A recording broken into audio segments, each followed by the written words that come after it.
And that is all. For the first time in 11 games, and since 2019, the Ottawa Senators beat the Colorado Avalanche in regulation. Coming into tonight, Colorado was 10-0-1 in their previous 11. It was bound to happen sooner or later, and tonight it does. A 5-2 win for Ottawa over Colorado.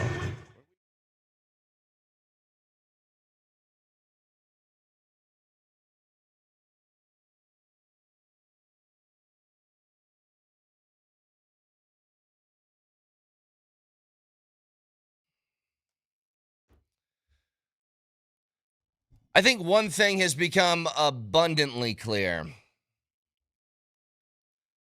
This team needs that damn Olympic break like crazy.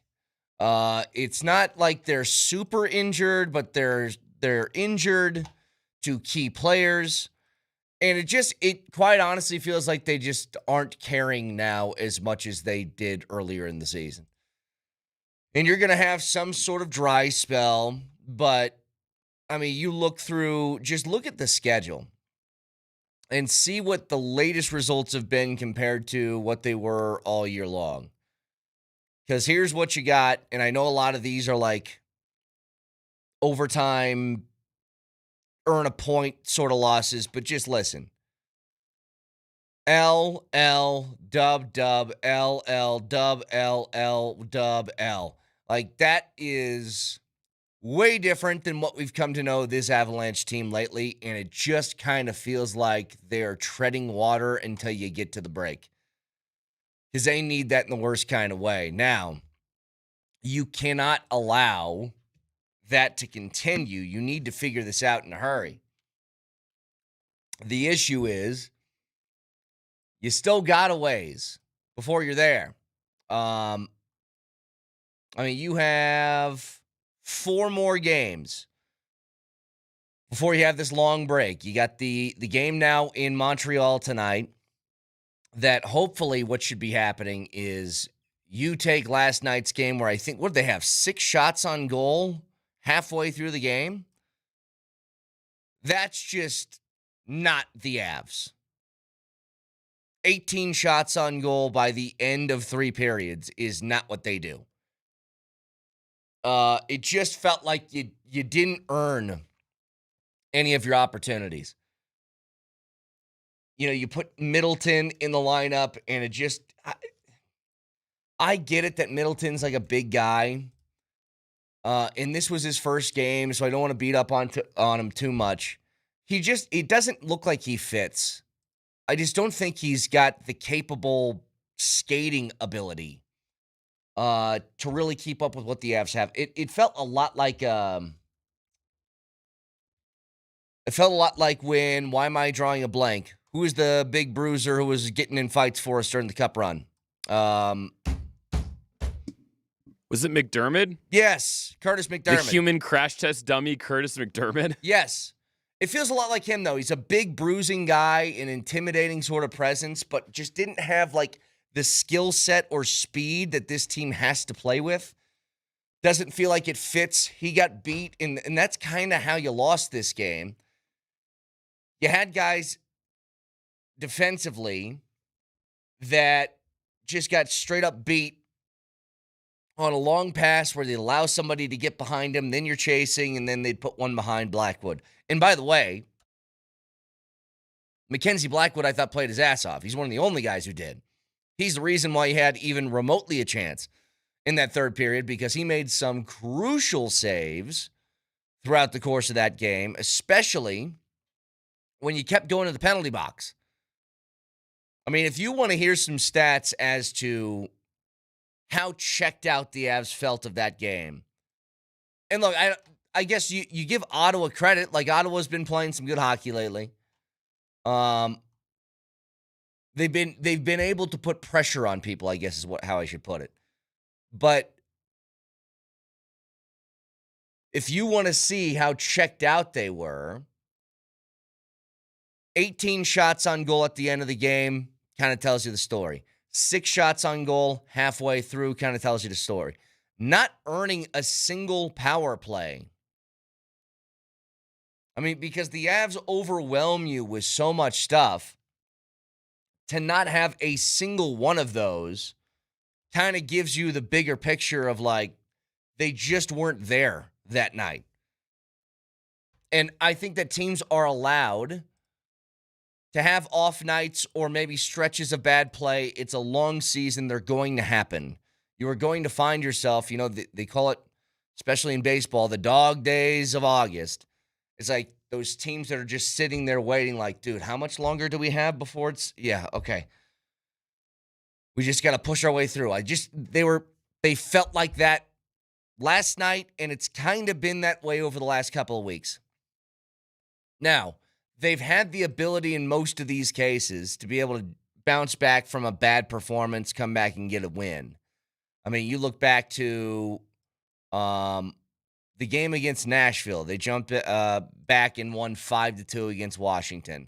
Then you lose 7-3 to Philly. You jump back, you win 4-1 to Ottawa. Or I'm sorry, to Toronto. And now this game here, I understand that it's a 5-2 loss, and it was 3-2 with a couple of minutes left and a couple empty netters make the score change, blah, blah, blah. Point is, you played like crap. Played like garbage. And so I am expecting Montreal to catch a full onslaught of we played bad, catch one of these tonight sort of things. But you can tell a lot of this sort of coincided when some injuries came in, when you lose Taves, you lose Landeskog. And look, everybody deals with injuries, but it certainly got tougher. Got tougher after that. Once Landy kind of left, that's sort of the beginning of this bad stretch that they were on. What do you know off the top of your head? Do you remember, Nelly, which game Landeskog left? Was it the Florida game, if I remember right? It was definitely that road trip that I think it was. Yes, it was Florida. It was Carolina and then Florida and Tampa. Yeah, it was one of those games. So since Landeskog left, I won't count the Florida game, even though that's a loss when he left, a few minutes in. Or you know what, I will, because the game did really change after that. So they have lost 7 games since then. They are 4 in I don't know what the overtime and that stuff is. Just from a straight up, did you win or lose the game at the end? They're 4-7 since then. He's a really important part. Like one thing that I think has become pretty clear. I like Olofsson. I think that he can be somebody that can play, anywhere but the top line. It's not working with him on the top line, and that's a tough thing to do. When you're next to Nathan McKinnon, difficult. God help us. When Marty Nate just went down for a second and it looked like it was going to be something serious on that reverse hit, I was just like, good Lord, we're doing another one of these? But luckily he was able to come back and play. I'm sure he doesn't feel great. But it feels like this team is on cruise control and they have 4 more games that they need to be focused on before a long break where they can reset. Maybe get some guys back from injury. They need to bring it in these last 4. And it's not so much like you're in danger of losing footing in the standings or something like that. You're still in unbelievably good shape. You're 9 points up on Minnesota with 3 games in hand on them. You're 10 points up on Dallas with 2 games in hand on them. Nobody's really in the area of catching you. But it's just, you got to continue to play well. But God, do I wish this break was right now. That's what I want.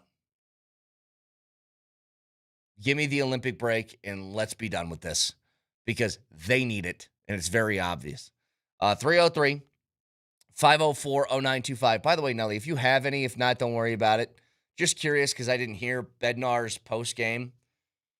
Just like the opening statement, I want to know what sort of vibe he had. I'm assuming it wasn't great.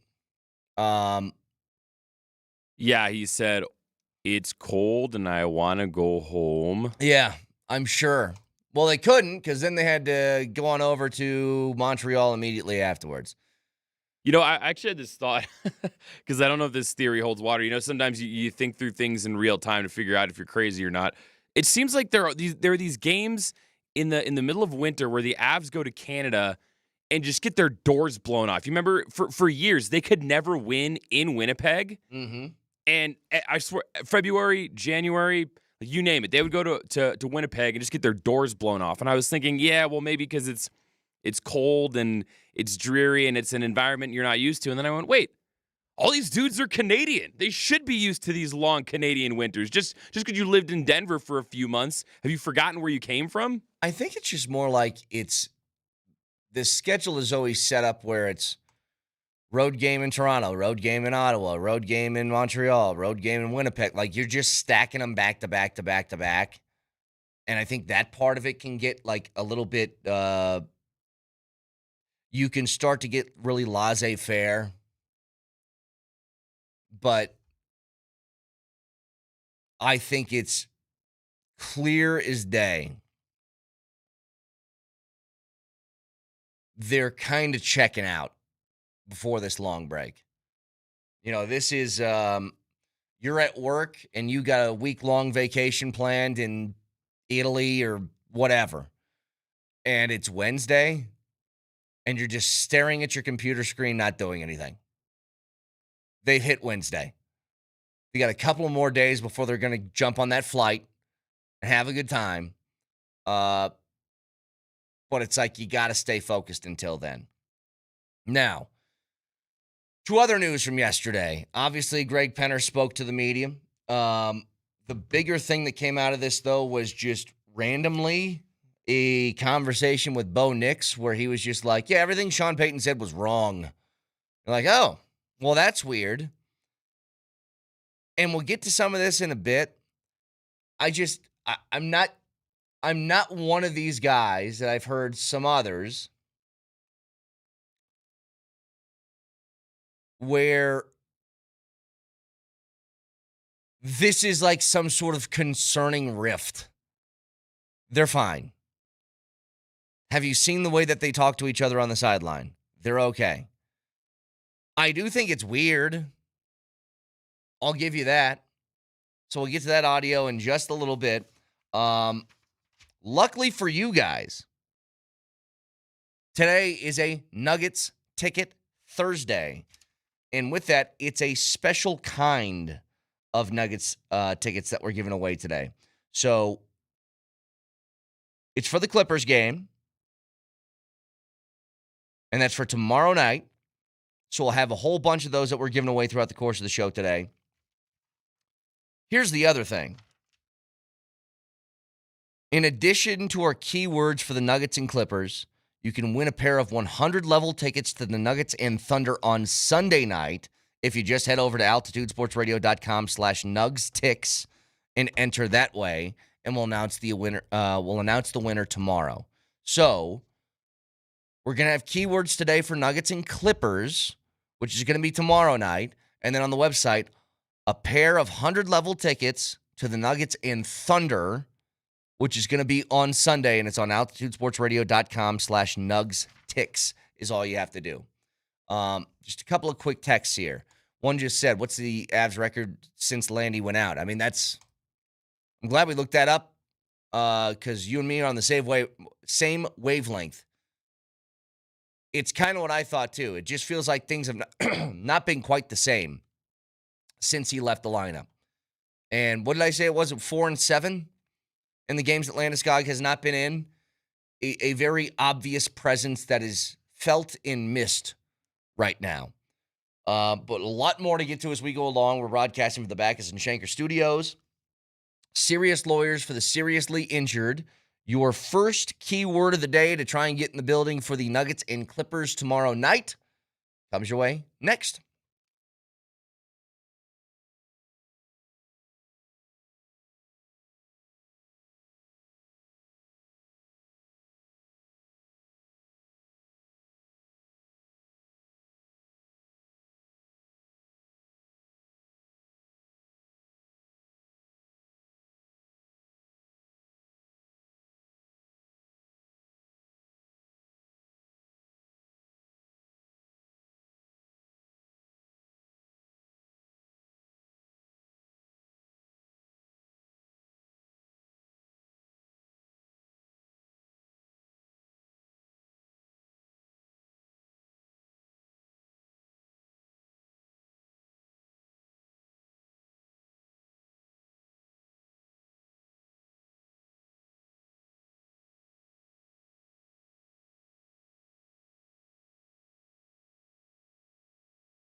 Happy Nuggets Ticket Thursday, your first keyword of the day to try and get you in the building for the Nuggets and Clippers tomorrow is hair. Hair. And your first and last name to 303-504-0925. Again, get you a chance for a pair of tickets to get you to the Clippers game tomorrow. But that keyword is hair. And the Wilhite Law Firm is giving you a chance to win big on and off the court. Visit WilhiteWins.com. Yes. I was going to say, you were talking about that second chance drawing where you can win 100 level tickets to the Thunder game as well. Yeah. A couple weeks ago, the lady friend, she got some really cool tickets for the Nuggets through her work, and we were close, man. We were behind one of the hoops in the folding chairs they set up. Oh, yeah. Not even the actual arena seats. That's sick. And you don't realize just how big those dudes are. My God. On TV, they're like, oh, look how cute Jokic is. Well, not that he was playing in the game we were at, but when you're that up close and personal, you forget how gigantic NBA players are. They are massive. It's always funny because we go out to training camp and you stand next to some of these guys like, Garrett Bowles is huge. He's a very, very large man. And then I'm like, Jokic towers over Garrett Bowles, like towers over him. So does AG. Oh, yeah. And especially when you see those plays where someone shoots the ball and it bounces off the rim, and then 3, 4, 5 guys all jump up to try to get the rebound, and you go, there's just like 100 foot of human surrounding the hoop right now. And we were at the Atlanta Hawks game where unfortunately the Nuggets had no starters and they almost beat the Hawks, but then they blew it at the end. But that was the game where Peyton Watson jumped, 8 feet in the air and just swatted some dude's shot into the second deck. And seeing that stuff that close, oh, it's crazy. It really gives you a different outlook on the game. I went my whole childhood thinking that John Stockton was like 5'8". He's 6'2". Like he's a very tall person. He's just not tall compared to the other people he's standing next to at the time. Anyway, that keyword is hair. So text that in your first last name to 303-504-0925. So if you remember, Sean Payton, sort of the exit press conference a couple days ago, said this about Bo Nix and his ankle. What was found, though, a condition that was like predisposed right at that, where they always find a little bit more when they go in, and it wasn't a matter of if, it was a matter of when. So, because when you look at the play and you're trying to evaluate it, he said, the doctor, operating surgeon, said that this was going to happen sooner than later. So that was his sort of read on this. Whether that's the case or not, I don't think that part matters. It doesn't change anything. So he had something that was already wrong with him that was eventually going to get hurt. That was what Sean Payton said. What I found weird, more than anything else, it felt like Bo Nix was going out of his way to speak to the media yesterday, which he doesn't usually do. I think if Bo Nix had, he's just like Sean Payton kind of at a press conference setting. He doesn't like it. He doesn't want to talk to people. But he went on to say this. Nothing predisposed, nothing that was there originally. I might have gotten confused, but just a simple step with my foot up in the air. My body weight came down on it. Sort of got twisted up and got out of there pretty quick. I think that's the good part of being athletic. Sometimes your body gets out of worse situations. So could have been a worse landing, but I think all that force went into the only place it could, and was just one of those missteps. So he's kind of talking about this like there was nothing predisposed about my ankle. It was just a freak injury.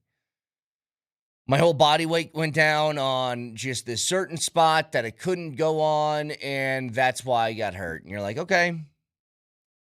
But then when he followed it up with this part talking about how Sean was discussing his injury. Didn't have any predisposed issues. Man, my ankles were feeling really good. I don't think he really should share how many surgeries I've had in the past, to be honest with you, because I don't, he doesn't really even know that. But I think it's going to be good, to get back, get to work, start from ground zero, work from the bottom up, get back to training. Nothing really that concerns me, nothing that scares me going forward, like I'm, injury prone or anything. This is one of those just inconvenient football plays. Can't necessarily avoid anything in the future, but I feel really good that my body's going to be in good shape. That first 10 seconds, that clip is interesting for two reasons. One, when he throws out I don't think he should be talking about how many surgeries I've had. The first thing that hit me was, what does it matter? My two co-hosts, one doesn't have a prostate anymore, the other doesn't have a gallbladder. Should I be talking about their surgeries or not? I don't get why that part seemed to bother him. I don't think the guys are just going to be diving at his ankles now. I mean, maybe that's his thought process. If he takes off and runs, is there just going to be guys that are trying to chop at his feet? But the other part is, when he said he doesn't even know how many surgeries I've had, I'm like, he doesn't? I thought that's the whole medical checkup that you do before you acquire a player. Don't you go through their entire medical background and see what happened with them? I mean, is he trying to say that, he busted his ankle skateboarding when he was 8 years old and he doesn't know about that? So I'll admit it was weird. It's not like this is a problem. They're fine. There's a lot of people that are like, could you believe that yeah, whatever. We've watched their relationship in real time on a sideline where they get after each other and then they're hugging at the end of the game. It's just kind of who their personalities are. And I think that it's part of the reason why Sean Payton loves him, that he's not afraid to go after him like that. He's like, what's his name? J.K. Simmons and Whiplash.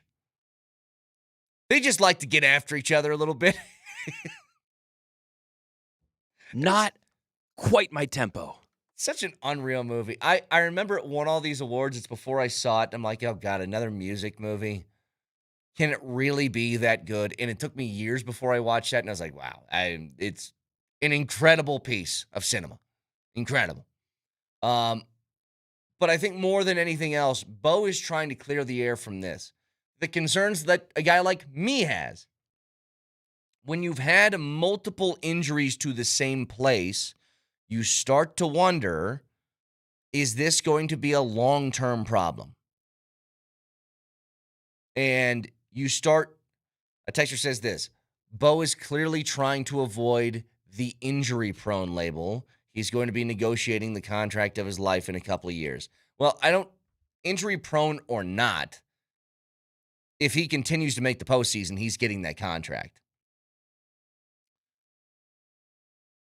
But to call a player injury-prone is calling them soft. And I think he wants to nip that in the bud right now. And to make sure that people understand, what I was talking about yesterday, when you have ankle injuries, when you have things that bother you at a joint, and if that continues to be a problem throughout your athletic career, especially for a guy that's built and plays the way that Bo Nix does, he uses his legs and his speed and athleticism. It's part of what elevates his game. It's something that you missed. The biggest reason why I think that if Bo Nix was playing in that AFC Championship game instead of Jarrett Stidham, that you're in the Super Bowl right now, is because when all of the stuff started to go wrong and the snowstorm came in and you didn't have a lot of visibility, was really hard to throw the football, I think he could have taken off and run. It's what Drake May did. It's pretty much what won him the game. He made basically one throw that entire game, the flea flicker. The other impact plays he had were with his legs. And if you have ankle problems that could, over the course of your career, hinder your ability to use that to your advantage, then that becomes a problem. But I'll take his word for it. It's his body. He knows it. If he says this isn't some sort of like chronic thing, that this is just, hey, I stepped weird, it was a clean break, we fixed it, I'll be fine. Cool. Like, this is what he said about the recovery. Very quick procedure, very easy operation, just a simple bone break. Got that fixed up, great surgeon, great care. Right back on my road to recovery. So a typical bone break, 4 to 6 weeks, I'll be back training, ready to roll.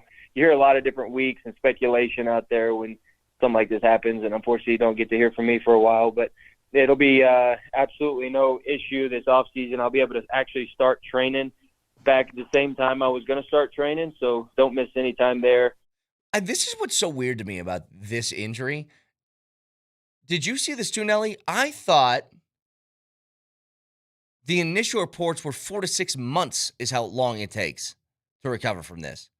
And he said weeks, which means like by the time that Joker's back on the floor, he's going to be out in training again. So there's a lot of like weird sort of messaging, mixed messaging from a whole bunch of different people surrounding this. But if what he said is the truth, then good. It's less of a deal than we thought it was. One more or another reminder here. The key word for this hour is hair. So text that in your first and last name to 303-504-0925. You're entered to win tickets to tomorrow's game against the Clippers. But again, that key word is hair. Get it? Why it's hair? I don't. Hang on. Let me think about this. Who are they playing?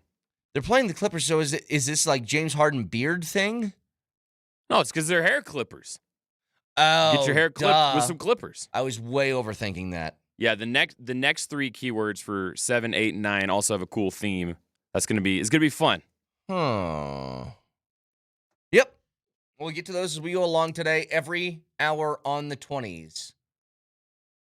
We'll give you a keyword for a chance to get to that Clippers game tomorrow. By the way, just while we're on the subject of the Denver Broncos, I know people played this clip the other day. You got a lot of money you can play with this offseason. You're shed of the Russell Wilson contract. The chains are broken. You are free. That means you can choose to spend that money in a bunch of different places to help out a football team that was this close to making the Super Bowl. So, who would you want to go get? Well, an ex-Bronco has thoughts on who they should get, and that is Von Miller. Next year, this Denver Broncos team is going to be scary. And I think that's where you enter Von Miller. Hey, if you win a Super Bowl in 2 different eras, that'd be something crazy. You know, I'm not throwing anybody under the bus. But that play at the end of the game where Drake May rolled out for the bootleg and got the first down, I think Von makes that play. I think, I'm not pointing fingers at nobody. I'm just saying me. I'll make that play. And maybe the Broncos get another chance at the ball when Von makes that sack. Everybody goes great. Von's doing it. Oh, it's bad. Oh, the Von. Straw poll. Oh, yeah. You want that? I really want to know where people are at before I give my response. I'm going to wait about a minute, but I want you on the text line, 303-504-0925. Yes or no? You want Von back? Yes or no? And then also, while you ponder that and wait for people to give their answers, my question within a question is, what do you need to do to get to the point where you can unironically refer to yourself in the third person? Because he was going, Von makes the sack. Von saves the game. I couldn't get away with that. I couldn't go, hey, Nelly's playing his saxophone this weekend. Nelly's going to rip up the stage.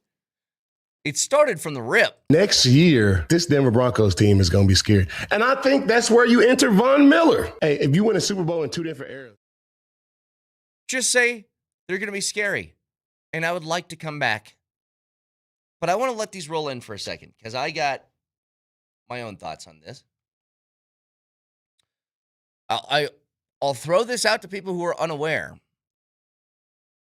So the Broncos obviously very adept at getting after the quarterback. It's what they do best.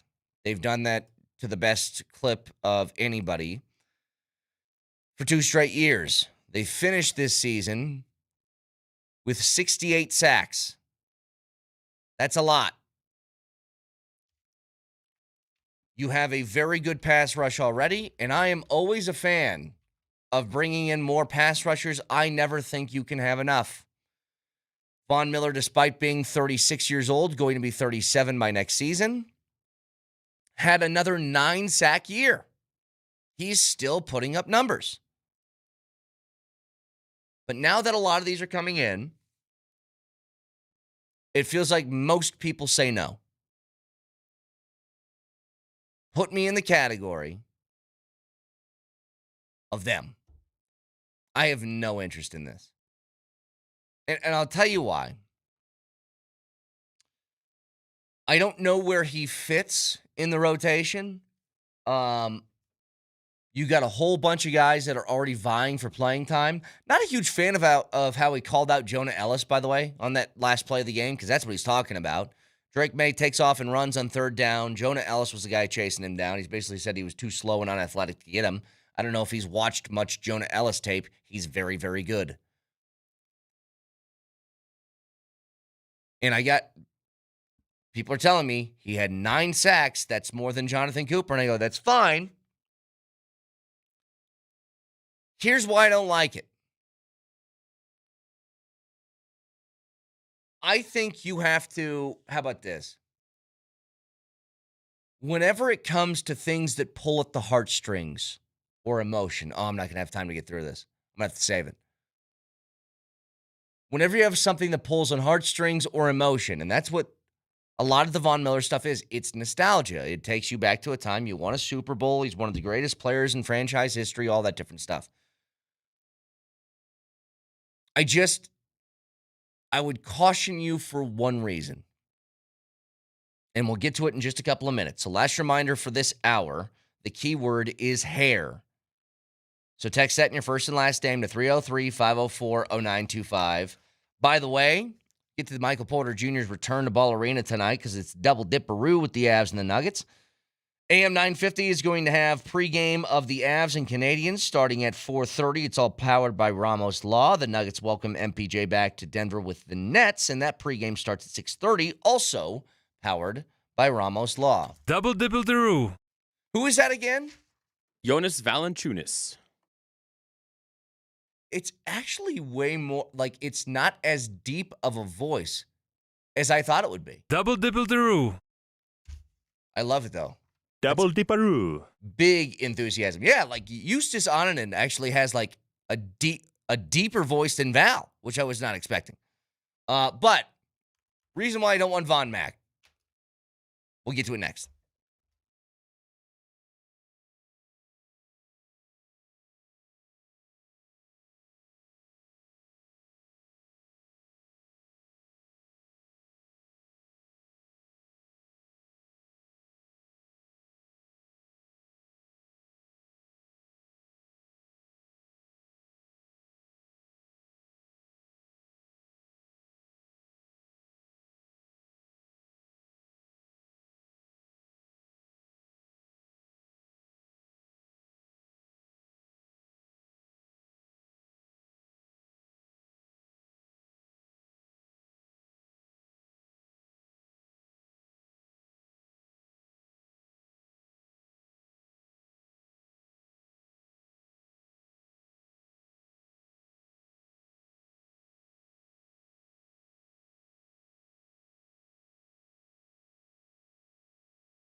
And the Panthers have a 3rd and 10. Here comes pressure, and they've gotten to him. The ball is out in the end zone, and it's recovered by Malik Jackson for the touchdown. It was Von Miller with the strip sack, and Jackson with the recovery.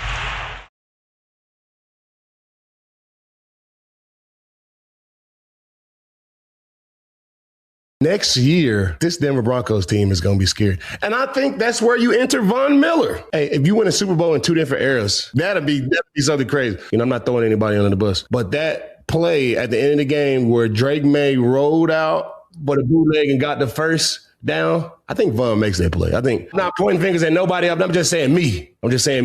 I'll make that play. And maybe the Broncos get another chance at the ball when Von makes that sack. Everybody goes great. Von's doing it. Oh, it's bad. Oh, the Von. Again, what would Tim Tebow do right now?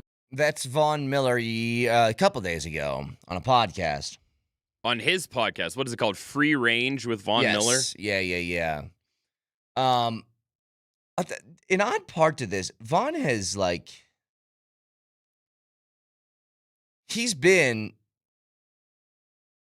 he's been Cusack in Say Anything, where he's holding the boombox up for 2 straight years. And the Broncos have been like, yeah, we're fine. It's really, really full court press on, please take me back. And the Broncos just being like, no. I'll give you the reason why look, if they did a reunion with him, it's not like I'd be huffing and puffing about it. I think it'd be fine. I wouldn't, though, and here's why. Whenever it comes to things that pull at the heartstrings and nostalgia and stuff like that, because that is certainly a part of this, ask yourself this question. If Von Miller didn't have the history that he has had with the Denver Broncos, would you still want him in the way that some people are texting in right now? And I think your answer is probably no. And that's the first thing I kind of go to. Because there are a lot of different things where, I think this happened a little bit with Bruce Brown, to be honest. Bruce Brown was a beloved player here for a year. He leaves, comes back, and everybody's like, this is great, amazing, and Bruce has been okay this year. But I do remember asking the question, if Bruce Brown is so good, why did 3 different teams pass on him in 2 years? I get that he wants to be here, and that's always good to hear from somebody. But don't you have to kind of question, why that person was available? And when it comes to Von is still playing well. Like I said, he had a 9-sack season. But for the people who want him back, if he didn't have a history with the Broncos, would you be saying the same thing? My guess is you probably want to find somebody a little bit younger.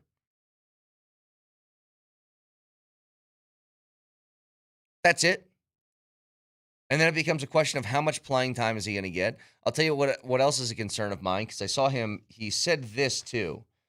He said, man, I would love to be in that locker room and give Nick Bonito all the knowledge that I got, everything that I got for him to be the best version of himself. He said, I want to be a leader. I would be a leader in there. I don't think they need one. I think they have it. And sometimes with guys like that, the risk can be he can come in and try and do too much. They have good leadership. They have a good defense. I don't know. I'm just in the camp of we're fine. Don't need it. Because I think this is largely spurred on by, especially for him, why does he want to come back to Denver? Because he had a great time here. That's why. And yes, the Broncos are really, really good now. So you can play for a great team in a city that you love, of course. I think it's, first of all, unnecessary, and I don't know how much it would help. Von Miller, yes, he had 9 sacks. He has to be on the field quite a bit for those to happen. What's the contract going to look like? There's just a whole bunch of hurdles. God, I love this, by the way. Back-to-back texts that came literally within a second of each other. That is a great point, Brett. The next one, that's the dumbest thing you've ever said. This is what I try and do. Work up the mind. Get you thinking a little differently. That's all. Again, if they announced today Von Miller's back on a one-year deal for $3 million, I'd be like, all right, cool. Cool story. I'm sure he can help in a couple different areas. It's just, is that the route that you want to take? So 303-504-0925. Speaking of nostalgia, you got another one at Ball Arena tonight. Michael Porter Jr. is coming back. You know, somebody asked me, how's he going to be received? And I go, probably amazingly. Like, I can't even think of a single reason why anybody would want to boo Michael Porter Jr. He didn't leave here. He was shipped away. Now, the Porter story is interesting.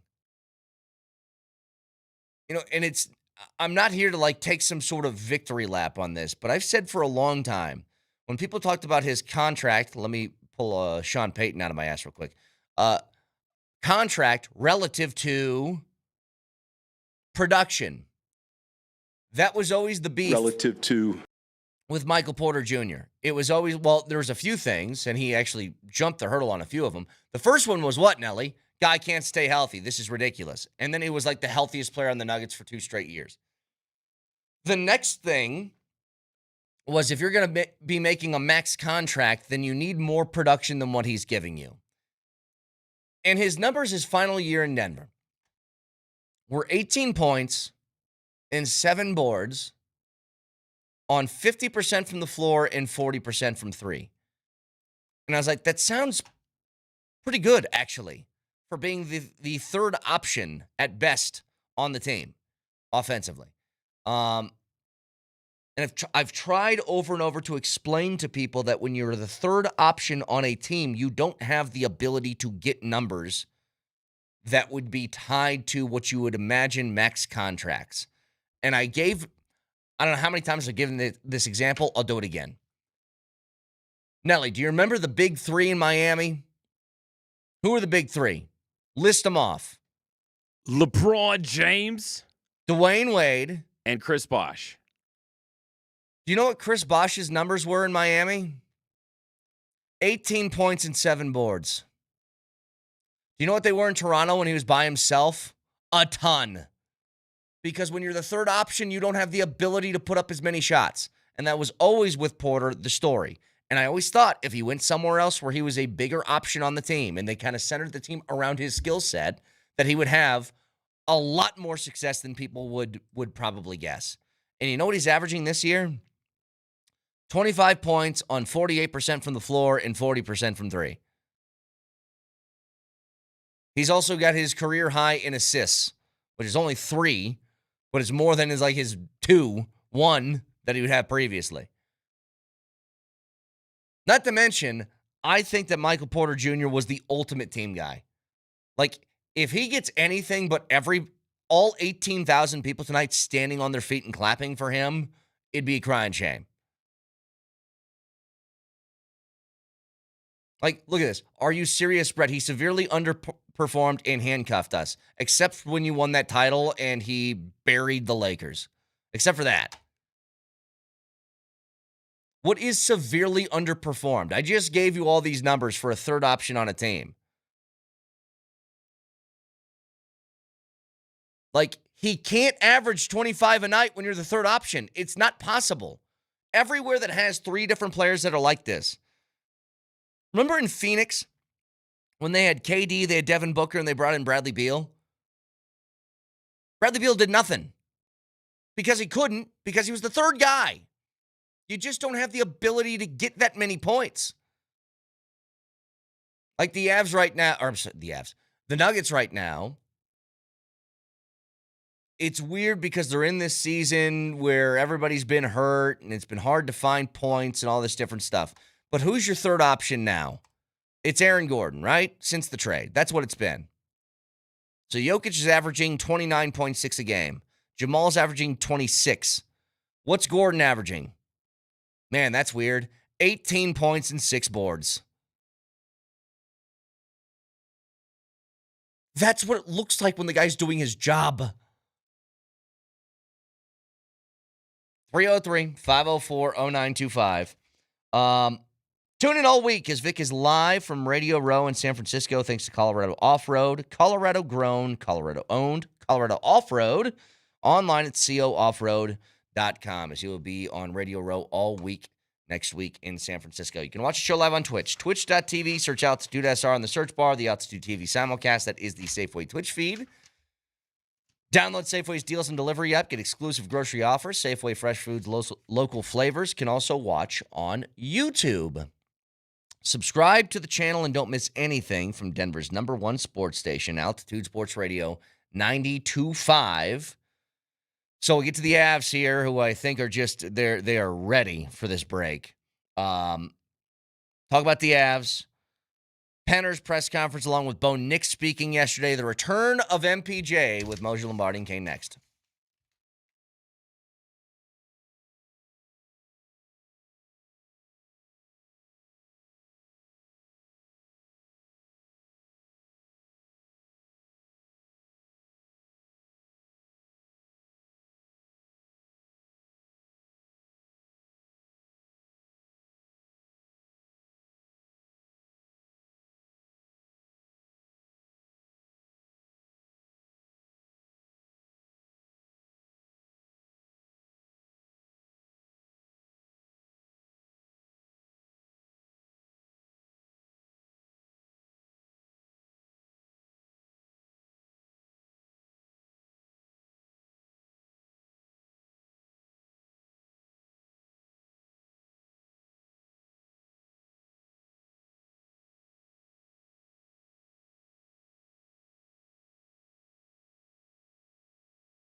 And that is all. For the first time in 11 games, and since 2019, the Ottawa Senators beat the Colorado Avalanche in regulation.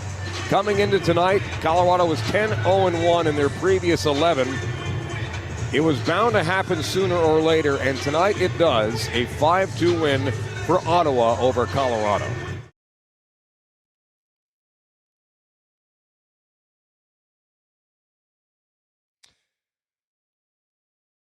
Hey, Vic, when you found out you were going to Augusta last year and you were really excited about it, when was that? How many days did you know, like, in advance? Like a month. A month? So when you got to, like, let's say, what did you leave? Do you remember? It was like early March.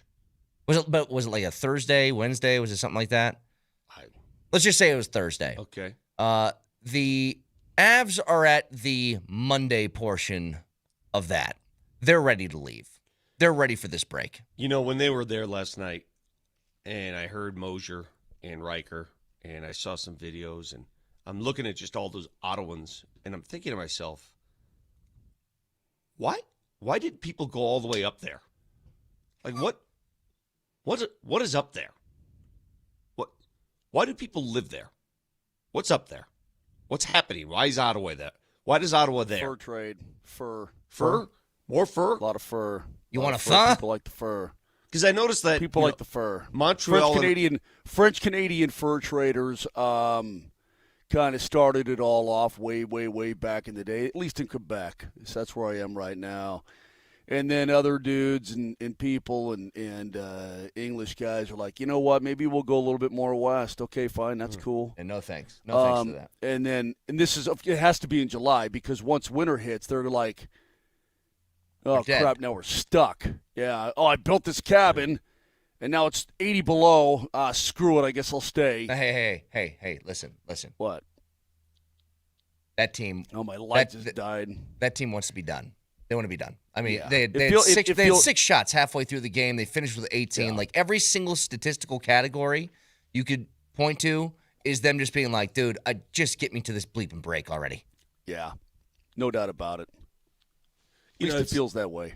You got Toronto up there, and then you go further north, and you get to Ottawa, and then you go a little bit further north, you got Montreal, and then you just keep climbing, you go Quebec, and it's just one after another, this freaking fur trade. You look at these, and look, there's another way that we can do this. There's another trend that's been happening with the Avs that is not concerning, but it is of note, I guess, is the way I'd put it.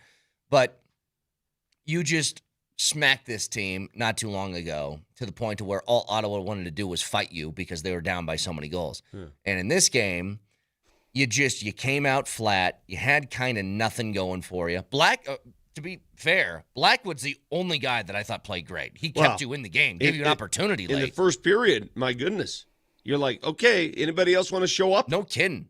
But I just, Moser, I don't know what you attribute this more to. I know they're out a couple of guys, but injuries happen with every team. But having Taves and Landeskog out hurts. When Marty Nachos went down for a second and looked like it was bad, I was like, dude, are you kidding me? It's just one of them nights, dude. This feels like a dog day. This feels like a dog day game. You have a couple days off. It's freezing cold. You can see, as you talked about, Brett, you can see, let's say you're at Disneyland, okay? Mm-hmm. And you've really busted your hump to get in line and, this kind of thing, and you put yourself in a prime position. You finally get up there and you can see the ride, right? But now you still got like 5 turns to go before it's your turn still, right? You're like, oh, man. You can see the end of the line, but you just can't get there yet. And so you're like, oh, man, that's kind of the way it feels to me. It's so amazing. We showed the graphic of total shot attempts for the Avs like in their previous 4 games, and it was insane, right? Yeah. Anywhere between like 70 and 95 total shot attempts, which is really, that's for the Colorado Avalanche, it's not abnormal. And then through 2 periods last night, they had 8. I know. And you're like, it's just not their game. It's not them. And then, of course, they're so talented. they can find a way. I mean, Parker Kelly makes a great steal, races in. The Avs make another good steal, and Val dangles and backhands it. I mean, what a gorgeous goal, but it's just too little too late, and by the time that third period comes around, you're properly motivated. How cold is it there? I think it's 0, I think. Okay. I looked out the window this morning, and all I see is snow going upwards. When you're in a hotel and the snow, I'm not sure it's snowing. Yeah, I guess it is snowing, but it's going upwards. Like the draft is pushing it. Sure. You're like, it can't snow up, bro. I don't want to see the snow going up. Here's Bednar after the game. Yeah, flat. Almost the whole team. I don't want to group everyone into that because it's not accurate, but the bulk of our team, flat. I mean, that was it. Especially you kept going to the box. You know how I know the Avs were flat? When you don't force a single penalty, like you don't get a single power play, it just means you weren't putting any pressure on anybody. There should have been one on Kachuk when he took out. Who did he take out along the boards? Was that Malinsky? Who was that? I can't remember. Yeah, it was Sam Malinsky. And Taylor McCarr got cross-checked in the near corner into the boards, hit his head face first into the boards. That should have been a penalty. I mean, they could have called a couple. They didn't. I don't think do they call charging anymore? Is that a call that they still make? When's the last time you've seen it? Dude, I see about one charging call per year, period, in the league. I mean, that's the Malinsky hit, though, right? So what is the definition of charging in hockey? Well, give me the proper definition. Puck's not there. Guy comes in and blows a guy up. Didn't that feel like the Kachuk hit? I thought it was. I mean, it did to me. Yeah, he hit him high, though. He hit him in the head. Yeah, and he knocked him on his back, and he skidded down the boards. It's kind of scary. And Gavin Brindley got pasted twice by that big Clevin knucklehead, the guy that Manson beat the hell out of on January 8th. That guy blew up Gavin Brindley twice, but clean hits, man. I can't complain about it. Hey, just something else of note. By the way, I'm sorry, Vic here. It's 11. Tonight after the game, it'll be -4. How about that? Of note, the Avs record since Landeskog left a few minutes into that Florida game. They're 4-5-2. Yeah. Just something of note. I know it looks like they've just kind of checked out until they get to this break here. They got 4 games left until then. But also not having Landy seems to have a pretty big impact on that too. Yeah, it does. I mean, when you look at the record with him in the lineup this year, I mean, he just means an awful lot. When I try to tell people the Gabe Landeskog impact on the Colorado Avalanche, not just on the ice. Brett, how many times have we had this conversation? A billion times when he was out, right? Yeah. You want the complete player because he means a lot on and off the ice. You know what he brings? He just does. Moshe, he brings accountability. Everything. Accountability is what he brings. I think when he plays, when he's around, when he's on the ice, especially when he's on the ice because he's part of that package, accountability is a big deal for a team. What did I always say when we were talking about Gabe and, what are you going to do with his bread and all this kind of thing? I said, the cap space fans, I want the cap space. I want the money. And I said, okay, fine, you can have that. I want the player. I want the guy. Remember that, Brett? Yeah. Do you recall these words coming out of my mouth? I do. Or is your memory like a goldfish? Well, then spit it out. For the 5th time, I do remember you saying that, yes. Okay, good. Okay, all right, good. Okay, good. Now we cleared that up. I said I want the player, and he means a lot to this team. He's on the trip. He's skating, which is all good, and I took a picture of him the other day. I got badgered by Vic. So I know I know what I need to do. Yeah, it's funny. I have almost no doubt in my mind, because this is how it's happened the last 2 times that they've played a really flat nothing game. I think they're going to wax Montreal tonight because, I mean, look, the last 2 times this happened, it was the game against Nashville. You came out and you won against Washington 5-2. Then you had that awful game against Philly. You came out, you smacked Toronto 4-1. Like, once they have one of these games, it's almost like they're like, what did we just do? Yeah, what good teams don't do is they don't string it along between 3, 4, 5 games, right? Yeah.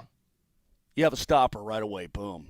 Now, again, you may go through a little bit of a skid stretch where you're 4-5-2 and 11, whatever. It happens. The Avs are still a favorite. I mean, the Avs are playing back-to-back games. Coming into Montreal, the number one wild card in the East, the Montreal Canadiens, and the Avs are still a favorite going into this game. I mean, it just shows you. I noticed, Moj, that Ottawa and Montreal are very close. What's the distance there between the two? I mean, they're separated by just... Oh, Vic, we've driven it before. Last night we flew. Okay. But we couldn't drive because the snow is so friggin' bad. It would take so it's not long, the right? Donner Party. All right. I'd be eating Riker's leg by the time we got to the border. All right, so you're going from... I mean, real Donner Party stuff here. You're going from Ontario to Quebec, correct? That's that correct. You're just crossing... And Ottawa's virtually on the border of Quebec. On the border. Yeah. But I noticed last night after Ottawa goals, the PA announcer, everything was done in English. You go to Montreal. Both. Oh, really? Okay, they do it in both. They do dual talk. They do. But in Toronto, is it dual or is it just English? All right, hang on. We got to stop for a second. Nelly, I need you to go back and comb through the segment. I want you to find a single thing that Vic has said about the hockey instead of Canadian geography or language. Hockey was a waste of time. Well, I know. Everything you've said is just about Canada. How close is it to this? How did Ottawa start? Fur trading? No, but what you don't language do they understand. speak? I was completely. I sat there and watched the entire game last night, and the game I could tell that the Avs were disinterested. Yeah. So was I. I was disinterested. So then my focus went to why people would live in Ottawa. Like what's the point? Why would you stay there? Every it's time region, it's area. But Vic's right. Vic is correct. It's almost like northern Minnesota, like International Falls, where it's just there's nothing to stop the polarness of the polar from polaring down the middle of the stuff. There's no mountains. It's just plains and prairies. And I'm thinking to myself, every time I'm in Edmonton and I wake up and then I get to 8:45 in the morning and it's still dark outside in the middle of the winter and it's minus 20. Yeah. And I go, humans chose to be here. Okay, they chose on their own. I just free will. I want to be. I'm like, I would just turn and start walking south. Hold on. Until you found sunshine. Hold on. I want to do a one-man show for a second because I'm going to play the roles of both myself and Vic. So, the Avs just look like they want to get to this break. They're also 4-5-2 without Landeskog. How cold is it there, Moj?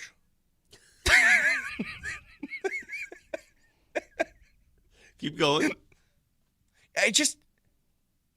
How close is it from Ottawa to Montreal? Well, don't you understand? You could be the most loyal Avalanche fan right now, and there's certain games where you throw your hands up and you say, okay, that wasn't real. That wasn't real.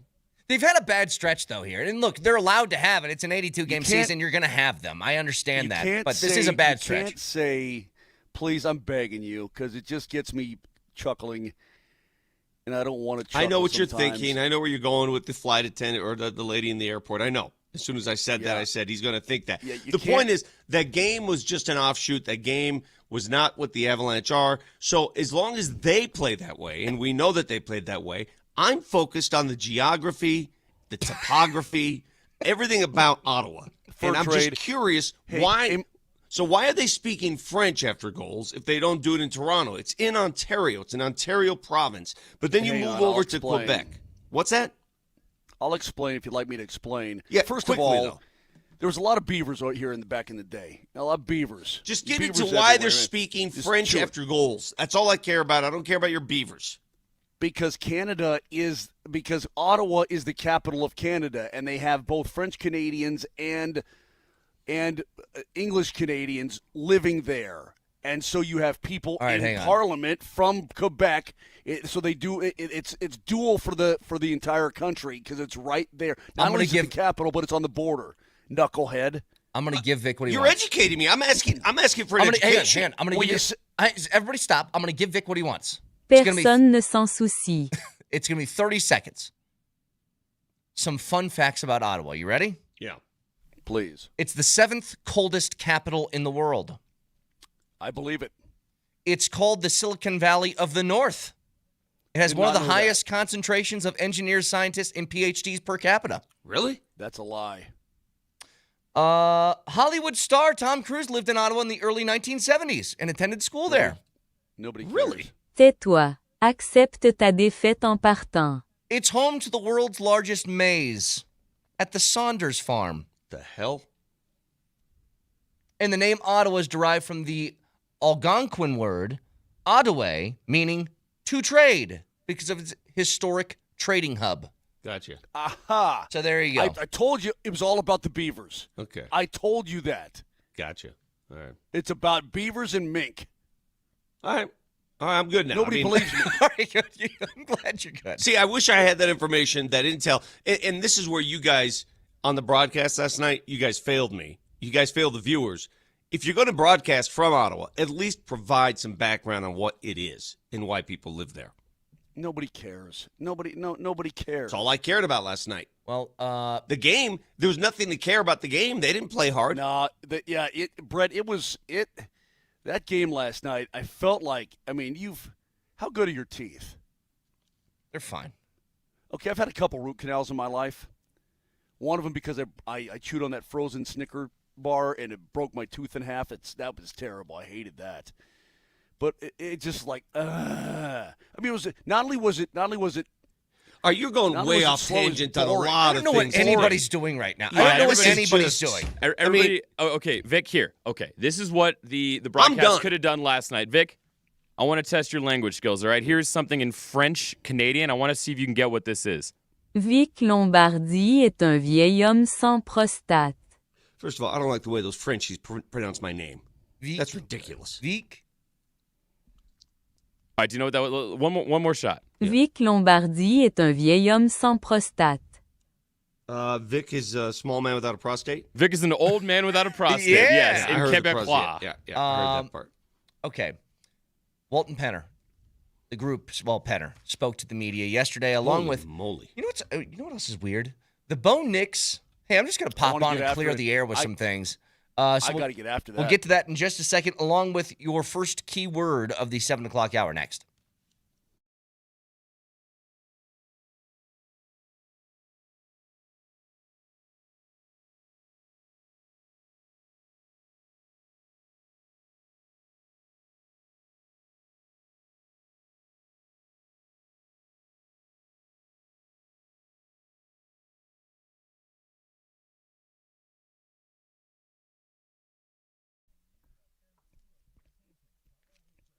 I've talked to you about low testosterone for quite some time, but about my personal journey with that, going to get my physical, and Doc says you're getting a little bit low. I said, what do I do? He's like, getting up there a little bit. No, ain't going to happen. So I called the Rocky Mountain Men's Clinic, and I'm on the testosterone treatment, and it's great. Makes you feel like you used to feel. It's fantastic. But they are really beyond that. I mean, this is 2026, and they've combined their low-T treatment with 4 targeted body composition plans featuring GH peptides and a lot of other cool things that support metabolism, boost energy, enhance recovery, accelerate fat loss, and it all works. More energy, better focus, improved sleep, stronger workouts. More and more guys are going to this. Brain fog will go away, so why don't you do the same thing that I did and find out what the Rocky Mountain Men's Clinic can do for you? Just go to RockyMountainMen'sClinic.com. Now, if you think you've got low T, take the Glow T quiz on the website. 10 simple questions, yes, no answers. It takes 2 minutes. It's very, very easy. But when you combine these different therapies together, it can really make you feel like you did years ago. And it really works, and it really helps. Higher energy levels, better gains in the gym. I don't have to tell you. You've heard me talk about it for some time. But maybe you're waiting. Most guys wait a year or longer. You do not have to do that. Don't go another year waiting. We're in January still, so get your tailpipe in there. 720-440-7900 is the number. Again, 720-440-7900. 5 locations in Colorado, Fort Collins down to Colorado Springs. Go to RockyMountainMen'sClinic.com.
So another ticket Thursday for the Nuggets, and your first keyword of the day, or the first keyword of the 7 o'clock hour, is movie. So text movie and your first and last name to 303-504-0925, and you are entered for those Nuggets and Clippers tickets for tomorrow night's game. The Will Hite Law Firm gives you chances to win big on and off the court. So visit willhitewins.com, but your 720 keyword is movie, so good luck. There's also a chance for you to get 100-level tickets to the Nuggets and Thunder on Sunday night if you go to altitudesportsradio.com/NugsTix and enter that way. So here's the situation. Sean Payton, a couple days ago when he was doing his press conference, said this about Bo Nix. What was found, though, a condition that was like predisposed right at that, where they always find a little bit more when they go in, and it wasn't a matter of if, it was a matter of when. So, because when you look at the play and you're trying to evaluate it, he said, the doctor, operating surgeon, said that this was going to happen sooner than later. So he says all that. And Bo Nix, who I think we all kind of understand, Bo Nix is a lot like Sean Payton. I don't think he wants to talk to people unless he has to. But he kind of went out of his way to talk to people about this injury yesterday and said this. Didn't have any predisposed issues. Man, my ankles were feeling really good. I don't think he really should share how many surgeries I've had in the past, to be honest with you, because I don't, he doesn't really even know that. But I think it's going to be good, to get back, get to work, start from ground zero, work from the bottom up, get back to training. Nothing really that concerns me, nothing that scares me going forward, like I'm, injury prone or anything. This is one of those just inconvenient football plays. Can't necessarily avoid anything in the future, but I feel really good that my body's going to be in good shape. What's happening there? I've been around a long time. I've attended a lot of press conferences, especially those at Broncos headquarters. And here is my first inclination when I heard all this. Bo Nix is holding a press conference, and we have like 90 minutes to prepare for it? The email was sent, and now he's going to talk? And even before he said a word, I said to myself, oh, this is a reactionary press conference. He wants to say something. Yeah. He wants to. So he walked in and said, I want to say something, and I'd like to say it now. And perhaps it was planned for Monday, and he didn't have time to do it Monday. I don't know. But clearly, this was his idea to speak to the media because he wanted to get a message out. And the message goes counter to what Sean Payton said about his injury. So he wanted to clarify the injury thing. That's all. That's all that. And listen, at the end of the day, we're going to nitpick this and say, oh, my God, there's a rift between. There's no rift. They're fine. They're fine. Sean Payton and clearly Bo wanted people to understand that he's not injury prone. He doesn't have these cankles that continue to get injured. That's not the case. He's fine. That's all he wanted to do. Cankles? Yeah, that's all he wanted to do. He doesn't have cankles. That was the message of that press conference. But people are going to take it to another level now. Oh, Bo and Sean hate each other. Oh, but that's not the case. Calm down. I agree. I agree. I don't think this isn't a huge thing at all. I do think it's weird, though. The first 10 seconds of that clip, he says, I don't think Sean should be talking about my past surgeries. That was a weird thing to say out loud. That was one of those, it shows you what relationship they really have. Yeah. It's a relationship not of, he doesn't bow to Sean Payton's altar. They're sort of like friends as well as. What's that? He should. What do you mean? Sean Payton got him first-round money. Now he's performing. Sean Payton took him 12th overall. Sean Payton scouted him. Sean Payton made the pick when nobody else would make the pick. Sean Payton set him up to everything he is right now as a quarterback. And he's returned that favor to back-to-back playoff appearances. Yeah, that's great. Good. So hold on. I sense a little. I don't like the tone. And you know what? Listen, let me defend Sean Payton here a little bit, who I find to be prickly at times. I'm fully accepting of that, and I admit that I call him prickly and I call him other things. But Bo Nix sounded to me like he thought Payton had some sort of malintent, at least the tone of his voice. I don't think he should be talking about my surgeries. In fact, he doesn't even know how many I've had. Well, you know what? That was weird. That second part was weird. That was you know weird. What? It's like your coach isn't out to screw you. But maybe he's protecting his second contract. Like, hey, I'm not injury prone. I think that don't believe anything this whole man's saying. You know, I think there's a purpose for all of this. The agent gets in your ear and says, hey, man, this guy says you're injury prone, and, you know, you need to nip that in the bud right now. Okay, fine. I mean, whatever. So I think it's two things. The reason he did this. I think it's one, he's defending himself from that injury prone tag because, first of all, Mose, she's got a contract coming up in a couple of years that injuries are going to be part of that discussion. He wants to make sure that I'm not injury prone. This is a clean break. Right. It was a freak thing. I agree. I get that. Secondly, totally get it. Maybe he doesn't like talking about that because it's the hockey mentality. Oh, they'll target my ankles now or something like that. Maybe that's a part of it too. The second one, though, is he doesn't know how many surgeries I've had. I'm like, they do a full medical check on you since you're like 2 years old. They know everything wrong with you. I call BS there because, you know, head coaches on a weekly basis talk about injuries. So for those of you who think, oh, well, Sean Payton shouldn't be talking about a player's injuries, well, that's exactly what he's paid to do on a weekly basis. Is this guy going to be available? How's his foot? And most of the time, I think what's interesting here is most of the time, Sean Payton says what about injuries? He doesn't say anything. He's like, he basically says none ya. But after the season, when the season is done, when those injuries have no impact on upcoming games, all bets are off. He doesn't know my full past medical history. He doesn't know I skinned my knee skateboarding when I was 8 years old. Yeah. He doesn't know that. He doesn't know I had my tonsils out when I was 12. Oh, you're not supposed to know I had my tonsils out when I was 12. But I think Brett's right. Vic, I thought it was a bit disrespectful by the. You thought it was disrespectful for the kid to challenge the coach. Well, he doesn't have. You're talking to my guy all wrong. It's wrong tone. Yeah, that's what I'm hearing. He doesn't have any malintent about his quarterback. I think he's trying to be, forthright with what transpired and maybe even defend his guy. Look, I mean, Payton obviously got his information from somewhere. Yeah. So if we're talking, if we're going to sit here and bitch and moan and whine and complain or argue about semantics of predisposed, well then screw you. Do not bite the hand that feeds you, kid. Do not do it. Sean Payton's Sean Payton's security blanket is Bo Nix. I mean, he's tied to him, right? He drafted him. Do not bite the hand that feeds you. I don't like that. You were. I'm not even saying you're wrong, Moshe. You're just way more fired up about this than I am. I don't think it's appropriate. Okay. I don't disagree with Moshe, but I also think it's no big deal. I think Payton is laughing about it. Payton is it's not going to cause a rift. It's not like they're going to behind the scenes argue about medical history. I think when Bo probably go up to Sean and say, "Hey, man, don't tell everybody all this stuff." That's all. That's it. And perhaps Bo is protecting his future contract. Maybe that is hey, I don't need people thinking I'm a China doll out there. Yeah, there's also let's do the athlete translation. Injury prone translates athlete language to what? Soft. And there is that. That if you're labeled injury prone, what are people really saying? God, the guy's made of glass. He can't take a hit. Hey, I get it. I get it. I think. Listen, I'm not even saying that I blame Bo Nix. I'm not even saying he's wrong. I'm saying I think that's a behind the closed doors type of thing. I don't think that's hey, I'm going to call my own Zoom conference and I want Sean to do a press conference now again. Yeah, I know. Yeah, tell you how wrong I'm going to call a news conference to tell you how wrong my coach is.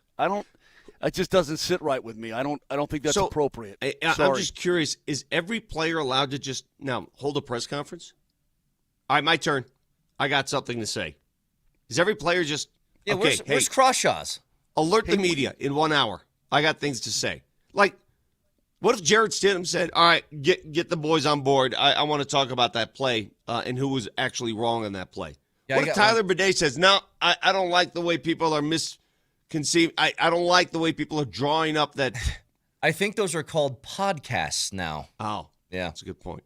By the way, Penner spoke as well yesterday, and we were trying to figure out, what would you ask him? And, Vic, the only thing I could think of is would you have closed the roof if you were playing in the new stadium in that game? I was waiting. I listened to the press conference, and I'm listening. I said, is somebody ever going to ask the damn question everybody obviously wants to hear? And I think it was a news reporter who finally asked it. We're evaluating retractable roof options. You all saw the weather this year. It was fantastic. I mean, until the last game. The NFL does have guidelines or rules around the home teams choosing what they're going to do with their roof and when they can open or close it. So we'd obviously comply with that. In this case, we would have likely closed it ahead of time given both the temperature and the potential precipitation. Who knows if that would have had any outcome on the game either way. This would have been more around just what was going to be good for the fans. So it was pretty rough. Can I ask you guys this question? Because I think we all agree they probably would have, well, I mean, he just said it, they probably would have closed the roof. They would have 100% closed the roof. What if they were playing Josh Allen that day? Mm-hmm. Do you leave it open? Depends on what your team is.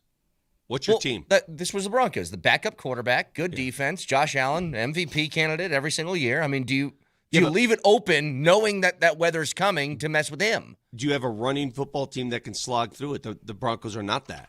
So if the Broncos are what we saw they were, right, and they needed to close, they would have closed the roof. If it helps your team, certainly you think about that. That's why you have home field advantage. If you have a run-first team that just goes right at you and you know that they can't stop it. Yeah, of course, but that's not what they are, and that's the point. That's why you fight and you win and you scrap to get home field. When you have home field, you choose to do whatever the hell you want with that roof. See, and that's where people are wrong on this, and that's why I think the roof is important. That gives you the option as the home team now. Yeah. If 5 years from now, when they do get a new stadium and a new roof and all that stuff, maybe they're a different kind of team. They play a different kind of way, and they have that choice. I always thought about, what if you were the fan that's like, yeah, I know they're playing in January, but it'll be fine. They'll close the roof, and that's the day that they decide 5 degrees outside, 6 inches of snow. No, this is going to help us today, leaving this thing open. You're like, oh, come on. I was expecting warm. Well, I will say this, as Greg says, it's for the fans, right? It's for the game. What will give you the better benefit in that game? The texter says, hey, Brett, Josh Allen plays in Buffalo. He's used to those conditions. Not snow like that. Nobody's used to that. I'm going to repeat this, and I'm going to be very clear. There's a lot of people that play in the cold and the snow, and nobody is used to the conditions we saw in the fourth quarter. Nobody. Hey, Vic, those were ridiculous conditions. Could you repeat that and be very clear for me, please? I don't understand. I need it re-repeated and very clearer, if you would, please. That nobody's used to those conditions? Nobody's used to those conditions. Yeah, thank you. Oh, hang on. The Avs lost yesterday. He's in one of those? We should have known what was coming here, and we should have known. I don't understand what he's doing. No, I don't like this quarterback thing. Let me go a little bit further. You're that burnt up about it, huh? Yeah, you're damn right I am. Okay. You're damn right I am, because it's about decorum, and it's about Yeah, where is I it? understand where he's coming from. Where is it? If I'm Bo Nix, I get it. Where's our decorum gavel? You don't do did somebody take it? Did DMac lift that too? So they steal our money and they steal our gavel. This is ridiculous, man. It's gone. This is absolutely outrageous. It's gone? Can't find it. That's outrageous. I just don't look. Hey, somebody texted in, would you rather have a 10-year quarterback or a coach? I'll take the quarterback. Hey, man, as of right this second, I want everybody to listen to me. As of right this second, Sean Payton has made that kid so far. He's made him, and he can make him more. But that's what's happened so far.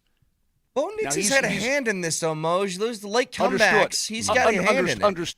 Understood, but I'm telling you right now, we've said it since day one. Yeah. This coach has a vested interest in this quarterback succeeding. They're tied at the hip.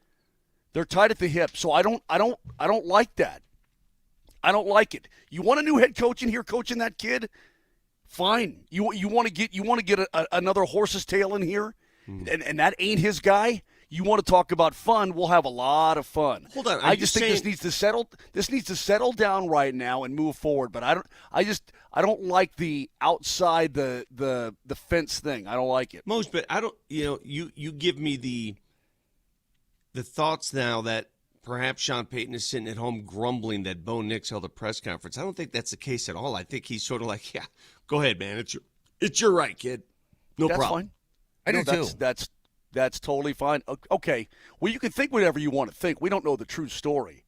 If it was me and my quarterback did that, then I would be it wouldn't sit well. That's a behind the closed doors type of thing. Uh-huh. Hey, coach, come on, man. Don't talk about this anymore, okay, man? Hey, man, I appreciate it if you wouldn't explain my surgeries and that sort of thing. By the way, I thought what Peyton said was very benign. I do too. I mean, it wasn't like you threw him under any friggin' bus and you got to call your own Zoom call. I mean, I don't know. I found it to be awkward, and I found it to be a little bit excessive. So that's my opinion. I want to hear. Did we already play Bo Nix talking about it? Yeah. Okay. Because I felt that. I mean, this is the first. I'll give you the first 10 seconds again because we'll do this quick. Well, I'm more interested. Predisposed issues, man. My ankles were feeling really good. I don't think he really should share how many surgeries I've had in the past, to be honest with you, because I don't. He doesn't really even know that. But I think it's going to be good. Then, yeah, it goes from there. Okay, that's where I completely. He doesn't really know that. You would have to be a fool to think that an organization and in the NFL and a head coach who completely scouted you thoroughly wouldn't know how many surgeries you've had on those ankles. They would know if you had a mole removed. They would know if you shave your legs. They would know everything about you. Trust me. Yeah. They knew how many surgeries he's had on those ankles. The organization has his best interest at heart. He's acting like I don't know, like the organization's against him or trying to put dirty laundry out there when they're not. No, at all. I don't get it. You said it best. I think it was you who said it, Moser, or perhaps Greg with 2 G's.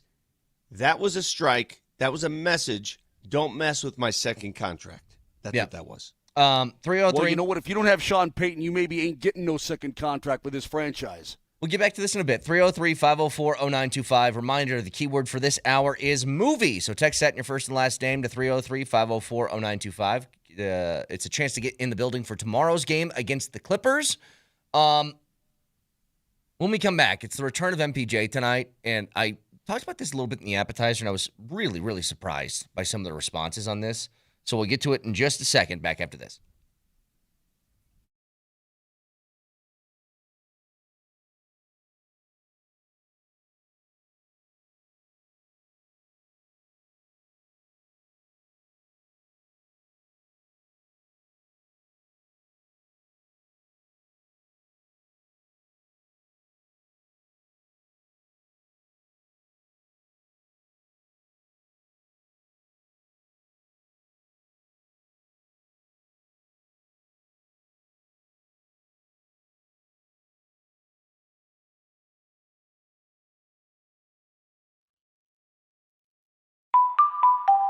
That's that sound of Tulatero, that sound of luck. Tulatero, the favorite lottery app of many. You can participate in games like Mega Millions, Powerball, or Lucky for Life. Download the Tulatero app and register with the code MAGIC, and you receive a free credit to play your first lottery game. And today is that Lucky for Life. It's $1,000 a day for life. And don't forget Mega Millions tomorrow with that $303 million jackpot. So download Tulatero, Tulotero, and register with that code MAGIC to try your luck. Tulatero, it's your lottery app.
We're double dipping tonight. Avs and Nuggets. Tune in on AM 950 starting at 4:30 to hear pregame coverage of Avs and Canadians. It's powered by Ramos Law. The Nuggets welcome MPJ back to Denver with the Nets.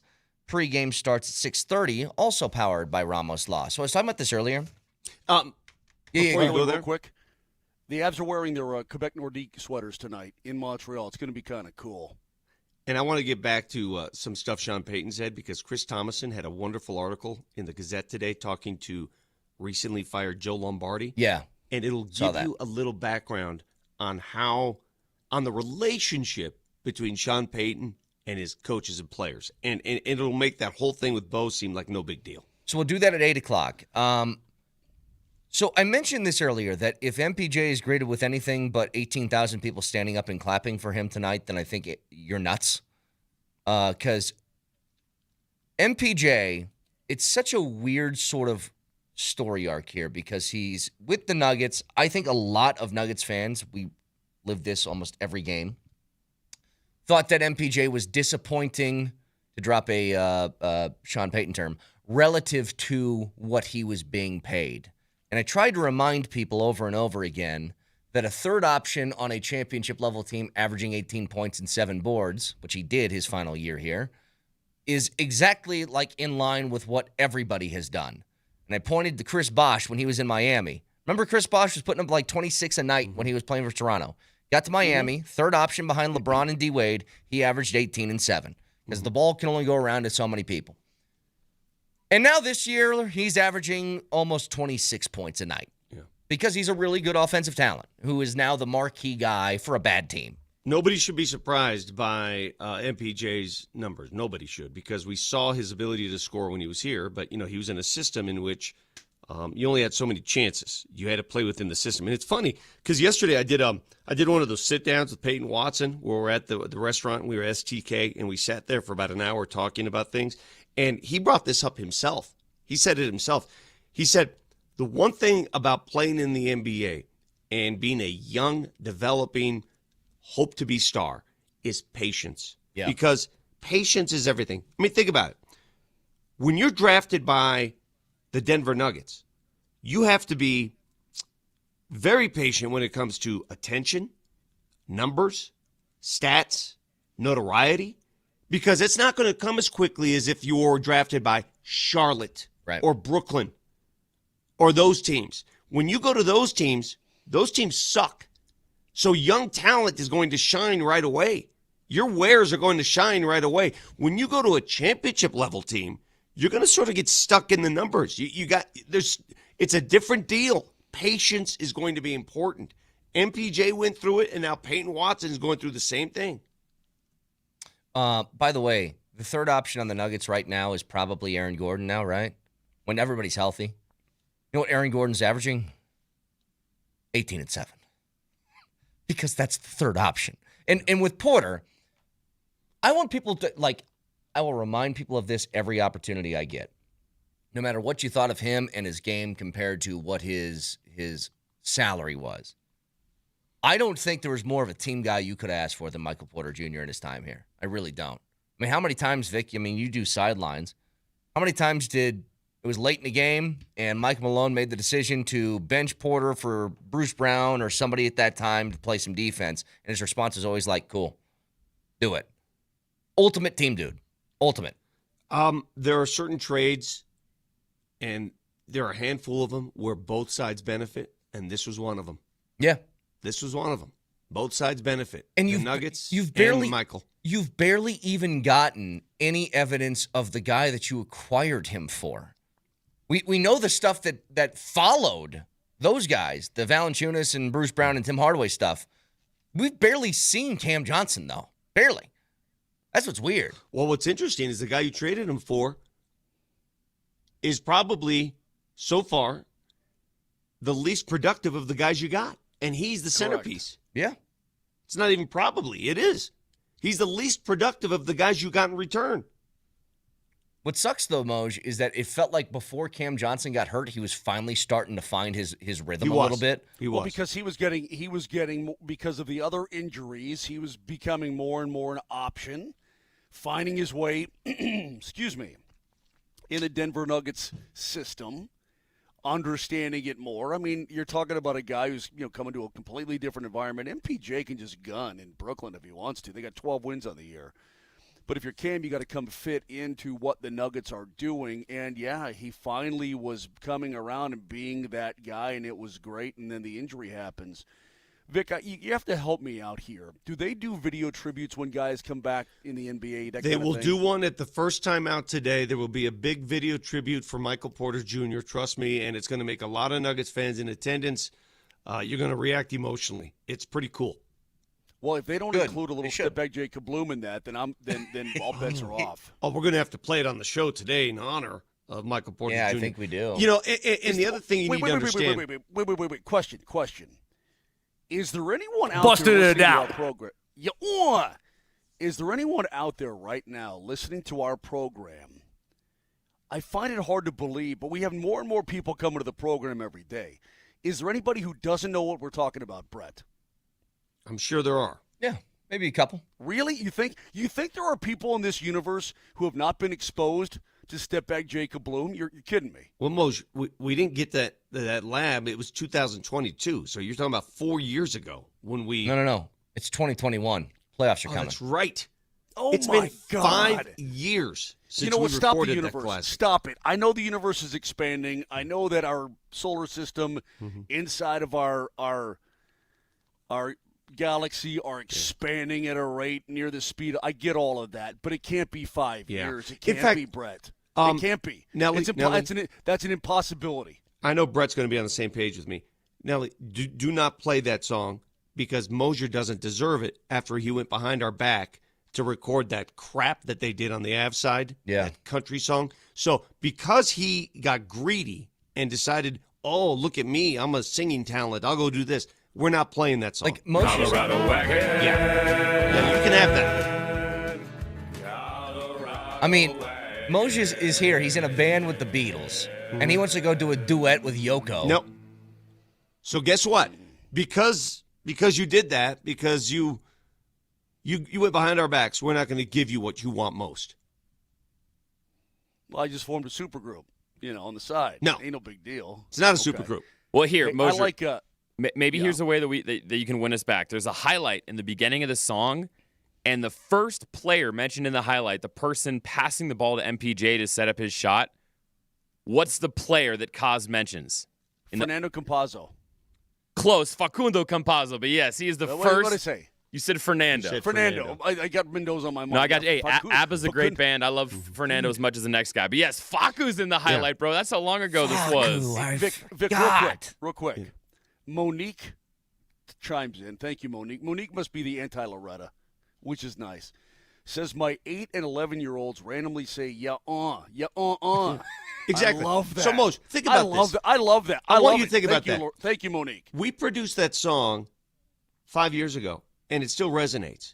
You guys attempted to do some crap knockoff that nobody wants to hear anymore. And you're telling me that we have to acquiesce to you? I mean, you blew it. You went behind our backs. You blew it. So we're not doing that song until you apologize directly to us for going behind our backs and playing that game. A sincere apology. Wow. Do you agree with me? Jeff Jeff is right. And how about Jimmy this? Page No, mute Moser. Mute Moser. Doesn't matter. Mute him. The guy just spent 15 minutes going off on somebody on the subject of what? Decorum. Exactly. Loyalty. Just spent 15 minutes doing that. Hey, you need to honor the person who got you to where you're at right now. You gotta acquiesce to him. This is something that's behind closed doors. And what does he do? No decorum for Moj. No. Rules for thee. So once he apologizes, a sincere apology, and I will be the judge if it's sincere or not, then we'll play it. For those of you who don't get to hear it or haven't heard, that's your problem. You talk to Moj about it. As for tonight's game, I know we're all going to have fun with Michael Porter Jr. being back, and it's going to be great for Nuggets fans. You got to win this game. You got to win this game. You are not going to have Joker. You're not going to have Christian Brown. You're not going to have Aaron Gordon. You're not going to have Cam. You're going to miss 4 starters again tonight. 4 starters are out. You got to win this game. Brooklyn beat them last time in Brooklyn. Yeah. That was one of the worst performances on that road trip, right? That was a game in which, do you remember That's where Coach Adelman said we need a more professional approach. Do you remember that? Yeah. So tonight, given the way the schedule hardens, and it does, got to win this game. No messing around. Hey, what's for dinner tonight? If you don't have the answer, check out Golden Flame Hot Wings. Feed your flame at the nearest Golden Flame. Again, I love that place. It's great wings. You can find them in Aurora, Parker, and 2 locations in Colorado Springs. Check them out at gfhwings.com. Back after this.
First and foremost,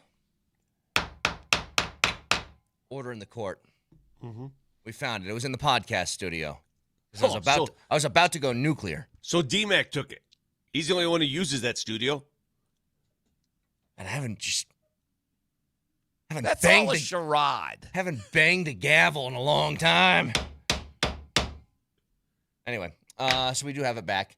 Now, there is, you mentioned this Chris Thomason story because he talked to Joe Lombardi. It is, the quote from Lombardi is an odd one. I think it's weird. But it gives you an inside look at the relationship between these longtime Sean Payton assistants and Sean Payton.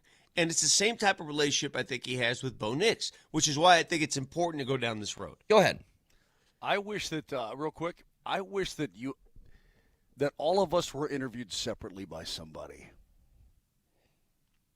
You want to see some dynamics. Let's all get interviewed separately about our show by somebody else. That's the way I'm setting that up. Go ahead. Okay. What are you talking about?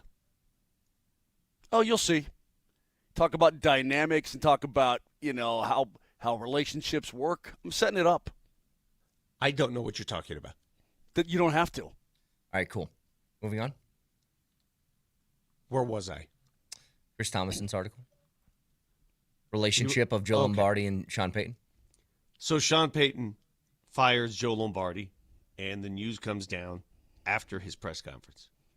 Chris Thomason catches up with Joe Lombardi. Quote, Sean decided to move on, and I guess that's all there is to say.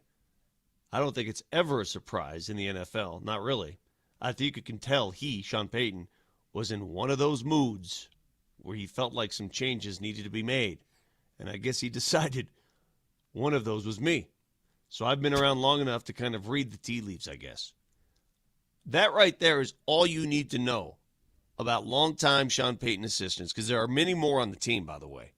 There's other guys on the team that have been around Sean. He really is a moody dude. And if one day he feels, no, I need to make a change, the next day he'll call him, hey, you're back on. Wasn't Moser, remember the relationship George Steinbrenner and Billy Martin had in New York? Sure, he fired him 3 times. Yeah, and kept calling him back. It's the same thing. This is who Sean Payton is. I mean, this guy's basically telling you, yeah, we've been down this road before. We lost the game. Someone's going to catch a stray, and it's my turn to catch a stray. I'll go on. Here's what Lombardi said when asked if he was made the scapegoat. Quote, well, we made it to the AFC Championship. I don't know why there needs to be a scapegoat, so I'm not sure what I'm being scapegoated for. I thought it was a good season. So, no, I don't feel like that in any way. I just think Sean Payton just wanted to go in another direction. I think that that's very, very weird. That he said he fired me because he was in one of those moods doesn't seem like a very good reason. Now, I have not been a fan of Joe Lombardi's style of offensive football for a long time. How do you know what it is, though? He's been an offense. Well, no. You have no clue what Joe Lombardi is as yes, a. I do. He was the OC in Detroit. I know exactly what it is. Okay, what is it? It's very dink and dunk. Very dink and dunk. Everywhere he goes, it's just little drop-offs here, there. It's not a lot of tacking downfield. I don't like that style of football. I think it's too hard to do over the course of 4 quarters without making mistakes. Now, I don't know what he was doing in Denver. It feels like if you're the coordinator for somebody who's calling plays, whether it's offense or defense, your job is to be that guy's boy, right? It's to be his pal. Go out, help him with the game plan, whatever he needs. You kind of do this, do that for him. You're like an assistant, like an aide. But to fire somebody because he was in one of those moods, like if RPD, Kevin, came up to me after the show today, and he fired me. Yeah. And I go, why am I fired? He's just like, I'm just in one of those moods. I'm in one of those. It's like, it's diabolical. Can you give me a reason? It's like, diabolical. was I not doing something right? But this is guys, this is what you need to understand. This is Sean Payton's reputation around the league, that he's diabolical like this. He's enigmatic. He's crazy. He does things like this. Jay Gruden, John Gruden's brother, was also interviewed by Chris Thomason in this article. And he said, quote, I hate this scapegoat thing because to me, Sean is the one with the play sheet. He's the one putting the plays together. He's putting the game plan together. I don't think any coach should be fired when they go to the AFC Championship game with a backup quarterback and lose by 3 points based on a decision the head coach made. That's what bothers me, according to Jay Gruden. It's true. I mean, and again, I think your reasoning was more accurate after the press conference got done when you said, Vic, that maybe he didn't like the way the running game was being put together, and maybe that's something that Lombardi had a hand in. But it is kind of like, look, man, if they fired Vance Joseph because the defense was bad, that would make sense because, like, you're calling the plays, you're in charge of it, it stunk, see you later. But I don't know what he does. I don't know what Lombardi's gig is. That's what I'm saying. Do you fire him because you didn't do enough to help me or to change my mind or to – what was it? See, I don't think we know because we don't know exactly what his role was. Yeah. We know what his title was. We know what Joe's title is OC. But what was his role? Don't know. No idea. I mean, Mose, you're on the decorum train today. Does this lack decorum? Yeah. No, I find it to be interesting. Come in, deal with Russ. People take their sides. Mostly Russ got pummeled. I mean, Russ got pummeled. Like that UFC guy in the corner just getting pummeled, right? Well, it is just kind of like when Russ came in here, it was a convenient thing of anything that went. How about this? Yeah. When they took over. By the way, I'm tired of Peyton bringing up Hackett anymore. It's 4 years ago, man. Yeah. And 4 seasons ago. Enough of this crap. No more Hackett. If I hear Nathaniel Hackett or previous regime one more time, I'm going to puke. Enough of that crap. From a straight PR standpoint, though, Russell Wilson's like the best thing you could have asked for when you got here. 100%. Anything that went great, you were the genius that turned it around. Look at his face. Yeah, look at his face. And anything how can I win with that? Anything that went wrong, you're like, well, look at this dum-dum. Right. What am I supposed to do with this? I didn't bring this guy in. He's cooked, and okay. But you see, then you get to the playoffs, then you get to a number 1 seed, blah, blah, blah. Look at these layers of the onion starting to be peeled back one by one. Yeah. You know, concerning this coach and his former OC. I would be fascinated to hear an interview with the other 2 assistants who just got. I just got the Ziggy. I'd be fascinated to hear that. And then the quarterback situation. I mean, you just see, this is not abnormal. I mean, because, again, it's pro sports, high ego, a lot of pressure, all that kind of thing. Well, he fired his wide receivers coach because apparently he didn't have his thumbs together when he caught passes. That one actually makes sense, though. You almost led the league in drops. That's a problem. Why did the cornerbacks coach get fired? Your corners were good. Well, you know what? I'll tell you why. You think there were a couple occasions when he walked into the corner coach and said, hey, why is Riley Moss having all these PIs? Can we fix that, please? Okay, well, how much of that is on Riley Moss? I'm not saying. Hold on a second. I don't disagree with you. I'm giving you see, we have reasons to think why these people were fired. I still don't know what Joe Lombardi did inside the intricacies of his job to understand why he was let go. Cortland Sutton is not dropping balls because he's not keeping his thumbs together. It's a bunch of, this is just, would you just listen to yourself talk? Listen to your own damn self for once instead of blah, blah, blah, blah, blah. I'm not talking about you, Vic, or you, Brett. I'm talking about just I wish you were talking to Vic. Yeah. Wait, you know what? Hey, what about that the touchdown you actually scored against the Buffalo Bills? Well, Sutton kept his thumbs together on that play. I mean, for crying. Well, I almost said it. For crying out loud. Can we just be real about this? It's just, yeah, maybe he's in a mood, whatever it may be. I don't know. But these layers are being peeled back one by one, and there are some interesting dynamics, like there always are with these pro teams. There are dynamics that we don't know about. Now we're getting exposed to them just a little bit. The more you think about it and take a step back, think about it. The Denver Broncos overachieved so much this year. They got to the AFC title game, and they hosted it. The overachieving is through the roof. 1 seed. How many overachieving 1 seeds fire 3 offensive assistants after getting there? That's crazy. It's 2, right? 2 and then a cornerback. You're right. 2 and then a corner. 3 assistant coaches fired. When you think about it, that is pretty nuts. A texter says this. He goes, oh, my gosh, a head football coach in charge fired his assistants. Oh, it's the end of the world. Doesn't Andy Reid do the same thing in Kansas City? You know what? I don't know what the rate of assistant coaches being fired for successful seasons, after successful seasons are, but I can tell you this. The weird thing about it is if one of them came up to a reporter after he was fired in Kansas City and he goes, yeah, Andy was just in one of those moods and now I'm gone, wouldn't you be like, well, that's a weird thing to say? Well, and the thing is, Lombardi was with Peyton before he went to the Chargers, he was with for Peyton a long for like time. 5 years. Yeah. In New Orleans, or maybe even longer than that. I think longer than that. So he was with Sean Payton for a long time, so he obviously knows him well. Here's what I do know, or at least what I think I know. The Broncos are not in the Super Bowl because of Lombardi and the two other assistants. Okay?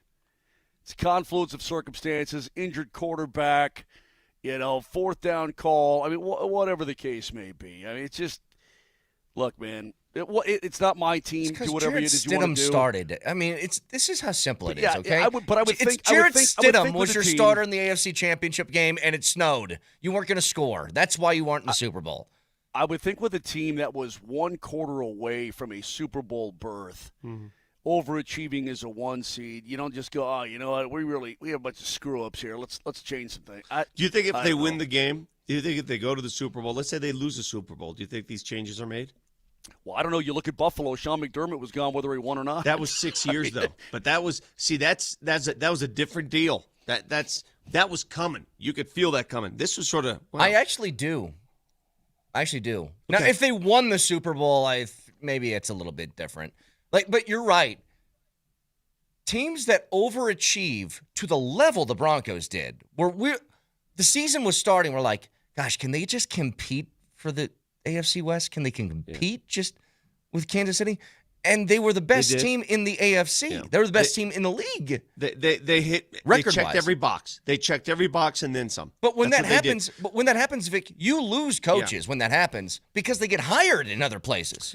Yeah, I think we just have to come to terms with the capricious nature of Sean Payton. This is who he is and this is what he does. And his reputation preceded him. And everybody in the NFL knows that, you're going to get this with him.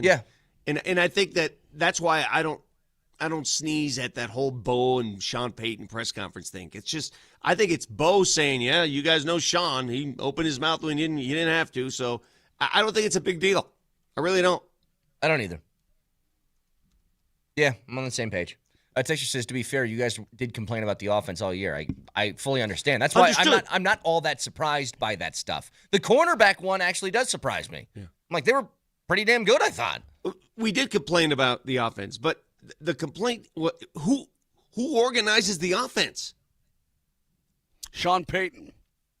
He's not going to fire himself. I just responded. I said, yeah, but it's Payton's offense, his play calling.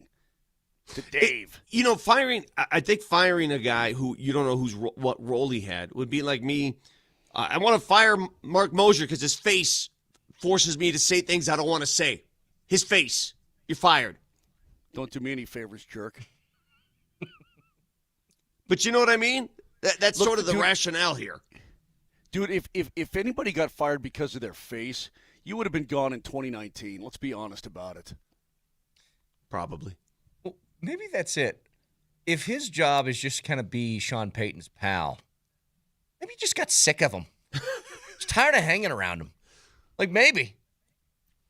I don't know. Even we need a break from each other sometimes, and I'm going to get a big one in about a week and a half. Moj, have you thought about your apology yet or no? Well, yeah, Vic, here's what I thought about it. Mm-hmm. I don't give a rat's flipping tail whether we play it or not. Okay. You ain't getting jack squat out of me. So you're not going to apologize? If you want to punish the listeners because of your ego, you go right ahead and do that. It's not just Brett, are you on the same page here or is it just me? I just like the back and forth I'm hearing from you guys today. I like it. Hey, someone said on the text line. Hey, Powder. Yeah. Get bent too. You're not immune from this crap. Someone said on the text line, Brett. You took a whole second and a half of a pause to say get bent too? Yeah. Brett, somebody said on the I was going to say something a lot worse, but I'm holding my tongue today because I'm cold in Montreal. A couple people on the text line said, boy, you guys sound very jealous of Moser and what he produced with that wagon song. Let me tell you something. Powder, you know enough about me. if you think there's any hint of jealousy for that trash they put out there into the blogosphere or whatever, that podcastosphere, I will. You think I'm jealous over that? Not to toot my own horn, but did you guys hear my rap verse in that song? I mean, did you hear our song versus? I mean, are you kidding me? Jealousy? Let me do this. Beep beep. Let me. You know what it is? Brett, It's sympathy, not jealousy. Sympathy. Brett, what's the text? Let's say it slowly, please. One more time. The text line number slowly. 303-504. Now, I can't do it slowly. I like forgot now. 9025. Do it regular. 0925. See, 303-504-0925. See, if I do it fast. Yeah, 303-504-0925 back after this. Yeah. You have to say it that way. So if anybody has never heard Step Back Jacob Bloom, or which I find hard to believe, which is amazing to me because it was all over Spotify as a #1 hit. If you haven't heard it yet, you want to hear it, then then bang Vic, bang him, bang me, and tell him, just bang him. 303-504-0925. And if you haven't heard it and you want to hear it, this is on Vic. This is all about him and his little spite. Hey, just quickly here. Vic is going to be live from Radio Row in San Francisco, and that's all thanks to Groove Toyota. Start here, go anywhere on Broadway, in Inglewood, or online, groovetoyota.com. And I just have a simple request. We will gladly play that song as soon as you apologize for going behind our back. Not going to do it. Okay. Sometimes my creativity needs to branch out. All right. We were a rap Then group. we're good. We're good I here. became We're done a here. country artist. I've done both. Okay. Get to the Avs. Rap and country. I have a question about a former Denver athlete that we'll get to in just a second, along with another keyword and a chance to get in Ball Arena tomorrow for the Clippers game next.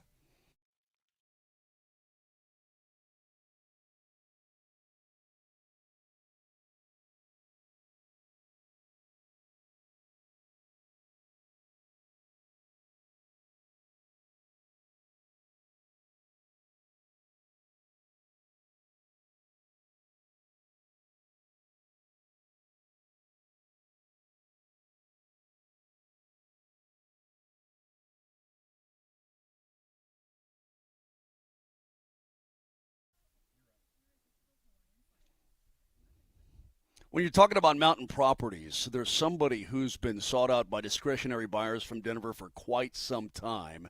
And she can help you, too, whether it's buying or selling. Her name is Anastasia Bell. She's a broker associate with Breckenridge Associates in Breckenridge. And here's the number. I'm going to give it to you later, but write this down right now or think about it. 970-968-7646. By the way, do you know you can discover exclusive Breckenridge ski chalets? It's private mountain living, meeting world-class skiing. It's pretty awesome. Private, refined, truly exclusive. You can walk up slopeside in your own Breckenridge chalet. And Anastasia Bell can help you get that deal done. She is by far the best that you will find. She knows the mountains like nobody's business, and she's got that professionalism required for just such deals. So if you're ready to enjoy that mountain lifestyle, whether it's in Breck or anywhere else, now is the time to get it done. Again, that number, she'll answer, 970-968-7646. It's expert concierge service. She is going to take care of you. 970-968-7646. Remember that name for Mountain Properties. It's Anastasia Bell.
It's another Nuggets Ticket Thursday. Keywords on the 20s every hour, every show, with 5 pairs of tickets to give away. The keyword for this hour is binder. So text binder in your first and last name to 303-504-0925. Can get you in the building for tomorrow's game against the Clippers. The Wilhite Law Firm is giving you chances to win big on and off the court. Visit willhitewins.com, but this hour's keyword is binder. Also, go on altitudesportsradio.com/NugsTix. We got a pair of 100 level tickets to the Nuggets and Thunder on Sunday. Big ticket. So altitudesportsradio.com/NugsTix. And the way things go right now, how they ramp up these guys for availability, if you're paying attention, so tonight they're going to be -4 starters again, the Nuggets. They're not going to have Joker available, those guys. So they're not even on the injury report yet. They're out. They have a back-to-back. Tomorrow night they play the Clippers. We'll see if they show up on the injury report for that one. But the way things stand, I don't think Joker will be available for that game Sunday night at this rate. Well, they said reevaluated in a week. When was that? Was that Monday? That was on Tuesday. Monday or Tuesday, yeah. So probably not. Now, going back to the Avs from last night, here's what my sort of, I guess, synopsis of that was. They're done. They just want this break to get here. They're tired of it. They want whatever that is, 3 weeks. What is it, most 3 weeks off, something like that? Mm-hmm. They can see it. They've played really good hockey this year. They got a few guys banged up, but they just had nothing last night. Don't believe me? Listen to the coach. Yeah, flat.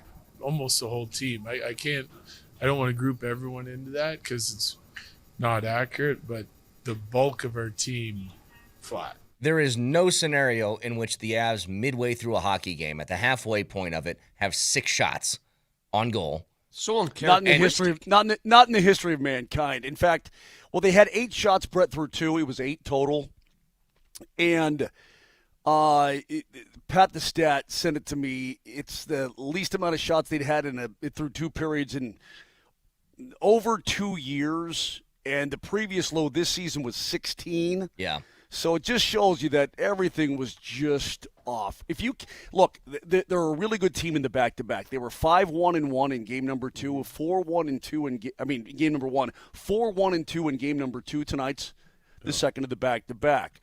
They should be motivated. They're going to be wearing obviously the Quebec Nordique sweaters, but you're in Montreal. I mean, you're at the Bell Center here. They're going to be fired up to play you. You need to be fired up to play them. That's a good point. And on top of that, it was Ottawa, a team that you disassembled the last time you played them. It's not a top-notch team that you lost to last night. It's just here's what you're going to get, buddy. You're going to get, as you get further on here, I mean, look, these last couple of games before the break, but certainly coming out of the break, you play 5 in 7 coming out of the Olympic break. You're going to be hitting some desperate teams, either for position or just to get in. Like Utah, and then of course you're gonna square up against Minnesota. LA is gonna be desperate. Anaheim's gonna be desperate. You're gonna go to Dallas, then you get Minnie again. I mean, these teams are going to be garnering position or fighting for position, or just like last night, Ottawa, they got to go now. If they don't go now, they are not going to be able to battle for a playoff spot. So they know that. And they played very hard and very stingy last night. So the remaining schedule before the break, Montreal tonight, then 2 against Detroit, 1 in Detroit, then at home on Monday. And the final before the break is San Jose next Wednesday night. So those games, those final 4 cannot get here and be played soon enough. That is correct. How many... Is it 3 weeks off? Exactly 3 weeks off for the break? The next game will be on the 25th, so the 4th through the 25th. Yeah, 21 3 days. Weeks. Yeah. But again, the actual freeze is the 4th through the 22nd. All right, so the guys who are playing in the Olympics, clearly they're going to be doing – everybody else, it's just vacation time? They just take off?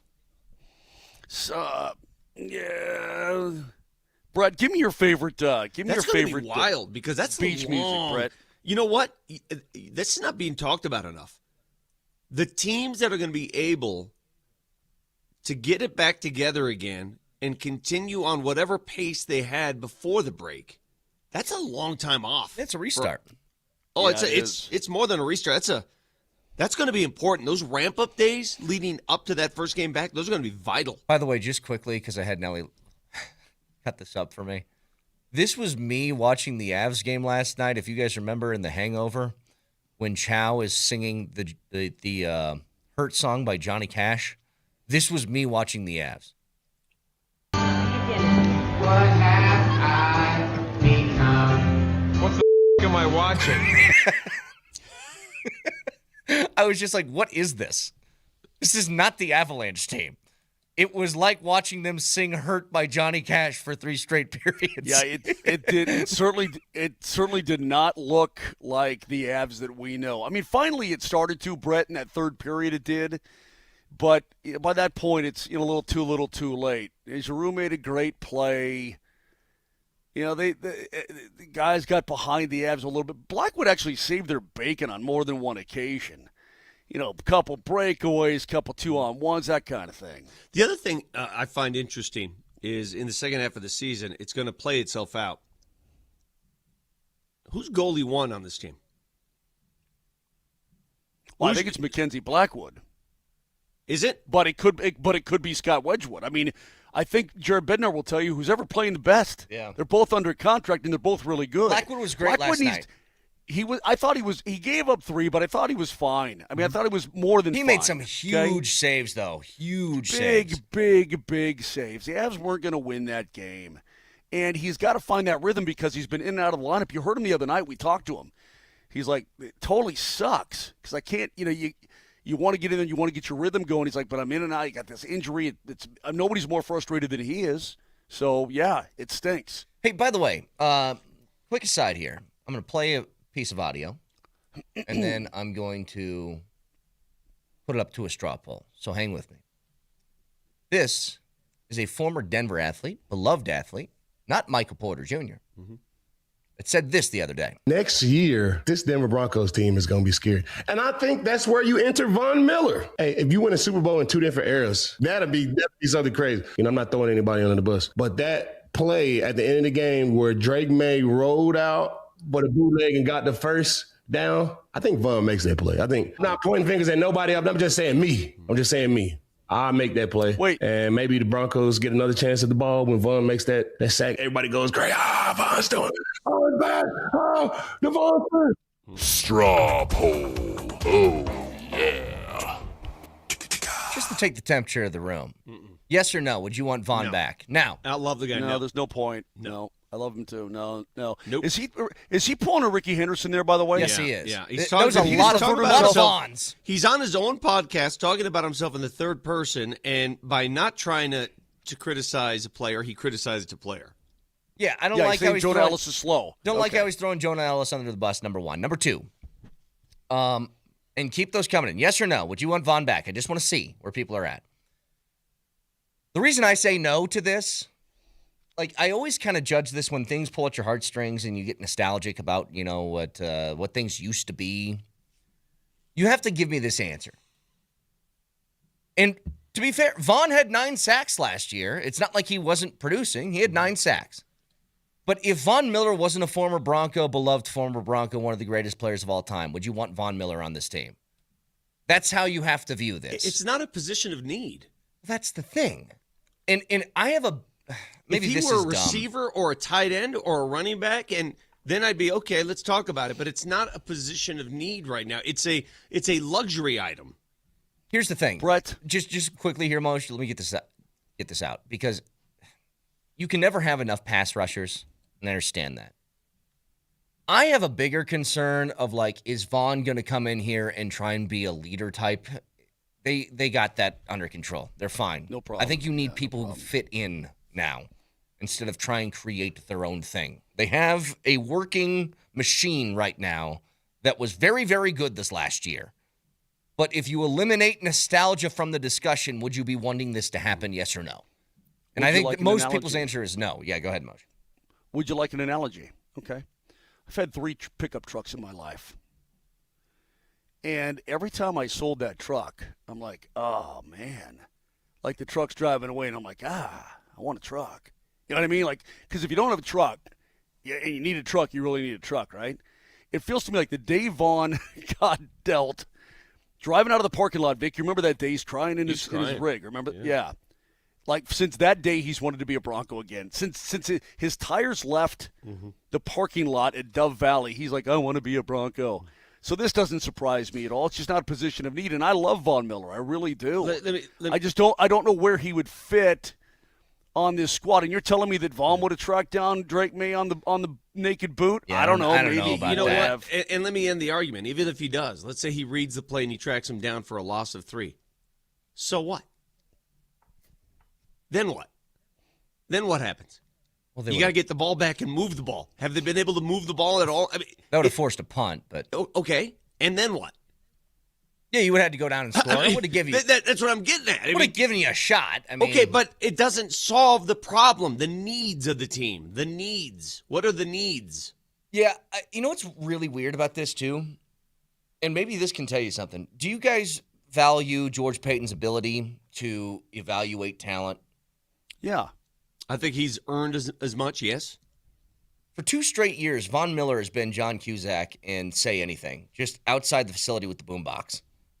Yeah. And they've just kept the door shut. Yeah. He has been begging to come back here for multiple years now. And they're like, yeah, I think we're good. Let me give you a little insight, too. So Sean Payton has already chased away vocal players, like guys who go outside the box and are very vocal.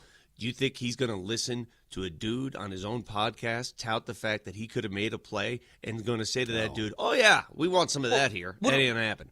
I mean, that's what I just was talking about, though. It's like there's a personality fit thing that maybe worked for Vaughn, 10 years ago that I don't think it would work now. I really don't. Ain't going to happen. Hey, so, of the free agents that are available, we didn't even bring this up. Who's going to play linebacker for the Broncos next year? I don't know. Are they going to sign Singleton, the leading tackler?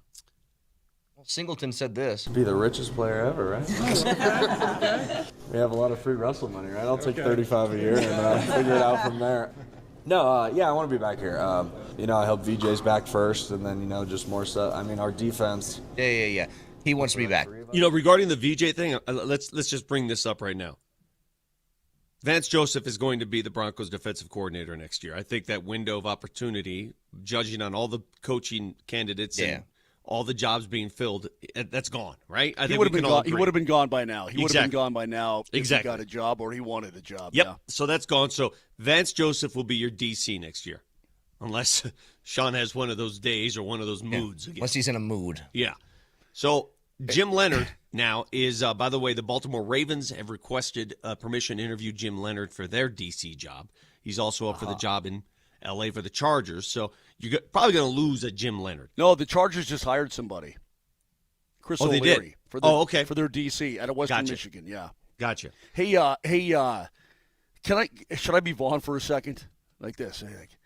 Yeah, so, and like, I'm not saying that these guys aren't good, but if Moser's calling the Olympics, man, over in Milan, Italy, people are like, yeah, Moj, yay, oh, keep calling that game, baby, yeah. And listen, I'm just saying that I would have called a really good goal at that time. That's all I'm saying. If Team USA beats Canada, like in the final, and like, paper, yeah, Moj, you called the hell out of that game. You know what's funny? I think old Mo should be really good at that. A texter actually pointed this out, and it's kind of my point. I referenced this in the appetizer regarding Vaughn. So Vaughn is the former Bronco, former Denver guy who obviously loves it here, as most do, and wants to come back, especially with a team that's good. And the texter says, Bruce Brown did the same thing. And I said, absolutely right. Now, Bruce Brown, I think, was another one of those nostalgia type of things. He comes back, people are like, dude, this is amazing. And I asked the question before the season started. I go, is nobody like a little bit curious as to why 3 teams passed on him in 2 years? Mm-hmm. And I think we can all admit, Bruce has been fine. Has he been what you thought he would be? He's not what he was when he was here, but he also understands. It's funny because I spoke to him in the locker room after the last game. He had a great game in the last game. Yes, he did. He was lost in that. He looked really good. He did. He was going to the hole. He was the only guy that was effective going to the hole. And he said as much. I got to fix my jumper. And I think that's the missing piece right now. He's not confident shooting the He ball. would knock down threes consistently his first time He knows around. it. He's got to fix that. And once he does, I think, because Bruce is still active Defensively, I still love his game. Mm-hmm. If he can fix that, you'll see the Bruce of But old. that's why I was asking, Moj. I was like, everybody is pumped about the Bruce signing. I was too, but I'm like, nobody's curious as to why 3 different teams were like, no, thank you. Okay, get me to the postseason. Get me to the Brucey B that I know when it really matters, where you could face elimination. Then I'm all in because his tenacity, he's a dog, and his attitude, it is going to. It's going to make a difference. Hey, this 82 game crap, this 82 game stuff now, we're beyond that, man. Get me to the post-saison. Moj, you bring up a good point. point. I'm in Montreal, Vic. Get me to le post-saison. We have 3 months to talk this out. I am very eager to find out who makes the Nuggets playoff rotation because that job became a lot harder over what we've seen the last few weeks. One last reminder for this hour. The keyword is binder. With a B. What? We're saying finder earlier. I don't know how much.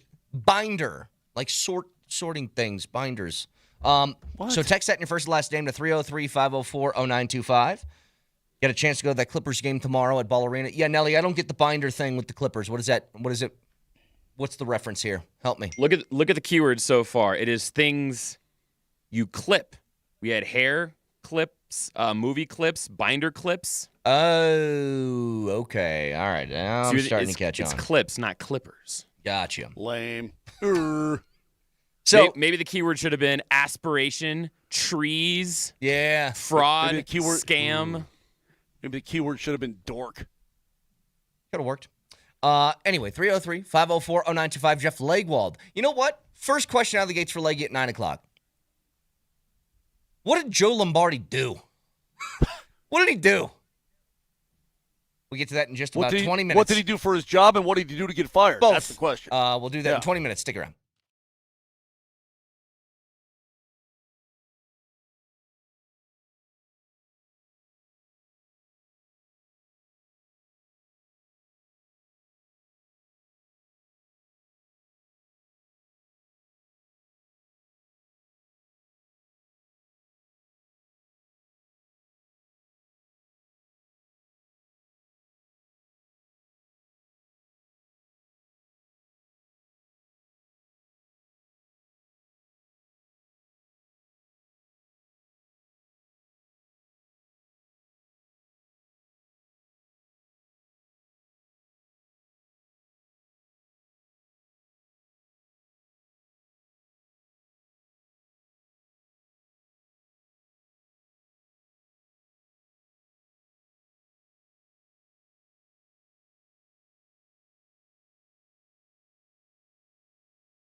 Tune in all next week, as Vic is live from Radio Row in San Francisco, thanks to Colorado Off-Road, Colorado Grown, Colorado Owned, Colorado Off-Road, online at cooffroad.com.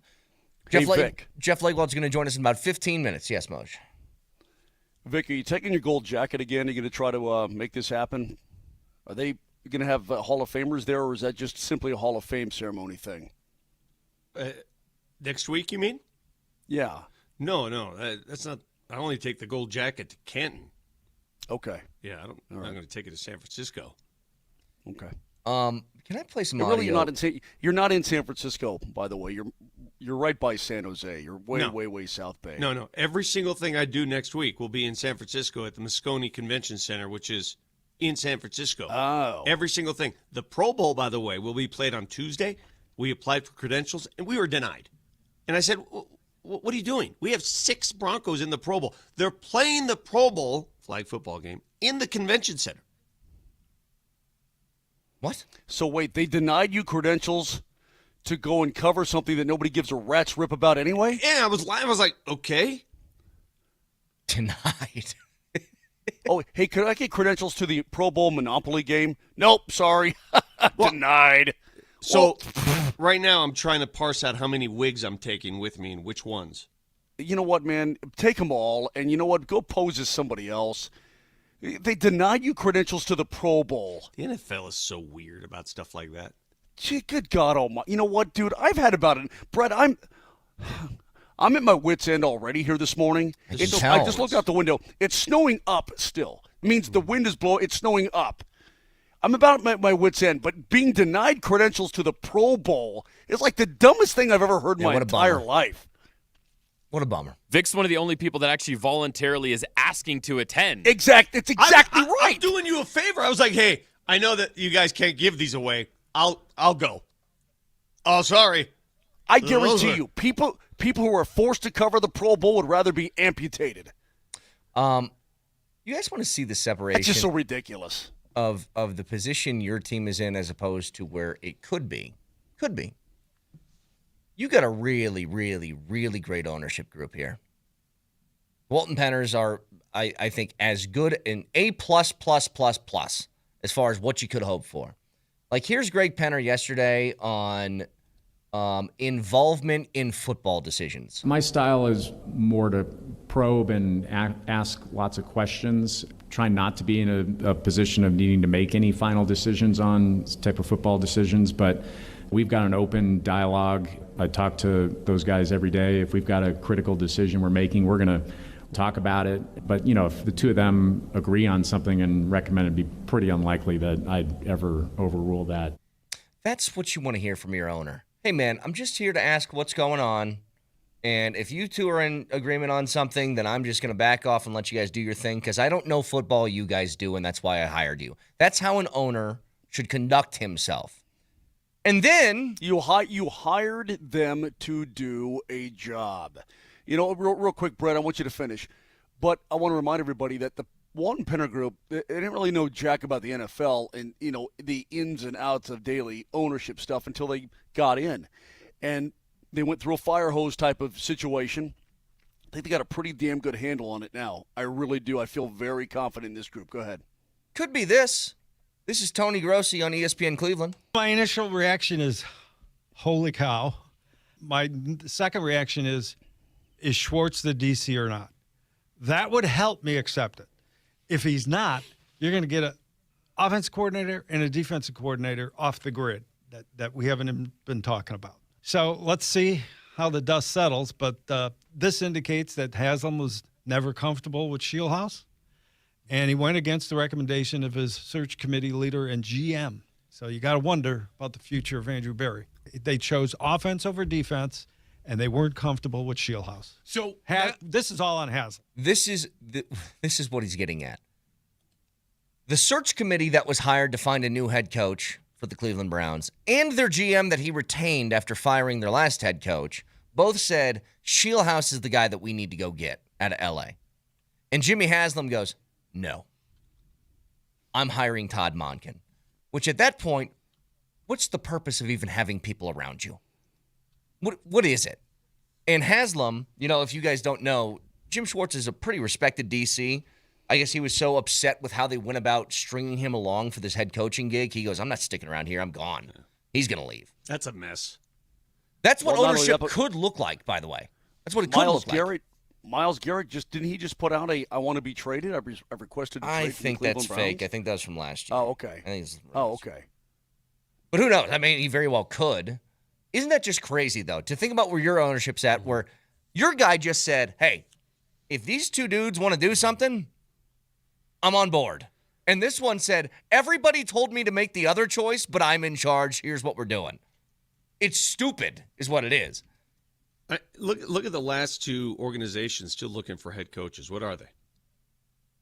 The Raiders and the Browns. Raiders and messes. The Raiders Cardinals. and the Raiders Cardinals. and the Cardinals. Cardinals. Yes. And a lot of that comes from ownership. Yeah. From the top. Yes. It's always what it is. So we'll talk to Jeff Legwold in a couple of minutes. By the way, Leggy is live from the Senior Bowl in Greenbow, Alabama. All right. He'll be giving us his observations. Checking out we the have prospects. a lot to discuss with Leggy about this Hall of Fame, the shenanigans going on. I think he's going to tell you he can't say anything. Remember? He can't. He's not allowed to say anything until the results are out. Oh, I know, but I mean, the Hall of Fame, the curator of the Pro Football Hall of Fame issued a press release yesterday saying, we're going to do some things. This is ridiculous. So I'm just curious. We'll talk to him about that, along with the decisions to let go of some coaches, including Joe Lombardi. I got one more piece of audio I want to play you guys, though. You guys remember, very, very good player, the Honey Badger, Tyrann Mathieu, right? I loved his game. So if you remember early in his career, even dating back to when he was at LSU, he had a lot of weed problems. He kept getting popped with drug tests that always came up positive. He got suspended, all that different stuff, right? You guys remember this? Mm-hmm. Not really, but I'll go with it. Oh, it happened to him. He was like, who was the receiver out in Cleveland? Josh Gordon? Is that his name? Josh Gordon. Same sort of story. Randy Gregory, same sort of story. Like they kept getting popped with positive drug tests. Mm-hmm. He couldn't stop. So he's on a podcast and he was asked, what lengths did you go to try and pass these tests? Listen to this. A couple tests before I realized it was going to kick me out of school. I'm sitting in a circle. I'm on Google trying to figure out, man, how the f*** I pass this test? And I'm just scrolling. And I come across some that said, man, just put a little bleach in the top and put it in your Coca-Cola. And so I did that. And I'm like, yo, what the f***? Like, my whole insides was just like erupting. You know what I'm saying? I ended up throwing that shit up. At that point, I'm like, man, I done ran out of tricks. Right. I don't know what to do. But I remember sitting in front of that building, man, with a cap full of bleach in a Coke bottle. And I thought that was going to save my life. It didn't. It backfired. What? He drank bleach to try and pass a drug test. This is nothing to joke about because the addiction is real, right? Yes. You can get addicted to that stuff. And it's pretty clear the addiction is there. So addicted that he's willing to drink a cap of bleach mixed with Coca-Cola. And so is he saying, Nelly, you heard the whole clip. Was he saying he filled a cap, the cap of the bleach bottle and drank that and then chased it with Coke? I mean, I know he drank a cap of bleach and Coca-Cola. Whether they were mixed or whether he shot it and chased it, I think we're kind of splitting hairs here. But and also he Googled it, which means somebody went on Google and said this is a viable option, and he saw that and said, I agree. Give that a shot. Consult your doctor first, maybe before consuming bleach. Well, would you rather do that or use the Whizzinator? He said he used one. He said, he used earlier in that he said wait, he used a Whizzinator as well? He said I used friend's pee, I used fake peas, I used like all that different stuff. Yes. He said he tried everything. That's why he got to the point of bleach. Couldn't pass one. Couldn't do it. Anyway, there you go. Kids, don't do that. It's very bad for you. Your insides will erupt, as he said. 303-504-0925. Jeff Legwold next.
Shout out to the Ramos Law Hotline. Car accident, you need Ramos Law. Medical doctor and attorney, RamosLaw.com. We're joined as we are every Thursday at 9 o'clock by Jeff Legwold, who's in Mobile, Alabama.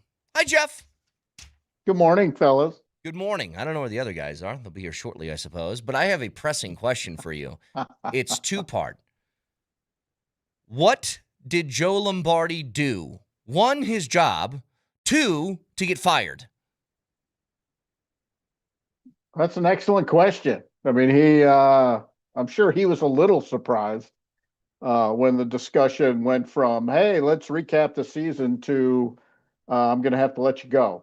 I think he's been with Sean for 15 years. So that's a lot of, proverbial water under the bridge. So obviously, I mean, Sean Payton's been frustrated with the offense for most of the season.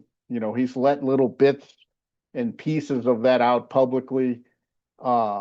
He seemed consistently frustrated with things ultimately they're under his control. Yeah. The tempo of the offense, the play calls. But I think this is him sort of in a way, because if you look at the defensive staff, Vance Joseph, the coordinator, has hired a staff that's essentially they went out and hired the people they thought were the best people to fill those positions. They didn't necessarily have to have a history with VJ or anything. On the offensive side of the ball, it's very much provincial. There's all kinds of people who've worked with Sean Payton in the past and have a history with Sean Payton in the past. Defensively, Joe Vitt is really the only guy with that kind of extensive history, and they've got like 4 or 5 on the offensive side of the ball. So I think this is a little bit of an admission that maybe some fresh eyes are needed. Now we'll see if he doesn't, in the end, he could just turn to another longtime confidant, in the position and business as usual, and it's just a different person. But I think his frustration level got, centered on, for whatever reason, Joe Lombardi, and I'm sure Joe feels like he's been singled out. Well, he said this. like he, like he was in one of those moods, which is a weird thing to say after you get let go. But like maybe you have a better. Because every coach who's worked for Sean Payton's been fired during a game, or it's just one of those things. But for Lombardi specifically, it's the same thing that I think when like Ed Donatel was here under Fangio. What is their role as coordinator? Because coordinator usually means you're calling plays. So what is it when you're not doing that? They do an awful lot of the unglamorous work of being the coordinator, the game planning, the preparing the information to present to the team. I mean, a lot of the stuff, it's very difficult for a head coach to do all the nuts and bolts of what it takes to prepare to be the play caller on game day. So they do an awful lot of the heavy lifting when you carry the title but not the play calling, and you are the guy, sort of the last voice in the play caller's ear in that role. So it's an important role. It's an enormous role Monday through Saturday, most weeks. So it's not just a, hey, fill the position, no worry. It's an important part of how things get done. But go ahead. Oh, well, Jeff, I was telling the boys earlier that it looks like we're peeling away the onion a little bit here, right? We're getting into different layers. It's only taken 3 years to get here, whatever it is. But from what you know about Sean Payton, does this feel like a real change in the future? Is it coming with Payton, or is this business as usual? Well, I mean, the big question is, and he's resisted it, quickly when it's been brought up in the past, is does he still want to call plays? Would that mean they could keep Davis Webb longer if Davis Webb called plays? But it just depends on what that means. If someone else is the play caller and he's in their ear all the time, until the ball is snapped, that's a difficult situation. So it would take a lot of, thought on his part of how it would look and how it would go if he didn't call plays. But I do think their level of struggle to score points, especially with any sort of big play mocks. I mean, their big play numbers are just middle of the road. Yeah. And, that obviously frustrates him. It's not a familiar place for him to be in. And I think this is proof that he's frustrated. He's a little peeved that this wasn't just a pretty good Super Bowl chance. This was certainly a defense good enough to win the biggest game on the biggest day with the biggest amount of pressure. The defense is good enough. And to give up one scoring drive of 12 yards and lose a playoff game at home is going to sting. And I think this is proof of how deep it stings. Jeff Legwold, ESPN.com, joining us. All Conversations with Leggy, brought to you by the International Brotherhood of Electrical Workers, IBEW Local 68. Start with a job, end with a career. Another thing I would file under the category of just weird was this from Bo Nix yesterday. Didn't have any predisposed issues. Man, my ankles were feeling really good. I don't think he really should share how many surgeries I've had in the past, to be honest with you, because I don't, he doesn't really even know that. But I think it's going to be good, to get back, get to work, start from ground zero. So Moser zero. was fired up about that. He thought there's a level of decorum you should have with your head coach. What did you think? What did you think when Bo called his own press conference, essentially? No, I mean, he was going to talk Monday with the rest of the players, but physically, couldn't get in there to do it on his scooter. So I think this was more of, it's going to be a scheduled thing. Look, he's a grown-up person. If you don't want your head coach sharing your medical information, I think it's okay to say, and I think other guys have said it. And I think, frankly, a guy who spends more time with Sean Payton than any other player on the roster probably feels like he can flick the nose a little bit and say, hey, come on, man, I don't want that stuff out there. I didn't take it as any big deal. And frankly, it was conveyed to me before and after that he's more intent on sort of telling people he doesn't think he's injury prone. That's really where he's going with this. Not, hey, I'm peeved at my head coach. Is that I'm worried about my second contract, I don't want to be called injury prone, or is that just a perception thing? No, I think it's a competitive thing. Yeah. In his mind, he played 60-some straight games in college and the NFL, and he doesn't want people thinking he didn't want to be out there for the playoff game. It's just to me, it's a competitive thing. But I have a pretty high tolerance. I think we sort of put a framework on athletes and coaches we don't put in our own workplace. If your boss said something to you that you thought you could respectfully disagree with, you would do it. You wouldn't just say, oh, you're the boss, I'm going to do whatever you say no matter what. And and it's not, look, this is my 40th season this year. The dynamics between players and coaches are far different now than they used to be. And that's just the way it is. And I don't think it's a beef. If people are going to make it a beef, I think you're missing the boat on that one. All right, that's fine. Maybe I'm missing a boat. Maybe I'm old school. I don't care what you call me.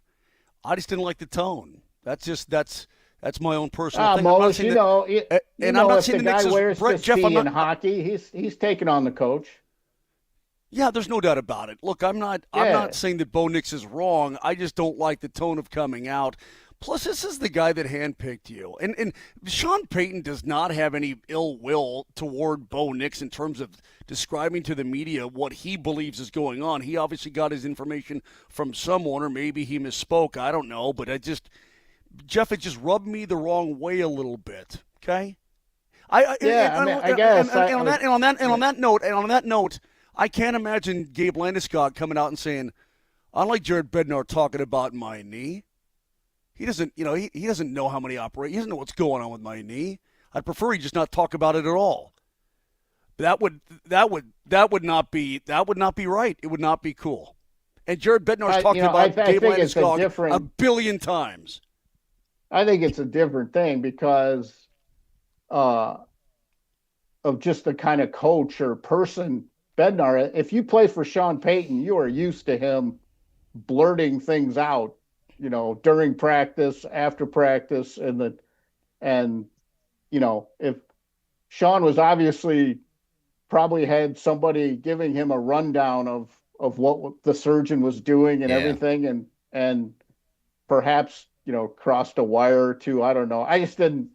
I've been told it's not a beef. I believe it's not a beef, and we'll see. The next time we hear from Sean at the combine, if there's still any lingering things to that. But again, I see health and the NFL especially because players are often framed as not playing or questionable, and when teams don't and players don't discuss their injuries, I think it puts a player in a tough spot of people thinking they don't want to play or what. Jeff I'm sure it's all going to be hunky dory I'm sure everything's going to be just great. It might not be. I can't say that. No, I'm sure it will be. It's going to be great. Moser's in a mood because the Avs. Hey, Moser's in a mood because the Avs lost. Leggy, you got to give him some grace here. That is untrue. They're grown-ups, man. He can. Sure. I think it's good for the quarterback to say, "Hey, this is how I would have done it." Doesn't mean he's right either. It just means he can say it. Speaking of beef, I know there's a lot of things you can't say, but what can you say about the Hall of Fame stuff in the leak about Belichick? Well, I can say I voted for him, but that's and look, I tell people all the time, we don't know the results when the meeting's over. We don't know who's in and who's out. And when I read that story, I was as shocked as anybody. And I had just gotten off a plane when the afternoon guys asked me about it. And I wasn't even really prepared to get into it. But was there a long talk about Spygate, Deflategate? There's long talks about everything. The meeting is often between 8 and 10 hours long. Wow. So you do the math there. That's a lot of discussion about everything. Nothing's off the table when you're talking about the Hall of Fame. But Jeff, you can be bitter. You can be bitter, and you can think this and that and whatever else, or he done me wrong at one point, or you don't like his attitude. You can feel that way, and you could be 100% correct. At the same time, you have to be intellectually honest about the accomplishments. And that's all I really care about is the accomplishments. I don't care if the guy was a dill hole to you. I don't care if, he got busted for Spygate or whatever the case may be. The guys won an awful lot, man. An awful lot. Yeah, I mean, I would say, look, this notion that it was retribution, that's just crap. Well, then why ain't he in? 90% of the committee never had to, deal with Bill Belichick or was treated one way or the other by Bill Belichick. Right. So I don't think that's that. I mean, it's a popular. Hey, look at the bunch of angry sports writers, angry media people, and I get that, in this day and age, in the current environment we're in. But that wasn't what happened there. It's more of the process. We used to vote each coach, contributor, and senior candidate. We used to vote them yes or no when you got to the end of the discussion. So each person was considered individually. Now we are being asked to take 5 and vote for 3.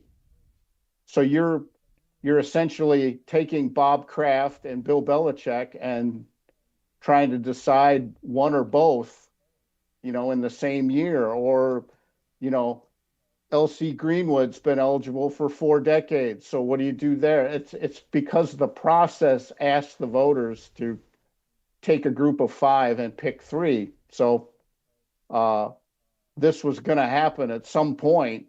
You just didn't know it was going to happen with somebody like Bill Belichick. if again, until I see the official list, which I haven't, I don't know the class. So I'm taking the story. Who I know the people who wrote it, and they're great reporters. So, but when we see the announcement, then it will be official, and that will be almost the first moment I see it too. So, it was shocking, but there are going to be more shocking selections as the years go by if they don't. In my opinion, this is my opinion, not the Halls, not ESPN, not my opinion. If they don't change the voting back, I think there'll be more shocks coming along the way. So 2 more questions real quick. Number one, if this is true and Belichick doesn't get in this year, he will assuredly get in next year. Does that push the timeline back even farther for Shanahan then? Pushes it back for, in my opinion, again, and for all coaches. Look who's been turned away the last. If indeed this has happened again, I haven't seen. Right. I'm just under the assumption that this is true. Look who's been turned away. And Buddy Parker, a championship coach 2 years ago, turned away as a finalist. Mike Holmgren last year turned away as a finalist, and guess what? Mike Holmgren was not a finalist this year. So not only was he turned away last year, he lost a step. So, that puts the time frame for Mike Shanahan and Tom Coughlin and Mike Holmgren. I mean, all the coaches who deserve, especially Mike. I mean, I just... Shanny deserves it so bad, Jeff. Where are you going to put him? Where are you going to... Should he have been the coach? I got you, but I can't go through the Gradishar thing again, Jeff. I can't do it. I mean, change the rules, whatever you have to do. Let 20 guys in at one time and say this is a one-time deal to stop the backlog or the log jam, however you want to categorize it. He deserves to be there, for God's sake. The coaches committee had one slot this year, and Bill Belichick was the finalist, not Mike Holmgren, who was a finalist the year before, not Mike Shanahan. So it's hard in the hall. Guess what? The Hall of Fame wants it to be hard. Those are the folks who built this the way they want it. And as a voter, to spite your face. Yeah, I don't know. Some of the Hall of Famers have been very public that they already think too many guys are in. So I mean, you can't win, really. Jeff, last thing for you, we'll let you go. We always appreciate the time. It is the off season though, and it's one of my favorite Legwolds that we get, which is you're there at the Senior Bowl. The prospect you're most excited to be watching this weekend or this week? Well, it's easily the best player here is the corner from Tennessee. Colton Hood is the best player here this week. But I like the you guys aren't going to like it because it's a defensive-heavy Senior Bowl, baby. I was going to say, is there any playmaker we can get for the Broncos? What's going on? Yeah, no, it's tons of good defenders out there at the Senior Bowl this year. So I think a lot of the skill guys have stayed home. But, yesterday's practice, I'll see more today, but yesterday was the defensive guys were winning most of the drills. So this has got to be like I would assume the Senior Bowl is got more talent now than maybe it has in years because of so many guys staying in college longer with NIL stuff, right? Well, I think, and again, some folks choose to stay home, like Mendoza in years past. When Vance Joseph in the Broncos staff was here, the quarterbacks were Baker Mayfield, Josh Allen, Herbert. And that group came down. A lot of those guys stay away now just because of the fear of injury. And then some guys will take part in the practices and then not play in the game too. So it's a little different now with so much money already in the mix before they even get here. All you do is work. Do you get any free time I love Mobile, Alabama, by the way. You get any free time? Not much. Okay. You're chasing folks around, man. Okay, well, there's a battleship there called the USS Alabama. It's pretty awesome. I've been up and down and through that thing. I love it, man. That's great. Go find you a battleship and go get something. Great. Go find you a battleship. Baby. Like you always appreciate the time. Thank you, buddy. See you, pal. Jeff Legwold, ESPN.com. You act like I'm some friggin' alien or something. Am I the only one who likes battleships around here?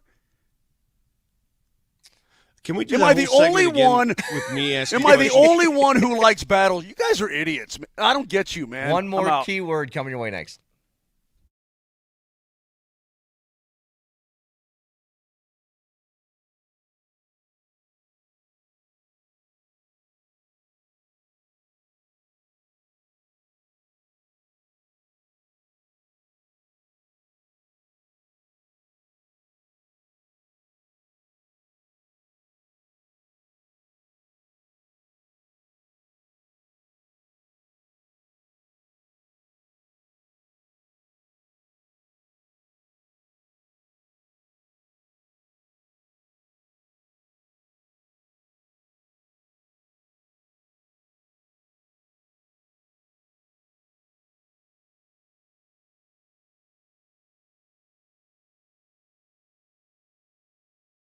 When you're talking about mountain properties, there's somebody who's been sought out by discretionary buyers from Denver for quite some time.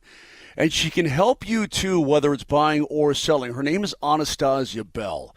She's a broker associate with Breckenridge Associates in Breckenridge. And here's the number. I'm going to give it to you later, but write this down right now or think about it. 970-968-7646. By the way, do you know you can discover exclusive Breckenridge ski chalets? It's private mountain living, meeting world-class skiing. It's pretty awesome. Private, refined, truly exclusive. You can walk up slopeside in your own Breckenridge chalet. And Anastasia Bell can help you get that deal done. She is by far the best that you will find. She knows the mountains like nobody's business, and she's got that professionalism required for just such deals. So if you're ready to enjoy that mountain lifestyle, whether it's in Breck or anywhere else, now is the time to get it done. Again, that number, she'll answer, 970-968-7646. It's expert concierge service. She is going to take care of you. 970-968-7646. Remember that name for Mountain Properties. It's Anastasia Bell.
Nelly, I'm going to get to the keyword, but you know you can't play this song in my presence without giving me Busta. So go find the clean version and cue up Busta Rhymes for me. The final keyword of the day is paper. So text that in your first and last name to 303-504-0925. That gets you a chance to get in the building tomorrow night for the Nuggets and Clippers. But paper is the keyword. So text that in your full name to 303-504-0925. The Will Height Law Firm is giving you a chance to win big on and off the court. Visit willheightwins.com. We'll announce our Nuggets Ticket Thursday winner at 9:55. Can also get in the building on Sunday against the Thunder. Pair of 100-level tickets. All you got to do is go to altitudesportsradio.com/NugsTix to enter. So, Nelly, you cue that up at some point. I guess we also have to play Step Back Jacob Bloom because we have Michael Porter Jr. in the building. Yeah, based on hold on a second. From Kansas, the 7772 sports program, not history class. Moj, why are you so angry? Because I like battleships? Is that I guess you've been angry this morning? You've been angry. I have not been angry. I've been fine. I said I don't like the tone of both. I don't like the way this whole Peyton Nix thing went down, and not that I favor one guy over the. No, but it's not a big deal, Moj. It's not. Everybody tells you it's not a big deal. I get great. It. Good. I hope it's not. A big deal. That's great. Great. Okay. Don't make a big deal out of something. It's not. I think it's funny that the quarterback holds a press conference to counter the head coach's previous press conference. If anything, it's funny. Okay, great. That sounds really good. To me, it just didn't sit right. I don't think it's appropriate, but that's my own position. I also have people saying that they love battleships, and I appreciate that too. Okay. So thank you very much. Before we move on with anything else with the program, Nelly, do it. And if you're a dude and you don't like battleships, then that's on you. Nelly, do it. Well, my only request is that we have to like breathe and lick our fingers like Moj as if it was lay it down during this part. Wait.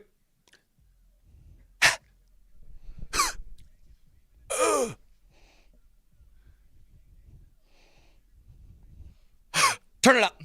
Turn it up.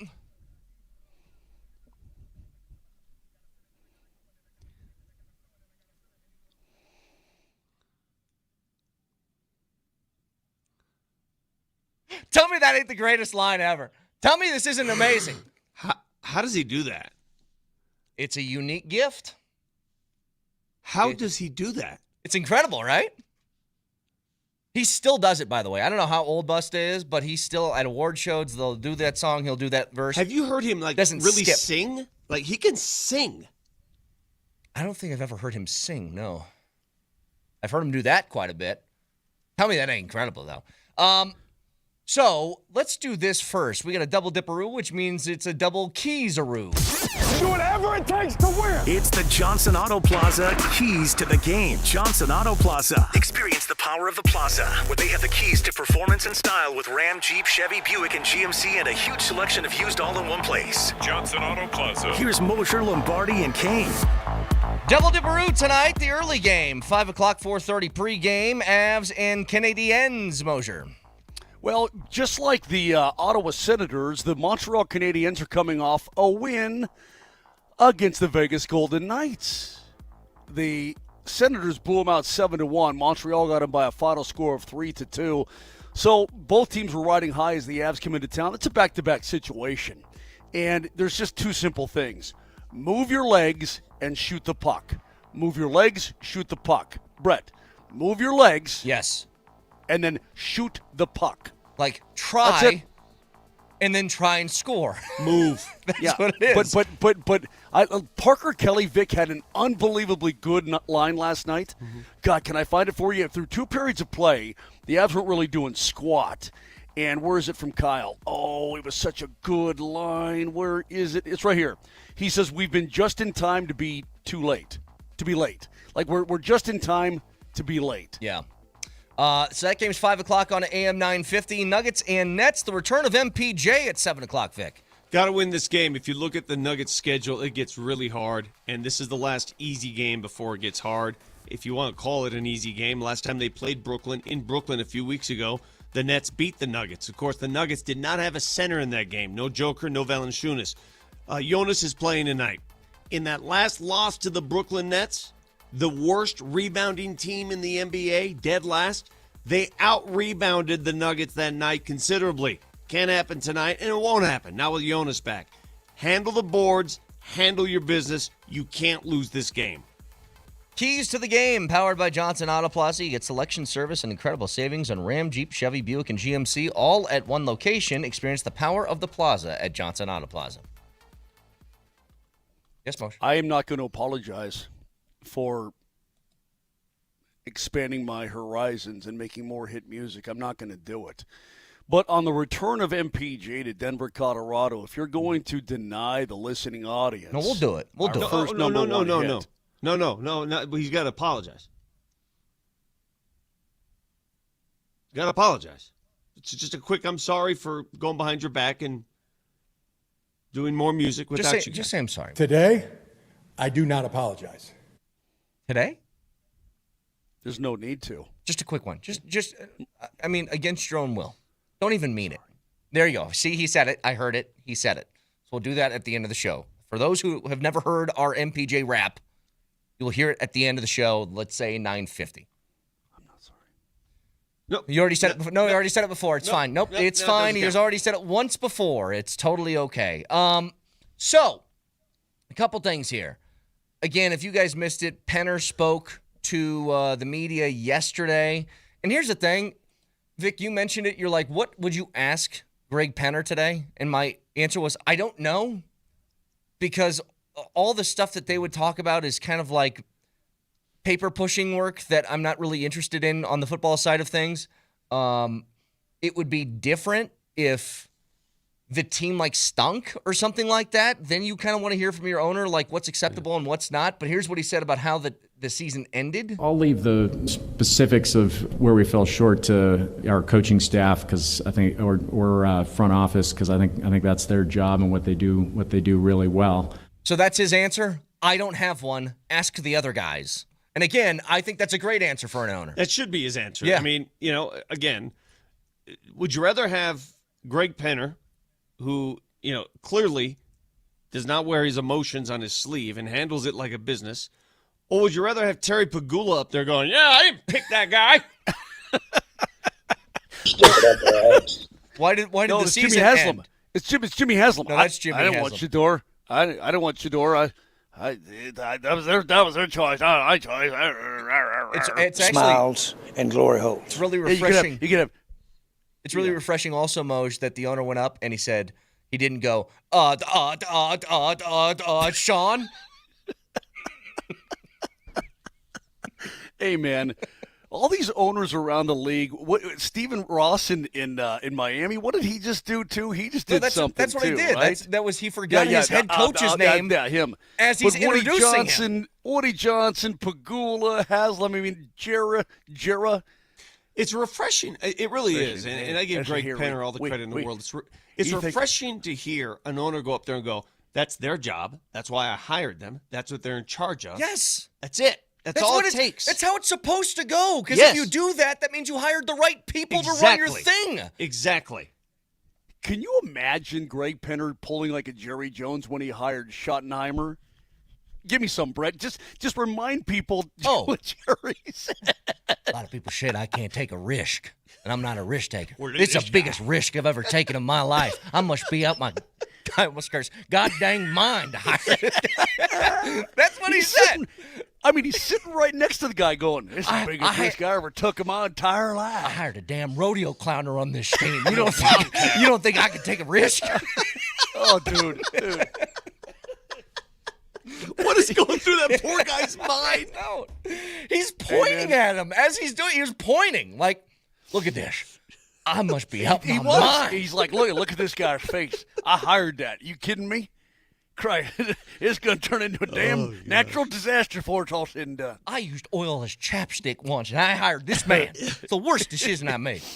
Anyway. Oh, my. I've never met Greg Penner, Vic. I know you have on multiple occasions. I've never met him, but I'm glad that he's the guy running the show. He's the adult in the room, is what he is. That's what I call him. He's an adult in a room, and he knows what he's doing, and he's passionate about what he's doing. See, listen, there are a lot of owners who sort of run their franchises and they have fun. It's a hobby. For him, he is thoroughly invested in this. I'm telling you, this is like a big deal. It's not just about owning the team. It's about winning with this team. There's a vested interest in winning, not just owning, winning. You know what's He feels like a guy who doesn't suffer fools that much. And again, if I'm not saying that there's going to be any sort of friction or anything that's down the line, I have no idea. But he seems like the kind of guy that is going to be able to take care of it like that. You know what I mean? He's got a huge investment here. He's got a lot on the line, and I just like his attitude an awful lot. So I'm a Greg Penner guy. There's a standard, by the way, and I've realized this really over the course of this year with some of these crazy owners in the NFL specifically. Do you want to know how you are assured that you have good ownership running your franchise? If you don't know what the hell they sound like, if you never hear them speak, it's because they're not doing press conferences about hiring new coaches and new GMs and new everything else. Yeah. It's about, I'm in the background because everything's running smoothly and these guys are handling it. It's fine. If you don't know your owner's voice, you have a very good team on your hands. Very good. That's a good point, yeah. You know, I have the same question a lot of our texters and listeners and watchers of this show have. Moj, what's with your bed in that hotel? I don't know. Why do you have... I don't know. What? It's like a slumber party. You have a bunch of. What is that? What? I don't. Let me see. I don't know. I walked in last night, and this is what I was met with. I don't know. It's kind of. Are you sure you're? Moj, you get some ropes and chains hiding in there. I was going to say, are you sure you're not in a hotel of ill repute? I mean, like somebody just nailed my hot pocket hard. It's 50 Shades of Moj in there. What's going on with that bed? Yeah, give me a little twirl, Moj.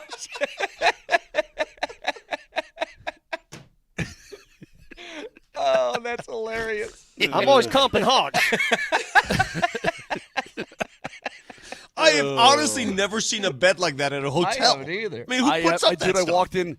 I don't know. It's a new hotel for the first time here in Montreal. We haven't stayed here before. I walked in last night. I'm like, that's interesting. Welcome. You got the Madonna suite tonight. Way to go. You want me to do it? You want me to do it? You ready? You want one more? All right, yeah. Give me one more. Right. Give me one more. All right, here we go. Dude, what's going on here? I got Moser doing a pole dance, and Vic just answered the phone live on the air. Sorry, my aunt called me from Italy. Si. Kadish. Ah. Zia Lucia, come stiamo? Zia, sei buon. Mark Moser stai aqui, por isso. Tell her I said buenos dias. Qui da Mark, qui da Americano. Qui da Americano stai aqui. Sta vicino a me. Stiamo a fare la radio, amore. Stiamo a fare Ah. Yeah. E questo che come sta vicino a te? Per compagnia? Yeah, no, mo stiamo a fare la radio. All right. Hey, Moser, ask her if she's ever been to Sardinia. Faccio sapere, ma quando arrivi a Denver? Ieri vengo all'Italia, credo Augusta. Okay. That's yeah, we've had enough.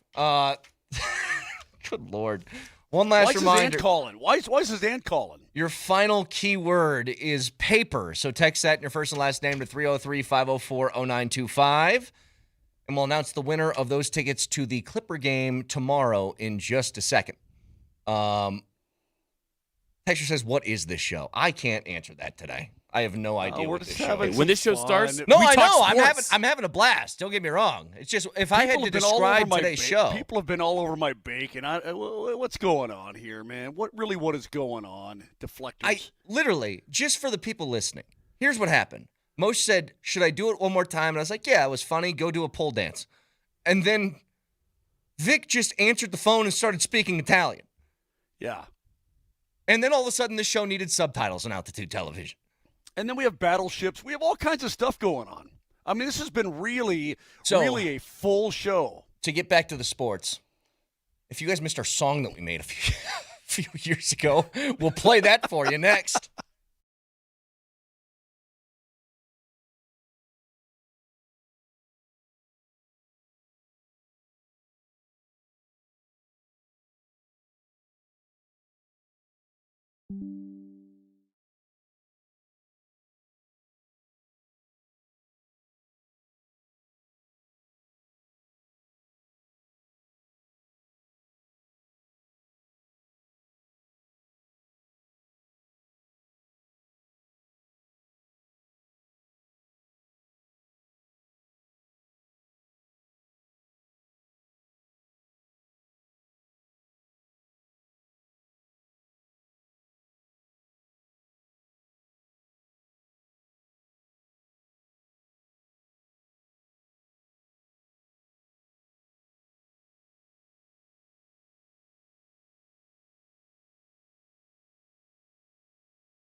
All right, listen to me and listen good. Just to recap the last 15 minutes. That last segment was ridiculous. I mean, just recap. Is that why you were laughing during the break? It was crazy. I'm laughing at a couple texts, and that hang last segment of radio Hang on. was the craziest thing I've ever been involved in my life. I'm trying to do this from memory because a lot of things happened. We went from Busta Rhymes to Greg Penner to Moser pole dancing to us needing subtitles for Vic being on the show. Buenos dias. Yeah. Oh, my God. You have to understand how much went on there.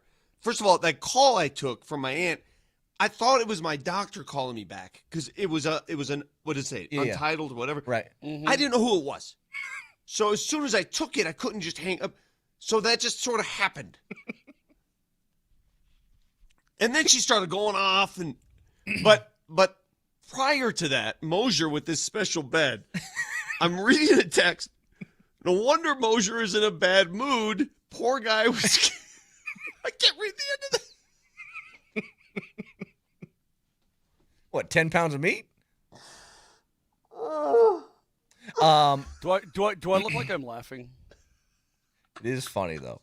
You have look at my face this morning. Okay, it looks like I got hit with 10 pounds of meat all night. You got a bed that looks like it's in a Barbie dollhouse. It looks like. I'm just saying. I don't know. Who the hell makes a hotel bed like that? I don't. What is going on in Montreal? What's with those Frenchies? Why do those Frenchies always do weird stuff? Seriously, what are you doing?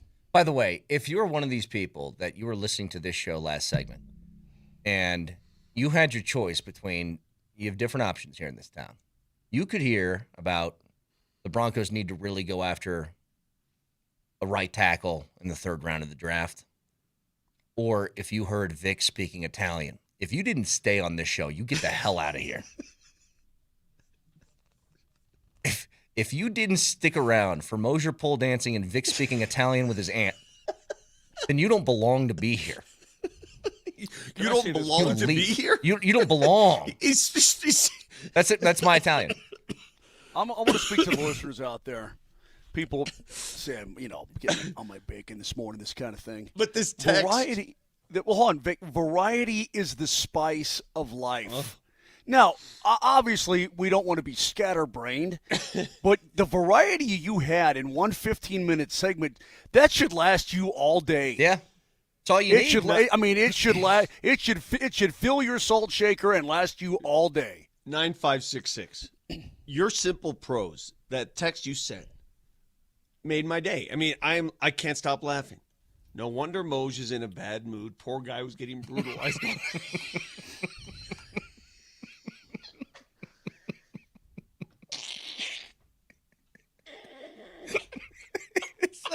It's such a weird bed. Oh my. It's so weird. In the meantime, we'll announce the winner of the tickets to the Nuggets and Clippers tomorrow in 5 minutes. If you're new to this program, though, 5 years ago, and it's weird to say 5 years ago. No, it's almost 6. Oh, no, 5. Yeah, it's 5. I'm sorry, 5. 5 years ago, it was, we all kind of felt like the Nuggets had this shot to make a championship run. And seriously, are there people who haven't heard this? Seriously. I think this was this after?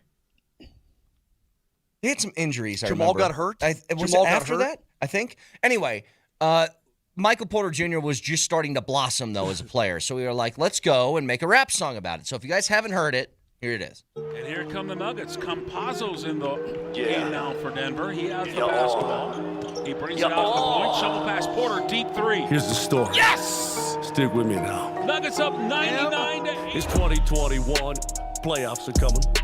Nuggets under man, but they're still running. Got a man-child ready to go and break out. Elevate his game, making fools want to tap out. He'll drive the floor, he'll dunk on your head. He'll back you in the lane and lay it up instead. And just when you slide and give him some room, hip a sucker, step back Jacob Bloom. Oh! You're on. Yeah, you're on. He drops threes like I drop rhymes. Joker smiling, handing dimes. swatting fools in the nick of time. My daughter says, ooh, he be fine. Stripped out of his hands and a block by Jokic. Loose ball Dozier. And Nikola Jokic is going to save this game for Denver with a block shot at the rim. Catch and shoot, dribble, drive, ball arena, come alive. MPJ, score all day. His defense is just okay. Who gives a damn? Give the man the rock. 6'10" and he can't be blocked. If there's one man to beat man to man, y'all Nuggets fans stand because MPJ can. Here comes Michael Porter Jr. Tough three. Knocked it home. Split-legged with a guy hanging all over. Step back, Jacob. Busted it out, running the floor. He slides and glides, and the fans, they all beg for more.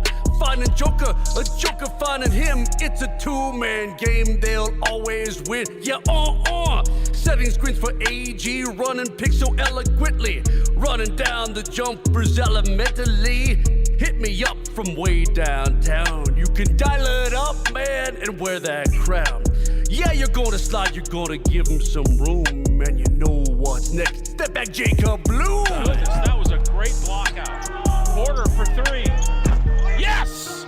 You can credit Nikola Jokic. Yeah, Step back, Jacob Bloom. I said, Step back, Jacob Bloom. Step back, step back, step back, step. You all jumped up Mike Malone, coached him hard and set the tone, toughened him up to the bone. Now pass the rock, he's in the zone. Step back, step back, step back, step all the way back. Step back. Don't forget about the MVP and holy hell will you stop with Embiid. Not Chris Paul, make everyone happy because real MVP is fat and sassy.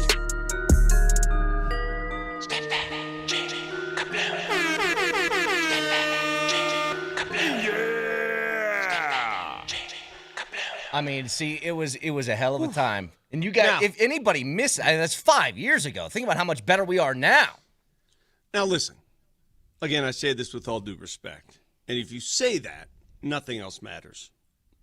But if anybody even dares to compare that banger with the trash you guys tried to assemble on the Avalanche side, it ain't even on the same radar. I mean, it's so true. Colorado wagon. I mean, listen to that. Colorado wagon. We got a text from somebody that says, oh my God, how is this better than when I first heard it? I mean, it ages beautifully. Exactly. Now, Mose, now that you've participated in both singing troops, even you could respect the quality of one versus the, I don't know, redneck ensemble of the other? Well, we're talking about two different genres, Vic. I mean, two totally different kinds of music. Two different creative processes. But it's how they're done too. It's not only the different genres, it's the final product. So the winner of the pair of tickets to tomorrow's game against the Clippers is Joel Rogers. Congratulations, Joel. You'll be going to Ball Arena. Keep in mind, by the way, on Sunday, the Nuggets play the Thunder. You can get a pair of 100-level tickets to the Thunder game Sunday night if you go to altitudesportsradio.com/NugsTix. The Double Dipperoo tonight. 4:30 pregame coverage for the Avs on AM 950. That is powered by Ramos Law, and 6:30 pregame for the Nuggets as they take on the Nets with MPJ's return to Ball Arena, also powered by Ramos Law on 92.5. So somebody texted, said, what did your aunt from Italy want, Vic? What did she ask you? She wanted to know what the hell Moser was doing with that Barbie bed.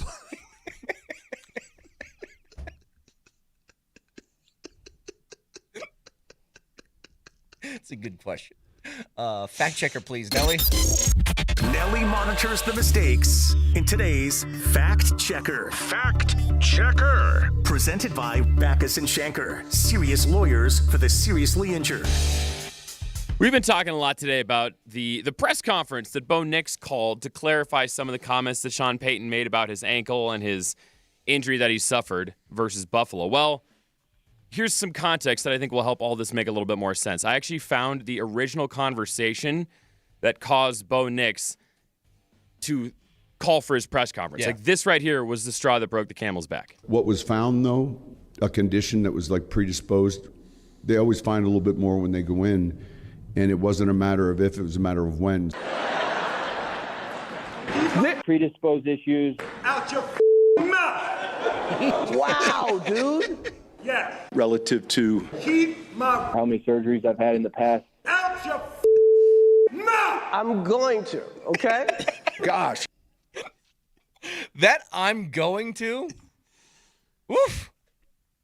Remember when that was all anybody talked about for I remember that was a thing. Dude, man. we were That on was the a show. thing. It was 2 days later, and I think I opened the show. I was like, guys, I gotta be honest. I can't stop talking about Will Smith smacking Chris Rock. It was amazing. 303-504-0925. Find the podcast, guys. iTunes, Spotify, Moser, Lombardi, and Kane. Moj, my brother called. His 9-year-old daughter saw the bed. She wants to know how to assemble that. They're getting one today. You know what's the best thing about this? Is that Moser's just in a hotel room. It's not his house. He's just in a hotel. But it feels like you're responsible for the decor. Maybe if the bear saw this, it might be in my house. Who knows? I might be disassembling this mod, packing it on the plane tomorrow. Who knows? Just want to poke the bear a little bit. I would just love to poke the bear a little bit. All right. Everybody have a wonderful Thursday. We'll talk to you tomorrow. Love you. See you. Keep my How many surgeries I've had in the past. out your mouth. I'm going to, okay? Gosh.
4-2 Ottawa. McCarr sends it around. Marty Natchez is there. Stützle, open net. For the first time in 11 games, and since 2019, the Ottawa Senators beat the Colorado Avalanche in regulation. Coming into tonight, Colorado was 10-0-1 in their previous 11. It was bound to happen sooner or later, and tonight it does. A 5-2 win for Ottawa over Colorado. Didn't have any predisposed issues. Man, my ankles were feeling really good. I don't think he really should share how many surgeries I've had in the past, to be honest with you, but because I don't, he doesn't really even know that. But I think it's going to be good, to get back, get to work, start from ground zero, work from the bottom up, get back to training. And nothing really that concerns me, nothing that scares me going forward, like I'm, injury prone or anything. Bo Nix says, "You don't know me." Bo Nix says, "You don't know my life, Sean Payton." So much to get into today. The Avs looked like complete crap last night in Canada's capital as we welcome you guys to the morning sprint. Coach Mike Sanford, Alex Ryan, KJ Granderson's behind the glass. It's a Nugget Ticket Thursday. We're getting you guys inside the building. We'll have our first keyword coming up in 15 minutes because it's a double dipperoo and a Nuggets Ticket Thursday today. David Adelman is coming on at 12:30 with PhD, so a whole bunch to get to. And we will get to those comments, Coach, from Bo Nix. Those HIPAA sucker comments. Not thrilled with his head coach. I listened to the morning show. Mark Moser. As unhinged as humanly. There is nothing like Mark Moser after the Avs look like complete crap. Mark Moser. It's my favorite thing in the world. I'm glad that Mark Moser doesn't get put into places where he has to talk about private information, because he would be the worst violator of all things HIPAA. He took Sean Payton's side in this entirely. It's insane. Nuts. It's not technically illegal, by the way. It's not illegal at all. It's just frowned upon for a head coach to do it. But when it's misinformation, you are potentially in some. My wife is a literal HIPAA attorney. I promise it's not illegal. Sean's not his employer. He's an employee. It's just frowned upon. And what's odd is that. Interesting. And what's odd is that. So you're on Team Moser here. I'm not on Team Moser. Moser called Bo Nix a kid. No, I am not on He said Team you're Moser. a kid. I'm on Team Nix. You're a kid. You need to respect your authority. Really, guy? So what, Bo Nix is like 25, 26 years old, married with a kid on the way. This would be different if Sean Payton was open about injuries throughout the season, but he's not. Anytime that you're in a scrum or you're around that media availability, someone asks about injury, Sean kills it in the crib. And if you ask again, he jumps down your throat. So what changed from the season to now? Money. What changed from asking about J.K. Dobbins playing in the AFC Championship game where he goes, "I'm not going to talk about injuries." And then someone goes, "Well, he's out here at practices." Then he cuts him off and he goes, "I'm not talking about injuries." What changed from then until now when you can just talk about Bo's right ankle as though it's common knowledge? I'm very much on Bo Nix's side. What I'm saying is that it's just frowned upon for Sean to do it. Right. There's no legal ramifications. I loved Sean Payton's press conference 2 days ago. Remember, Raj? I was like, this is a banger. I love everything about it. Now, at the time, I guess the one thing that sounded a little bit weird was predisposed, right? Predisposed, the word predisposed makes you think that there's potentially a condition. And there are people that have areas of their body that are quote unquote predisposed to injury. And to use the phrasing, it was a matter of time, right? Bo Nix's press conference, which, by the way, Moj, wasn't like Bo Nix decided to be out of line and have a press conference. First of all, his agent probably saw the comments, and this was all about money. This was all about second contract. This is all about hey, wait a minute. You want to talk about my ability to stay healthy? Compare me You want to talk about my predispositions? Compare me right now to last year in my draft class quarterbacks. Yeah, there's 2 of them. Who? Name them. Penix and J.J. McCarthy. Who else? Am I missing a Who else was basically injured quarterback? the offensive rookie of the year that was hurt essentially the entire year? Great point. Jaden Daniels. Yeah. Yeah, great point. Yep. And Bo Nix has played in how many regular season games and postseason games? 18 in 2024 into 25. Yeah, I play football. In 18 again. 36 out of 37 games. I have played every single freaking snap. I am available. The great quote is, the best ability for a player is availability. How available is my former love interest, Michael Penix Jr.? How available has he been? Not so much. How about the guy that I saw throw the football right next to in the combine order? It was McCarthy and Nix, and I left the combine glazing J.J. McCarthy. To the point that Minnesota was comfortable letting go of the quarterback of the number 1 seed in the NFC, headed to the Super Bowl, Sam Darnold. You betcha. He hasn't been available. Not a lot. Bo Nix has. And this was Bo Nix himself and Bo Nix's agents saying the same dang thing. Listen, it's an ankle injury, man. It's football. It happens. There might have been you know what? Bo might have been playing with something that was like the beginnings of an ankle injury.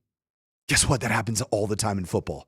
People play like, hey, you got a little hairline fracture here. We're probably going to have to look at it in the offseason. That's like the entire world of football. Right. And frankly, that could be what Sean Payton was implying. But there have been a couple weird little sly comments, like jokingly. I get it. But joking matters when you're the official face of a franchise. You can't take those words lightly. I've been in that position, man. Did you think Bo was joking there? No, I'm talking about Sean. I know. Weeks ago, when Sean said the whole thing about, if I would have known that about his ankles, I might not have drafted him. Kind of like tongue in cheek and I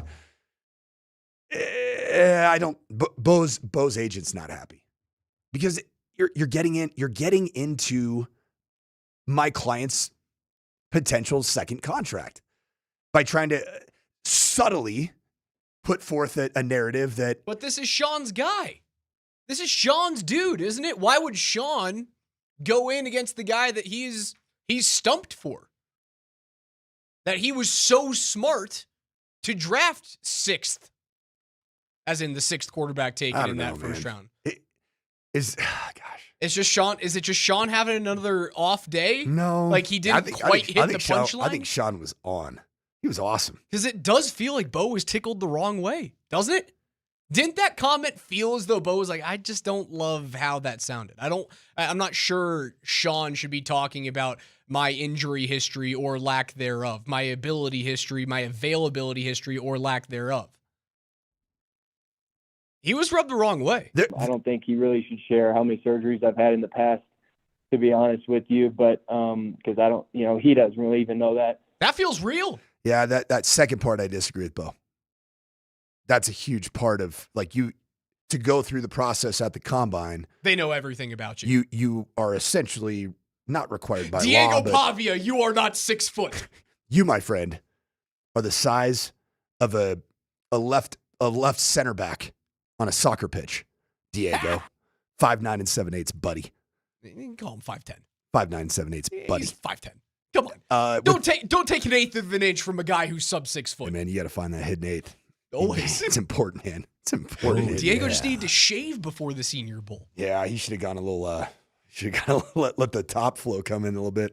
You know what? I don't think there's big problems brewing at Dove Valley, and I think that whenever Bo Nix and most importantly Bo Nix's agent, listen, they're just like us. They tune into all these end of season press conferences. They want to hear how everything is going, right? They want to hear Sean Payton's take on all things. That didn't rub his agent the right way. And you know what? He is fully justified, he or she, agency, fully justified in saying, hey, Bo, you need to come forward. Go talk to the to ownership. And I'm sure Bo did. And be like, hey, can I clear the air here on my ankle? Just so there's not misinformation out there. Yeah, like this isn't something that I've had happen year in and year out, and my ankle's always been bothering me. You guys would have known that. I mean, you wouldn't have drafted Do you me. remember what what was surgically repaired last year? Was his back? Or I don't even know that he had surgery, but he was playing with I don't think he had like a cracked vertebrae or something I like think that? it was just a stress fracture, right? Which it's another thing that I hate to say it, man, but football, like guys, this stuff happens. Transverse process fracture in his back. And I that's what it don't was. think that required surgery. I don't. And frankly, I clearly do not want to recap Bo Nix's surgical history. He'll come after you. I don't want him to be a guest on our program and saying that Mike Sanford is spreading misinformation about Bo Nix's surgeries. Hip a sucker. Because that is not my job.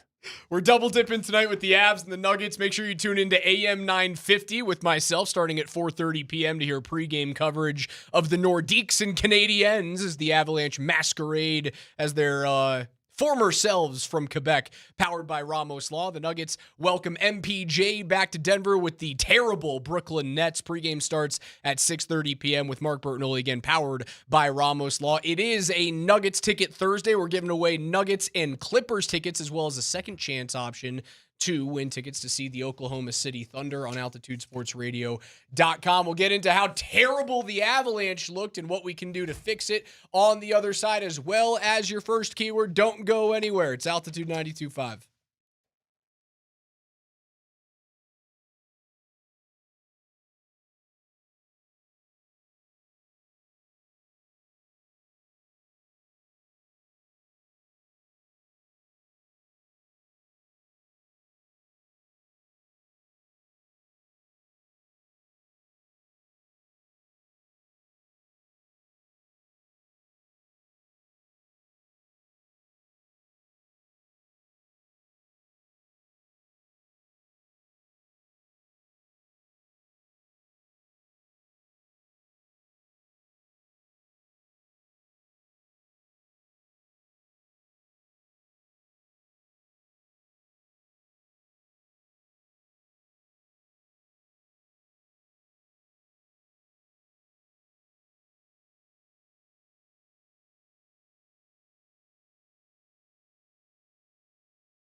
It's a Nuggets Ticket Thursday, and your 1020 keyword is Buffalo. Buffalo. To win Nuggets and Clippers tickets for tomorrow night's game, text the word or the city Buffalo, or the wing, with your first and last name to 303-504-0925, and you'll be entered. The Will Height Law Firm gives you a chance to win big on and off the court. Visit willheightwins.com. Your 1020 keyword one more time is Buffalo. Also, see you. All those things. Whether you want a wing, a city, or a school's mascot, Buffalo. What's your favorite Buffalo? The wing. Power ranking for me, Buffalo. The wing. CU. They were my former employer. And yeah, they fired me. Okay. But they were pretty nice to me. Okay. Like, it was one of the nicest firings I ever had. I didn't think you were going to put them number one, but continue. Paid me not to work for a couple of years, even though I was working like a lot. People do say, fire football coach, not a bad gig. Number 2 is the wing. And number 3 is the city. I would have put the city above the wing prior to what happened this year after they lost to the Broncos. Plus, like, the Sabres are so dumb. Hold on. As we're about to get into how terrible and how dumb the Avalanche were last night, have you seen what the Sabres have done lately? Yeah, they're balling. Dude, they are buzzing. Well, can the Avs, like, wake up and realize that they need to start playing better hockey and play inspired hockey? Horrible. They looked so bad. And you know what? They've been middling over the past couple of weeks. And I heard the morning show was talking about, their song and was it Step Back Jacob Bloom? Mm-hmm. And then they had Colorado Wagon that the Altitude TV Avalanche guys came out with. It hasn't been good since Colorado Wagon. Do you know? Has it? Since Colorado Wagon debuted, McGahee and Lyles and Riker and Moj. Of course, and it was Moj. Moj always makes it about Moj. Since you guys debuted that dumb song, the Avalanche were first in the NHL in points. Mm-hmm. Since December 10th, when that song came out, they're now 6th in the NHL in points. And Gabe Landeskog, Ross Colton, and Devon Taves have all had injuries. Wow. If so facto, coincidence, I think not. Can I choose who I'm mad at from can. that band? Yes. It's Moj. I just woke up today with just Moj hatred. Although he's like one of my favorite people. Just like love him, but I love to hate him. I don't know, man. And Moj is the guy that probably spearheaded Colorado. Probably. He is the face melting guitar soloist that just needs his bright spotlight.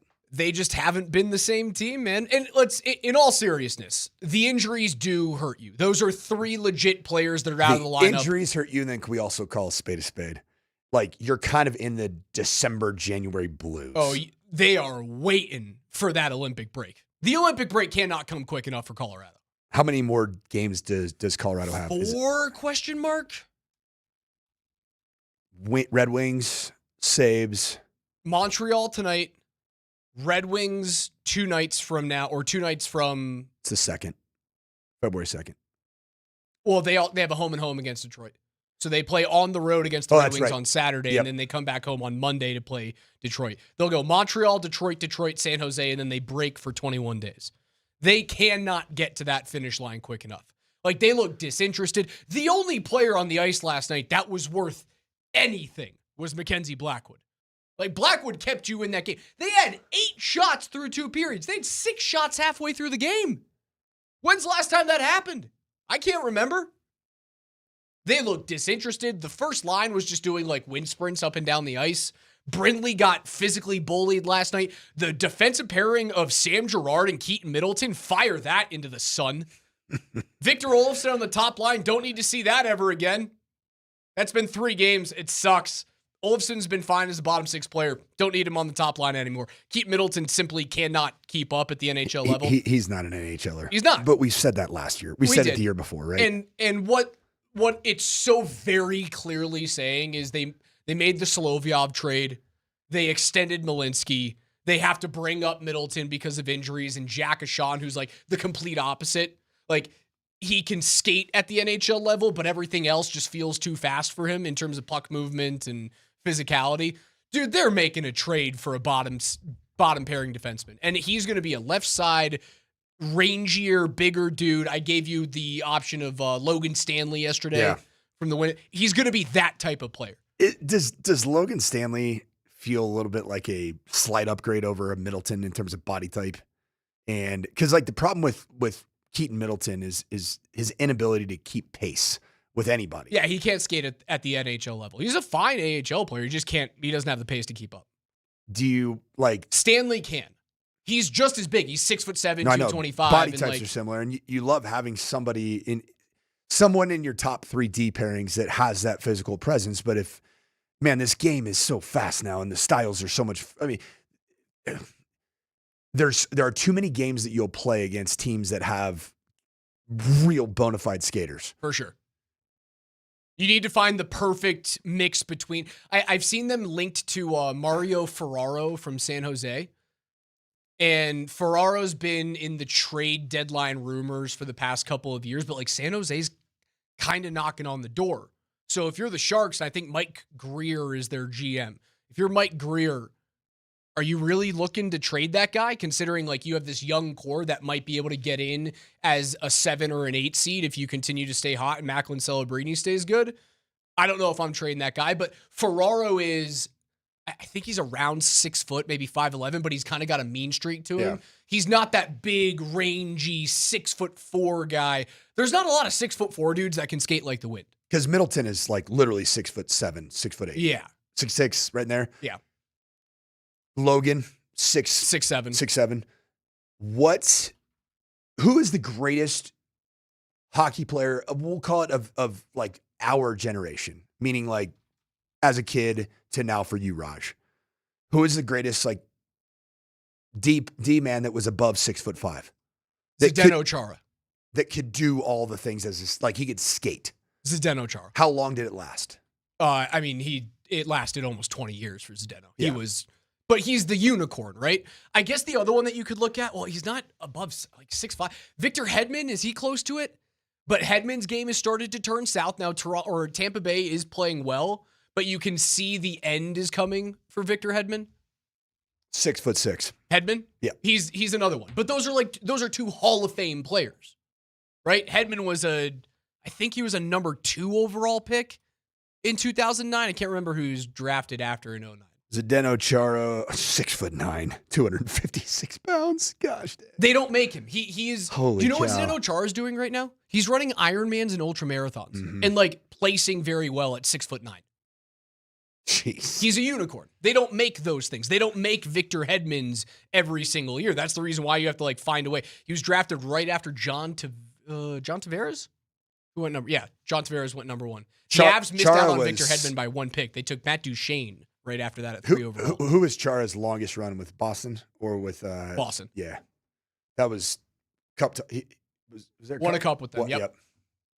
Chara he couldn't skate for a couple of years because I think he was drafted by the New York Islanders and then went to Ottawa. Yeah, he went New York Islanders to Doughnut, Trenton, probably went back to probably during the lockout, and then Ottawa, and then Farestad, BK, and then Boston Bruins. Yeah. The other one out there, like someone just put out Chris Pronger. Yeah, we're talking about Pronger, Chara, and Hedman. And when it comes down to it, like 20 years from right now, all 3 of those dudes, without a doubt, in the top 15 all-time of defensemen. Who was the big joker in Calgary like a year ago?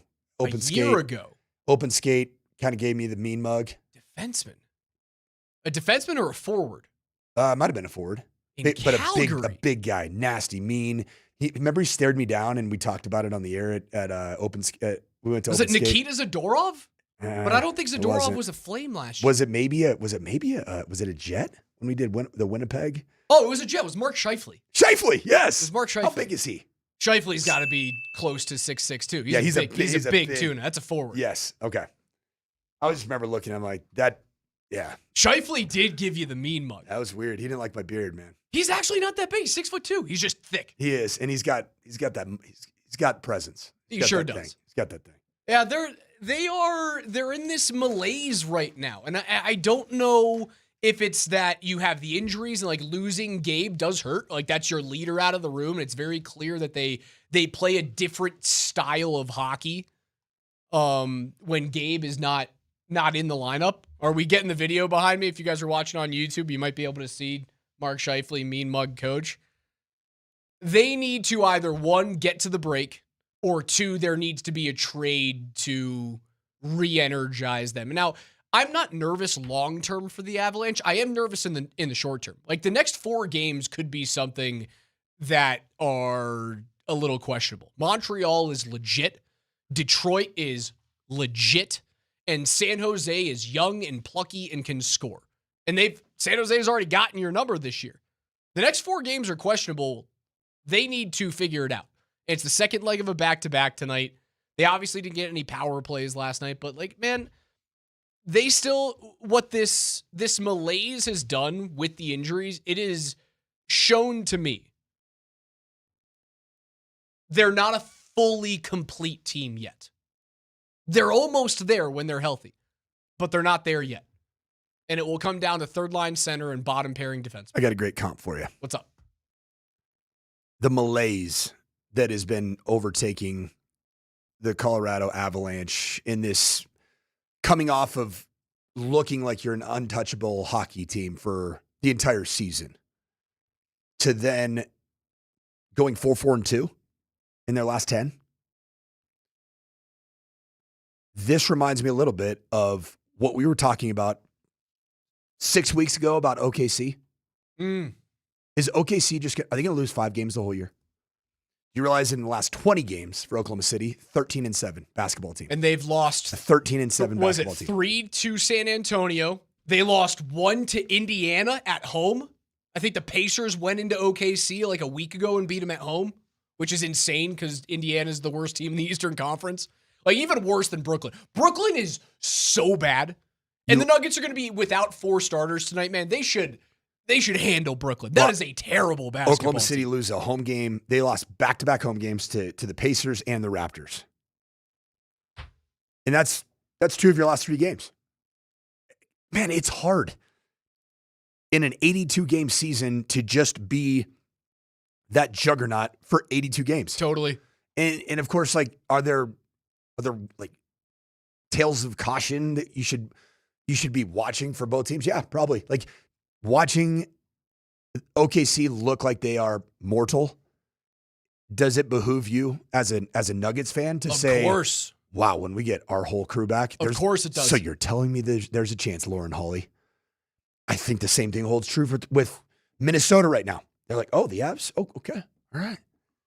They're just about an injury or 2 away. Or, man, Gabe Landeskog, if he's not a part of that, geez. Certainly for a team like Minnesota. I think Dallas has always had this, like, we own you. We got your number. Until you prove it, we got your number. But Minnesota's sitting there like, okay. All right, let's go. Little mortal when they're not fully healthy. And I think the 2 of them are very similar. I think across the 2, I mean, the wagon that is the Colorado Avalanche, but that was like you get to the point of you are almost like a Greek god of hockey as a team. Nobody can touch that. Same thing with OKC. We got to the point early in the year, like, we were asking Dempsey, like, is Oklahoma City ever going to lose? They're going to lose basketball? Well, I thought they were going to shatter the Golden State record. They've lost 7 of their last 20, man. They're a 13-7 basketball team, which is fine if you're in the LA Clippers. But that's not what you want to be as Oklahoma City. And then, the Avs are essentially playing 500 hockey right now over 10. What they are. It's not the wagon that you built up. What's nice is that who have they been compared to, the Avalanche, all season long? They've been compared to the record-setting Bruins from 22-23, who lost in the first round to the Florida Panthers in 7 games, I believe. What's your regular season? What's the one where you win the most games? The President's Trophy. President's Trophy. People think it's a curse. Whatever. It's not. Don't chase it. Don't chase it. If it happens to get it, that's awesome. And you're healthy and you're rolling into the postseason, cool. The 1 seed is great. Being at home is awesome, right? And being able to play at least at the beginning of a playoff season, a playoff run, playing the worst team in the bracket behooves you. Now, it's different in the NHL because you go from playing the 8 seed to playing possibly like the next best team in the NHL, which I would assume is going to be Dallas in round 2. Looking back at that Bruins season, when they ran through everyone that year.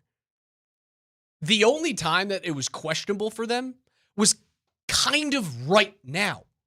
They lost 4 games of 5 between January 26th and February the 1st. They went into this little malaise, and then they came out of the All-Star break, and they rattled off like 12 straight wins. Colorado's right there. Right? They're just in this get us to the break type of thing.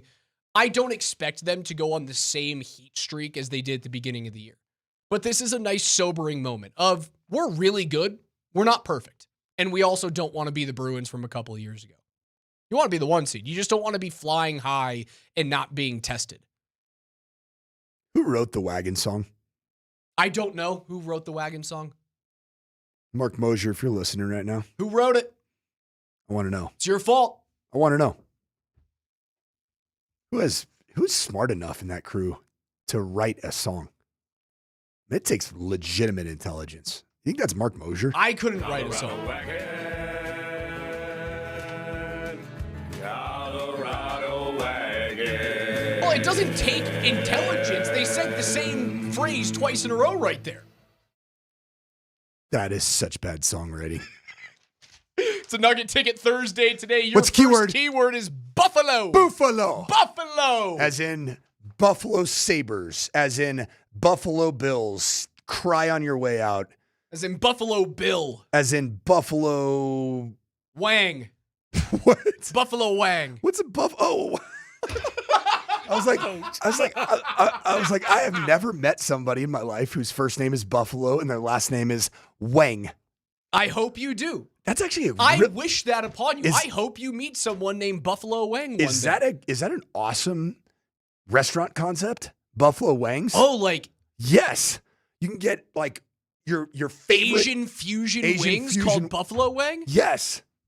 Dude. I mean, you can get it right now by going to Buffalo Wild Wings and just getting their Asian zing. You can get it right now. They should. What Buffalo Wild Wings should do, they should just rename the Asian zing to the Buffalo Wang. I think that it would be bad if somebody that looks like me or you came up with a restaurant called Buffalo Wang. Nugget Ticket Thursday. Text the keyword Buffalo with your first and last name to 303-504-0925. Coming up in 2 hours from right now. Make sure you guys put it in your calendars. Set a reminder on your phone. David Adelman will join PhD.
What's for dinner tonight? Well, if you don't have an answer, check out Golden Flame Hot Wings. Feed your flame at your nearest Golden Flame. You can find them in Aurora, Parker, and 2 locations in Colorado Springs. Check them out at gfhwings.com. Who knows? Maybe they might have a buffalo wing. Speaking of which, you still have 1 minute to text Buffalo to 303-504-0925 for a chance to win Nuggets and Clippers tickets. Also, if you guys don't win those, we do this every single week. We have our Nuggets second chance drawing. And all you have to do is go to altitudesportsradio.com/NugsTix. So what you can do is you can win a pair of 100 level tickets, so lower bowl level tickets to the Nuggets and the Thunder. So we're giving away multiple games, multiple pairs, and those are marquee tickets, lower bowl for Nuggets and Thunder on Sunday night. Again, just go to altitudesportsradio.com/NugsTix to get your second chance drawing entry. We'll have our next keyword coming up at 11:20 when we go through KJ's NFL notes. Been talking about how terrible the Avalanche were last night. The weird commentary on Bo Nix's ankle and his injury history and Bo's retort to Sean Payton's end-of-season presser. Nuggets are back at it tonight against Michael Porter Jr. and the Brooklyn Nets. The Nets are a horrendous basketball team. Nuggets will be without 4 starters. You're not getting Joker back. They're going to sit Jamal Murray. You still should be fine against a 12-win Brooklyn team that, like, the reason why the Nuggets have struggled mostly in these games when they lose, they're still 9-6 without Joker, which is insanity. Still holding true in that 3 spot in the Western Conference. It's that you simply haven't been big enough. You simply haven't been tall enough, and you've been out-rebounded. Well, you know what's nice? You know what antidote works when you have 4 starters out? Playing against the worst rebounding team in the league. The worst rebounding team in the league. The lowest scoring team in the league. You should be fine tonight without those starters. MPJ's back, huh? MPJ's back. Step back Jacob Bloom returns to the Mile High City. Is this his first time in the building since he was traded? I think so. Because they played in Brooklyn. So. Yeah, he'll get he should get a warm welcome. Like, you were part of a championship Good team. dude, man. He's averaging 25.2. He's a 17th leading scorer in basketball. Yeah, right now. he's flourished in Brooklyn, but not to the point of team success. Teams, they're terrible. And he's not, I mean, I like Michael Porter Jr. When he was on as a Denver Nugget, it was a thing to behold, right? You wanted to see that.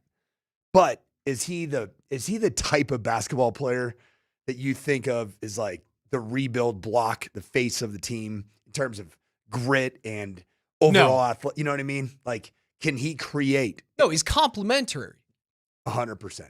He's a complimentary player that has a great shot, a great looking shot, and he's 6'10". Can rebound when he wants threes. to. Still, defensive sieve, but can rebound when he wants to. Don't get me wrong. Dude, I loved it. He's averaging 7.2 rebounds a game. For sure. In the top 36 in the NBA. Pretty good. Yeah, it'll be fun to see him back again. He will get a highly deserved tribute video. And I believe the reception for MPJ will be very warm. Like, there's no reason for it to not be warm, right? None. Moving on from MPJ, when you are healthy, makes you a team that can truly compete with OKC. He is worthy of being celebrated, in my opinion, because he went through a lot of family crisis as a Nugget and continued to put his head down and work. Personal injury crisis going into the league. These guys had back surgeries. Speaking of injuries. Had to break his way into playing into Michael Malone's rotation, which is no small feat for a young player. Especially one whose acumen isn't on the defensive side. Without a doubt. Right? Dude, that's a great point. I mean, there were times where you even felt like Michael Malone doesn't even really want to play Michael Porter Jr. There were times of his tenure as a player here in Denver as a result of that. And he bought in, to his credit. He bought into what Michael Malone wanted post NBA championship, which is, hey, MPJ, you want to play? You gotta get your game much more diverse, and especially on the other side of the basketball. And he did it. And you found him at 14th overall in 2018. Granted, it's because of the injuries that he had in high school, the injury that kept him out, I think, all but 2 games at Missouri that one year that he was a one and done. Is that wild that you have 14th overall? It's a pretty good draft, dude. Luka was in that draft at 3rd overall. Trey Young, Jaren Jackson Jr., Shai Gilgeous-Alexander went 11th that year in between Michael and Miles Bridges. How would the world look right now if Shai had slipped to 14 that year? Could you imagine? Shai and Jamal? Shai and Joker? Well, obviously, but that your backcourt would be Shai and Jamal. It's insane. Jalen Brunson was a 2nd-round pick that year in 2018. For you to get that level of player at 14th overall, dude, really solid. Really solid. So he'll get his video today. He'll get a standing ovation, and then assuming the Nuggets just rebound like normal and don't have a horrendous 3-point shooting night tonight, it'll come down to 3-point shooting and rebounding, and I think they should be fine. You'll end up being okay. I was looking through a tweet from Dr. Jesse Morse, the CEO of Injury Experts. He's an NFL injury expert. I have a feeling I know where this is going. And he detailed the ankle injury history as well as the back injury history of Broncos quarterback Bo Nix. It goes back to 2017 when he had a left ankle fracture. Which is, just to be fair, not the ankle of injury right now. Correct. That's his right side. In November of 2021, when he was at Auburn, he had a right ankle fracture. I remember that injury too. Required surgery. He did have surgery 2 days later on November the 15th. He went uninjured until his rookie season when he had the transverse process fractures in his back. He played through those. And then this is the one that's important right here. What a lot of us have forgotten prior to the season. Underwent this season. Let's, instead of saying prior to this season, because that sounds like it happened in June or July. It happened in January. This was immediately following last year's exit post playoffs, right? Right before the Pro Bowl. Arthroscopic surgery on a pre-existing ankle injury that bothered him during the rookie season was the reason why he didn't play in the Pro Bowl. It was a cleanup procedure, and then obviously the most recent one, the ankle injury in the divisional round. On the right ankle. Now, to be fair, Raj, me, and what's the doctor's name? Jesse Morse. Jesse Morse. He doesn't have the x-rays of what part of the ankle was fractured. Right. So to be completely fair, a lot of fair, speculation. We can say, oh, right ankle. Oh, he had a cleanup procedure. Oh, same thing, right? It's not necessarily the case. But I will say this. Yeah, ankle injuries happen in football. Sprained ankles happen every game.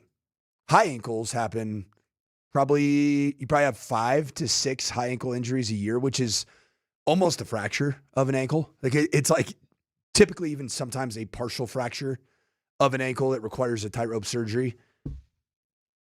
3 ankles is a little, that's to fracture your ankle 3 times.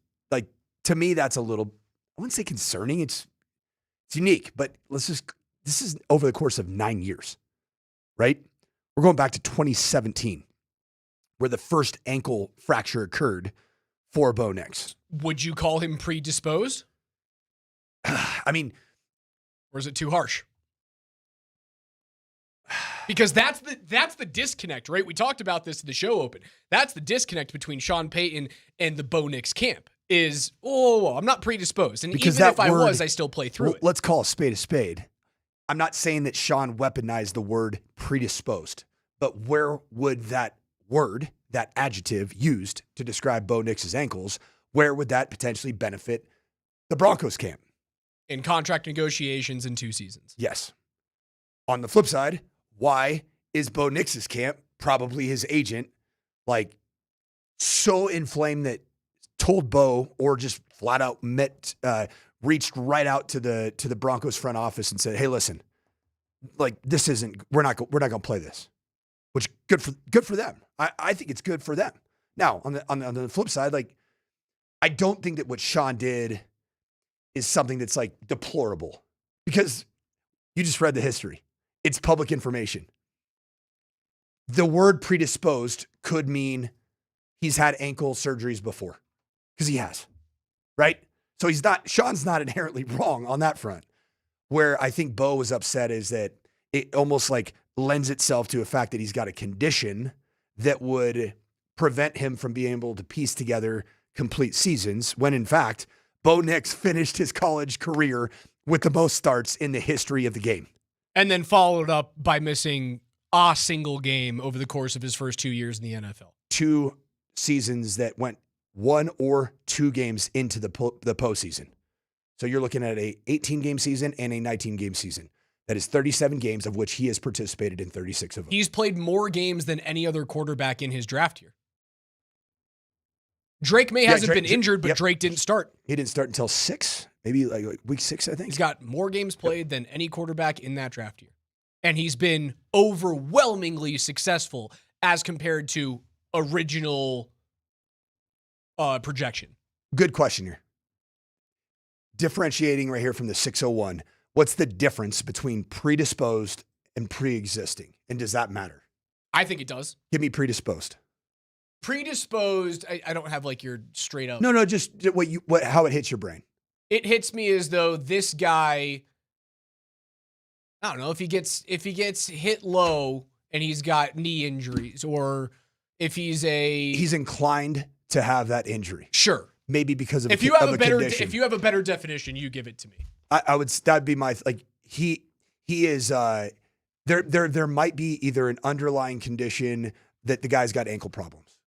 Like, generally speaking, ankle problems. Pre-existing would mean what to you? There is an active injury. Yeah, that he's playing on right now. And you know what? I think that's probably what happened here. And that is fairly normal. And you know what? He's going to get the surgery. It's going to be okay. He's going to be back up and moving in probably 3 weeks in terms of just some type of really preliminary movement. And then 6 to 8 weeks, he's full go, man.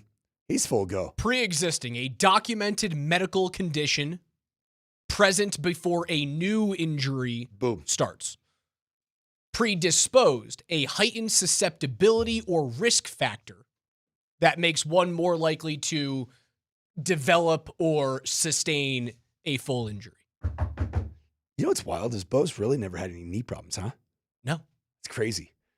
Like ankle predisposition has never... Like Michael Penix Jr. is predisposed to knee injuries. Yes, and he also has pre-existing... I guarantee you he's one of those players that has played on hey, do you want to play on this partial ACL tear?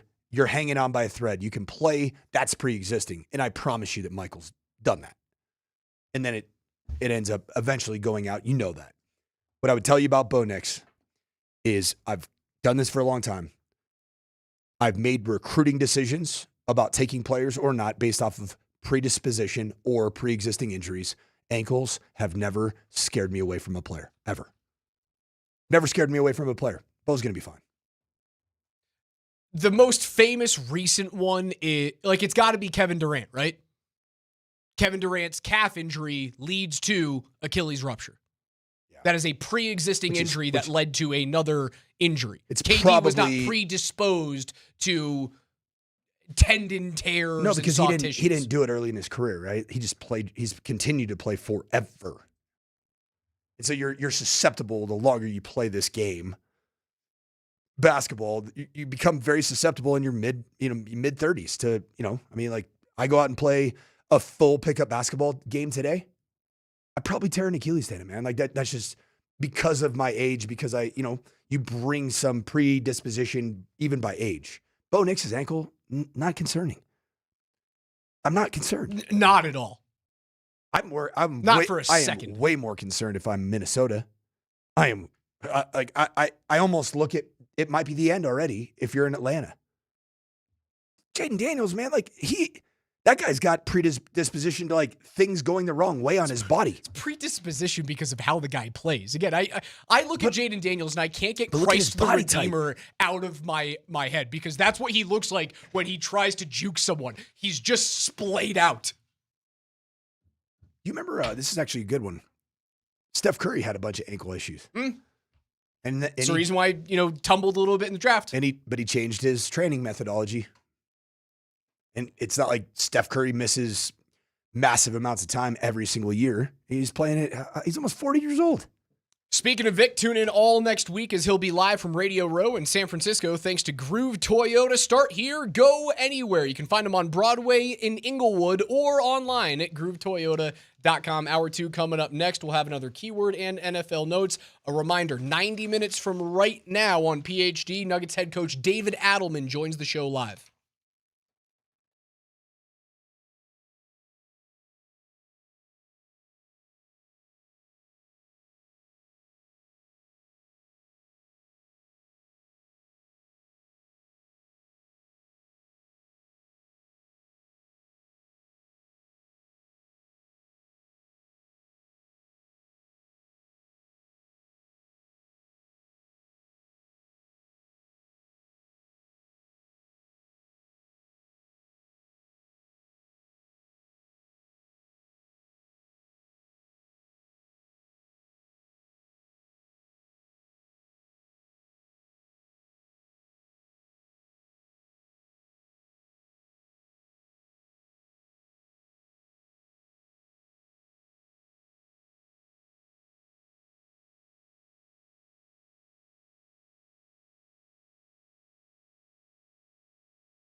It's a double dip here today on Altitude Sports Radio on 92.5 at Ball Arena. The Nuggets host MPJ and the Brooklyn Nets, 6:30 p.m. pregame show with Ramos Law and Mark Bertinoli. Over on AM 950, the Avalanche will be masquerading as the Quebec Nordiques playing in Montreal against the Canadiens. I'll have your pregame show on AM 950 starting at 4:30, and Connor McGahey will join me shortly after that. Avs looking to bounce back from a terrible loss last night against the Ottawa Senators.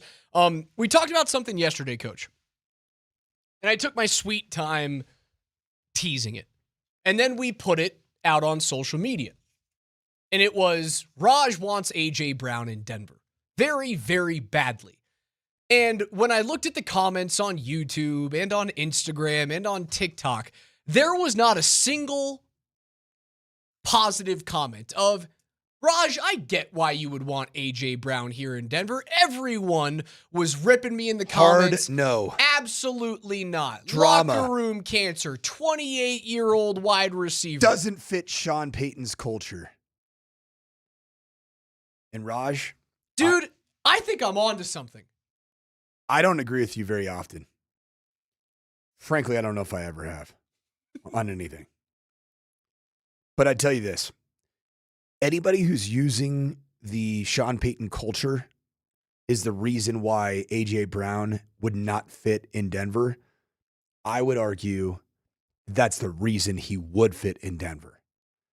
When you have a very strong culture that is absent of major distractions, plural, it allows you to bring in one person.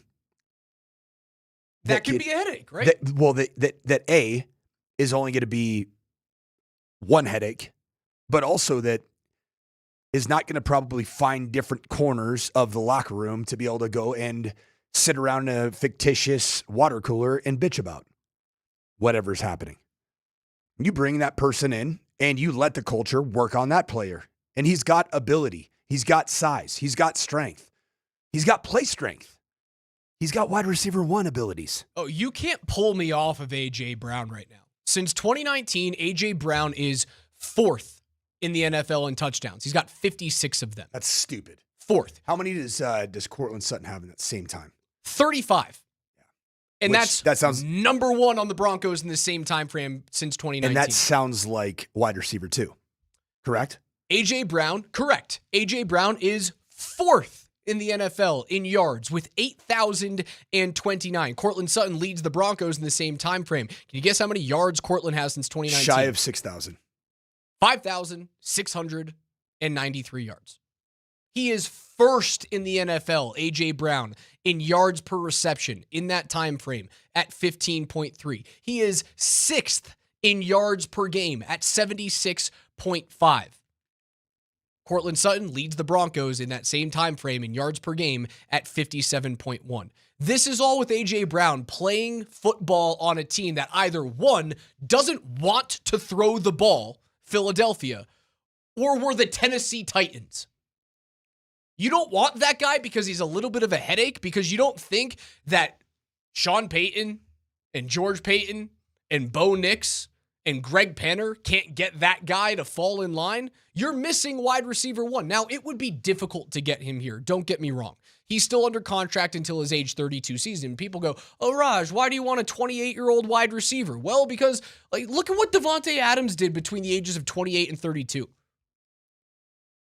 1,000-yard season, 1,000-yard season, 1,000-yard season, 8 touchdowns, 14 touchdowns, 12 touchdowns. You don't want that here in Denver because you're worried about a little bit of a headache? The only reason why A.J. Brown is a headache is because he doesn't get the ball enough. You know what Sean Payton wants to do? Throw the football. And he wants to throw it to people that can make something happen with the ball in their hands. Just told you the numbers. A.J. Brown, more so than almost any other wide receiver in the league over the last 6 seasons, does things when the football's in his hands. Wide receiver 1, A.J. Brown. Wide receiver 2, Cortland Sutton. Wide receiver 3, Marvin Mims. Let's go to work. Sign me up! Yes, please! Let's go to work.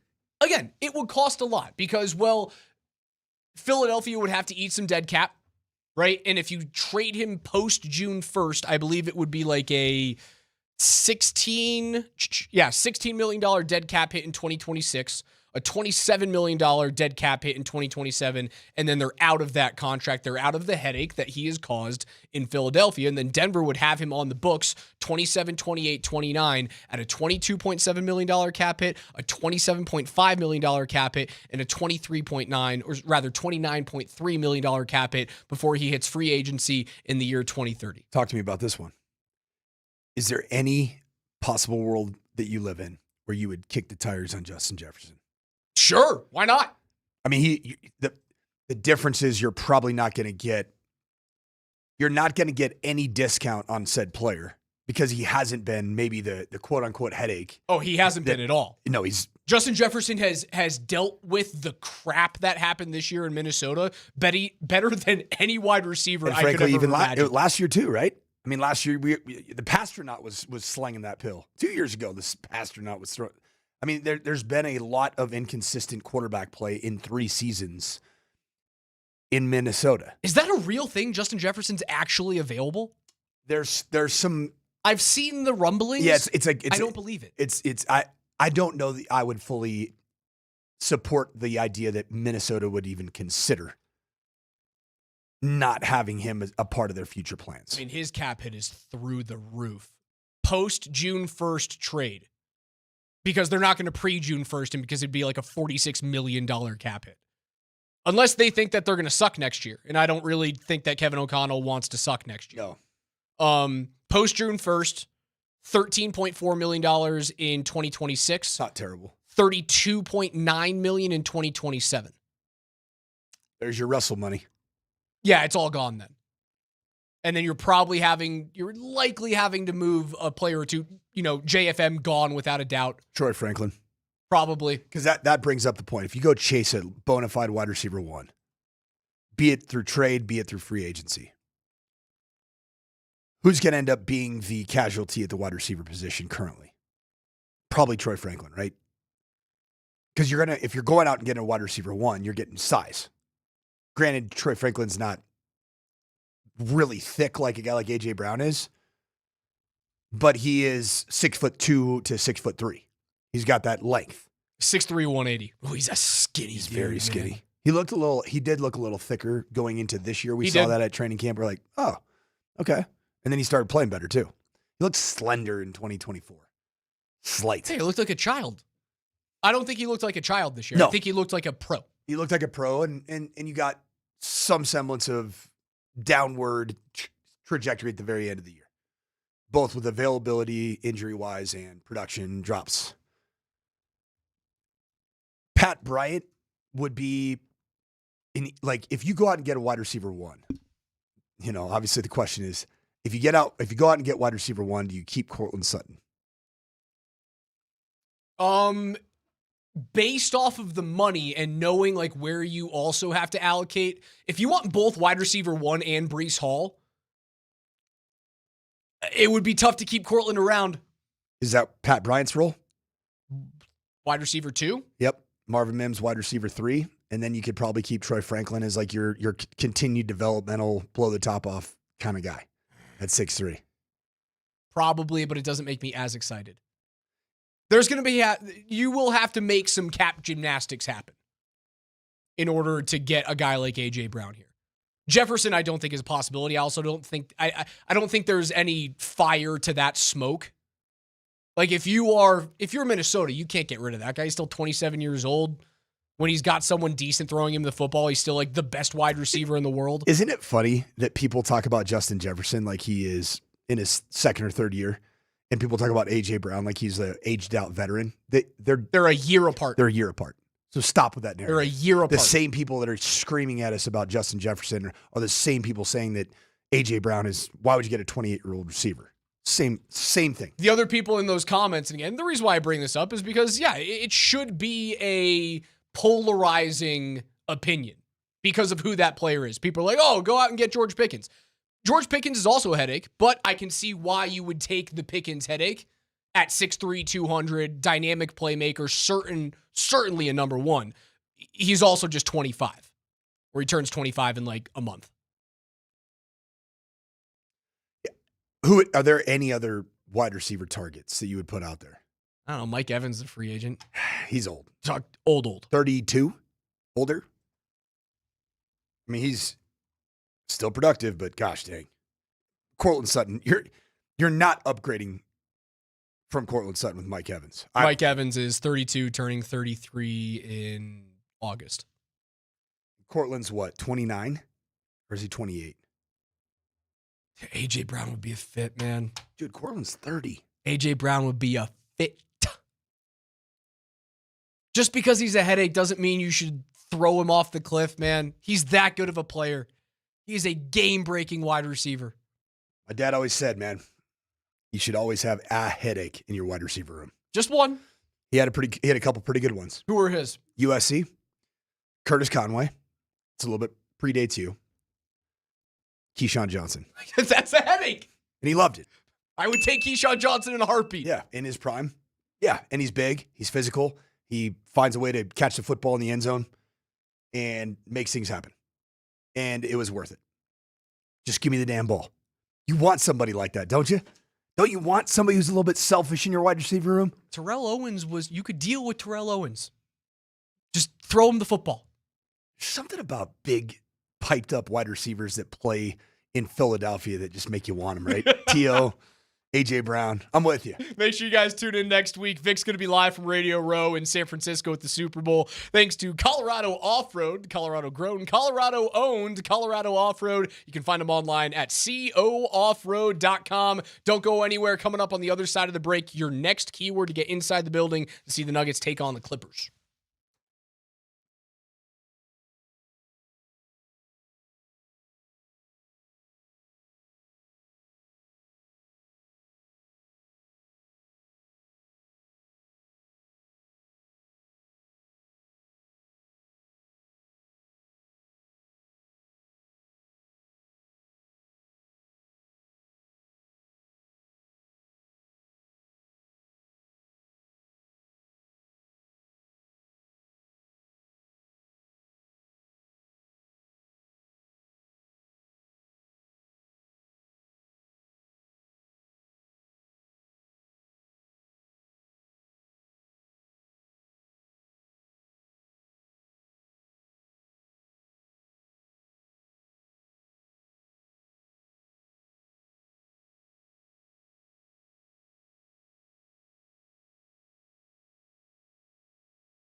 Carmen Sandiego is a baddie.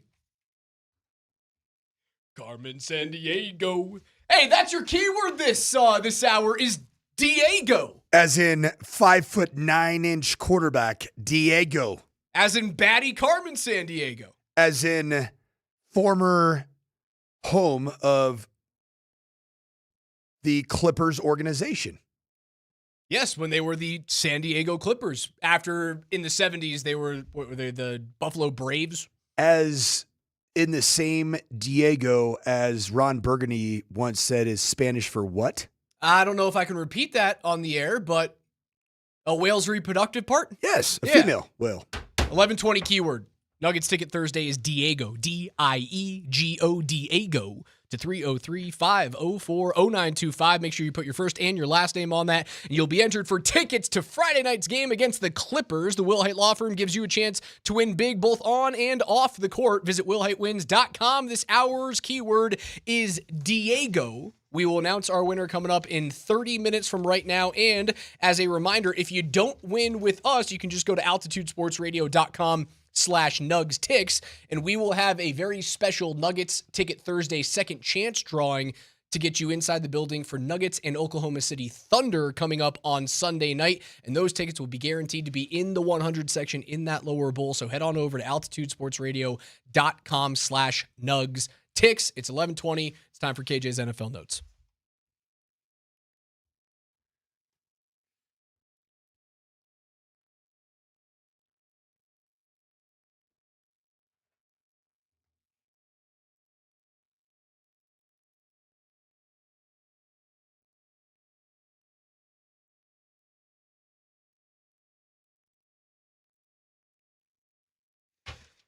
Every day here on the Morning Sprint at 11:20, we go through the biggest stories on the gridiron with KJ's NFL Notes. Mr. Granderson, kick it off.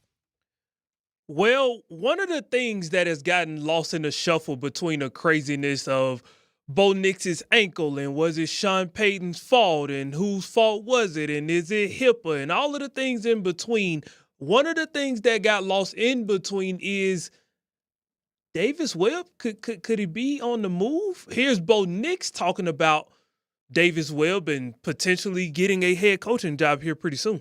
Yeah, well, just speaking for myself, I think, Davis is a tremendous coach. He understands the role of being a coach. He understands the role of teaching, really knows how to communicate with your players and with me. He's helped me in 2 years just consolidate, make things simple, and just keep the main thing, and taken a lot of information, a lot of knowledge, and been able to just roll right into it. And, I think highly of him. I know he's a really good football coach, and I know he's got a lot in store for him in the future.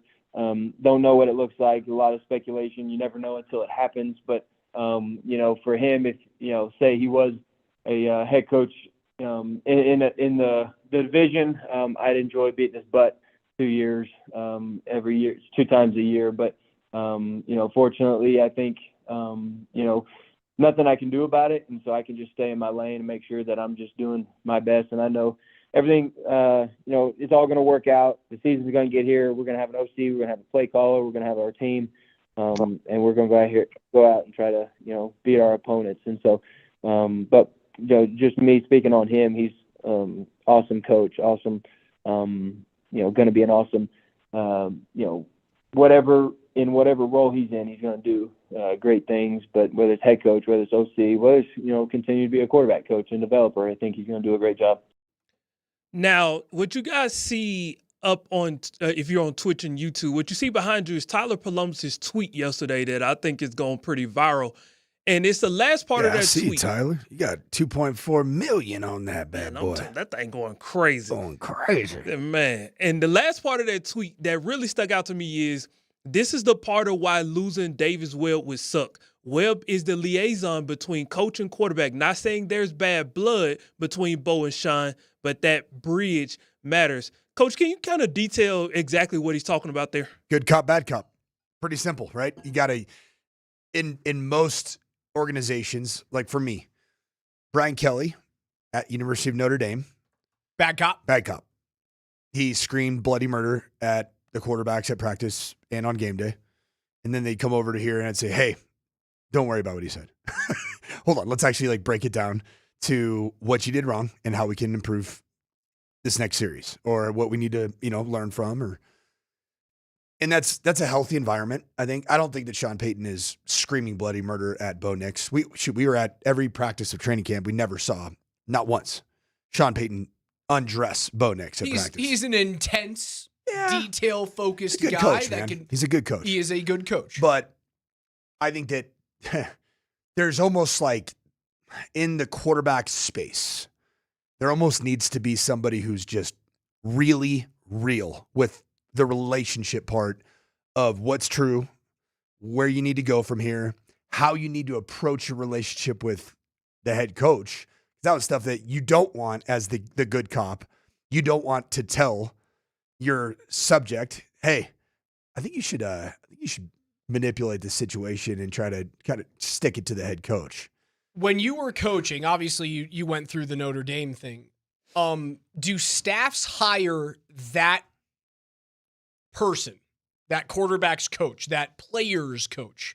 Do they hire them for the player, or do they tailor that position or the player to the hired position? It's a good question, because I think there are probably certain head coaches that are really paranoid, that want that good cop to actually be an informant back to the head coach. Oh, you know what I'm saying? Double agent style. Yeah. Hey, get in on his good side, and when he talks crap about me, you let him know. Yep.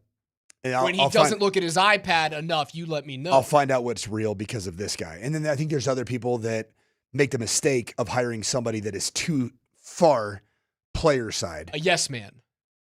For the player. A buddy. Buddy. Homie.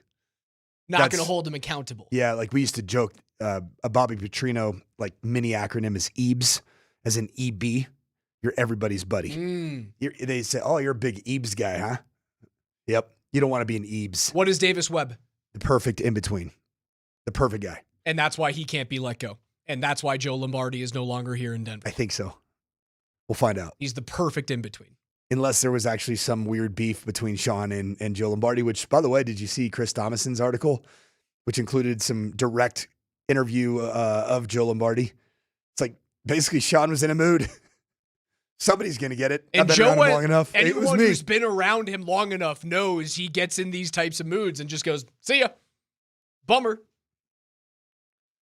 Isn't that crazy to think that I, for 20 plus years, lived in that world? Oh, no. That somebody's mood the fact that uproots your entire family. The fact that you look either your age or younger than your age after going through 2 decades of that is insane to me, with the level of pressure and paranoia that comes with being either a head coach or an offensive coordinator in that world. You know what? It's nuts. You know what kept me? You wanted to keep me young? Rumble. You know what kept me young, Rush?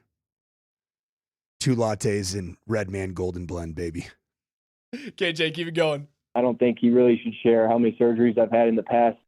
Well, Von Miller wants to be back in Denver. He made that pretty clear on his podcast the other day, and he specifically talked about the role he'd play and the role he would have played if he was a Denver Bronco.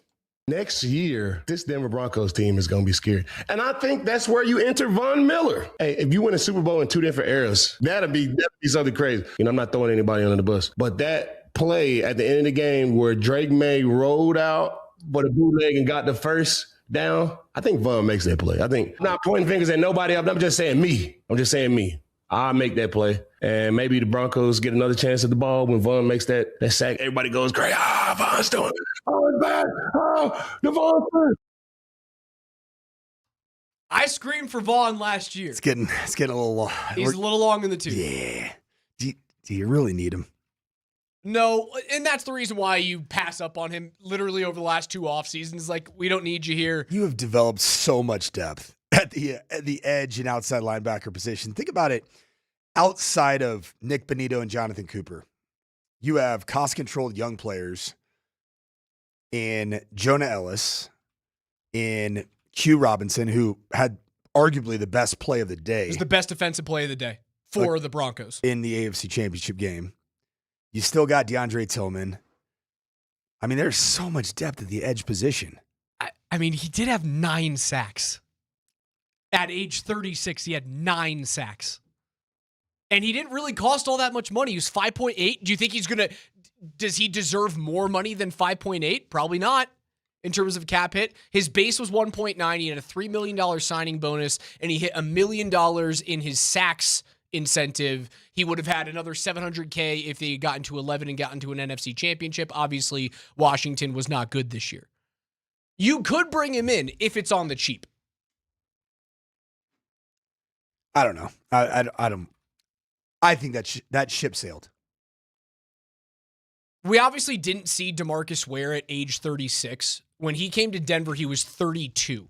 He had 10 sacks, 7.5, and then 4 sacks when he played 10 games in his final NFL season the year after the Super Bowl. Prior to that, at age 31, 13 games, 6 sacks. The year prior, he was sensational as a second-team All-Pro, 11.5 sacks at age 30, and then 29 was one of his greatest seasons ever. First-team All-Pro, 26 tackles for a loss that led the league, 19.5 sacks in 2011. Yeah. So he's not in the same realm as DeMarcus was. So I don't want people to think, look what we did with DeMarcus Ware. DeMarcus was 32 when he came here. Would you rather have John Franklin Myers or Von Miller? JFM. Yeah. I mean, it's really the decision you got. Because, Raj, you want Breece Hall in addition to J.K. Dobbins and R.J. Harvey.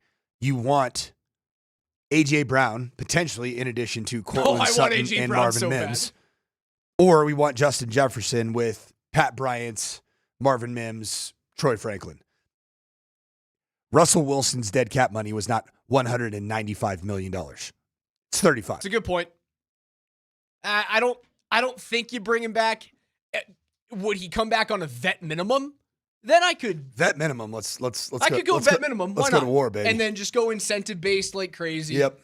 But we can't spend real money on Yvonne. And I was the guy going banging the table in the offseason, get him here. I can have that effect. I can get you on board with my dumb ideas. Now, A.J. Brown, not a dumb idea. Vaughn, maybe a little dumb. A.J. Brown, top 4 pass catcher, almost every statistical category in the last 6 seasons. I want him. Yep. KJ, keep it going. I don't think he really should share how many surgeries I've had in the past. With the NFL in mid-introductory press conference season, we had 2 today. So let's start with the Ravens' Jesse Mentor being introduced as a new head coach.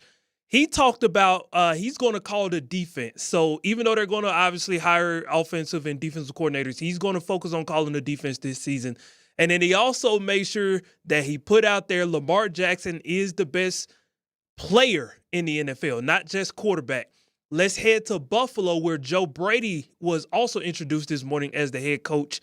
He talked about Josh Allen being the best player in the NFL as well. And he made sure to reiterate that Josh did not play a part in getting him the job. But one of the things that came out of that press conference. Okay. Right, exactly. And I'm just like, all right, I guess you felt comfortable enough to have to say that into a microphone.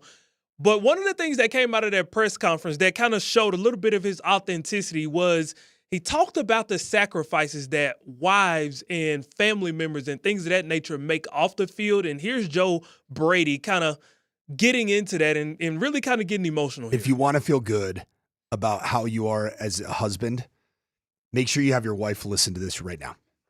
I definitely can't look at you now. This job demands sacrifice, right? I'm calling you on the way to a game while you're going into labor. Right, and I find out after a game that you go through, you give birth by yourself. This game takes away time and energy and presence from you.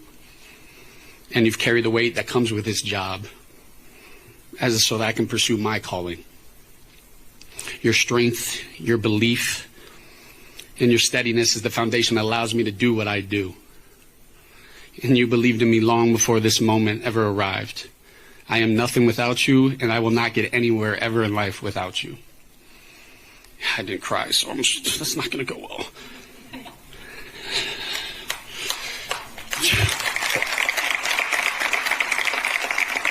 Hey, Joe, listen, Joe. You probably shouldn't have let the world know that your wife gave birth by herself, because you were going to a game. In the National Football League, there are 20 of them, including preseason. I've been a part of something similar. I missed a team flight because my wife was in labor for 40 hours. I stayed. Had I done what Joe Brady did, not only would my wife not be married to me today, I probably would not be physically on this planet as a living, breathing organism. AM would have done something about that. Oh, you already know. I think the kids call it unalive. Yes, it would have been bad. That may have been it for you. I would not be here with you, Rush. There would only be one Mike Sanford on this planet. Like, have a little bit of self-awareness that, like, that whole football thing of, like, badge of honor for being, like, the worst possible husband and father, it's not cool. It sucks, actually. See, Devon Taves has said that, like, we said 4 games until the Olympic break. I believe Devon's wife is still pregnant. Wedgwoods just gave birth to a new baby girl. Congratulations. I think Daphne is the name. I'm almost positive. Taves has said, dude, I'm not leaving the States until this baby comes. Which is what you should do. Yeah.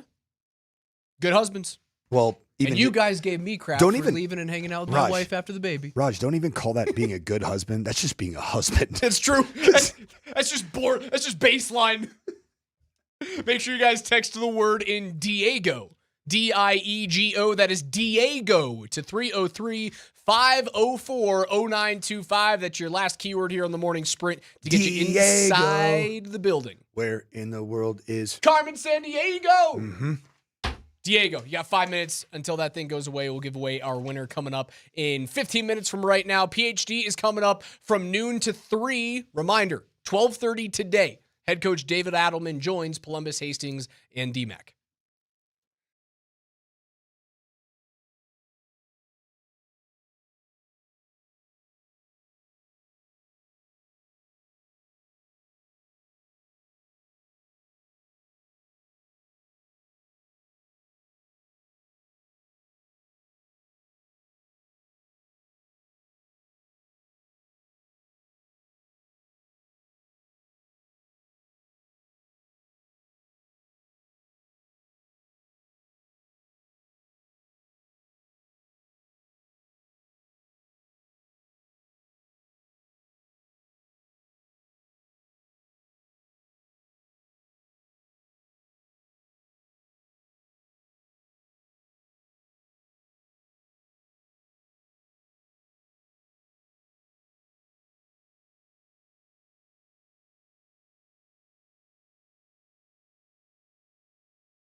We'll give away our Nuggets tickets coming up in about 10 minutes from right now. David Adelman, head coach of your Denver Nuggets, will join PhD coming up at 12:30. It's a double dipperoo on Altitude today.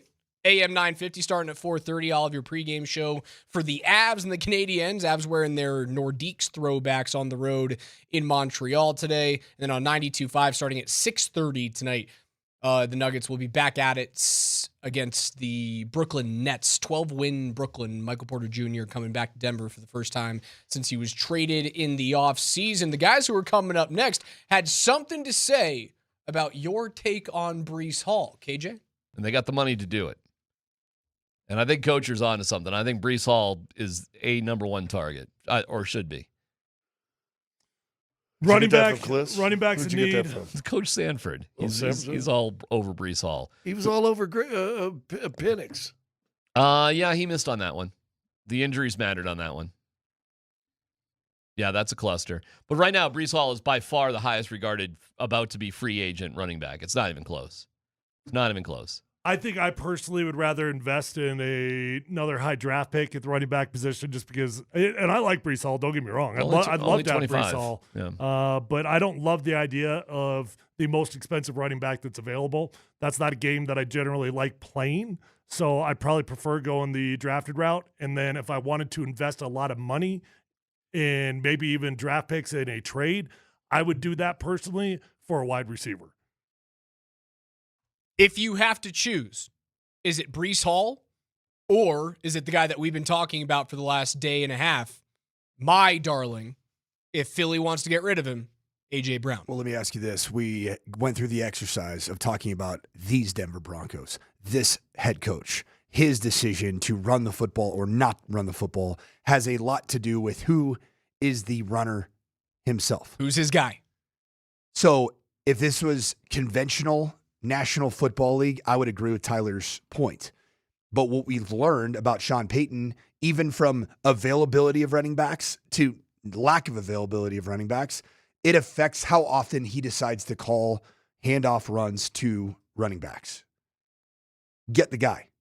Because guess what it'll do? It'll prepare your football team to be able to win a style of play where you play great defense. Special teams got better as the year went on. That was a point of contention early on in the first 8 weeks with the Riz King, not the Queen. And then run the football with timely quarterback play with Bo Nix. And so far as his predisposed ankle is okay for Sean. Get the running back because the runner matters a lot. It does. When J.K. Dobbins was healthy through 10 weeks, they were the number 5 rushing attack. At least he was the number 5 rusher in the league. That's legit, right? Like the only other dudes above him going into week 11 were like Jonathan Taylor, James Cook, Achane, Rico Dowdle, and then it was J.K. Dobbins. He was ahead of Derrick Henry. He was ahead of Jahmyr Gibbs. He was ahead of Bijan Robinson. He was ahead of the guy that we're talking about in Breece Hall.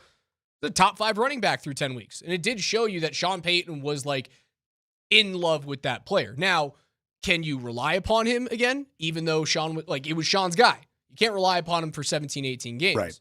Can you supplement him with another free agent back? So hearing what Tyler said, you're going to be drafting 30th overall. It's essentially a second round draft. It's R.J. Harvey a little bit. I mean, what are you, 15 picks higher than R.J. Harvey? Yeah. Was drafted? I mean, it's really good running back draft class. Then okay, cool. Like I can't name a whole bunch right now off the top of my head that I think are elite college running backs that are going to be available at number 30. R.J. Harvey is a guy I knew a lot about. I mean, I'd have to do some homework on that. I know Scotty wanted to get his little shot in there about Michael Penix Jr., although at the time he liked him. You can't be right about everything, Yeah. you know? Your best running backs. I'd rather stand for something. Your best running backs, Jeremiah Love. He's going to be gone. Jadarian Price, both the kids out of Notre Dame. Emmett Johnson from Nebraska. Jonah Coleman from Washington. Katron Allen, Penn State. Oh, he's good. The kid from Wake Forest, Claiborne, also there as well. It's not a great class. No. None of those guys were in that Ashton Genty, Jeremiah Love, I think, is that type of guy. I think there is one dude. But there's no Travion Henderson. Correct. There's no Omarion Hampton. There's no Quinshon Junkins. Yes. And those guys all kind of popped, right? They all kind of flashed in some way, shape, or form as rookies. Could you do someone texted in, could you do like a Tyler Algier? Would you take a chance? Is Tyler Algier like significantly better than like Javonte Williams was? No, but like, would you have taken the combo of Javonte Williams and J.K. Dobbins with a supplementary R.J. Harvey? I think the answer is yes. Yeah. Right? So like, if J.K. Dobbins your is going to be better, like I think markedly better than a Tyler Algier, personally. Okay. As a bell cow running back one that Sean Payton's going to look at and say, yep, that's the guy. Whereas Tyler Algier feels like, okay, solid. Kind of felt like that. Would solid have gotten you through the AFC Championship I don't think that Sean would have called 20 runs. Would he do it with Najee Harris? No, heck no. Najee Harris can't stay healthy either. What are you going to have Najee Harris and J.K. Dobbins back there? It's gross. Would he do it with a 30-year-old Nick Chubb? Probably not. I'd like that better than freaking Najee Harris. But still probably wouldn't. Even Najee at his best doesn't do it for me. Doesn't move the needle. Nick Chubb at his best, like. So it's Breece Hall or nothing. And that's assuming he gets to free agency. That's assuming New York doesn't retain. For me. Okay. I'm not saying that's the only path forward.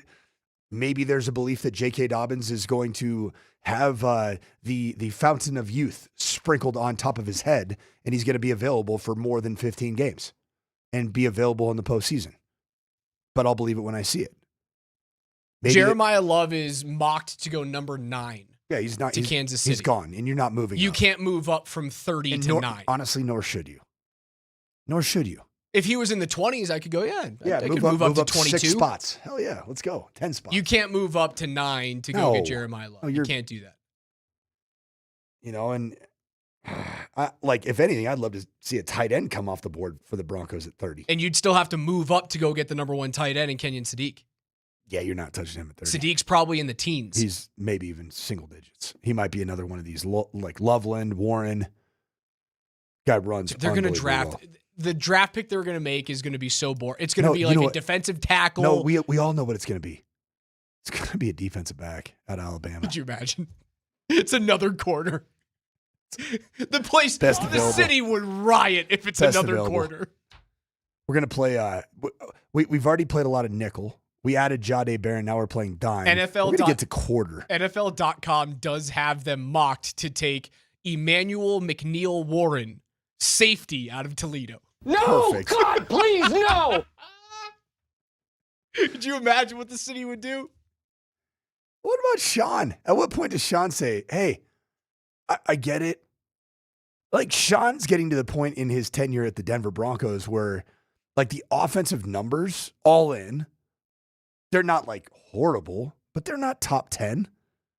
Like, the Broncos haven't been a top 10 offense in any of his 3 years here in the majority of meaningful statistical categories. And the Broncos keep investing in defense, keep drafting defense. When is it going to go that Sean Payton, who really is in charge right now, says, all right, dude, we're not taking another SEC defensive back with our first overall pick. Give me the next Garrett Bowles somehow. We'll sit him behind for 2 years. Ensure that Bo has a left side protector for as long as he's here. That's what I would like them to do. That's a prudent pick. But I'm hoping you chase some offensive firepower at pick 30 or either wide receiver or running back will be addressed in the draft. It just matters. Or tight end. Or tight end. I think the best play is tight end. And then address running back, wide receiver in free agency and trading. Okay, so as we've talked about it for 2 days, answer me this question. You get one of these guys. One of them. Breece Hall or A.J. Brown? What's your choice? Breece Hall. You heard it there from the coach. It's Coach Mike Sanford. KJ Granderson's behind the glass. Congratulations to Parker Schmidt.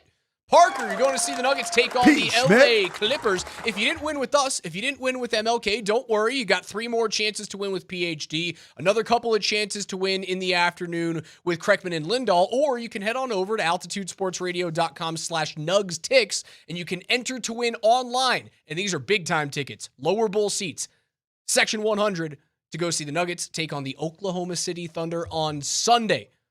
I'm Raj. We'll talk to you guys tomorrow morning at 10. PhD's next.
Is it a gate?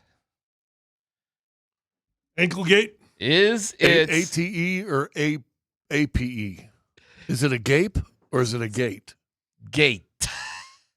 I got to give Nate and Andy a lot of credit. They did such a good job with this because all this came out like during their show. Yeah, right when it started. So it's complicated when like stuff like this sometimes happens while you're on the air. And both of them did such a really, really great job. I really enjoyed listening to them because they were sort of processing all of it as it was happening in real time. And it was incredibly compelling. And really the question is it a gate? And then I'm listening to the morning show today, and Vic and Brett are like, oh, it's no big deal. And Moser's all pissed off. Like, Moser's really upset. And he's really upset at Bo. And I thought he was really upset at Bo. I could actually see that. I didn't hear that, but I could see that. I don't agree with it, but I could see why somebody would feel that way. It was a company guy upset at an employee.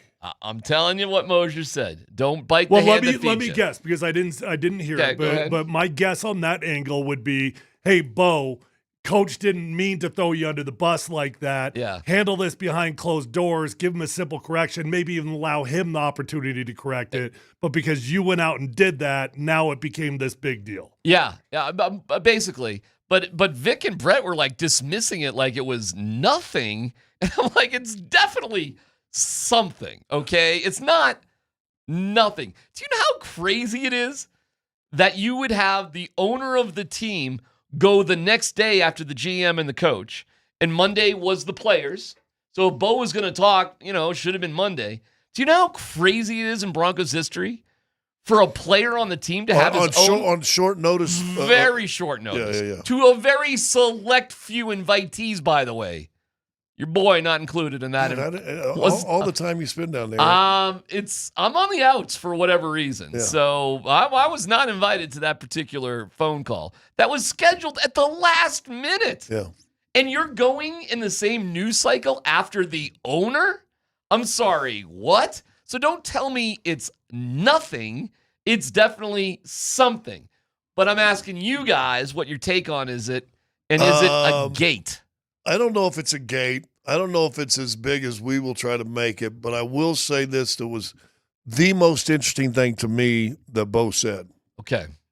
I don't know why he's talking about my previous injuries anyway. Yeah, that's the line. And then all of a sudden it becomes a kind of a HIPAA investigation. It's not a HIPAA. It is a HIPAA. No. Hold on. If the medical staff shares with the coach, they ain't allowed to do that. Hold on. Medical staff can share with the coach, and the coach is not bound by HIPAA laws.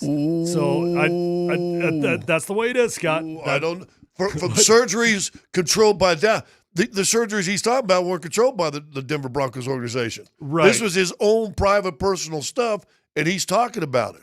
So head coaches, whatever information they receive, we'll see they are not bound by HIPAA laws. They are not doctors. They are not in the medical field. Whatever information. Okay, good. Who is? Are the medical staff? Yep, they sure are. So then it won't fall back on Sean. It'll fall on all the medical staff. There's no HIPAA violation. There's not. But I agree with you. What made me I really don't want to fight with you. I mean, to me this is kind of side story. But it's a big deal to you. That's fine. I agree with you what you were saying right before that. What makes it a gate to me? What officially made it a gate to me? Because I was listening to it and I'm like, okay, he doesn't like the timeline. He wants to correct the timeline. 4 to 6 weeks, I'll be back at it.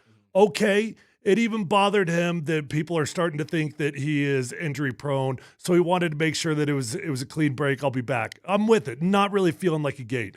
But Scott touched on the one line, and the one line was, I don't think he should be talking about how many surgeries I've had because he doesn't even really know. That part turned it into a gate. Scotty Gange, 9 News, I want to give him full credit, put together this back and forth. And that was like predisposed right at that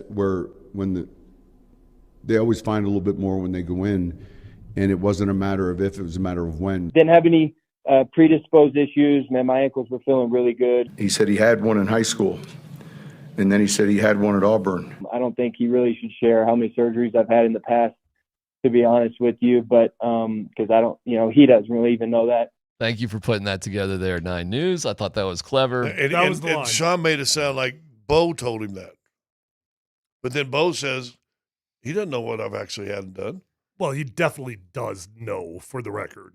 The head coach definitely has access to every surgery that the player has ever had in the history of his lifetime, whether it was in high school, middle school, or elementary school. The head coach does have that information. But regardless of whether he has the information or not, Bo didn't like that he shared the information. Okay. That's the important part. He didn't appreciate that he shared it. Why did Bo? And from what I was told, this did come together last minute as I need to clear the air. Because I think when he heard Sean speak, he was PO'd. Okay, why? Because he's putting out his business. All right, keep going. But also, to me, harkens back to the middle of the year when we said, "Oh, we're hearing there was a little tiff between the two." That maybe all of a sudden that old wound festered a little bit and came back to the forefront. Because from Bo's perspective, you realize the owner of the team earlier in the day said, I got no worries whatsoever about Bo. He'll be fine. I have no worries about it at all. The owner, Greg Penner, said that. So the owner was trying to correct things before Bo ever got up there. Apparently. In hindsight, when you go back and you listen to Greg Penner, he was very slightly, very kindly correcting what Sean Payton had said the day before. No concerns. So why did Bo? It's why it's not hard. Why? Because I'm irritated now. Number one, I just broke my ankle and I'm already in a bad mood. Number two, we lost the AFC Championship game. That just compounds my bad mood. And number three, now my head coach is making it sound like I'm injury prone. And I don't want to be known as injury prone. I've got a contract on the horizon. That's right. I got a lot of money I want to make in this league. I don't need anybody thinking that I'm injury prone. And when you say that I'm predisposed to something, well, I would love to know the truth on that one, because I don't think Sean just lied. There's no way. I don't think Sean just used that term as a lie. Now, did he use the wrong word? Was there a pre-existing fracture from earlier in the season that then snapped? Okay, maybe. But is that predisposed? That's where we get into the nuances here, right? Absolutely. But I highly, highly doubt that Sean Payton just lied about that particular word. It would seem insane. However, it's not insane to think Sean just interpreted it one way that might have been slightly different. But I think a big issue is it wasn't a matter of if, it was when. And Bo is saying, nope, my ankle's fine. It just broke on that play. Like, hey, bad luck. Well, okay. Because we're talking about hundreds of millions of dollars here in the future. And are you going to guarantee hundreds of millions of dollars to a dude that could have a broken ankle every other year? Are you? Well, are you? Do you need to go back and replay yesterday's show with me? So I get it. I get it from everybody's perspective. I get it that Sean heard whatever he heard, and he was just laying it out there. I don't think he was trying to throw Bo under the bus. Not at all. I think Sean loves having Bo Nix as his quarterback. I think he loves him. However, Sean is Sean. And sometimes Sean just says shizzle without really thinking about it. It just kind of comes out, man. And I don't think Sean thinks about things. It just kind of comes out. He's just, just blabbers out. I think sometimes. he loves being in front of the camera. And for me, this whole thing comes back to Davis Webb, right? This whole thing comes back to the importance of Davis Webb on this football team. And what is Davis Webb's full role on this team? Well, I'd kind of took my time with you guys earlier in the season when you're talking about there being drama or beef between Bo and Sean. I'm like, what evidence do we have of that? Well, I believe you now. I believe it now. Whether there was something before or whether it exists now, I don't know about the timeline, but there's something now. And one thing that I do think is very evident is that Davis Webb is a liaison between the two. Yes. And now I actually want to take that back a little bit. Like I don't want to imply that there's bad blood between Bo Nix and Sean Payton, because I think people can irritate you. People can annoy you without there being bad blood. And I do think it's clear that there's an irritation, there's an annoyance, there's a good cop, bad cop between Sean Payton Davis Webb and Bo Nix. And if you lose Davis Webb, you've now lost your intermediary. You've lost the bridge between the head coach and the quarterback that softens the blow between whatever annoyance there is at times between the two.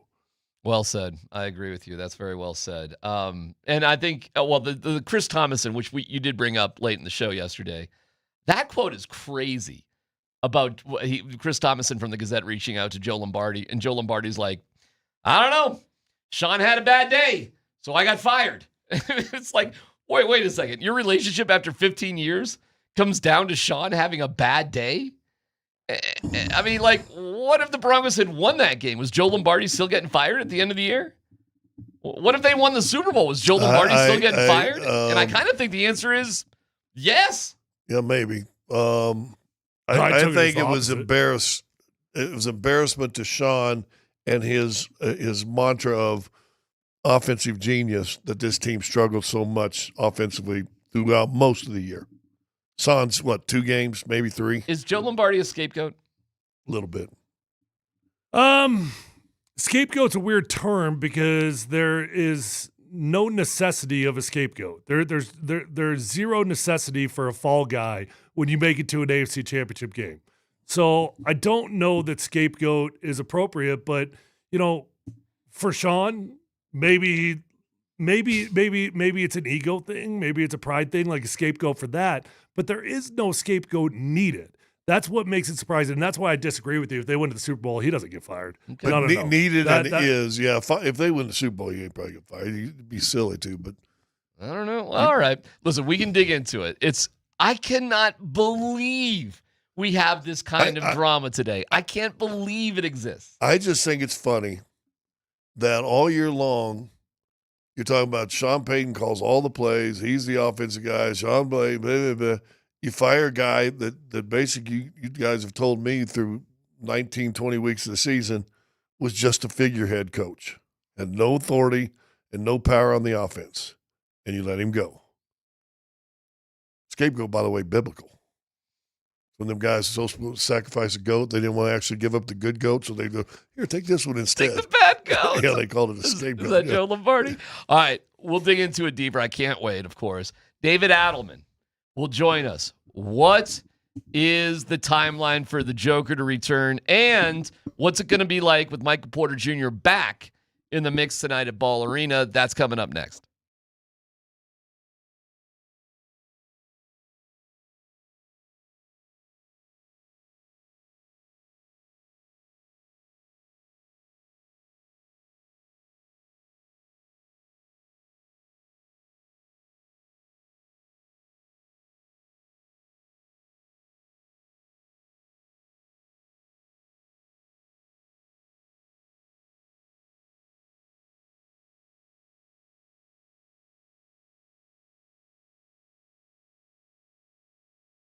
Hey, what's going on? It's DMac for the Rocky Mountain Men's Clinic. 2026 is here. And if you've been dealing with erectile dysfunction, you probably laughed it off or ignored it, and it's embarrassing. And now you just say, well, maybe this is it for the rest of my life. Well, it doesn't have to be. It's going to be a real positive change in your life. If you're struggling with ED, you want to move past that frustration, just call the Rocky Mountain Men's Clinic. Put this number in your phone. 720-440-7900. That's 720-440-7900. There may be no better resolution than finally taking care of your ED. So let's get it together. It's a new year. Make that resolution and make it stick. If it's $99 for the initial visit, you get a consult, a T and a PSA test. If advised, a test dose. If it doesn't work in the office, that visit is free. With an expert staff like a lot of men, you could be having sex the day after your appointment. 5 locations, including a spiffy location there in Castle Rock, Fort Collins, North Denver, Central Denver, and Colorado Springs. Again, 720-440-7900, RockyMountainMen'sClinic.com. Featured therapies are compounded and have not been evaluated nor approved by the FDA. Provider prescription required. See website for details.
It is a Nuggets Ticket Thursday. Your 1220 keyword is Galley.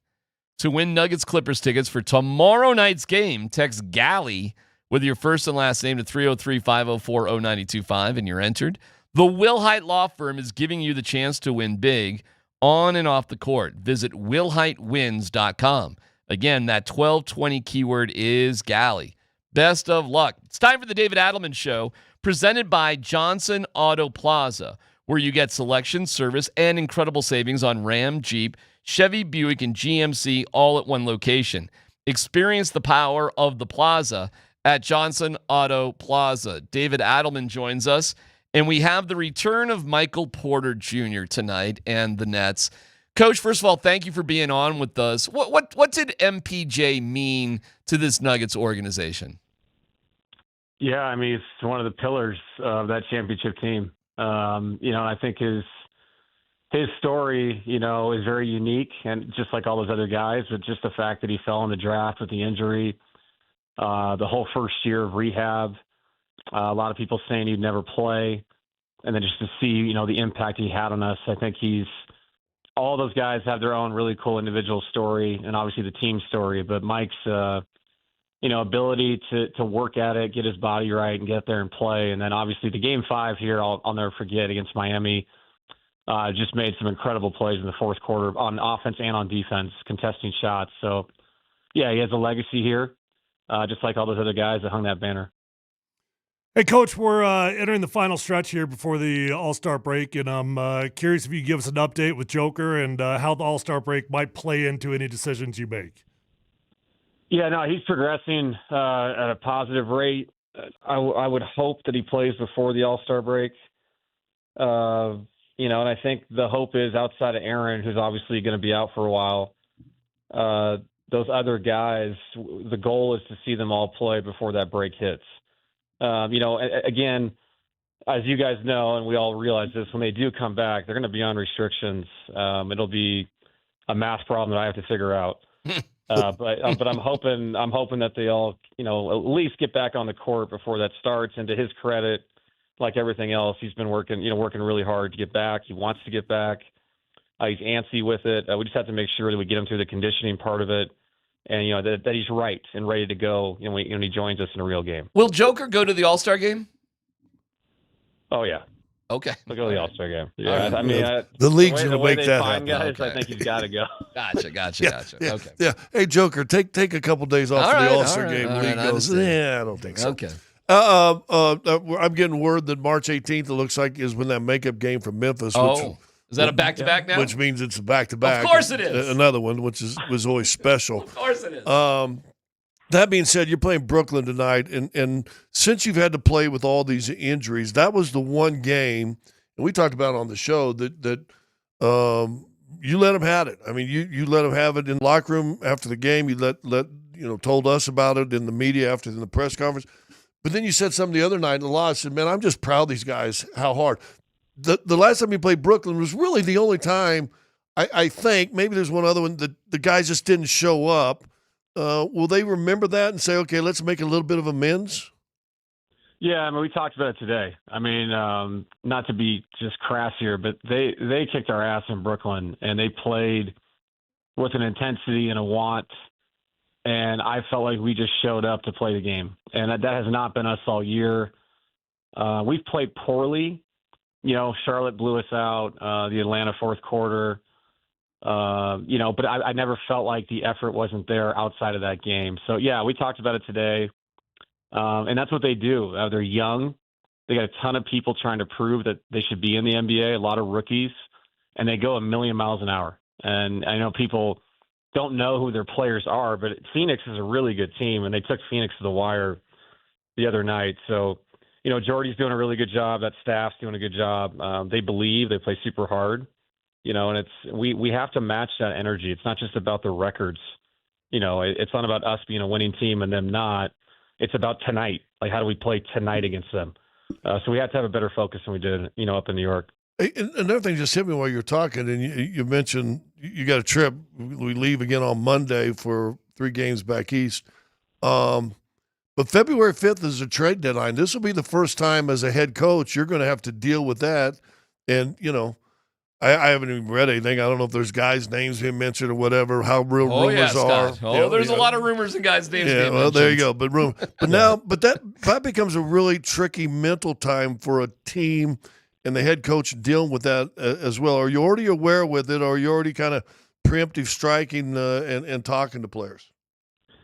Yeah, at this point, it's just been, general conversations. The guys know what it is. And I did talk to the guys about the layers of not only the trade deadline, but the All-Star break and how easy it is to have your mind look ahead.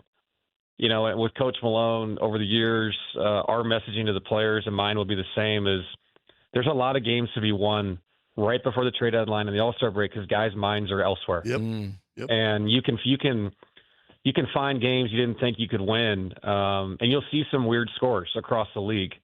You'll see some teams upset teams because to your point, it's human nature to think about a break, to think about having to move your family or yourself, with the deadline coming. So, yeah, it's been a conversation. I haven't individually talked to players about the trade deadline. I think that's unfair to them, but I do think it's fair to generally speak about it so we can mentally prepare ourselves for, what the next 2 weeks is going to be.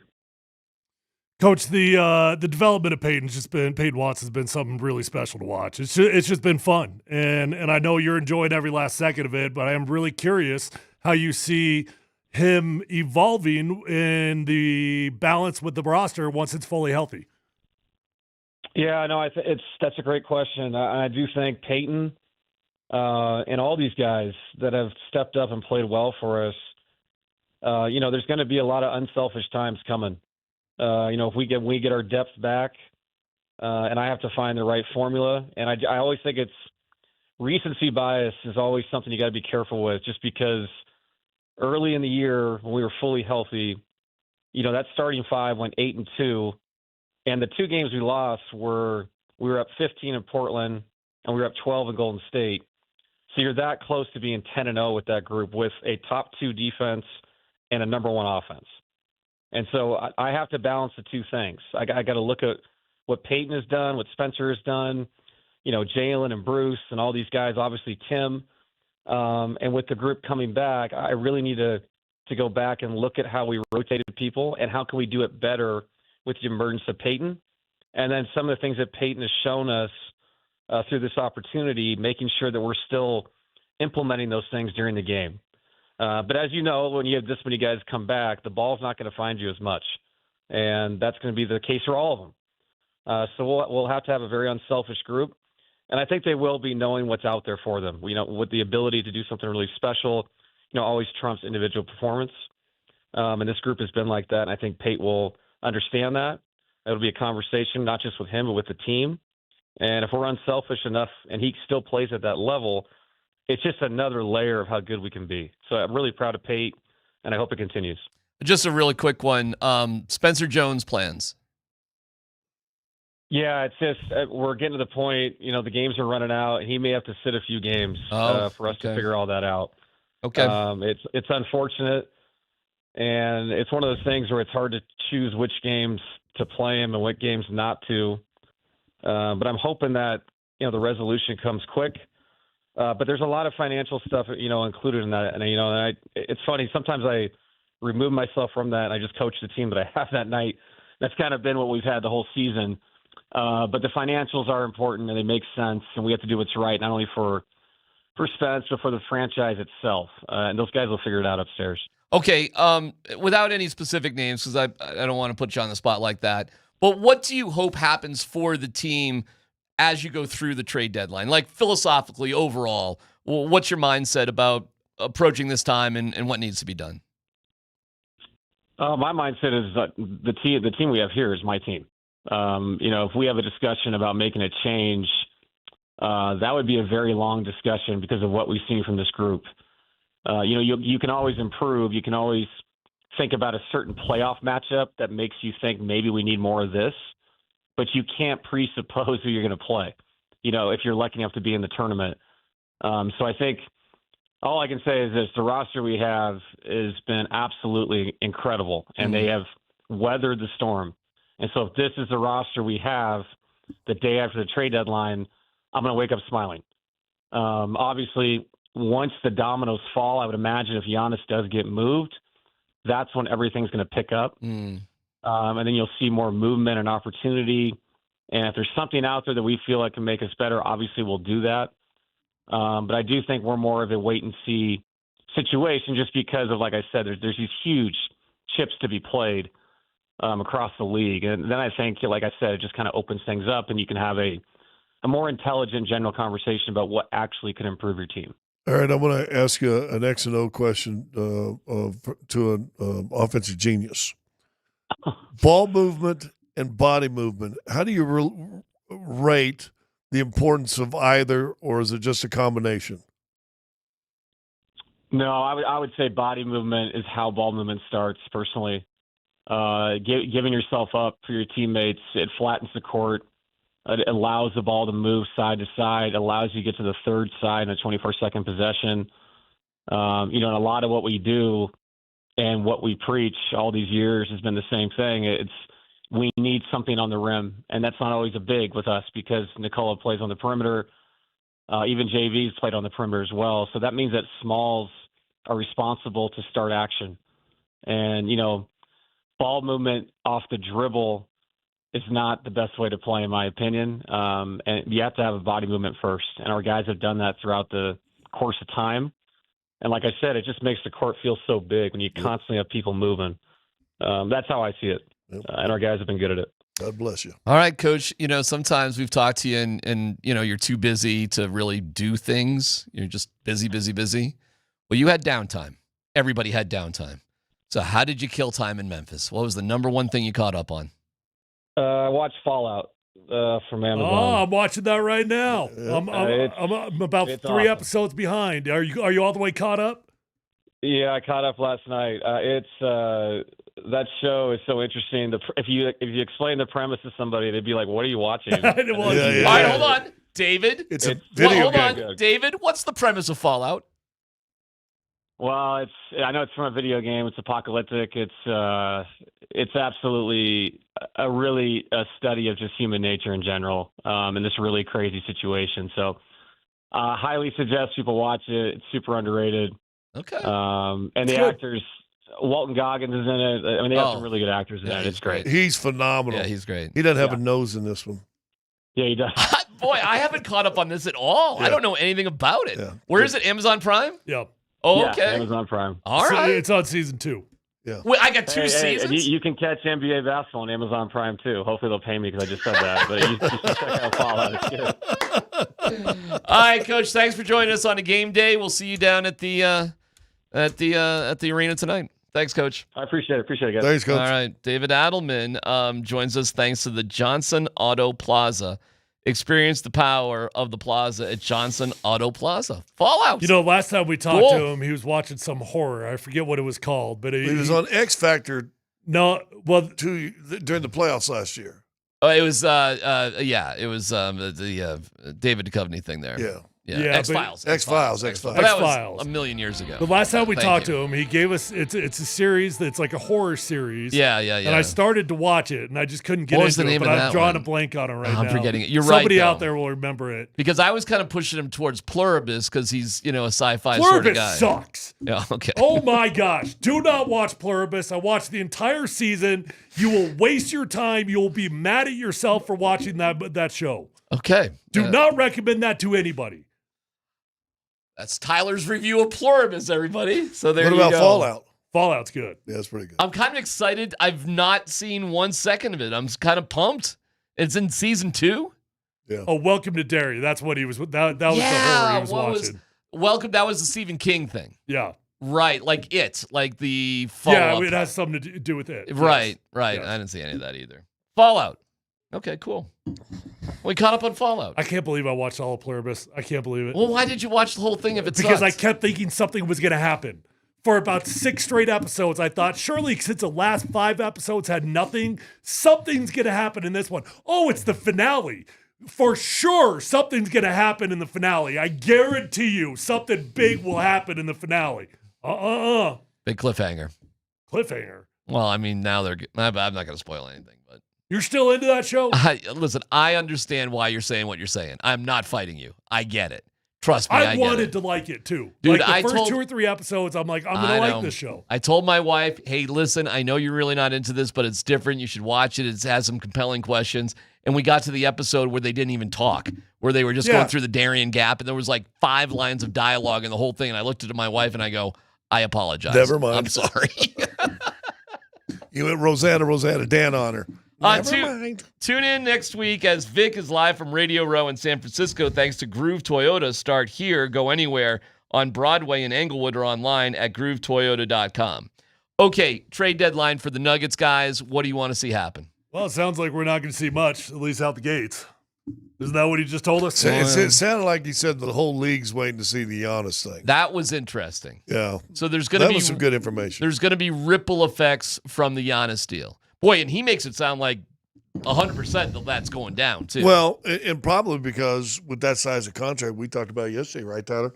With that size of contract, it's probably going to be a 3, 4, 5 team deal. Correct. So you're probably going to have a whole lot of stuff moving around. What did we see today? It was the Heat and who were was it Minnesota? Heat and Minnesota are the front runners. Makes sense. I'll pull for the Heat on that one. Giannis is a great player. I don't need the Minnesota Timberwolves to be better. So you go join the Heat would be fine by me.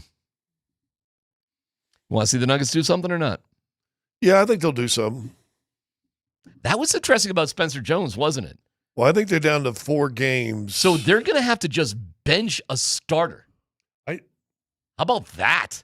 That is a wild sort of concept that, I mean, he's a starter now. He's not a starter, but you know what I'm saying? Like, he's been a consistent starter since all these injuries. So you are going to have to sit down. You're going to have to healthy scratch somebody who right now is a starter for you. Probably. Maybe. Weird. Yeah, it's going to be interesting. It's really, and good for him. I mean, he's played well enough that has earned it. But really, he has all the cards. Do you remember this time last year? Do you remember what happened this time last year? No. It's pretty wild. Michael Porter Jr. was being asked every day about being traded. We were sitting with him on the Nuggets basketball court the day of the trade memory. deadline. Good memory. And he was almost resigned to the fact that he might get moved. He was very complimentary of the organization. He didn't have bad blood. He didn't have a bad taste in his mouth. Yeah. But he fully was prepared to be moved on that day. Do you remember what he did on the court? 3 games in a row of 30-plus points. He went 30, 30, 30, and I think the game before the All-Star game, he didn't play. He didn't play in that game, but he had 3 games in a row of 30-plus points. And then didn't step 30 the rest of the year. Not really. I don't think. It was, well, because there was a combination of things. Like, he was available. I think Jamal, there had to be something with Jamal or somebody wasn't playing, something like that. But he balled out. I was looking at his stats today. He's averaging 25 point something. He is 8 points higher per game this year. The Nets have 12 wins. So he is balling out. So what he's showing everybody is he can play. Ain't no doubt about it. And talk about one of the names that's been talked about a lot, also been moved, is him. Well, so is Cam Johnson's name been thrown out there too. And Really? I thought, yes. Well, these are all the rumors and speculation things. Zeke Najee's name's out there. Peyton Watson's name is out there. Oh my God. I can't imagine, because there's a lot of reasons why it would happen. But wouldn't that feel like a devastating blow if Peyton Watson wasn't on this team next week? Yeah. Yeah.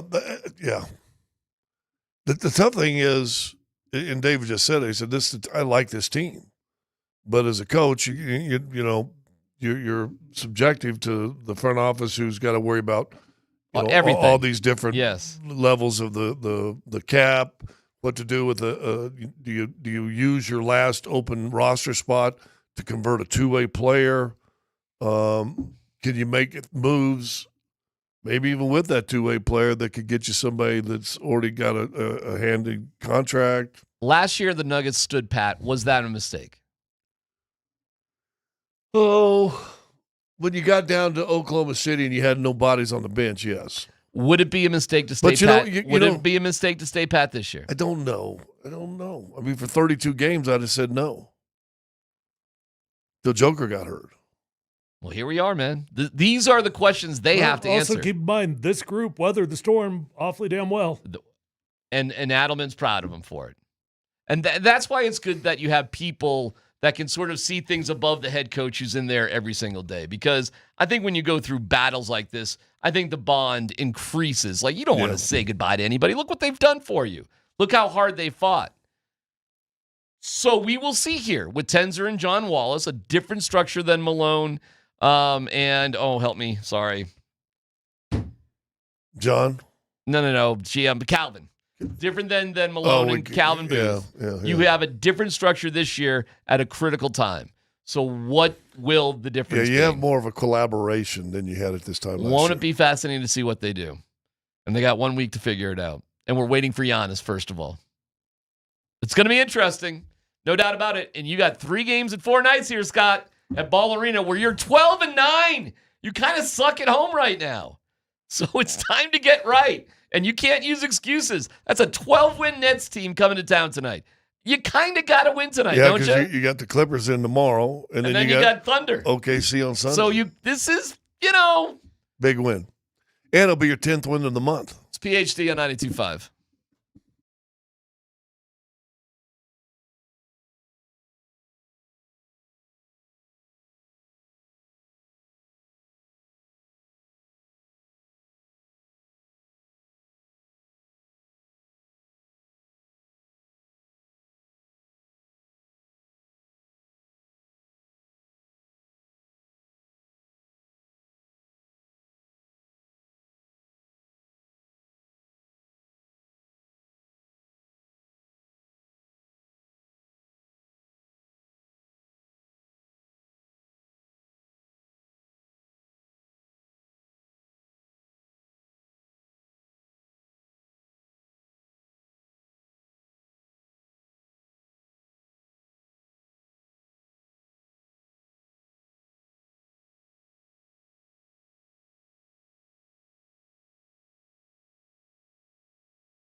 Yeah.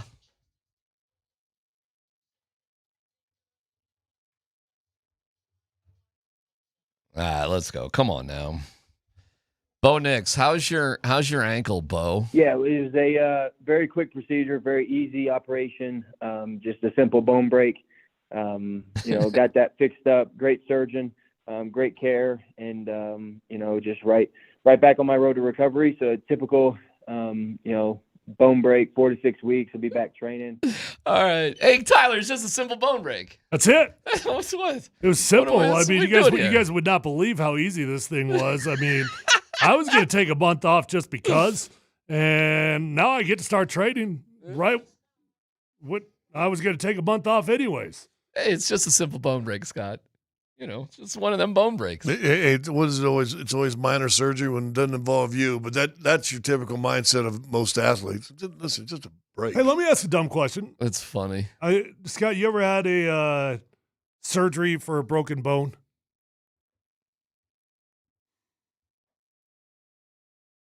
No. I don't think I have either. Don't you just set it? Well, that's my question. Like what goes into the surgery of a broken bone? Does that require, if you're doing surgery, I wouldn't think of setting the bone as like a surgery. I would just, I guess maybe that classifies. Bo makes it sound awfully simple, so maybe that's all it was. Well, maybe they just set the bone back, they cast that sucker up, they're ready to roll. When I dislocated my shoulder the first time, it turned out I fractured whatever the cup's called that the ball joint sits into. I fractured that completely off, and they didn't know that. So I walked around for 6 weeks in a sling, just thought I dislocated my shoulder. Somebody came up and slapped me on the back of the shoulder the day I took my sling off. Oh, my God. Dropped me to my knees. Who did that? So he went and did a dye test, and they went, dude, you have a fracture in there. Wow. So I guess, and I got 2 screws in my shoulder, so I guess I have had. Oh, well, all right. If you get a plate or screws in, isn't that a surgery? Well, that's definitely a surgery. If you get plates and screws, that's a surgery. I don't know. I mean, the only reason I bring it up is because, I mean, if it's just setting the bone, that doesn't seem like a big deal. I bet if Bo, it's in Bo described it as 4 to 6 weeks, which, by the way, don't get too excited about that, folks. And this is just my opinion. I don't know this. I'm just guessing. When Bo says 4 to 6 weeks, I think what he means by that is hey, in 4 to 6 weeks, I can start doing some things. In 4 to 6 weeks, I can start training here a little bit. I'm off the scooter. Beginning the rehab process. Yeah. Don't think that means hey, I could go out there and play football in 4 to 6 weeks. He'll be a minimum of 4 weeks with no weight bearing on the ankle at all. I mean, that's when I had my Achilles, it was a month, and I wasn't even allowed to put a boot on. I think it was after a month before I could even walk around with a boot. Well, we got somebody that claims to be an orthopedic surgeon. Hey, and I mean, I have to say they claim, because anybody that texts in, you could say you could all say you're an orthopedic surgeon. We instantly believe anybody, whatever they say they are on the text line. We instantly Matter believe of fact, this is the best orthopedic surgeon in the entire country that just texted did in. Did they say they were? They did not, but I know that number by heart, and we all call that number when we need surgery. Oh, you're being serious. Okay. Yeah, orthopedic surgeon here. No, I'm not. He says, line it back up, you said it, and hold it in place for it to heal. That can be with a plate and screws or a rod, sometimes smaller fractures, just screws. So that's implying that there is something getting put in there sort of either way. We should have this guy on the phone because we got to get to this predisposed thing. Do you got a phone? Hey, is his phone number right there? Yeah. Dan, hit that dude up and see if we can get him on the phone. Whatever that text that Tyler's looking at right there. And call in as Dr. X. Dr. X. See if you can get Dr. X Dan on the phone, because I got to know, what kind of semantic argument are we having here? Predisposed. Here's my best guess. My best guess is that at some point in the season, Bo Nix got some sort of hairline fracture. And that hairline fracture over time was going to turn into something worse if you continue to play on it. Now, then you come into the semantics of predisposed. Well, that would imply hey, your body, the way it was created, right? Something was going to happen over time. But if you had a hairline fracture that was caused from a previous event, I wouldn't describe that as predisposed. I would say there was a previous injury that was bound to get worse. I'll give you, I think that's a great example. Like Jake Butt, unfortunately, great dude, but his body, Tyler Scott, was predisposed for injuries that ended his career. Correct? Jake Butt, Seems unfortunately. like it. Yes. It kept being an ankle too, wasn't it? But literally because of that predisposition, it ended Jake Butt's career, meaning there was no way he was going to be able to sustain a career as an NFL player. That is a horrible thing to actually say about an athlete, to be quite honest with you. Yeah. It means you got milky, soft bones. You're just going to be breaking left and right. My gut just really, really tells me that Sean Payton didn't entirely make up the word predisposed, but he used it inappropriately. My best guess is there was a pre-existing injury that had already happened. We have Alex who texted in. He is Alex. You want to give us your resume a little bit? We'll instantly believe you. So what is your resume? Sounds good. Yeah, I'm an orthopedic surgeon. I'm in Parker, and I have a sports medicine fellowship background. So take care of athletes as a part of my profession. Okay, I'll see you soon. Yeah. All right. Yeah. Do you do backs? Is that part of orthopedics? That's a part of orthopedics, and I try and stay far away from that. Gotcha. Talk to us about the predisposed everything. What's your take on all of this? You know, that's one that I had a tough time wrapping my head around when Sean talked about that as well, as something being not if but when, because unless he had like a stress fracture that was already there that he was playing through, that would be really the only thing that I could think of that he potentially would have a higher likelihood or a predisposition to breaking, as if he was playing through a stress fracture. Go ahead. And just to be clear, I think we all know the obvious answer to that, but that would be something that was caused by an event, not something that is existing in his body. Correct. I mean, with overuse, you can develop a stress fracture, but usually it's going to come from an event. When you heard Sean say what he said, what were your thoughts? I have no idea what he's talking about. Well, that's how Bo felt also. Hey, I think Bo felt the same way. Well, do you think Bo felt the same way, Alex? I think so. I mean, the way that Bo kind of explained it yesterday, most simple ankle fractures, they're pretty straightforward. A clean break, like he described, is usually a little kind of angled break on the outside part of the ankle, and we go in, we line it up, put a plate and a few screws in there, and just kind of hold it in place while the body heals it. We don't speed up the healing process. We're just trying to hold it in a good position while the body does its job. So now, sometimes, always, once in a while, will you go back in and remove the screws and plates? Yeah, if they're irritating, sometimes we don't have a whole lot of meat on the bone around our ankles, and so sometimes those plates can be irritating. Now, if he had a plate and screws that were previously in that same ankle because he had a surgery before and there were screws that were removed, sometimes where those screws were removed from, there can be a little hole left in the bone that doesn't completely heal in, and then it can break through that old hole. Ooh. So when you hear 4 to 6 weeks, that sounds relatively normal to you, I would guess. And what does that mean? So 4 to 6 weeks is about how long it takes for the bone to heal. Yep.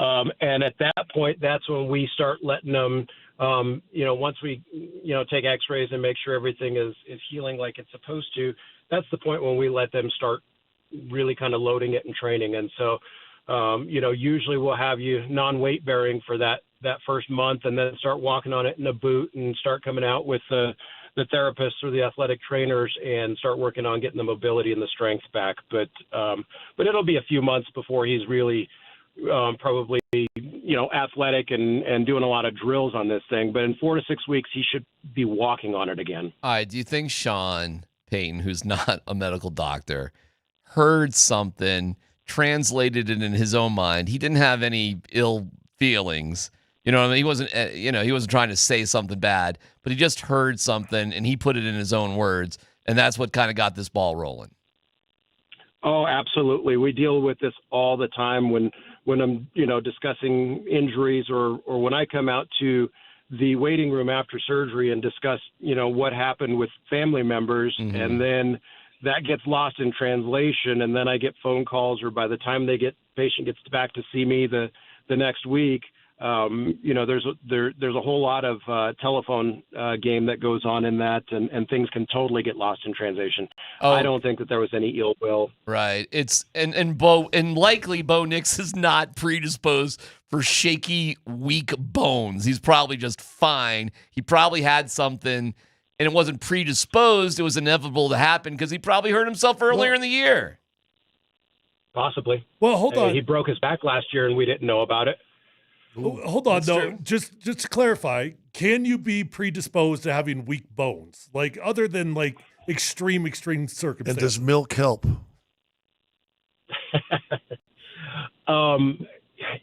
Predisposition to having weak bones outside of kind of genetic, and somebody that's otherwise young and healthy and athletic like Bo is, it would be rare to have a predisposition to having weak bones. Okay. All right, hey, that was great. I need to go a little Sean Payton on him real fast. Okay. Let's go back to your first comment. Why do you run away from backs, and am I just completely screwed? Oh, Scott's getting personal here. It's not an area where I've focused a whole lot of specialty. And I've got partners they focus their whole career on the back. And so I just kind of let them spend their time taking care of that because they have more expertise in the area. See, that was way nicer than just saying, Scott, you're screwed, which, that could be the case too. I'm feeling the F word is in my future.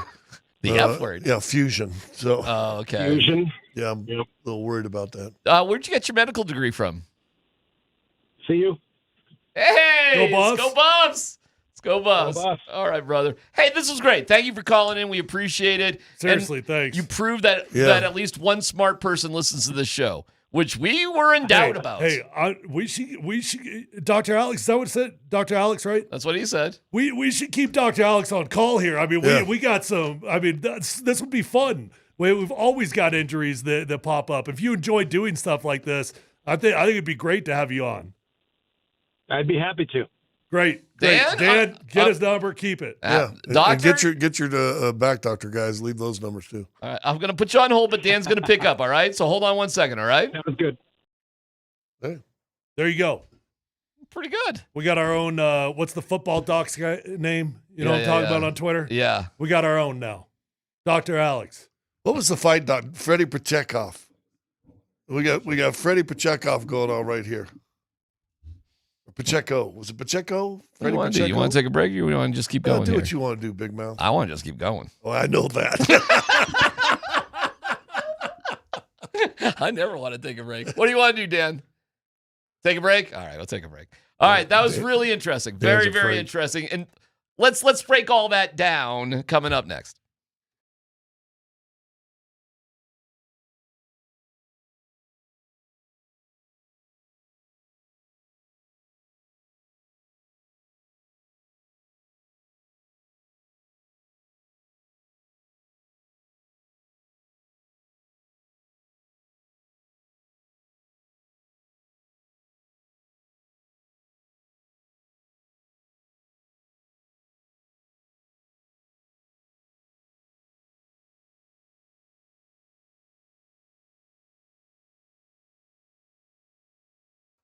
Hey guys, if you are in the market for a newer pre-owned vehicle, go to Phil Long Ford, the best car dealership in Colorado. Phil Long Ford's got the best prices, the best customer service, and the best inventory.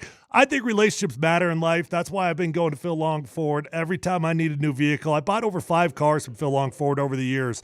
I know these guys, love these guys, trust these guys. They're going to get you in, they're going to get you out, they're going to respect your time, and they're going to get you the best price. And it's one-stop shopping at Phil Long Ford. Don't drive all over the state. At Phil Long Ford, they've got over 8,000 cars, trucks, vans, SUVs, electric vehicles, even commercial fleet vehicles on their lot right this minute. So whether you're looking for a new vehicle or a pre-owned vehicle, the vehicle of your dreams is at Phil Long Ford, and they've already got the best prices at Phil Long Ford.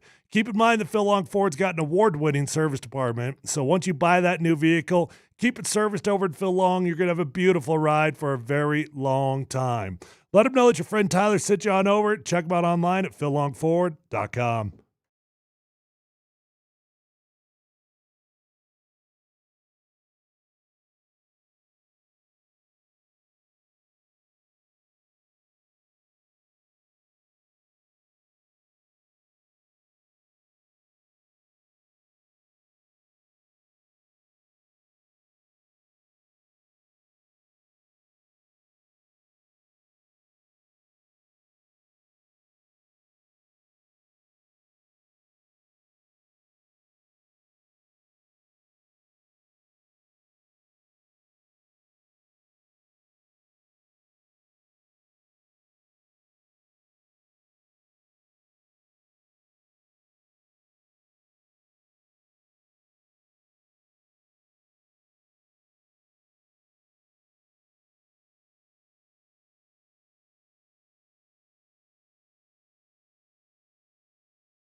that was like predisposed right at that they always find a little bit more when they go in, and it wasn't a matter of if, it was a matter of when. Didn't have any predisposed issues. Man, my ankles were feeling really good. He said he had one in high school, and then he said he had one at Auburn. I don't think he really should share how many surgeries I've had in the past, to be honest with you, but because I don't, he doesn't really even know that. Oh my God. Oh my God. I actually kind of. I'll tell you. Sorry. Moser has an issue that Bo is not like a company man and like don't bite the hand that feeds you. But there's part of me that understands if I'm Bo Nix, it's like, hey, dude, shut up. Like, why are you putting my business out on the street about anything? And for Sean to just say, hey, sometimes there's just a little extra this, that. Dude, where'd you get your medical degree from? Like, what are you talking about? And during the break, we realized what they should have done. They should have got Dr. Alex up there, right? Or whoever did the surgery, yeah. Sean should have come up there and said, I think it's fine that Sean said after the game against the Bills, Bo hurt himself. We got to look at it. But right now, it looks bad. But the next thing you need to do, that's fine if you want to do that to stop rumors. Hey, Broncos, bring up the doctor. Well, and just have the doctor speak on it. Okay, if you want to do that, but you also need to back up here for some further context of what made it so weird that Sean was talking about it at all. This is the same dude, Sean Payton. This is the same dude that has kept all injuries locked up tighter than Fort Knox. I agree. Like to get information on any injury, you got to break into Fort Knox to get that information, and then Bo gets hurt, and all of a sudden he's singing like a canary. Who told us in training camp this will be the last time I talk about injuries. Correct. Right. So why are you singing like a bird, like a canary, about your most important player? Yeah, I'm not. I don't want to go as far as saying I agree with what Moser's saying, because I don't agree. Because I understand why Bo Nix came out and did what he did. But I think if Bo could have a do-over on anything of that presser, the only do-over that would be necessary would be the line that he probably shouldn't talk about that because he didn't know anyways. Yeah. Right? If he would have come out and just and done all the corrections, if he just would have said 4 to 6 weeks, simple procedure, it was easy, I'll be back quickly. Right. No predisposition, by the way. I'm not predisposed to anything. Fine. Yeah. But then he dropped the line that my head coach shouldn't be talking about me. Yeah. And I actually tend to agree, if that's what Moser's beef is about, that, you know what, that probably was unnecessary because, Bo, you just, whether you intended to or not, you just threw gasoline on the fire. You showed that you're upset with your coach. Like, it goes beyond it's wrong or you're correcting things. You're showing there's a riff. Well, and there clearly is. And to think that Sean would just laugh it off, as Vic and Brett suggested, is ridiculous. This isn't a laugh it off situation. This was also less than a week out of surgery, right? For Bo, like a handful of days? About 8 days. Yeah. Chances are he was still on some pretty good medication. So, first of all, do you want to have a presser when you might be medicated? I don't know, man. Like, I did radio shows for a couple of weeks, but pretty medicated. That's funny.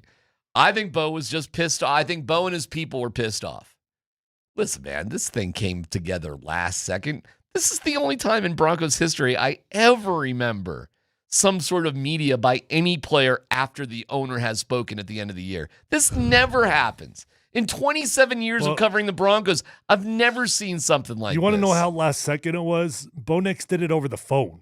Like Bo Nix wasn't in the building. Right? It was Zoom. I was just listening to it. But it was a Zoom phone call, which is how, but it wasn't video. So Sean did this all year. It sure sounded to me like he was just talking on his cell phone. Okay, semantics. Every Monday, Sean would do a Zoom call, but it would be on a phone, but it would be through Zoom. So it wouldn't be, you hear Zoom and you instantly think of video. So, but it wasn't. It was a phone call through Zoom. Why Sean just wasn't on Zoom? A phone call. Okay. See, whatever. It's the format of how it worked. That's why you heard the questions the way you heard them. If you heard the questions, that's why they sounded so clear, because it was technically Zoom. Everybody else. All right. You know what? I don't want to waste time. I got you. But yes, he's doing a press conference. But he's probably laying in his bed or wherever he's Whatever. rehabbing, Yeah. and Yeah, I mean, he's probably on his phone, It's probably his holding choice. up doing this. If he wanted to be on video, he could have. It would have been very easy to But do. again, I'm telling you, he's probably laid up. You just heard the doctor. You don't put any weight on him for 4 weeks. Well, but you got to understand, too, Sean and George Payton were just talking about how Bo was zipping around doing laps with his ankle mobile, like up in the saying goodbye to people on Tuesday.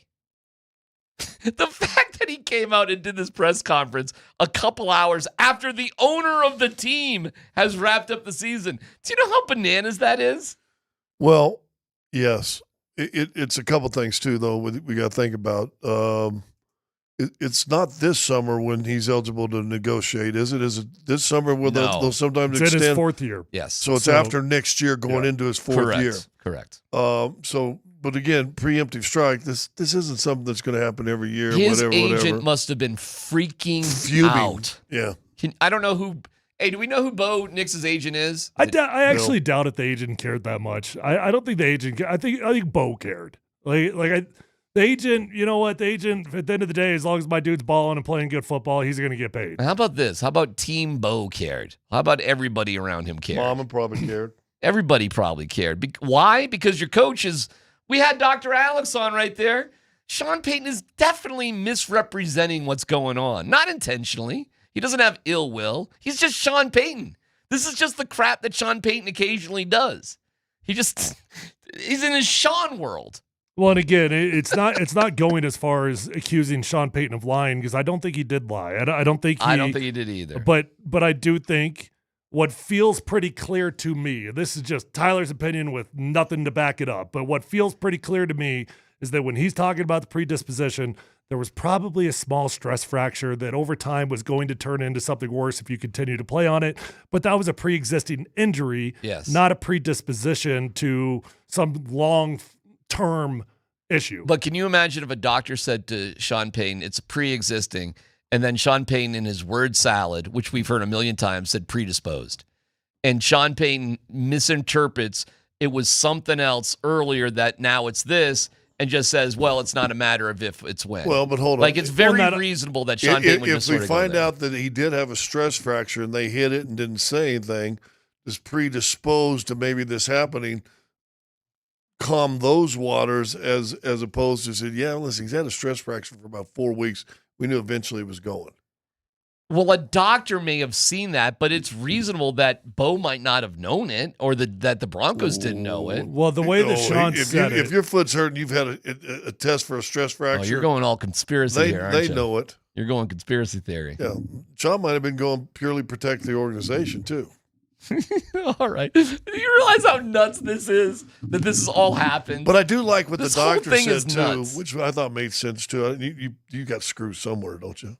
I don't actually. Well, you've had a couple loose, so I Yeah. just assumed you had a You're screw. sure right. I need a few put back in the brain. But I love that when you talk about when you get a body part, where you get the screws in, if it irritates, they take it out, but maybe the hole doesn't completely heal, and that you'll see a crack or a fracture come from So that area. did I hear again. that right? That's the argument to leave the screws in? If Because if you take them out, now there's a hole there that might crack. It could crack if it doesn't heal properly. Yeah, that's how I took it. Fun stuff, You guys. just put some super glue in that hole. We But have you a- know, to take we the- have a keyword you know coming up. We got to take a break. But We you gotta do know take to a take the screws out, what it is? It's another surgery. Okay. I can't wait to hear Dr. Sean Payton explain that one too. Your next Nuggets keyword is coming up. Also, Adam Schefter will join us. It's PhD on 92.5.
All right, here it's time for your keyword for our Nuggets Ticket Thursday. Hatch.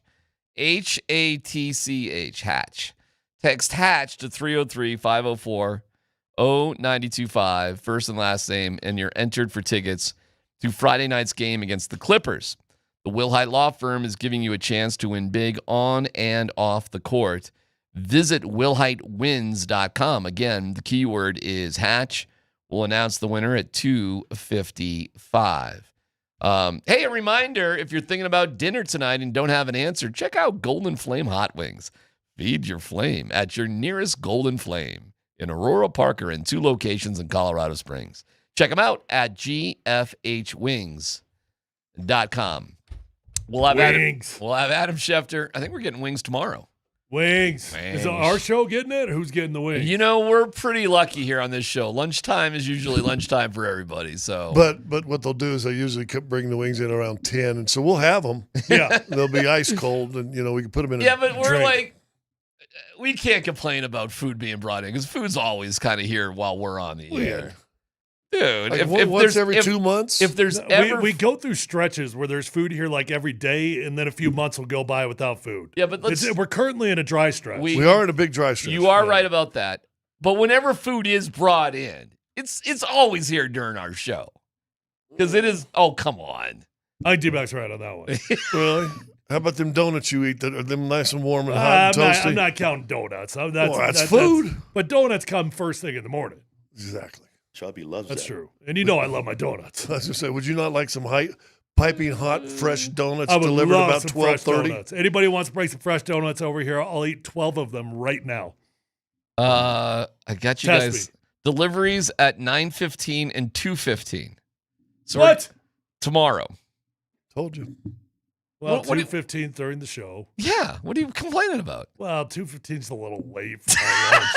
Oh my I mean, God. you know. Oh my Lord. I mean, listen, if we're if we want to get it perfect, like I tend to eat like right before But I the told show. you they got to make sure they take care of the morning. So screw Nate and Andy. Like they can just. No, I mean the 10-15ers, they might be left behind. I might just need a quick zap. That's too funny. Okay. It's gonna be here while we're on the Did you just air. get an email or something? I just got a text. You did too. You just don't look at anything. You're not left out. You're part of it. I don't like to stare at my phone like that. I gotcha. You don't like this. You don't like that. You're in the Scott world. I am in the Scott world, and I trying to enjoy my life and enjoy what I do. Good. That's a good. Just bring some energy to it. It's good Bring strategy. some energy to it. Yeah. Why'd you pep up a little bit? Whether I'm there or not. Tonight, and we'll have Adam Schefter, so we'll get into football here in a little bit. But for tonight, for the Nuggets, what do you think about MPJ?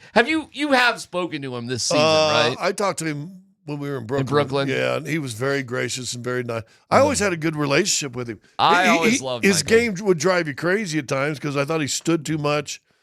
There's accepting your role and then just accepting your role. I mean, standing there. And if you watch him in our game, I mean, he's going to get the ball. Now he's got a green light anywhere he's at. And that changes because there's never been a question his ability to score. Still can't defend anybody. Still will not move without the ball once in a while. But hey, give him the ball and let him do something. He's doing it right now. I cannot tell you one time where I ever saw him take an attitude with anybody. Nope. He was always really friendly with the people that worked at Ball Arena that you would see all the time. He will be loved there tonight. I heard there's going to be a great video that they're going to play the That's first awesome. time out. So if you're going to the game, get there and make sure you're seated by the first time out. Argument to be had based off value of where he was selected. One of the best Nugget selections of all time. Don't win a championship without him. Well, because you got lucky because of the injuries, you were able to get him a little bit later. And not bad. He dropped because, when he came out his senior year in high school, before he went and played one game in Missouri, before the back surgery started piling up, he was rated like the second best player in the country. Yeah. I mean, in high school. I mean, that's how good he was. So, yeah, they ended up getting, at 14? Have you ever And he was seen supposed to some be of in his? the top Have you five. ever seen some of his high school tape? Oh, it's unbelievable. No, it's unbelievable. It's unbelievable. Listen, as I'm sure every NBA player's tape Well, is. they're all good, but his is like because he was full grown in high school. Like he I was 6'9". changed my opinion completely on Michael. and I was talking to an assistant coach with the Nuggets who's not here, but a longtime guy in the NBA, been in the NBA 20-plus years, 30 years. And I was talking to him, I said, Mike's got to move more. If he just moved more, whatever. He said, Scott, he said, listen, it's a miracle with what he's gone through with his injuries and surgeries that he can even play. So he's going to be limited because he didn't move. He can't really squat. To be a good defensive player, well, they always say probably the same thing in football. We used to always hear this, the lowest team wins. Oh, okay. Right? Like Okay. if you're in a run block, the lower team's going to win that, right? Of course. And that's the same thing with good defense. The lower team wins. Mm-hmm. And he said he can't drop down because of the back and everything. The foot, part of the foot was dead. You had to wear a device to even place it. Scotty, and this is a guy I really trust, saw him still in the league, love him to death. He said, it's a miracle he can even play at this level, let alone do what he did, averaged 18 for him last year here in Denver, Averaging now 25. Yeah. And once that coach told me that 2 years ago, I went, I changed how I felt about Michael as far as being as hard on him. Is he he's not a rafter guy, is he? Number, name, that sort of deal? Not yet, but don't you guys think that eventually that whole team will be honored? And you only have one Not championship. in the rafter. I mean, not with like name and numbers individually. You don't think so? didn't they just put the no-fly zone in the Ring of Fame with the Broncos or something? No, they honored him somehow. What they do? They honored. They had like, oh gosh, what was it? I mean, the Rafters Ring of Fame, that's individual awards. You can't put a group up there. Well, all right, let's go through. Joker, no doubt. Jamal, no doubt. Correct? Yeah. Don't even have to talk about it. Yeah, I don't even talk about it. AG? Not yet. Really? Not yet, but close. Okay, well, if he ain't there, Michael's not there then. Well, I was going to say, I mean, Okay. Michael's probably averaging more than he is first time. Well, it here. is a little different. Like, MPJ was a original Nugget, man. I mean, like, AG was traded for, but, I mean, to me, AG's a heart and soul dude. Like, I can't even imagine. I don't know, man. Really? AG not up in the rafters, huh? I don't know. I mean, listen, I'm a recent bias kind of guy, and he hasn't been he hasn't been healthy since basically last April. You know, he lost in the playoffs because he wasn't hurt or because he wasn't healthy. He's an all-time great Nugget. He's been a great Nugget. Yeah, there's no question about that. But and a great guy too. And listen, there's a story no one even talks about that probably should be talked about, and it's open. I think it has talked. I mean, what he's doing with his nephews, you know, after his brother I've seen him at the arena a few times. He's taken the mantle of I know the male figure in that family right now. I've seen him in the hallways holding hands, and it breaks. I mean, but I mean, yes. So now you're trying to do that and that legacy and play basketball, and by the way, can't get healthy and get health. I mean, you want to talk about a full life right now? Yeah, I feel bad for him. So. Is he an all-timer? Yeah. Is he? Yeah. You know what? Come on, man. What are we doing? We have one championship. It's AG. Yeah. And you know what? I think they're going to have more than one, and he's probably going to be a part of it. So then it becomes kind of automatic. I don't know, man. AG's in that category. Like if I'm not trying to flip it over to football here, I'm not. But if you were going to go down the lane of Aaron Gordon, rafters, I could give you about 8 names from my championship team in 2015 that would be in the same category as Aaron Gordon. And you can't put up 8 names from one team. You know, Sure you like could. that. No, you can't. No, you can't. That's like the Hall of Fame saying you can't put more than 2 coaches in a year. No. Is Mike Shannon a Hall of Famer? Of yes. course. Is Belichick a Hall of Famer? Yeah. No. Well, not yet. It's not But next year, neither is which Shanahan I find yet. increasingly funny. I mean, but the point being- literally, he is not a Hall of Famer. I think that's a riot. But the point being, so what? You can put 8. Give me the 8 people Well, you think should be in there. it's your own thing. Yeah, it's your own thing. Well, guys like in the Aaron Gordon category for my team, right? Okay. Derek Wolfe, Malik Jackson, Akeem and Chris are probably in there, should be in there either way. Yeah, how are they not okay, slam dunks? TJ Ushmanzada. I'm sorry, TJ Ward, Darian Stewart, both in that category. That's interesting, yeah. Both in those, like well beloved, amazing players, but like Chris and Akib are all-time different. All-time greats. Well, Harris' original team was here. Yeah, Harris. Chris Harris should be. He's a slam dunk. So is Akib. Well, I don't know. I don't know about Akib. The argument with Akib is longevity. Yeah, he wasn't but here John long Lynch enough. made it. Right. Okay? Right. Well, so if John Lynch made it, then Akib should. John Lynch is your Ray Bork. He is your Ray Bork. John Lynch makes things sticky for everybody else. Yeah, because he had 4 great years here, 4 Pro Bowls, whatever. Right. But now we're going to get to the Eddie Mack category, and Akib would be right there with Lynch. Yeah. Like, you don't win the Super Bowl without Akib Talib. But Malik Jackson shouldn't be up there. Derek Wolfe would be an interesting guy. You realize Malik Jackson could have easily been the MVP of the Super Bowl. I get you, but he also only played here 3 years. All right, but you want to talk about a difference between Robert Ayers and Malik Jackson. Malik Jackson was on that team my all-time favorite player on that team. Tyler's right. We would spend forever talking about this. Well, that's my point. But that's the category that it's in, and they're not all going to get in, nor should they all get in. See, I'll tell you one guy that needs to get in for my team, though. They need to break the rules for him is DeMarcus Ware. He doesn't qualify. No, he doesn't. But you can make your own rules. That's right. The owners. You own the team for a reason. We got Adam Schefter. I don't care. I know. Listen, if it was up to me, it's not. We'll be right back. Hey, you know what? Roll over the top hour. All right, Adam Schefter next.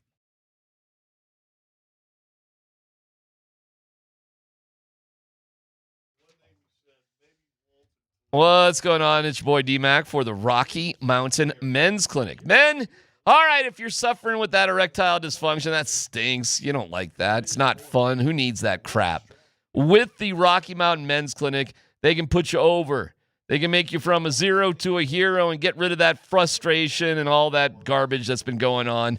Get your love life back. Get your life back. They have treatments with success rates well over 90%. Some can have you last an hour or more. They're it. They're the real deal. So here's what I want you to do. Call them up, 720-440-7900. The initial visit's only $99. Get that consult, a T and a PSA test, if advised, test dose. If it doesn't work in the office, that visit is free. They've got an expert staff. Like a lot of men, you could be having sex the day after your appointment. 5 locations to serve you, including a spiffy location there in Castle Rock. 720-440-7900. RockyMountainMen'sClinic.com. Featured therapies are compounded and have not been evaluated nor approved by the FDA. Provider prescription required. See website for details.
Adam Schefter is brought to you by Johnson Auto Plaza, where you get selection, service, and incredible savings on Ram, Jeep, Chevy, Buick, and GMC, all at one location. Experience the power of the plaza at Johnson Auto Plaza. Adam, first of all, kudos for the Alex Singleton piece.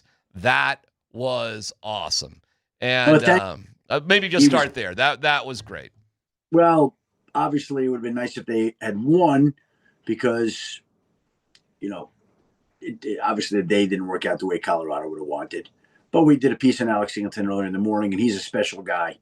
And the way that he approaches life and the way that he approaches his battle with testicular cancer and the way he brings attention to these types of things, and his daughter who has Down syndrome. And I mean, that guy, he's a special guy. Yeah, no doubt. And you guys did a great job with it. How caught up are you on Anklegate, Adam, with Bo Nix and Sean Payton and all that? How in the loop are you with this stuff?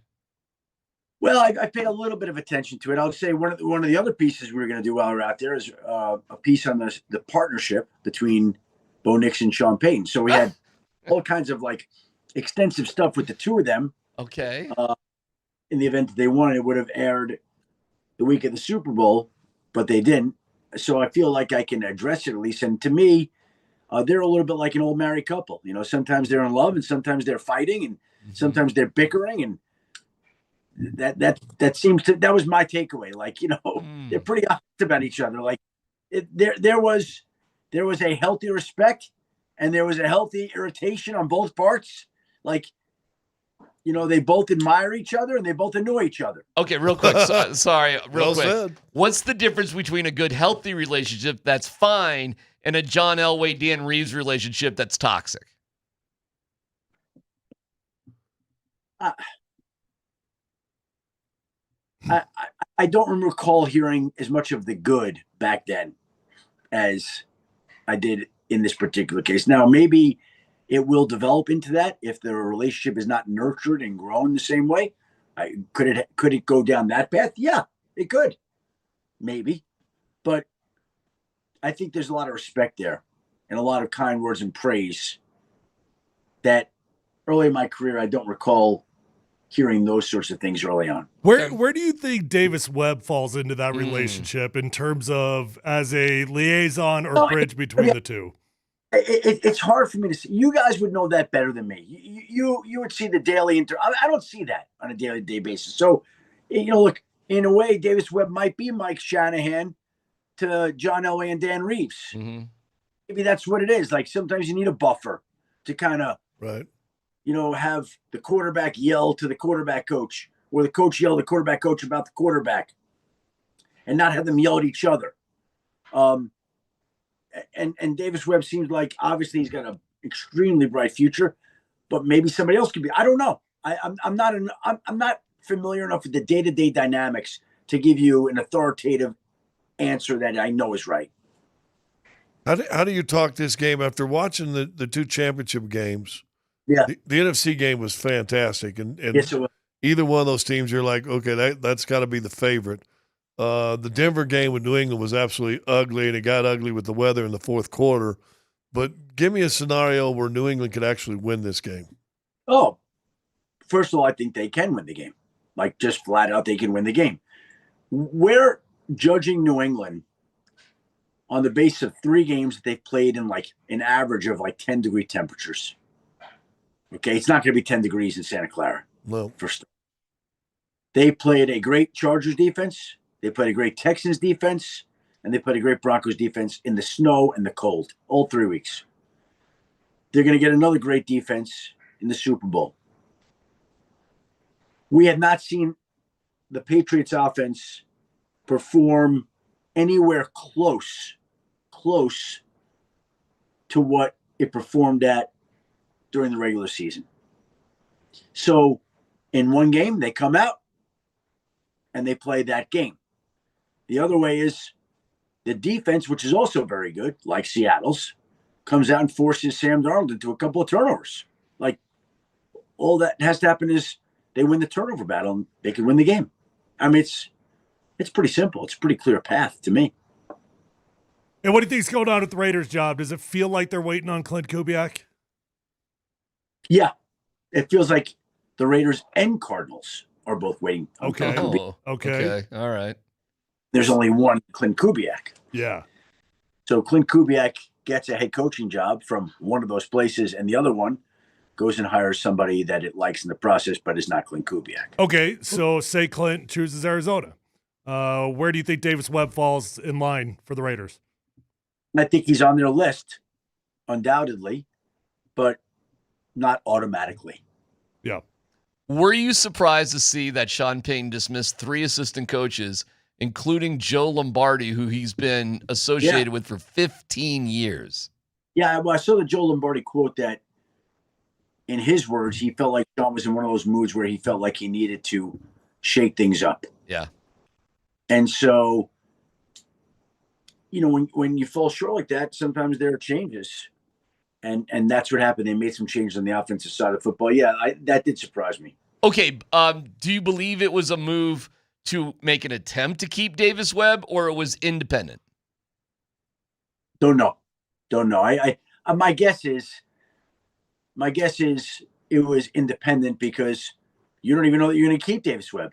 So you're not going to blow a guy out without even knowing that you keep the guy. Like, we got the Raiders still after him. We got teams that want him as an OC. You may want him.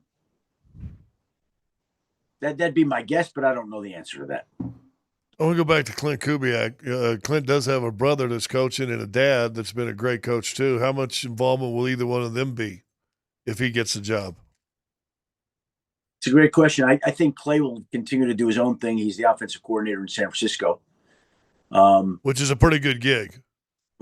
Right. So why is he going to leave that, Scott? Right. Like, and he's not going to be allowed to leave that. Like, he can't leave that. He's the offensive coordinator in San Francisco. Maybe he's not the play caller, so I guess he get out there. But he's not going to leave Kyle Shanahan like that. That's not going to happen.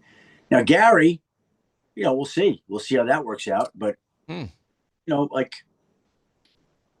yeah, I mean, he'll at least be involved, kind of like Mike is, where he's going to be around. Got to watch film with Clint and stuff like that, right? Right. The key card works. Yeah, like Mike has no title with the 49ers, but Mike pays attention to everything that goes on with the 49ers. Yeah, he's got a key card. He gets filmed to the house. Yeah, he does get filmed to the house. I've seen the stacks of it on the kitchen counter.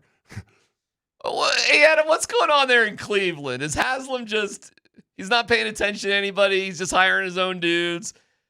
Can I tell you something real quick, Adam? And I don't know if you picked up on it. Do you realize how relatively smooth things here are in Denver, aside from this little kerfuffle with, got careful there, with Sean Payton and Bo Nix? Like, Greg Penner just has a press conference yesterday. It's relatively boring, right? Like, there's no big headlines out of the Greg Penner press conference because he's measured, he makes sense, things are relatively smooth. You realize that doesn't happen here in Denver anymore. Like, that drama doesn't exist. What can you see with other organizations and the way Denver is handling things from that upper management level? Well, Greg and Carrie run their business like a business. They know what they're doing. They're very thorough. And you're not going to have things that happen that are chaotic and unpredictable and disjointed. Like, they're gonna do things smartly, wisely, efficiently. Certain franchises, they've struggled for a long period of time, and it's probably not coincidental that they've struggled for a long period of time. Like, there's a reason for that. You look at some of the things they do sometimes, you're like, what's this about? Now, by the way, I like Todd Monken. I told him this morning, I'm like, this is a lifetime achievement award for you. He's never been an NFL head coach, and it's nice to see him get that opportunity. And I know it's probably not like, the city of Cleveland's not like, oh, we got Todd Monken, but he's a strong football coach. But now you got a problem with Jim Schwartz. Like, now you might lose the defensive coach. Right. You filled one dam or one leak, and now you might have another. And we'll see how they decide to handle it. Hey, I know you guys talked a lot about it yesterday on ESPN, but Bill Belichick getting shunned for the Hall of Fame. Unreal. You know, to me, that's just one more step ahead of Mike Shanahan to push him down and everything else. Do you see the Hall of Fame ever wising up or changing some of the way they're doing this thing and get rid of some of the log jams that they're creating? Well, let me say this: that the log jams have been there forever. They'll always be there, and I've always really disliked that this group of 50 voters holds the fortunes and fates of these men in their hands. Mm-hmm.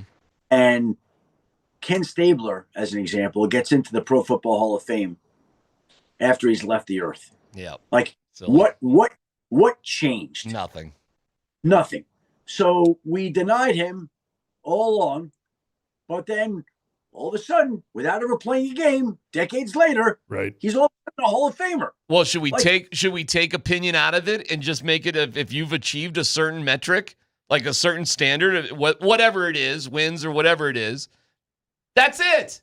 You hit it, you're in. I thought Andrew Hawkins, who's very smart, raised a great point today. We use analytics to measure all these things. We know how fast the guy gets to the hole. Like, there should be analytics to measure what is a Hall of Fame performance in every position. That's it. And if you hit it, you're in. The end. Take the voters out of it. Like, yes. And by the way, I was a voter.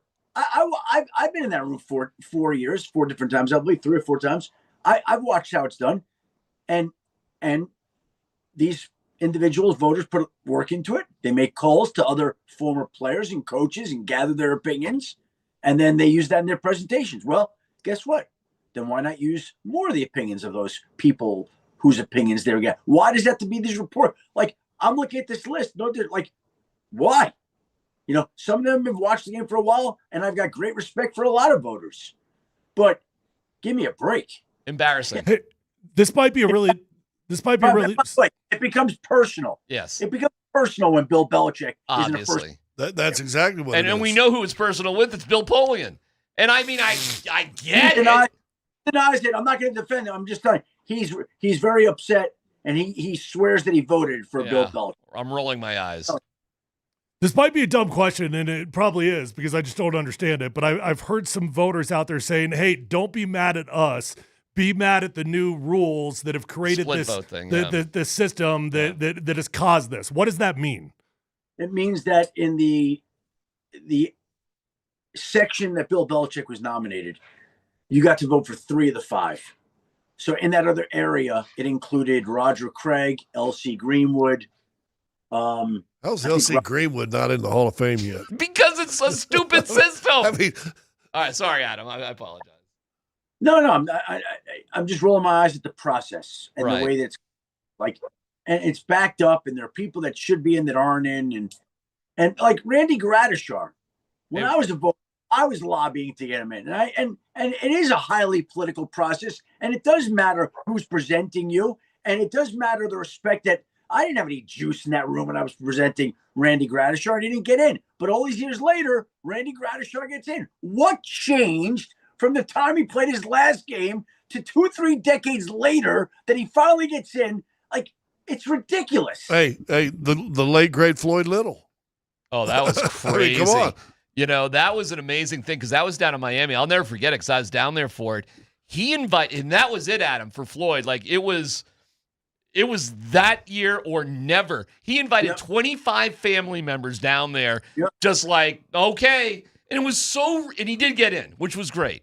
But it was so ridiculous, and he didn't know. He's got 25 family members there. It could have been horrible. He did it, and he got in, which was wonderful. But why in the world did it have to come down to something like that? It's just, and these 50 voters control these. It's not right. Stupid. It's not right. Hey, last thing. Good yelling. DMac made a point yesterday. You went with the sports coat and the you did, and the hoodie, and he sports coat hoodie. He thought you made it look really cool. And why the wardrobe yesterday? You liked it, DMac? Well, it was pretty hipster. I mean, it was Dan Orlovsky, Andrew Whitworth look. I mean, you did it. So yeah, sure. I did, but that's definitely a different look for you. I did it at the draft one day, and it went viral, and I got ripped, and that got more attention than anything I said. So, you know what? Here's the deal. I was wearing a black sweatshirt. It's freezing cold on the Eastern Seaboard. I just felt like I don't want to change my sweatshirt. Let me just throw a jacket on over my black sweatshirt. That's it. Hey, okay. Well, yesterday you wore a green one. Cool. I just felt like trying to stay warm and not having to change. No, but you realize that is an uber hipster look, though. I mean, that's definitely like. Well, heck, I'm just an uber hipster guy. What can I say? Hey, I know you'll be in San Jose, but next Thursday we'll be in Manhattan. I know right. That's a bummer. You're gonna miss that. Oh man. That's a bummer. Yep.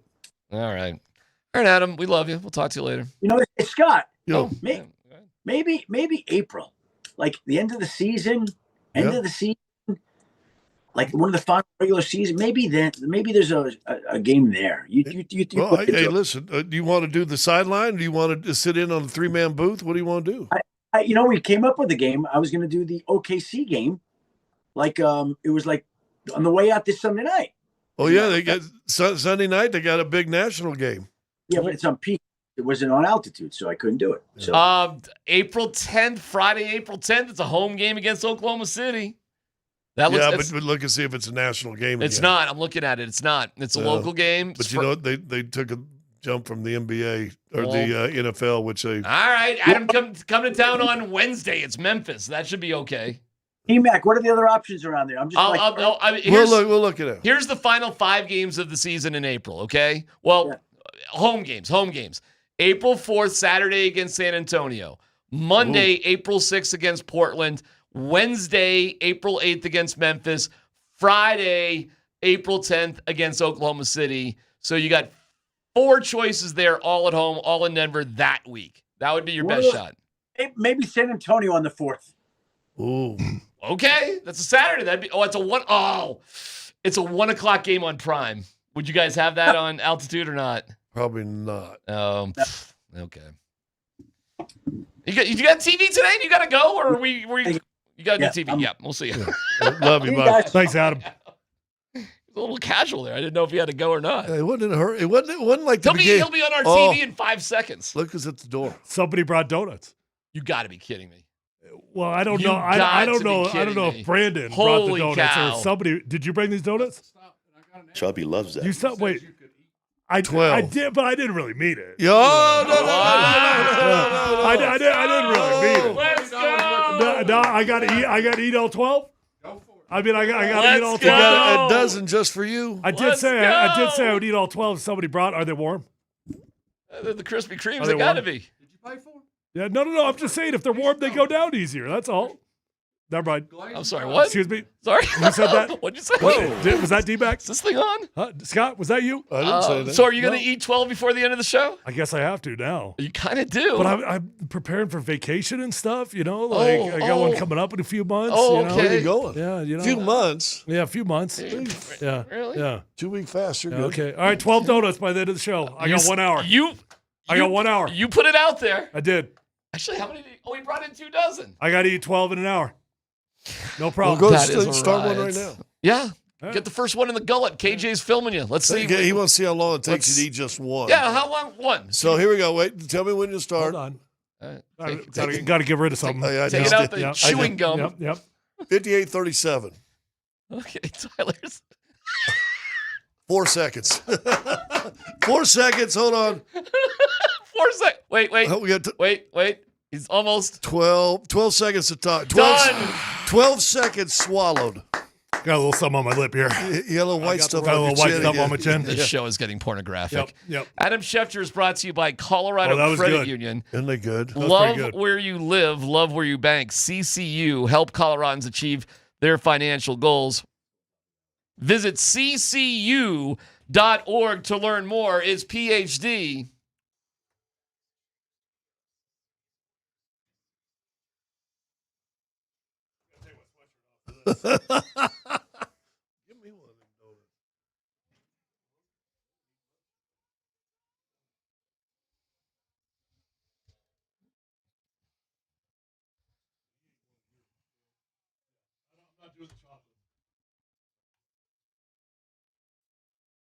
that was like predisposed right at that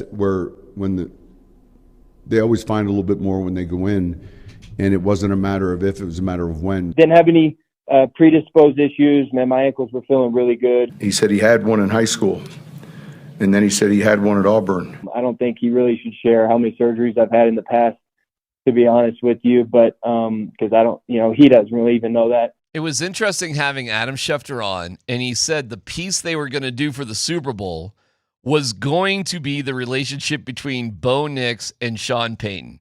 And Adam said in the piece, it's been kind of an up and down sort of thing, which is what we were hearing. Is it like an old married couple? He said they're like an old married couple.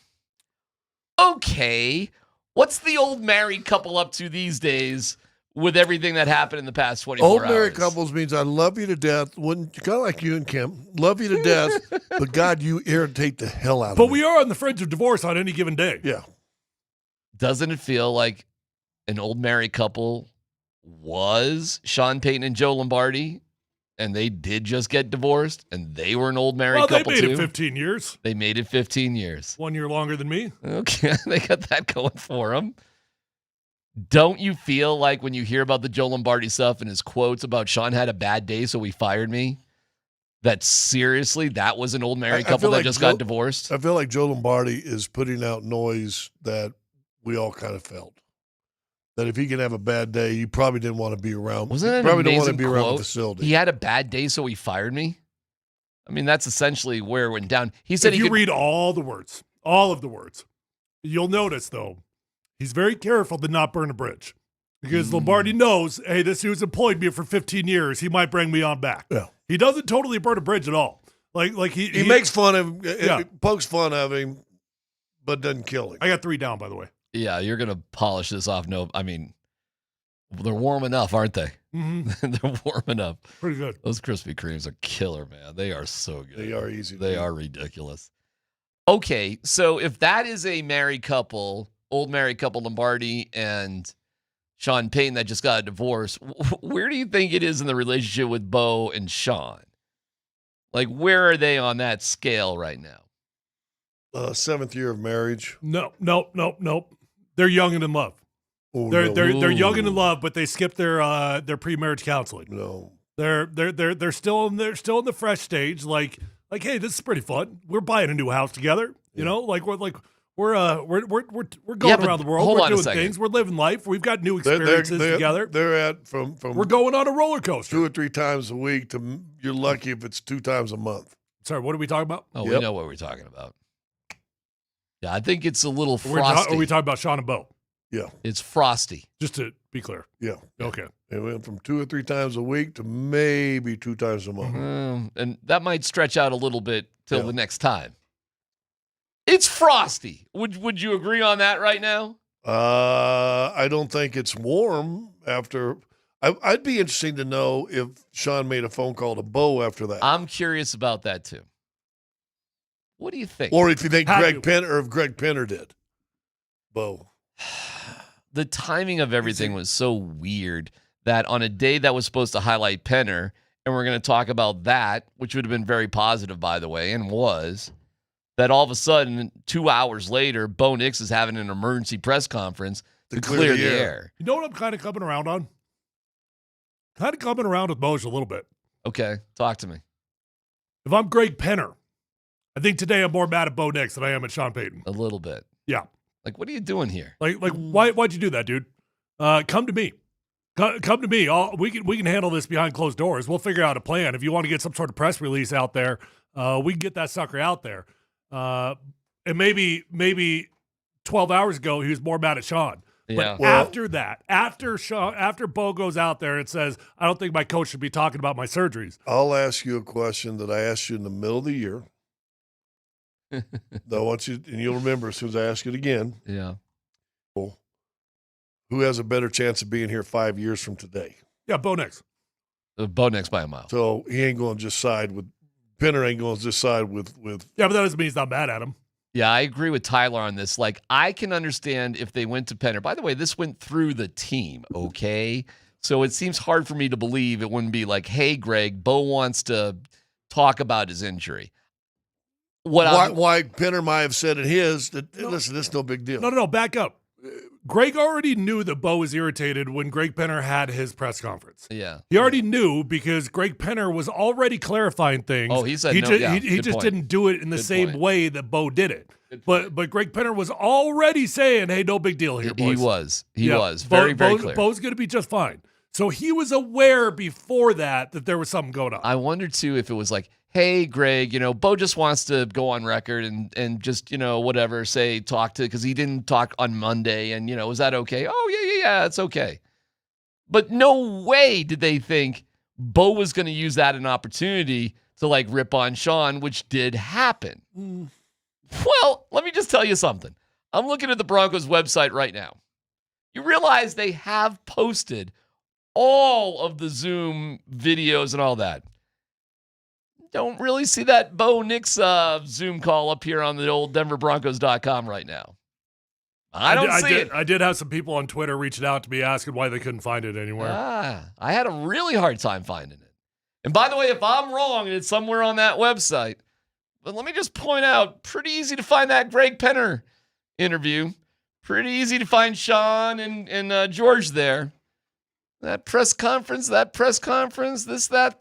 You know what I'm saying? I don't have to dig far to see that. It's not on the front page anyway. It ain't on the front. I don't think it's on there, period. So Cowards. why? Oh, no, I wouldn't go there. Cowards. Come on now. That's a little too Cowards. far. That's a little too far. Is it news? It's definitely news. Are you trying to control news by not putting it up there? Well, it's your website. You can put whatever you want up there. You did the interview through Is it up on our website? Sort of, in a weird way.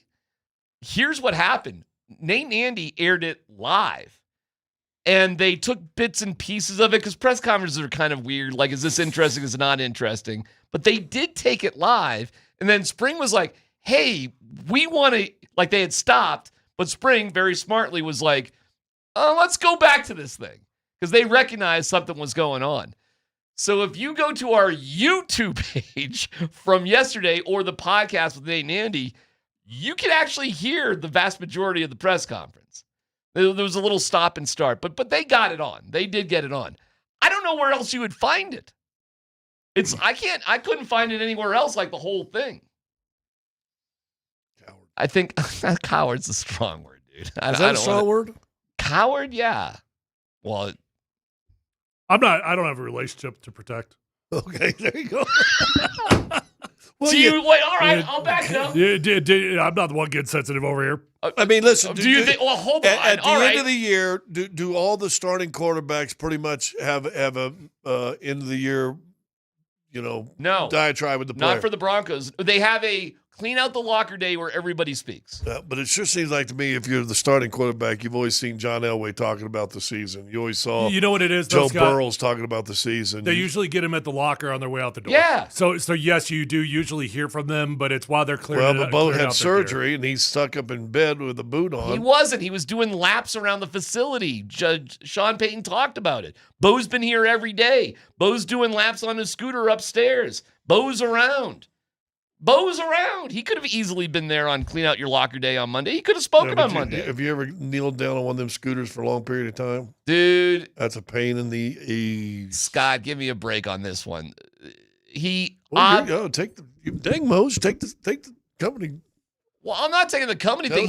I thought you're the one. Where's the Bo leave had? You're just killing Bo right now. Bo sucks, right? Go ahead and say it.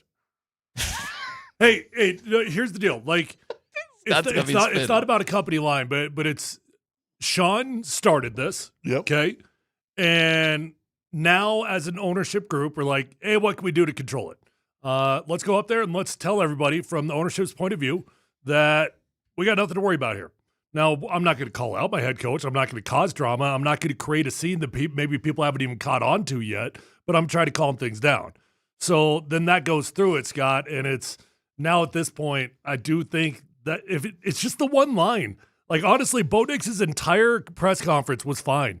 Saying over and over 4 to 6 weeks. Saying over and over clean break. Saying over and over I'm not predisposed. All that's fine. It's all fine. It's just the one line where he says, I don't think my coach should be talking about my surgeries like that. That's it. It's just the one line. And then that one line, if I'm ownership, I'm just being honest, I'm like, ooh, buddy, like there was a little spark, there was a fire going on, but man, we got a bonfire now. But then I advised Bo, and the company told me that. I said, but am I wrong? When you say, this is pretty wild, like when you say one of your coworkers or a coach or somebody you work with shouldn't have been putting my name out there, like keep my name out of your mouth, which is essentially what Bo said. It's a pretty wild moment right there, man. That's a pretty, and I'm going to guess. It's not your coworker. Well, your boss? You want to go there? Yeah. Like to say that about your boss is a pretty wild moment. Like I don't think the Broncos were expecting Bo to say that. And you're right. That's the predisposed one is another kind of like that might have been a little surprising too that Bo came out and said that. But to actually say my boss should shut up about me is, guys, that is pretty wild. You don't hear that very often. And that happened yesterday. No, I'll say this. News? I think so. Okay, so from an ownership point of view, I can see why it would irritate me. From a pure fan point of view, I don't mind my quarterback having confidence in himself.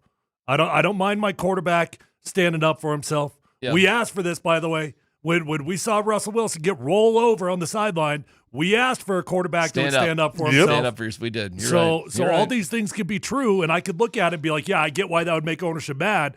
And I'm also kind of like, you know what? I think Sean, the only way he's going to be successful is if he's got a quarterback that is willing to stand up to him. Elway and Reeves got to Super Bowls, and they couldn't stand each other. Troy Aikman didn't speak to Barry Switzer the year they won a Super Bowl together. So the relationship with the quarterback and the coach, you can have a fractured relationship and win. I don't know if it's ideal, but if they're an old married couple, do they need a little therapy to be okay? Or really, seriously, it's not that big of a deal. And how important is it for Davis Webb to be that buffer between the two of them, as Shanahan was the buffer between Reeves and Elway? Well, got Shanahan a head coaching job, but also got him fired from the Broncos. It's a crazy story. That Elway documentary was awesome about that. Well, I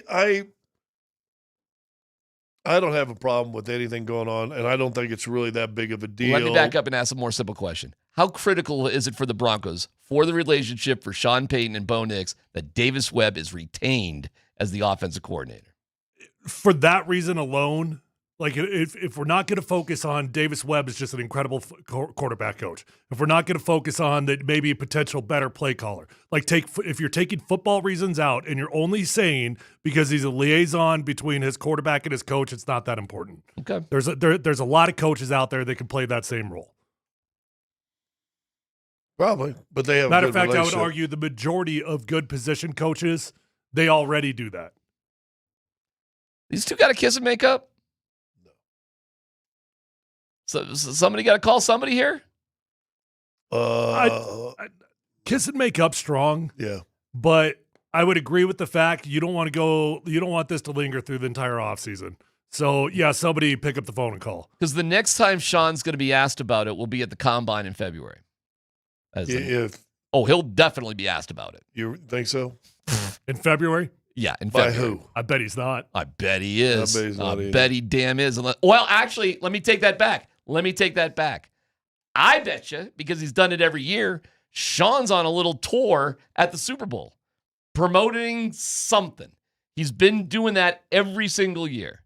So never mind February. It's going to happen next week. He's going to be on TV, radio shows, something. He'll be promoting something at the Super Bowl next week. He's done it every single year. Got to hash it out there with Bo before that or not? And so will the question be, do you feel like you and Bo got to have something you guys have to hash out? Is that the question? It could be a lot of different questions. Have you spoken to Bo? What's your reaction to what Bo said about you? I mean, there's all sorts of things you could ask him about. By the way, who's the interviewer who's not going to ask him about that? I'm going to sound a little bit like DMac here, Scott. Protected relationship, I guess. Generally speaking, not generally speaking, almost all the time, I think the Denver Broncos have got one of the best PR staffs in the NFL. and I genuinely mean that. They're really, really good at what they do.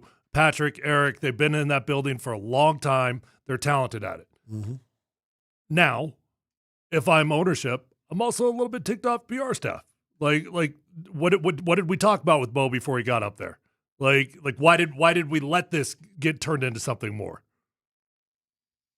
But and they probably ran it through them. But if Bo And wanted maybe, to, and yeah, to your, I'm sorry, I'm if putting Bo words wanted in to, your- he didn't have to. Yeah, and didn't put words in your mouth, but maybe the PR staff did have that conversation with Bo. Yeah. Maybe like, hey, here's what we want to cover, here's what we do not want to cover. Yeah. And then Bo just goes rogue. I think Bo went rogue.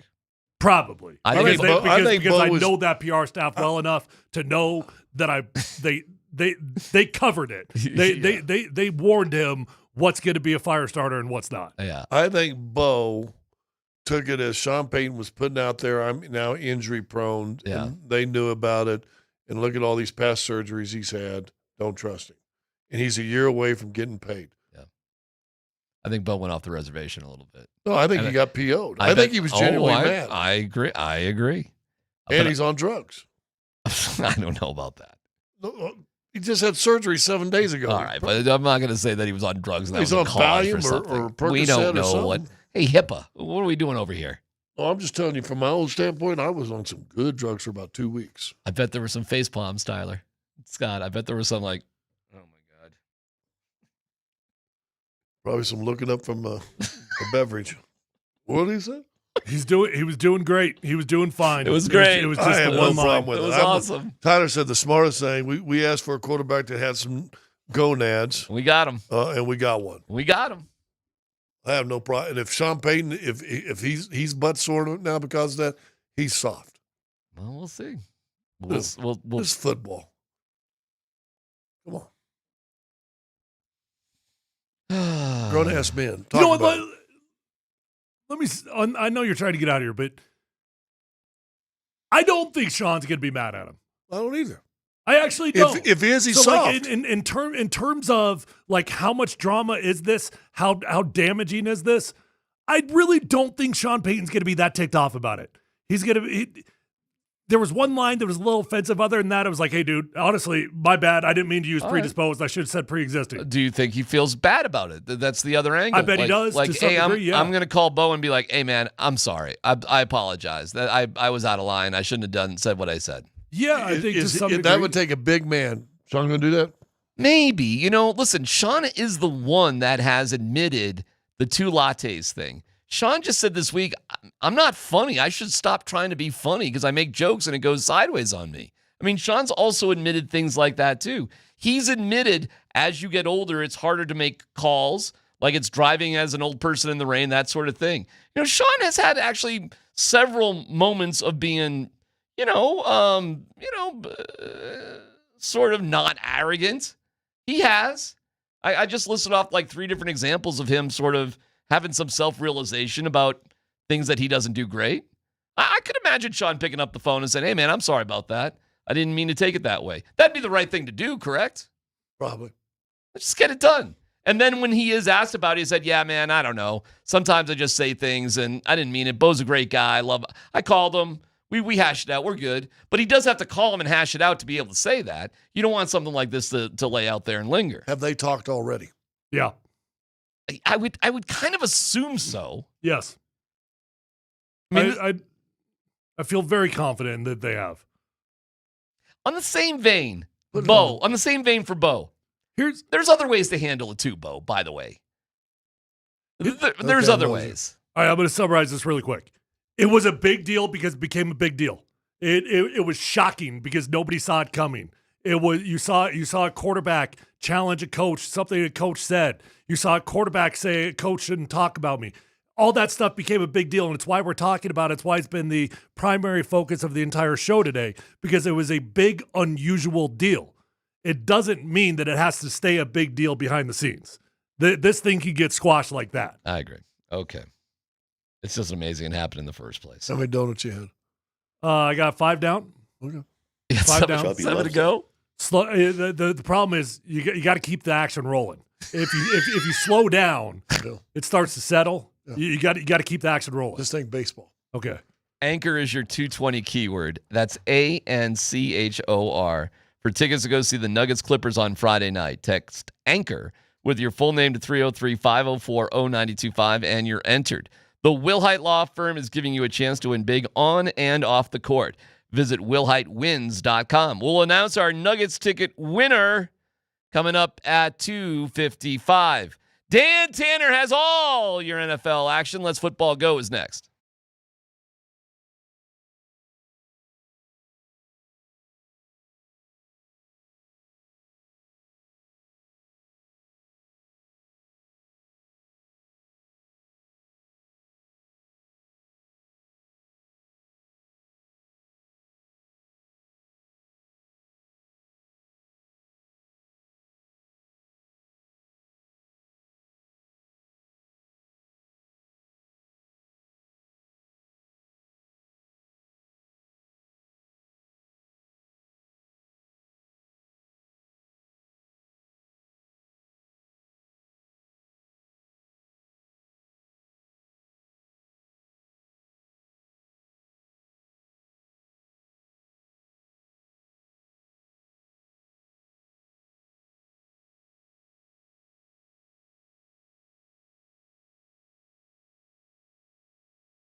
Hey, if you're out there struggling with hair loss, whether that's a bald spot, a receding hairline, or thinning hair, I know that's a bad feeling, but you can do something about it by calling my friends over at Advanced Hair Restoration. Call them at 720-459-HAIR. Call Advanced Hair Restoration and ask about their Advanced FUE. Nobody can offer anything like the Advanced FUE found at Advanced Hair Restoration. They've already changed tens of thousands of lives. That includes mine, by the way, and you deserve to be the next one. Guys, when you go to Advanced Hair, you're going to be in a calm and relaxed environment with the best of the best. Dr. Tanya Pauls is legendary. The entire staff at Advanced Hair Restoration, fantastic at what they do. And guys, they believe in what they do so much that they're going to go ahead and guarantee your hair is going to grow for life. Lifetime guarantee with your own natural hair starting to regrow the very next day. So don't waste time. Call 720-459-HAIR. You're going to get 250 free hair grafts and $250 off. Or check out those before and after photos at advancedhair.com.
Thank you to Mountain High Appliance. We love you guys. You guys are the absolute best. Find them at mountainhighappliance.com. Hey, a reminder, next week, Vic Lombardi is live from Radio Row in San Francisco, thanks to Colorado Off-Road. Colorado grown, Colorado owned, Colorado Off-Road online at cooffroad.com. Dan Buds, Quinn Tanner, let's football go. All right, guys, this is the full interaction with Mike Klis and Bo Nix on his conference call yesterday. It's about a minute and a half here with Klis's question and Bo's response. Yeah, Bo, two parts here. One, exactly how it happened, because it looked like the guy tackled your other ankle. So I think you alluded to it. It was maybe a step, if you could clarify that. And then also Sean Payton said a couple times about your injury. One, he said you've had 3 surgeries on this ankle, and also that there was maybe some predisposed stuff in there that they found during the operation. Could you just address that? Yeah, nothing predisposed, nothing that was there originally. I might have gotten confused, but it's just a simple step with my foot up in the air. My body weight came down on it, and sort of got twisted up and got out of there pretty quick. I think that's the good part of being athletic. Sometimes your body gets out of worse situations, so could have been a worse landing, but I think all that force went into the only place it could, and was just one of those missteps. And didn't have any predisposed issues. Man, my ankles were feeling really good. I don't think he really should share how many surgeries I've had in the past, to be honest with you, but because I don't, he doesn't really even know that. But I think it's going to be good, to get back, get to work, start from ground zero, work from the bottom up, get back to training, and nothing really that concerns me, nothing that scares me going forward, like I'm, injury prone or anything. This is one of those just inconvenient football plays, and I'm excited already to get back to work, and can't necessarily avoid anything in the future, but I feel really good that my body's going to be in good shape. All right, guys, what's your reaction to Bo's comments there? It's interesting to hear the whole interaction. Yeah, it doesn't feel like it's that big of a deal compared to how much and how long we've been talking about it to me now. It shows that Bo wanted to set the record straight. He was annoyed with Sean. I think the question might have surprised everybody just a little bit. What question? That Sean Payton said you had 3 surgeries. What's your reaction to that? Why would they be surprised? What do you mean? I don't know. Is Klis a reporter? Surprised who? What do you mean? Surprised Bo. I think Bo wanted that question. Oh, maybe he did. I mean, maybe it wasn't the whole point of the interview. I'm not really sure what the point of the interview was. I mean, to me, that question felt like it was teed up for the entire point of the interview. I think the point of the interview might have been evolving during the interview.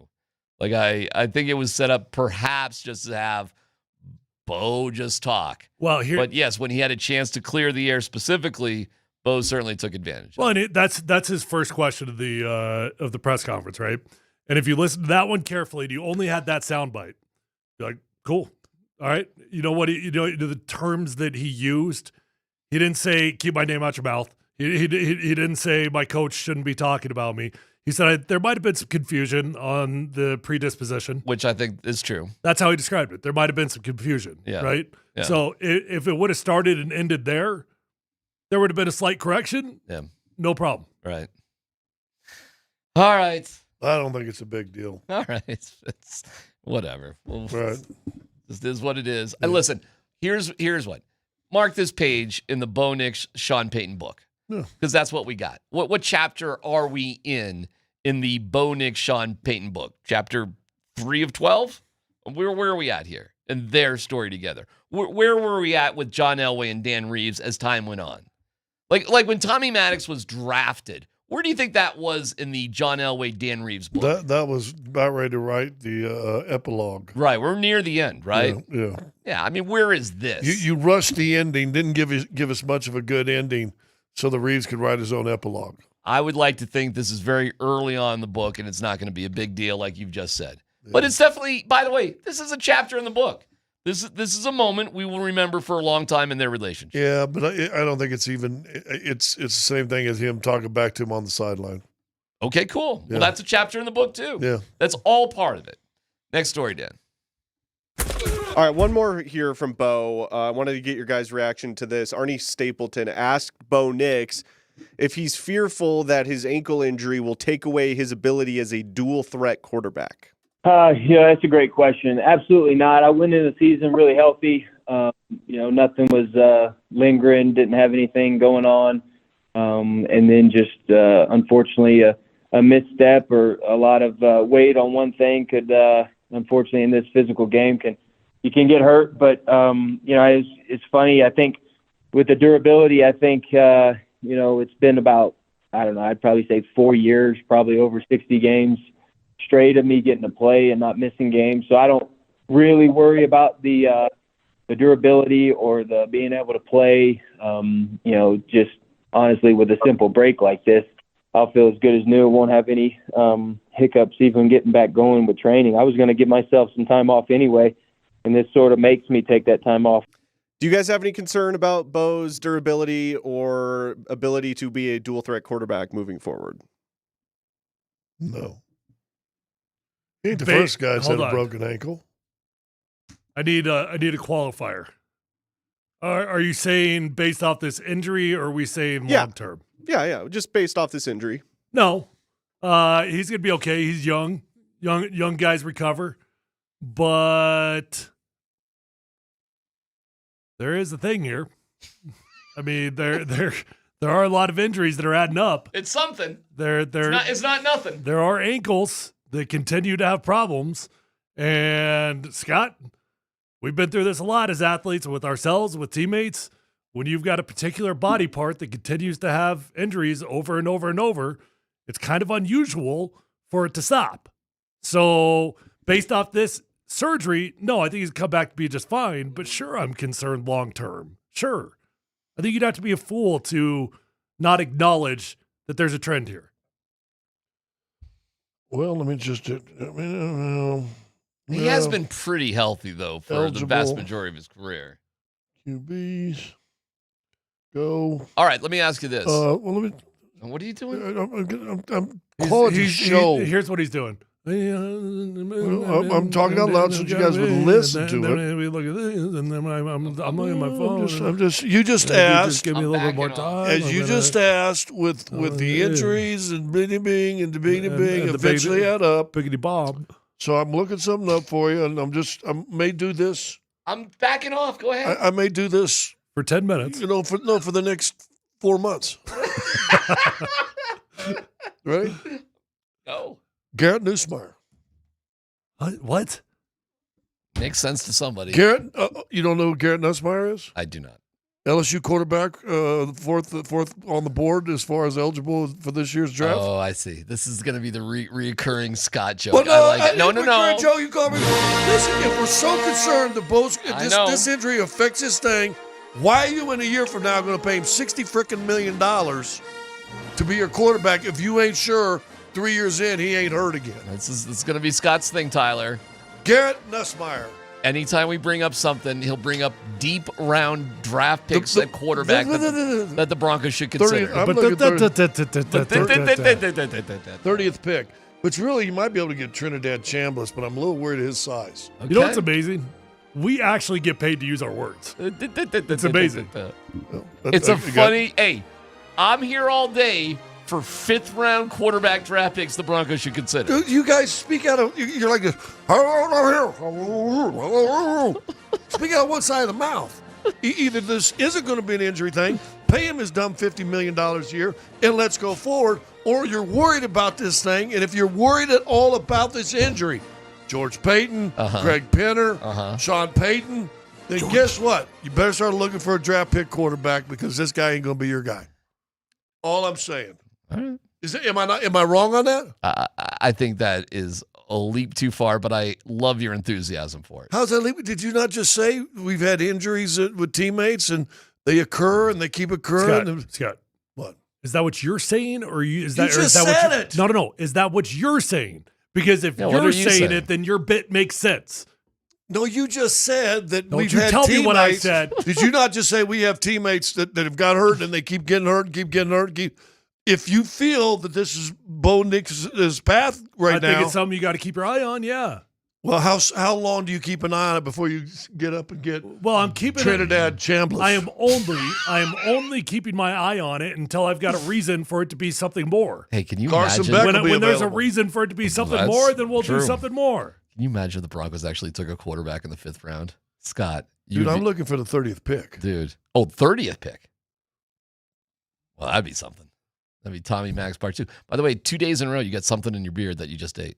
Oh. 2 days, just some little glaze right there. I do want to apologize to Andy for the absurd amount of Where are you at? sugar crumblings how that many are did on you the get? floor Where are right you at? now. Where are you at? Because with this show, He was 7 before the Yeah, break. I'm 8 down. Ooh, 8 those down. last 4 Yeah, might be a yeah. little tricky. Yeah, no. Don't worry about All it. right, well, we'll try to figure that out. 20 minutes, you're going to be sick. It's PhD. I don't feel great. On 92.5.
All right, hey, it's a double dipperoo tonight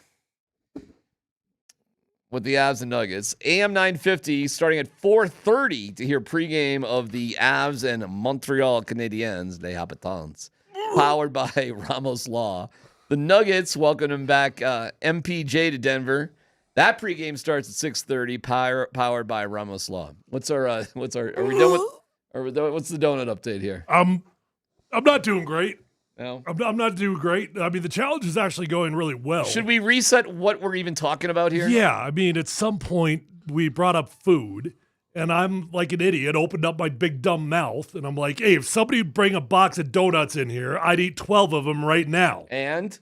Sales guy Brandon Evans, worst sales guy of all time. Packers fan. Brings in 2 dozen donuts, which I don't know who's been eating some of those, by the way, because it's creeping away on us. Well, Scott's leaving half of it in his beard. He brought in. I had a couple. Yeah, I think there were 18 total glazed. Brandon's had come in, had a couple. Well, Brandon had a singular glaze. No, he came back in and got another one when you were puking. Oh, he did. Okay, yeah. I didn't puke. I haven't puked yet. That has not happened yet. How many you got left? I've had 11 donuts. You got one left. I got one left. Oh, how many glazes are left though?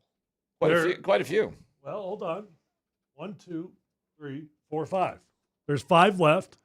I got to eat one more. That would have 4 remaining. So Brandon might have ate 3 then.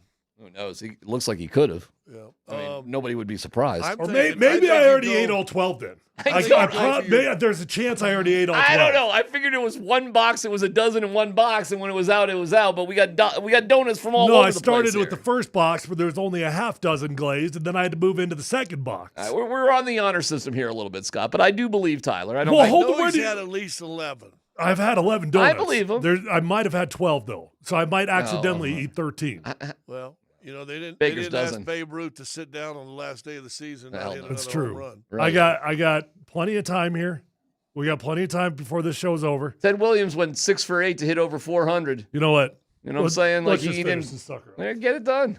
Hey, you know what? If you're a real man, eat one of those chocolate ones, and that thing should set you right over the top. Nope, no chocolate. But I'm going to finish the last one like I had the first one. Okay. So you're down in a dozen donuts. Scott, what was the count on the first one? It was 11 seconds when it cleared your mouth. Yeah, it was 4 seconds in the gullet, 12 seconds to clear. We're about to find out if I can finish as fast as I start. Okay. Set the timer. Whoa. Am I a 4-quarter player or not? Scott, give us a countdown. Ready? Go. In the mouth. Mark that. Okay, that's about 3.5, 4. Okay, gotta get it down the gullet. It was 48:30. He's going for a little water. He's drinking this time. That's okay. That's fine. Struggling a little bit. 14 seconds. Clear. 14 and a half, 15 pretty good. seconds. 14. Pretty good. 14. 14 and a half. A little I've slower. lost a little bit off the fastball but that's okay. Wow.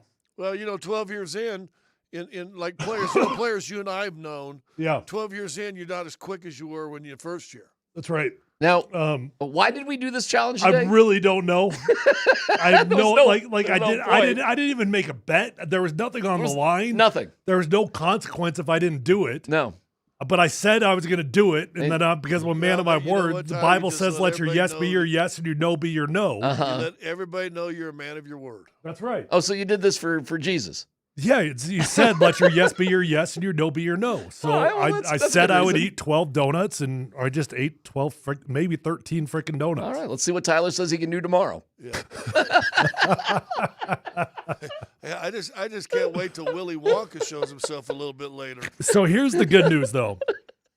I do have like a donut obsession, and that might be over with now. Yeah. This might be like your bad, like what was your bad whiskey you drank in college that you never touched again after that one night? Yeah. I might not ever have another donut. Hey, by the way, Scott, for the record, I am very open, and I definitely am good with just getting more money. So if anybody wants to just bring me money tomorrow, I'd be willing to accept just money. That's me, though. Yeah, I got nothing out of that. Like, nothing. Why did I do that? I don't know, but I want to let everybody out there know that I am willing to accept more money. money. Moser, one up that one, buddy. You're yelling at Moser now? Yeah, because he thinks he's the donut king. Remember training camp when he ate like 24 of the little donut bites? That was hysterical. Donut holes. Donut holes. Yeah, he had the donut holes. Eat the real sucker, buddy. Well, he wasn't even trying to do that. That's so just who he is. Saying that a donut's worth about 4 holes? I'm sorry, huh? A donut's worth about 4 holes. Are these things on? Yeah. Can you not hear me? No, we can hear you. Wow, it really took me 14 seconds. Are you sure? Yeah, it's kind of a piggy sort of 14 deal. and a half. I thought I was doing. You know what? I paused to have some water. That was my mistake. I thought it was going to be helpful, but that just cost me a solid 2 seconds. We have runs before games. We have an update from Shams about AG. 4 to 6 weeks. What's he eating donuts? Yeah, I don't know. No, I've seen his body composition. Gosh, why did I do that? And I'm sorry to Andy. This place is a disaster. Oh. Are we talking about something? Andy will be comfortable in that sort of environment. You just look at me. My headphones came out. It will not be a problem. AG out 4 to 6 weeks. Not surprising. We just had David Adelman on our show earlier today and said that it's going to be a long time. And, well, Shams put, as you said a while ago, Darren, put dates to it. Yeah, I mean, it's just what we expected. Hamstrings suck. Hamstrings, and do they ever really get better, Scott? Seriously. Like, can you trust it? How's this going to be with AG in the playoffs? I mean, that's the bottom line, Well, right? what you're probably, what is today? I don't even know. Oh, it's the end of January, right? It's almost, we're almost the end of January. Yep. So February, March, probably into March. So you're probably going to get him back with about 11 games to go. Yeah. Should be enough time to kind of ease his way in there. You've also now found an answer to, you found you kind of a new power forward that should play a lot. P-Watt. In his absence. So we shouldn't trade him, huh? Watson, right? You're going to keep him? Not going to trade him? Well, I think this puts, if you had P-Watt, unless you were going to trade Peyton Watson for Giannis, who, by the way, he's out another 4 weeks too. Yeah, and you had some sort of trade for him, that probably puts that kibosh on P-Watt. On P-Watt. But I think it's going to be easier to move him in the summertime when he's a restricted free agent. Okay. That means you're going to have to, by the way, that means you're not really ever going to see your healthy Nuggets team this whole year. No, you saw him the first 10 games, whereas, as David said, you were 8-2. Mm-hmm. And the 2 games you lost, you had double-digit leads and gave them away. So that's it. That was it. And we're really never going to see this Nuggets team until the playoffs, theoretically. No, probably 1st of April. So we get we get the first 10 games and the last 10 games. Yeah. Oh, you guys, God. You guys ever heard of a Kanak attack? Are you okay? You ever heard of a Kanak attack? No. No. That's someone with sugar. I think it's a Hawaiian thing. Maybe not. Maybe my teammates just told me that. I don't know. Yeah, it's like a medically induced food coma. Are you okay? Are you all right? After you eat, you just you have to go to sleep for a coma. Okay. For a while. It's like Thanksgiving. Hands in your pants first. Yeah. Well. Jeez. Always helps. Yeah, I'm sorry, Andy. I apologize for the mess over here. No, that's like a coma. Yeah. Andy doesn't care. I'm gonna go enter my Kanak attack. What are you talking about me for? Yeah, I'm not doing it. Tyler is. I'm saying you're fine. I don't like donut crumbs. I can't do anything about that. Are you really bothered by donut crumbs? No, I didn't think so. Sweet hat, though, Andy. Why did you do this? I don't know. I like I said I could do it, and then I felt like I had to do it. Boy, you did the sugar ones too. Sure did. Yeah. What are the non-sugar Wait, donuts? is there Where are non-sugar those- No, where are Krispy those- Kreme where is are those just healthy vegan donuts. Where are they? where at? are they when you Krispy need Kreme is just it melts the minute it hits you. What is this? What is this? Oh, a certificate. Give it to DMac. It's got your name on it. What is this? I got a Donuts for Jesus. Donuts for Jesus. The certificate, Donuts for Jesus. The certificate is awarded to Tyler Polumbus, eating 12 to 13 donuts on January 29th, 2026. Signed by Brandon Evans on the 29th of 2026. Tyler did give us a Bible reference, Scott, for why he ate the donuts. Yeah, Donuts for Jesus. Let your yes be your yes. I said I would do it. This means a lot. I got. Jesus. You know what? I got a most improved award I got in college. Oh God! I hide that sucker. I don't hang that up. Okay. I got a fake Lombardi trophy in my office. Not the real sucker, but it looks like the real sucker. And now? And now I got a Donuts for Jesus certificate. And that's going up. That's going up. So now you got like the fish cross thing going on. Can we turn a donut? Can we put a donut symbol in there now for you? Hey, Tyler, somewhere Tank has got a smile on his mouth. Yeah. Shout out to Tank. This is absolutely a Young Life bit, by the way. Yeah. Absolutely. So we used to have to drink a gallon of milk at Young Life. Ooh. Water to wine goes well Hey, with by the way, I donuts. went to that dinner you were at a year ago. I went to one just about 4 weeks ago. Oh gosh, I was supposed to be there. Hey, were you? Did you let somebody down? No, I just never responded. Allie Clinton is our winner. Congratulations, Allie.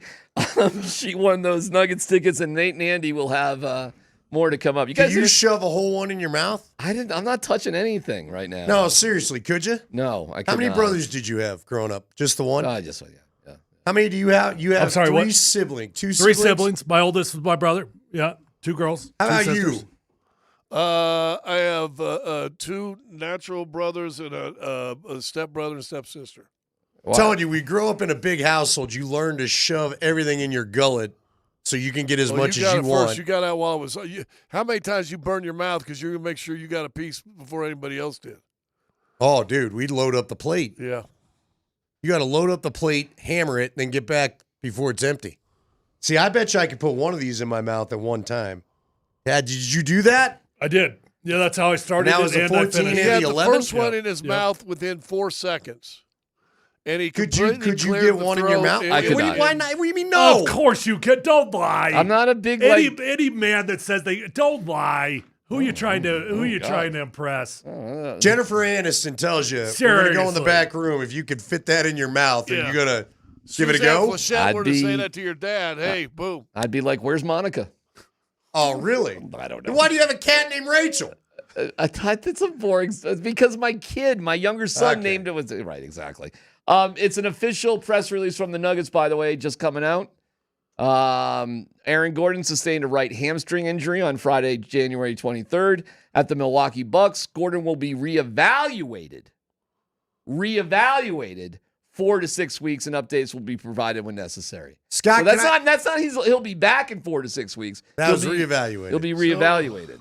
The end of February or 2 weeks into March, either March Madness or end of February, we'll get to hear from him. Scott, can I ask you a serious question? Why is it that the 4 to 6 weeks seem to be the standard here? Do you know? Have you asked any of the staff ever? Just ask Bo Nix. Well, I think with fractures, it's 6 weeks before the bone actually heals, and so I'm assuming now. I don't know, Andy. I think that's just safe. That's get off our butts. Don't ask for another month and a half. All right. Fair enough. Well, I mean, that was what it was with Jokic. That's felt like what it was with Valanciunas.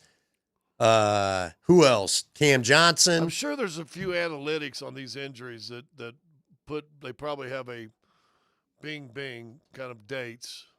All right, I'll ask you another serious question because I know he started to get into it before getting my old walk from the car into here. At what point do you just shut him down till maybe April to get the rust knocked off and ready to go for Well, that's playoffs? what you're going to do. I think that's mean, what this does. I don't think you'll see him till maybe the last 8, 9, 10 games of the year. Because, come on, big fella, we need you for the playoffs, and we can't have a Game 7 where you're hobbling around and gutting it out. You know what I mean? Yep. And we're going to see how Peyton Watson can he flourish in that little dunker's role. It's hard to imagine winning a championship without Aaron Gordon. You can win games. Maybe you can win a playoff series, maybe.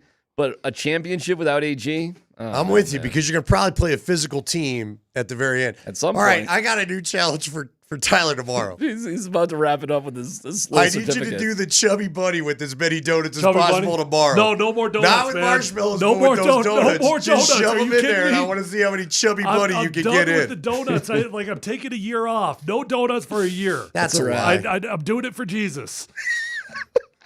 Lent. Yeah. Lent. Yeah. Lent. No, That's a good call. What's that, like 2 weeks away? Yeah. That's right around the corner. Yeah. All right. It's KKSC FM HD1, Broomfield, Denver, Boulder. I will say, Andy, I thought you guys did a really good job yesterday. I really enjoyed listening to y'all because that news with Bo Nix was happening like live bullets, like right when you're on the air. And I thought you guys did a good job sort of parsing out what's what. Well, I'll ask you, and I respect the fact that maybe they don't think it's as big a deal. I respect it. But I've been at this 25 years. I've been to a lot of Bronco press conferences. Yeah. I've done a lot of end-of-year stuff. Yeah. The Bo Nix thing was not on the docket. Help me out, right? We got an email 90 minutes out that he was going to talk, and that felt like that was reaction because this PR this isn't the Josh McDaniels Broncos. We find out about things 24 to 48 hours ahead of time. So to get an email saying, by the way, in 90 minutes he's doing a Zoom call. By the way, not everybody got that email, by the way. Oh, really? Oh, yeah. Oh, really? I did not. Nope. What? How is that possible? It was a select group Did of you people. get it? Yeah. Oh. I got it too. Oh. There's no Boy, way. I'm on the outs. I would double check your spam folder. There's All right. no way. All right. Anyways, whatever. It was so unusual. Well, in 27 years of covering the Broncos, I've never seen this.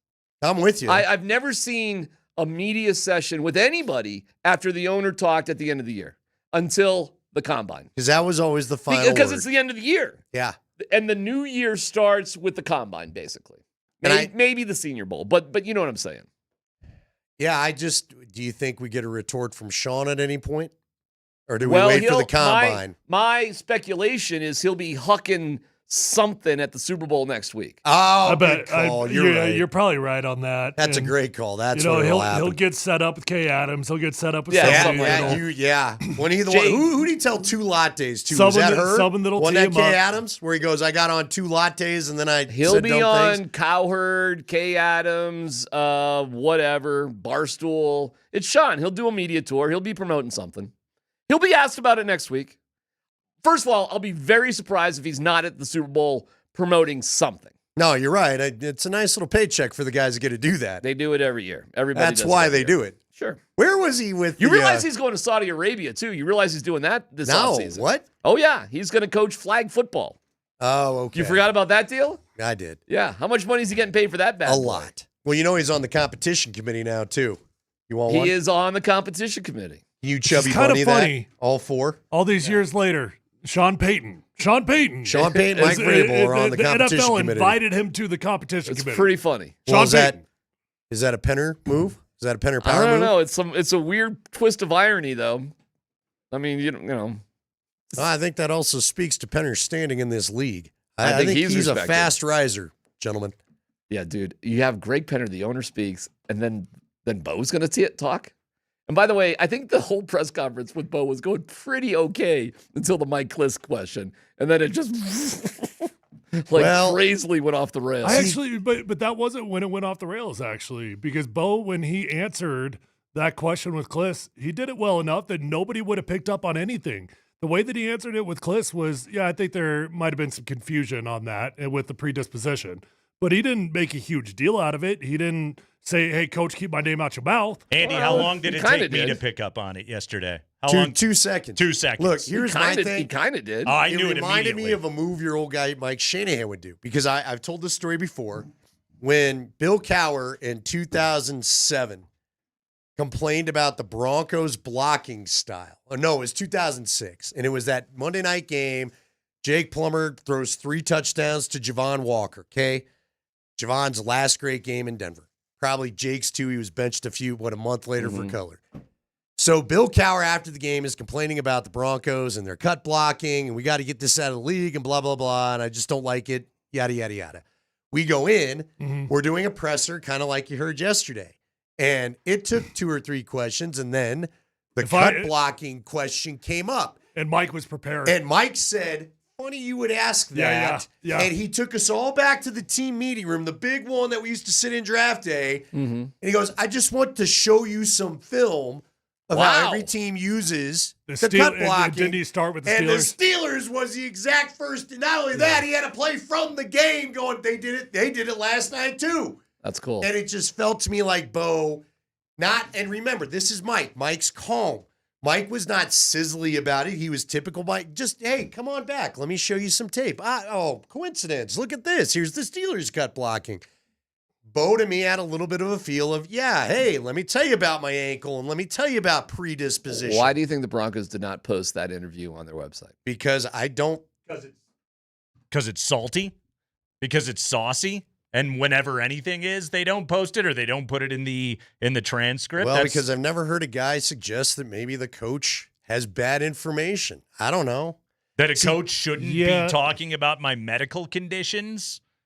See, that's the thing. Like, when I say it's not a big deal, the only thing I mean by that is I think these two can recover pretty quickly. Oh, I don't disagree, but that's all I mean from it. But I'm not discounting. Like, this was one of the most unusual things I've ever seen. It was so I've been weird. I've been in the NFL, around the NFL a long time.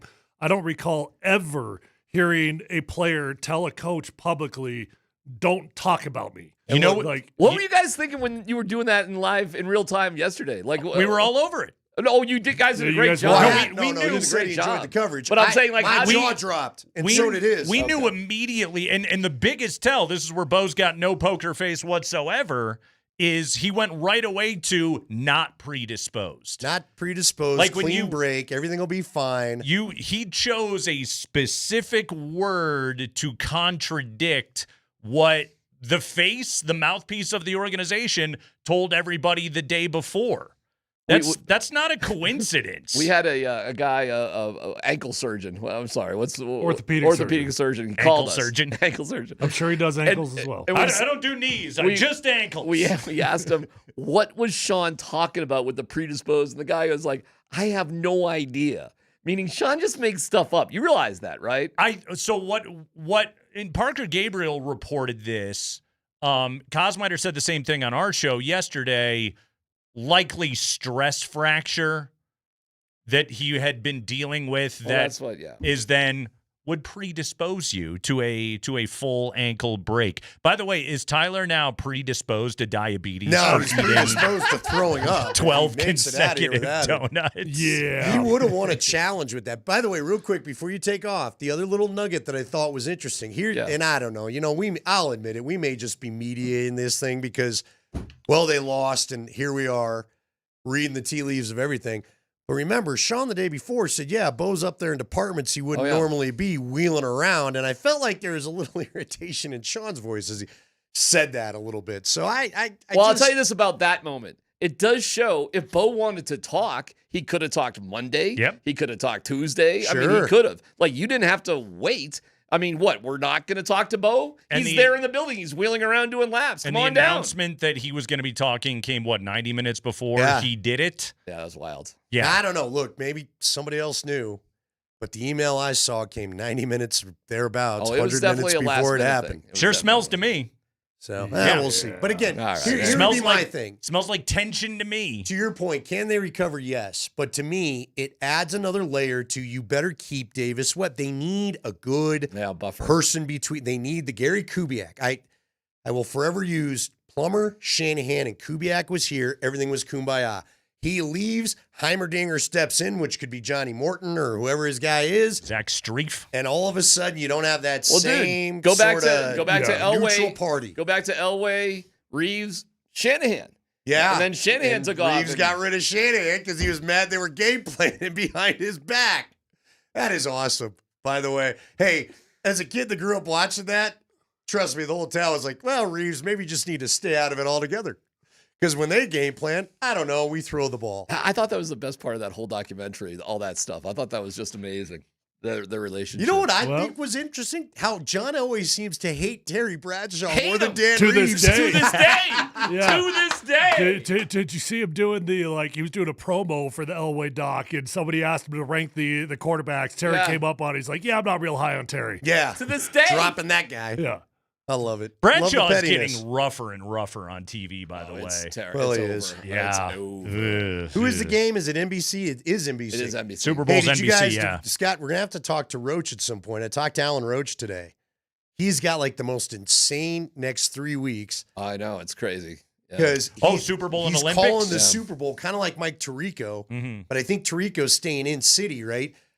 Roach has got to do the PA for the Super Bowl and literally get on a plane and go immediately to Milan. Cool. And he's trying to pack for like 3 different climates Guys, because he's got one stop before that. Oh, no, he's got to go to the Pro Bowl crap this week. Along those lines, speaking of injuries and overcoming them, Lindsey Vonn is incredible, is she not? She's on At 41. the age of 41. It's incredible. Did she win something else? And she's back. Oh, you're just talking about the Olympics. Every time I see the commercial with her on there, I'm just like, she is incredible. Yeah, she's a badass. 41 years of age. And coming back to compete at the height of her sport. You know what the key was? Donuts for Jesus. Yeah, he did donuts for Jesus today. Was she predisposed? Huh? We I don't know know. about her, but yeah. You got everything there? Well, what happened to You the good? donuts? So now they're over Here, there. let me get the door for you. Thank you. Does Jesus like donuts? Hey, are you bubbling Jesus at all? loves donuts. Okay. Are you bubbling at all? I'm bubbling, yeah. I'm Come on bubbling. now, hold on. They had unleavened bread. bubbling? I'm Is bubbling. that unleavened bread? What is unleavened? What is leavened bread? Is that because they're raised? Does that make it leavened Yeah, bread? leavened is with yeast. So unleavened is just the flat. Yeah, like the wafer. Yeah, it's just like a. Yeah. Unleavened bread is like a wrap. I'm out of here.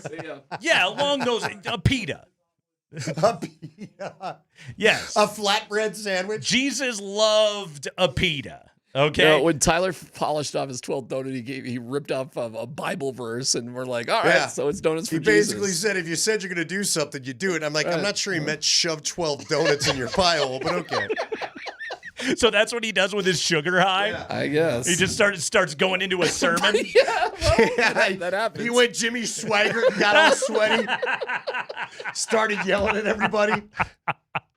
It's Kreckman and Lindahl here on Altitude Sports Radio 92.5 on a Thursday afternoon. PhD every day, noon to 3, guys. Make sure you tune in. We have got a Nuggets Ticket Thursday going on here today. We have 3 keywords for you. Andy, I'll just say this. 320 keyword, you're going to want that. You're going to want to hear this one. Whoa. And quite frankly, you're going to want this one. So make sure that you are listening at 3:20 this afternoon to get your first keyword on a Nuggets Ticket Thursday. By the way, and again, Spring can confirm this, I very quickly was able to connect the dots on today's theme. All right, I haven't peeked, so I'll see if I can too. Okay. I'm taking pictures. He wasn't kidding. There's an aftermath here. Why is it don't so? know why he did it. Okay. Was he single biting these donuts, just jamming them all the way into his mouth? I did not witness any of it. Okay. Apparently, the first one was 11 seconds. Okay. The last one was 14. I thought about coming in here and shoving a whole one in my mouth too, but then I don't know, man. You couldn't do it? Krispy Kremes are good, but it's like straight sugar. Yeah, Krispy Kremes are probably the sweetest. They are. Like, if I could pick a dozen donuts that I would want to eat in a single setting, and I love Krispy Kremes, but they might be like my 8th round draft pick. Yeah, I'd have to go like Wenchels or something from back in the day. Oh, I love a Wenchels. Yeah, I can't. The Krispy Kreme, and I love to heat them up. If you heat them up, they just disintegrate in your mouth. Well, that's strong. But then it's like mainlining sugar, and you're ready for a nap in 20 minutes. So, so what's Tyler going to be doing in 20 minutes? I don't know. I made it through the show. Besides going into a diabetic coma. Yeah, for the sake of you and me, I'm not going to do it. Yeah, thank you. I appreciate that. Because you've got enough heavy lifting to do without me having the sugar crash at 420. But again, Andy, and this is another reason for you not to do it, the lifting's not as heavy as it used to be. No, it's not. Again, we're a couple chins down, but hot, skinny Andy, everybody. I guess still you going can't have strong. a hot, skinny Krispy Kreme. By the way, did you ever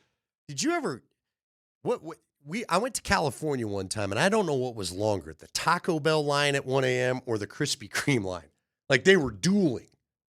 That's probably in most communities, is it not? I don't. If they're right next to each Look, other. if I've had a good night of tasting the local beverages, I need something salty. I wasn't looking for Krispy Kreme. Oh, see, I could very easily, like, I could be over here for the Taco Bell for a nice Nacho Supreme, and then I could roll right over and have a donut afterwards. So you're the guy at the minor league ballpark, and I don't remember which minor league team did it that could have done the Krispy Kreme bun. Yeah, it was the as donut the burger. in the burger.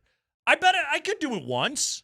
Yeah, I could do it. I don't think I'd make a habit of, but I think most things that they serve at the ballpark, you probably shouldn't make a habit. Nah, it's a one-time deal. Of eating all the time, but I could do it once. Yeah, I could go there. Sure. I mean, good 80-20 patty with a Krispy Kreme. Is it that different than like a sweet brioche bun? I like a nice brioche. I guess not. The answer is it's a lot sweeter, but it's still it's roughly the same flavor profile we're talking about right here. Would you ever do like a minor league ballpark food tour? I would love to do that. I'm sure it's been done. It's probably not an original idea, but I would love to do that. You better have a stout plumbing in that RV. I'm 'cause some of these things are yeah. I thought you were going to say something else. No. My own plumbing, it's okay. Yeah. But even that, I mean, you're eating all sorts of weird stuff, dude. I keep talking about the Bull City Tarantula Burger. Oh, that's right. Oh, yeah. The I've showed tarantula you that burger. thing. Yeah. I don't even know if they do that. Like, you got to pre-order it. Do they deep fry the tarantula? It looks like, yeah, but it turns green. Interesting. I don't know where they get these but it's like, it's a tarantula. They fry it. Yeah. They put it on the burger. I always have to go tweet out the picture. It's protein. We called them one time. I think Tyler and I were the ones that called them one time, and they were like, "Yeah, you got to order it ahead." Okay. And half the people chicken out before they do it. They're not willing to do it. Well, dude, it's all yeah. When you're with the boys and you're just running your mouth, but then all of a sudden there's a fried tarantula on your burger in front of you. I ain't eating that. I'd take a bite. I'd try it. I'll try anything. You got to get in there. You can't have a leg. I mean, you got to get in on the front half of that sucker would be your bite. Get a fang. Yeah. You got to either kiss it or take, the old back way, but you can't just nibble a leg and say you tried it. Start in the back. Tarantula I need like the full bite. We have got your first keyword on a Nuggets Ticket Thursday coming up here in just a moment. Speaking of the Nuggets, we have an Aaron Gordon update that we will share when we return. Latest on the injury status of the Denver Nuggets power forward. That's all coming up on the Kreckman and Lindahl Show at Altitude Sports Radio 92.5.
Hey, all next week, Vic Lombardi live from Radio Row in San Francisco. Thanks to Groove Toyota. Start there, go anywhere on Broadway in Englewood or online at GrooveToyota.com. Hey, guys, it's a Nuggets Ticket Thursday. Yeah! Woo! Your Denver Nuggets are in action tonight against Michael Porter Jr. and the Brooklyn Nets. By the way, Andy, I looked this up. Brooklyn 2-11 over their last 13 games coming into tonight's affair.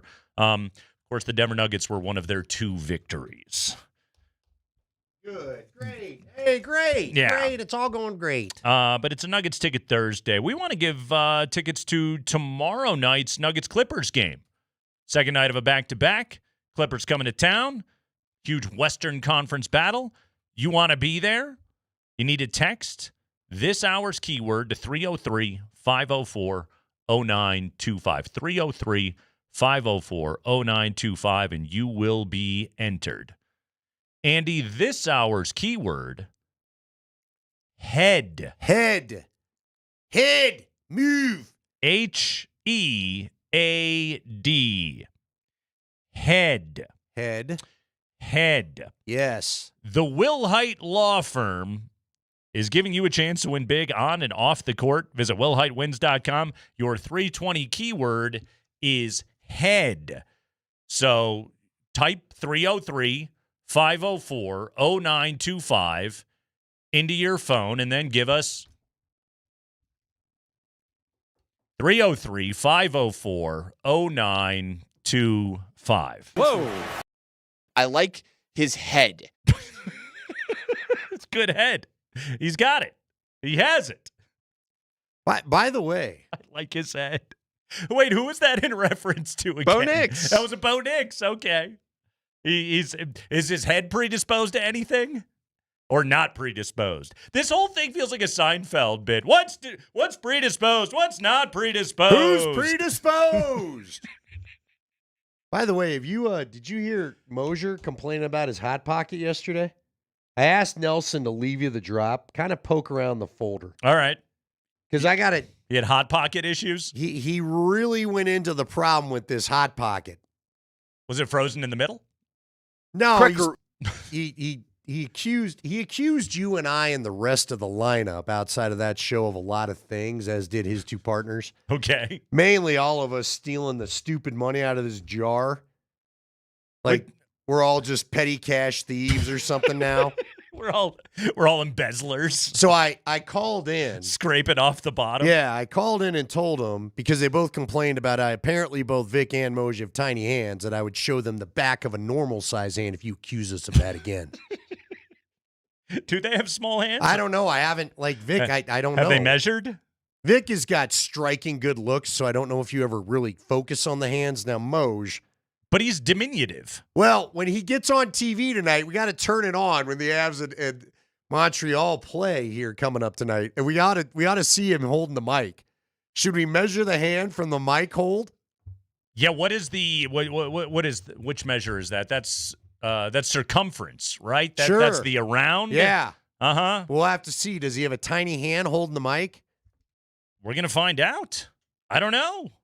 I think Mo should get a Bob Barker style microphone. The real thin. Hold it at the bottom. Yeah, that little the guy from Joker's Wild, the creepy one, Richard Dawson. Why did you find it? Yeah, I got it. Richard Dawson, by the way, he was in the original Running Man. He was great in it. Yeah, that dude. Come on, man. All sorts of bad vibes out of that guy. All right, here was Mark Moser having a problem with a hot pocket. Dude, I had a hot pocket at the old building in the freezer, and I went in to go get it one day, and it's just gone. Like somebody just nailed my hot pocket hard. Just nailed it. That's all you need to hear. And he couldn't figure out why they were laughing. Does he feel as though wink. it's a theft issue? Like somebody here stole his hot pocket, somebody took it out, put it in the microwave, heated it up, and then consumed his hot pocket? Because now I realize all of us in radio don't make the biggest paychecks. How long had he left the hot pocket in the freezer? I don't know. That's just it. Nobody in this building. I haven't had a hot pocket since I was 12. I haven't desired a hot pocket since I was 11. Yeah, this is my guess, okay? This is what I would say is at our radio station, there's a lot of people that work late nights. We're the home of the Altitude Radio Network, Nuggets games, Avalanche games, Rapids games. You never know what game is going to be right here. We got all the NFL games. Yeah, Westwood won. We'll have March Madness. We love football. The whole deal. As Andy said right there, there's a lot of dudes that are working late nights. That get a little they may be hungry. Yeah. And peckish. Andy, as you know, if you perhaps didn't bring a sack lunch or find yourself some food on the way to work, you're hungry, and guess what? You can't leave. You're chained to the board. Yeah. The radio station depends upon you being alive and being able to hit the buttons properly. And so sometimes you have to deal with whatever is there. And in that case, I say the fault is yours, Mark Moser. You left a delicious Hot Pocket in the freezer for too long, and somebody got hungry. It got plowed hard. Somebody and they saw it and they were like, oh my God, the convenience of this thing. I merely have to pop this in. What's a Hot Pocket? 90 seconds, 2 minutes, whatever it is. Yeah, but then it comes out at like molten lava temperature. You gotta let it cool. I'm obviously. gonna tell you who found the Hot Pocket. Tick. Because I'm sure Tick was cleaning out the fridge. What the hell's a Hot Pocket doing here? And threw it away. Oh, so you think it was merely in a fridge clean out? Yeah. Okay. Yeah. He didn't say how long he left it there. See, I suspect a board up. Like somebody just nailed my Hot Pocket hard. And I don't even think, Andy, like I'm not even mad at them. I understand it. I've had that job before. I've stayed up late running games. But You're hungry. You and I did not board up in the day of Uber Eats and DoorDash and all that. Yeah, but there are better options now than getting stuck with the Hot Pocket. But you know this, like, and you know me well enough. I'm far too cheap to be paying a delivery fee for anything. Well, that's true. I mean, a DoorDash of a Subway is probably costing you 2 hours of your work. Exactly. Like if there's a Hot Pocket that is going to be a solution to my problem in that moment, I'll Hot Pocket it up. How big does the problem have to be to let the Hot Pocket be the solution? Like it's a ham and cheese Hot Pocket. There isn't a problem big enough that I'm not waiting to get home. Now that we're talking about ham and cheese Hot Pockets, I'm honestly getting hungry. That sounds good. See, I would think that would ruin your appetite. I'm getting hungry now. Would you like a donut? Absolutely explodes from the back end. No, if you had a dozen ham and cheese Hot Pockets sitting in front of me, though, I'd probably dive into those. Do they sell those in dozens? They do. You could get a very large box. I think we'd have to, Sam's Club the thing, but I think we could find one. Large box / Hot Pocket. Okay, so So the key word is head. Head. You think it was a fridge clean out? Yeah, I don't. Who the hell wants a Hot Pocket? Especially if it's not your Hot Pocket, you don't know how long the Hot Pocket's been there. You know, it's something else that I just realized in my line of logic. That makes Mark Springer a suspect. Spring? I'll steal your Hot Pocket. See? Wow, really? That's what I'm saying. Yeah. Yeah, that's what I'm saying. Okay. Did he write his name on it?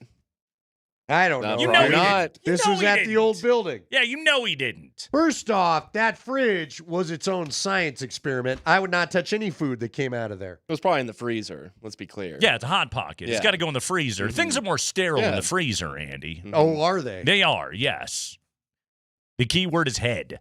I'm going to let you come by the old Bennigan's freezer and you can tell me if your theory holds up. Denver Nuggets forward Aaron Gordon sustained a right hamstring strain on Friday, January 23rd at the Milwaukee Bucks. Gordon will be reevaluated in 4 to 6 weeks, and updates will be provided when necessary. Here's my question. Based on the wording of Nick O'Hare's and the Denver Nuggets press release, 4 to 6 weeks from January 23rd or 4 to 6 weeks from today, January 29th? I don't care either way. I do. That could be 3-4 games. I would say I would not start him up until April at this point. Wow. Yeah, dude. Liz, he's already 6 weeks puts us in mid-March. He's already had a 6-week layoff. Mm-hmm. He came back, and what was it, 3 games? Now, I'm sure if David Adelman could go back, maybe he looks at it. What was the game where you and I thought, wow, they really played him a lot of minutes that night, but they got the win? Remember that? Yeah. I think he got up to what, 28, 29 minutes when they were hoping to do about 20? Oh, or maybe it was 32 and they were hoping to do 27? He was well over it a few times. Yeah. Now, So- again, and according to what David Adelman said is that the medical people gave him the go-ahead. It was, let's see, Washington game, he played 33. That was the road victory at Washington last Thursday, and then the next night in Milwaukee, he played the first half, but he was done at halftime. He had gone 30-plus the last 4 games before the Bucks game where he sustained the injury. Yeah, I'm just telling you, Nate. I mean, none of them are they're not out of hand. It wasn't like he played like 39 one night or anything like that. Yeah, you're absolutely right about that. But here's what I would tell you. You've got to make sure. Of course. You've got to make sure That's this what guy's here for the playoffs. That's what this statement today is basically telling us. So I would tell you, give him the first couple weeks of April. What is it, 2-3 weeks in April? They get the playoffs going. Let him ramp back up. So we have last year, Game 6 against Oklahoma Yeah. City, end of the game, it goes down. And then Game 7, he's hobbling around. You can't have that happening. Couldn't play. So I'd give him a full look. You already gave him 4 to 6 weeks off. I'm going a full 2 months right now. Okay. And is it ideal? No, it's not. I mean, I'd love to have him, but the reality is, I got to have you for the playoffs. Got to have you. Because chances are you're not catching Oklahoma City. There could be a Game 7 in their building again. And I need you and look, he could take these 2 months off, get into the playoffs. It could all happen again. Mm-hmm. I mean, that's a concern here. This is becoming chronic. Is it not? Is this predisposed? It's predisposed. You know what I mean? That's everybody's new favorite buzzword. So when are we going to dispose of predisposed as a word that we regularly have to use here on this show? I think we've got at least a spring full of it. I think we do. Uh-huh. What is disposed? What is predisposed? What is not predisposed? What we do know is that Aaron Gordon's hamstring, again, reevaluated in 4 to 6 weeks. At least we have a timeline, and it's Sure. not terribly surprising. The other good news is that if you get Christian Brown back, if you get Cam Johnson back, Peyton Watson can be your starting 4, and you'll be okay. Yeah. So David Adelman was on the midday show today, and he did say they are hoping that that outside of AG, they're hoping everybody else plays before the All-Star break. So there you go. That's cool. That's Jokic. That's Cam Johnson. That's Christian Brown. By the way, an update on Nikola Jokic. If you are interested, or if you are concerned with such things, or if, I don't know, maybe you bet something before the start of the season. But Jokic just played 32 games. There are 35 games remaining. For Nikola to play 65, to have a shot at postseason awards, MVP, etc., / All-NBA, he would have to play in 33 of the remaining 35 games. If he doesn't play tonight, he would have to play in 33 of the 34 remaining. If he doesn't play tonight or Friday, starting Sunday against Oklahoma City, he has to play every game the rest of this season. In other words, not this year. Sure. No 4th MVP this year. Nope. No. Which, you know what? Maybe it's all for the best. No noise down the stretch. You know how irritated and annoyed he gets with it anyway. Sure. He probably will take the break of even having to talk about it. He doesn't care. He really doesn't. No. He's more than happy to not have to now, deal it's with going to it. hurt. What we try to do as we go down the stretch as you're waiting for the playoffs to start. We like being mad at voters. We like being able to debate these things. Sure. By the way, Andy, did you see one of the non-Belichick voters outed himself? Who was it? Oh, who was it? Oh, I'm going to give this to you coming up here in the next segment. Plus, I have, and Andy, you know this. I love this whole thing. This is one of the best pieces of sports content that we have ever stumbled into. Okay? Look, should Bill Belichick be a Hall of Famer? Absolutely, no doubter. But I love it way more that he's not. It's so much more fun, and it's so much more fun because it's him. His pettiness and anger Like quite frankly, what this does, Andy, is unless a Bronco is going in, I don't watch the Hall of Fame ceremony. And the only reason why I watch the Broncos is just because we're going to talk about it here on the show. I think the Hall of Fame ceremony is painful. Oh, it really is. But the speeches, too. But yeah, go ahead. Next year when Belichick goes in, I'm watching. Do you think he even makes a speech? Oh, God, yeah. See, I hell could yeah. see him getting one more. Again, being petty back just like it was in North Carolina. No. Going to England. No, if he has an opportunity to stand up there and to slight his enemies, he will take Okay, it. so he goes Michael Jordan style? Oh, hell yeah. He goes Festivus? Oh, he's gonna make comments. Does he point right to the people? I guess the people, the voters aren't necessarily there. Is Bill Polian going to be there? He is, right? Because he's in there, isn't he? Although, isn't the Hall saying that Polian voted for him? Isn't that what they said? I don't know. Although, the funniest thing about it is Polian being like, I can't remember if I voted for him or not. It's like, what did it like 2 weeks ago you did this? Yeah, he's got a secretary. Come on. Can't remember? This is like the SID handing it off to the... Can't remember? No. Was it the coaches poll where they'd have the SID do it? Isn't that what it was back in the day in college football? Yeah, but the other part about it is like all of Polian's supporters are all just like, no, he takes the process very seriously. It's like, but he can't remember? All right. Yeah, that's odd. I have the funniest. Or is he getting exposed for talking everybody else into it that he voted? Right. It could have been like a genius Machiavellian. Yeah. Because he hated Belichick. We know that part of it. I could totally buy him leading the charge out of pettiness because of the rivalry between the two, being like, nah, make him sit out of here. Just a behind-the-scenes Johnny Bananas-esque scheme on the part of Bill Polian to keep Belichick out of the Pro Football Hall of Fame for a year. He's Whitey Bulger in The Departed, where you find out he was ultimately the FBI informant all along. He's the man on the inside of the operation. It's a Nuggets Ticket Thursday. Your keyword right now is head. Head. Text Move. head to 303-504-0925. Head. Yeah, Andy, we'll come back. I've got a guy that didn't vote for Belichick. He'll explain his reasoning. And I also have what I'm 100% rooting for to happen, and I can't believe that it's something that I'm rooting for, but I am. It's the Kreckman and Lindahl Show on Altitude Sports Radio.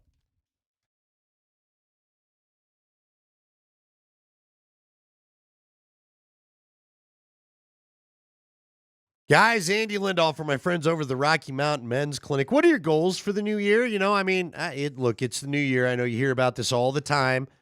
What do you want to do in the new year? What do you want to be? But for a lot of us, and I was falling into this as well, for a lot of us, you want to maybe look better in the new year. You want to get that energy back. You want to feel like you did. I'm in my 50s. I'd love to go back to feeling I did in my 20s. I can't promise you that, but you do want to feel better. Get the energy up. Sleep better. Have progress in the gym if you're a regular gym goer. Can't say that I am, but if I were, I don't want to go there and work out and not see the results, right?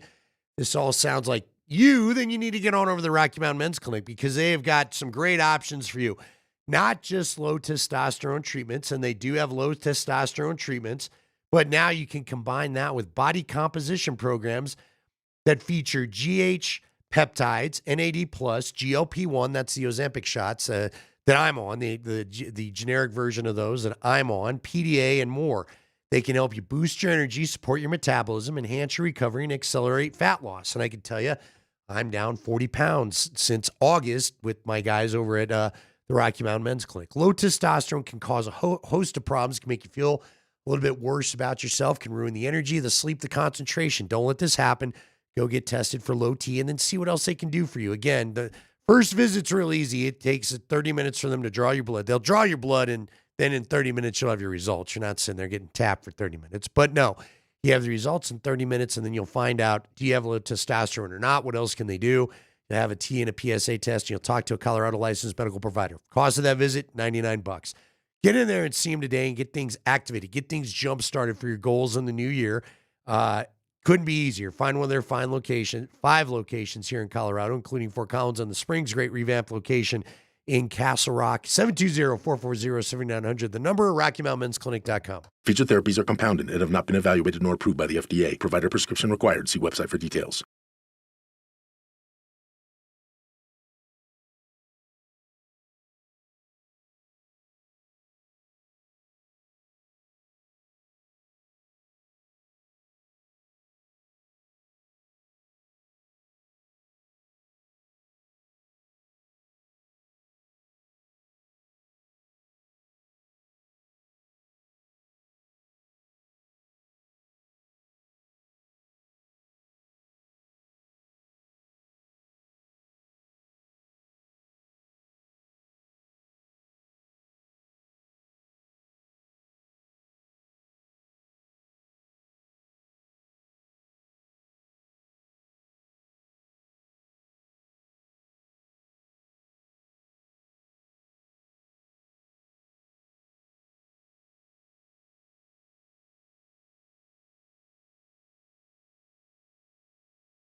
Next keyword on a Nuggets Ticket Thursday is coming up at 4:20.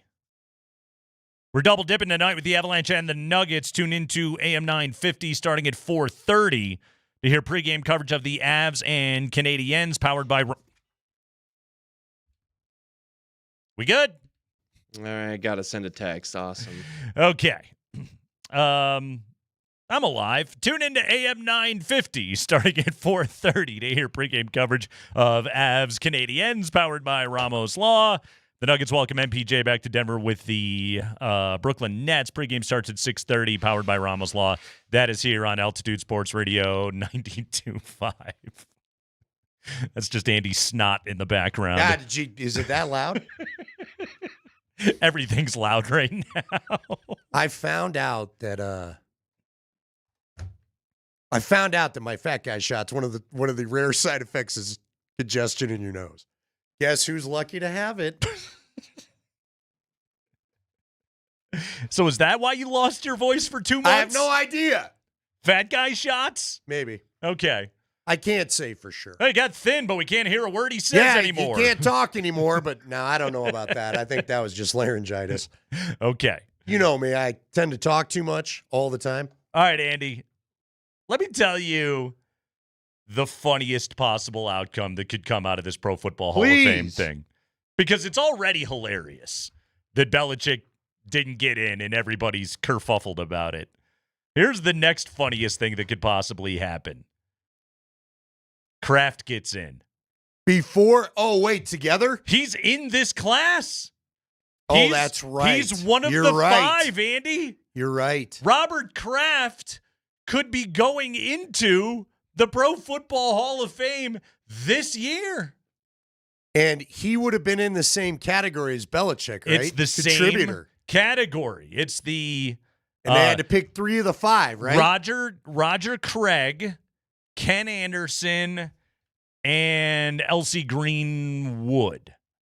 Those are the 5. So apparently this category includes 3 ex-players, an owner, and a coach are the 5. And then we all know by now that they had to pick 3, all the 50 voters. They got to write 3 names on their ballot. And in order to be enshrined, I believe the lead vote getter gets in, whomever that may be, and then the other guy's got to be on like at least 40 of the 50. Right. And Belichick did not hit that magic number, 80% 40 of the 50 threshold to be able to get into the Pro Football Hall of Fame. So it's possible that Robert Kraft, who Belichick publicly hates now, could go in this go-around while Belichick has to wait until next year. And now, Andy, if you would have asked me last week, would you like to see Robert Kraft go into the Pro Football Hall of Fame? My answer would have been, no. I'd rather run headfirst into a brick wall. Now, it's all you want. I'm rooting for it 100%. Now you have an interest to see who gets into the Hall of Fame. It's only going to make Belichick more bitter and more petty if he doesn't get in because Kraft is getting in, his sworn enemy. If Kraft beats him in, which could happen. Please happen. Does he try to pull a power move and just say, I don't want the honor? No, Robert Kraft will stand up there and he'll do it. No, I mean Belichick. Would Belichick... say keep me out? He'd pull a Kurt Schilling? Yeah, just, hey, I don't need your honor. Don't put me in? Don't, I'm out. I don't see... You can't, withdraw yourself from consideration, can you? I don't see Belichick doing it just because he's, such a... He loves the game. He loves the history of the game. Yeah. So I don't see Bill doing that. No, but it will make, again, whatever comment he makes next year that much more pointed. Because he hates Kraft. Fun in a way. It's amazing. Again, I don't believe that... I believe you got to do your best to divorce your personal feelings about a person when you vote for them. I don't think you do. But, again, there's a part of me that's like, I am glad that you're getting a little taste for being terrible to people for a while. And it's like, people are like, oh, you got to be objective. It's a vote. No, that's true. It's a voting That's a good system, point. okay? That's a good point. It doesn't simply say, 300 wins, automatic qualification. 6 Super Bowls, automatic qualification. It doesn't say that. It's a vote. Votes are subjective. You can vote on whatever criteria you want to, okay? Like in many ways, the Pro Football Hall of Fame, it's no different than the American political system. It is no different than American Idol. Like, it's not different than any of those things. You vote on whatever you like. I don't like that guy's weird smile. I'm not voting for him. I did not like that we were on a Cincinnati press conference. Screw that guy. I don't like that, they kept telling him to stop doing certain things and he wouldn't stop doing it. Hey, he creeps me out with his 23-year-old girlfriend. Again, whatever you want. I honestly do believe for some this is a bad time as he's in what I would call a low point of his public career. His here. public image turn, I agree with you, is not great. Now, again, is it your job as a voter to necessarily worry about that? I don't think so. But that, to your point, that doesn't mean people don't say, but hey, honestly, this is Andy, a bad time optically to put him in. That's why Kurt Schilling's not in the Baseball Hall of Fame. As a player, his career is 100% deserving, but a lot of people find him loathsome. Well, what about Barry Bonds? You always go to the Barry Bonds deal. Which is both a combination of steroid suspicion and people didn't like him. Yeah, that guy, hey, man, I could tell you all sorts of stories I heard about that guy performing interviews when he would agree to. Which, again, it's funny that his, rival Jeff Kent is going in this year and Barry Bonds isn't yet in. But also, I would say this, Belichick cheated and got punished by his league. Bonds, he is only a suspected cheater. He was never punished by Major League Baseball. All right. Did he ever sue the authors of that book, Game of Shadows? Good question. I'm not sure if he did. Because I read the book. The book is fascinating. Yeah, he would have lost if he did. A columnist for the Kansas City Star, Vahe Gregorian, has admitted in a column that he did not vote for Belichick. What were the reasons? I can't wait to hear this. Wrote that his decision not to cast – I would read this directly from his column, but it's behind a paywall, and I'm not subscribing to the Kansas City Star. Wrote that his decision not to cast a vote for the 6-time Super Bowl champion head coach had nothing to do with Spygate, Deflategate, or any other controversy. He instead gave his maximum allotment of votes to decades-old players who, quote, have long been deserving of induction. Running back Roger Craig, defensive end Elsie Greenwood, and quarterback Ken Anderson. He thereby had to snub Belichick and Patriots owner Robert Kraft. Which is something Jeff said, the new process, this is what would happen. Gregorian wrote that there is an overwhelming backlog of players who have not been enshrined, including approximately 60 one-time all-decade players, the vast majority of whom might never come up in the annual 5-person seniors category. Gregorian mentioned 3 Kansas City Chiefs legends whom he repeatedly advocated for, cornerback Albert Lewis, wide receiver Otis Taylor, and offensive lineman Jim Trier. Landy, if you don't get in, Try again. We were all there. Who are not yet in the hall. Lewis and Trier previously appeared as senior candidates, but did not get enough votes. So essentially, it sounds like he made this a protest vote. Okay. I respect the hell out of that. If you want to look at it and you want to go, Hall of Fame's for players. It's not for coaches. It's certainly not for owners. I would agree with fine. I would agree with that. Frankly, but fine. I absolutely respect that. Okay, not necessarily coaches, but Andy, my one quibble. Okay, all right. And look, Roger Craig to me is a slam dunk Hall of Famer. Okay, Elsie Greenwood, I remember nothing. Come on, Ken Anderson. Fair enough. Come on. I kind of remember, but barely. Come on. What are we doing here? Sure. Ken Anderson? Yeah, I would give you that. Ken Anderson does not need to go in before Belichick. It's not such a great slight that he needs to somehow go in before Belichick. Yeah. Ken Anderson? Have you ever heard the name Ken Anderson brought up in all-time quarterback conversations? No, you're right, Nate. No. You're right. I can't. But still, if it's going to keep Bill Belichick out of the Hall of Fame and keep this gravy train of content going, keep it up, my friends. I love it. And also, truly, though, Andy, I do respect that vote. I respect that the columnist, the Kansas City Star, Vahe Gregorian, that he admitted it.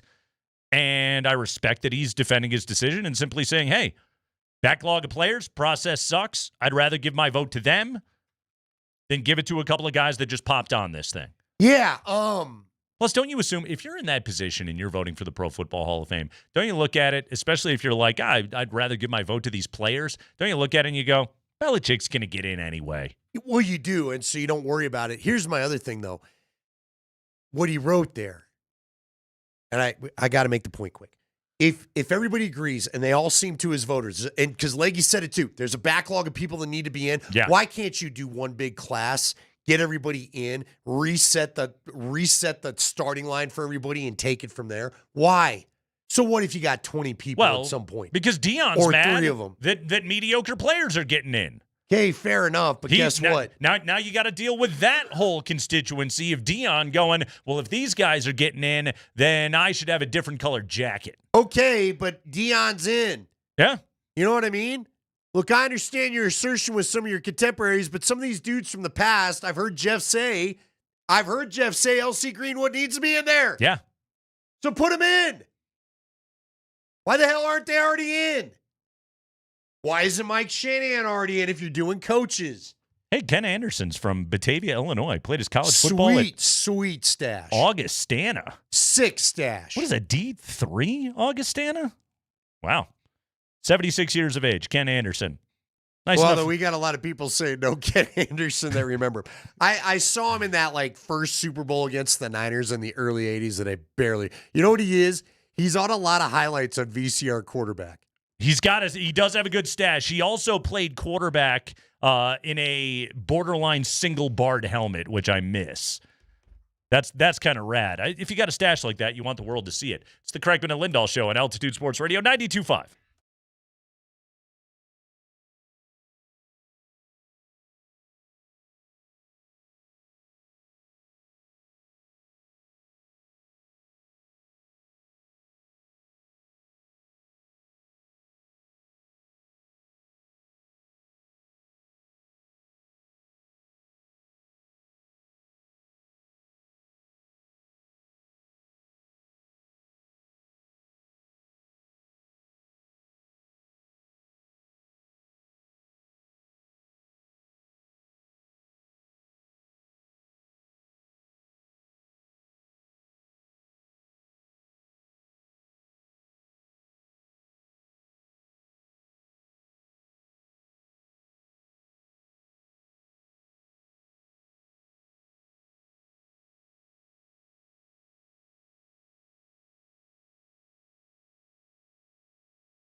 Your next keyword on a Nuggets Ticket Thursday is coming up at 4:20.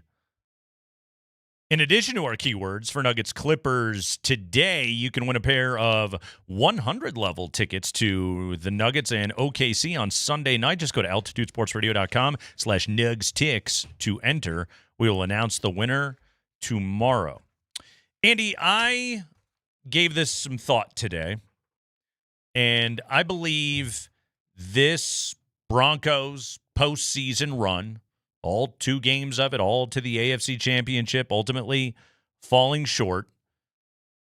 I think there's 2 specific football plays that we'll remember more than anything. I think the Bo Nix injury will be the overarching memory. I think the snow will be an overarching memory. Yeah, the end of this season will overshadow all, much like that Super Bowl against Seattle in 2013.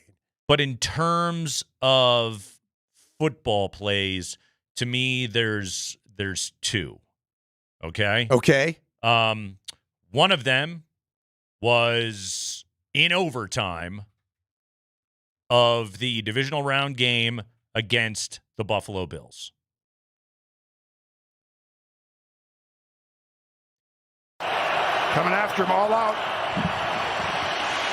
They pick it up, and they go deep down the field, and the pass is caught. No, it's McMillan has the football. How about that?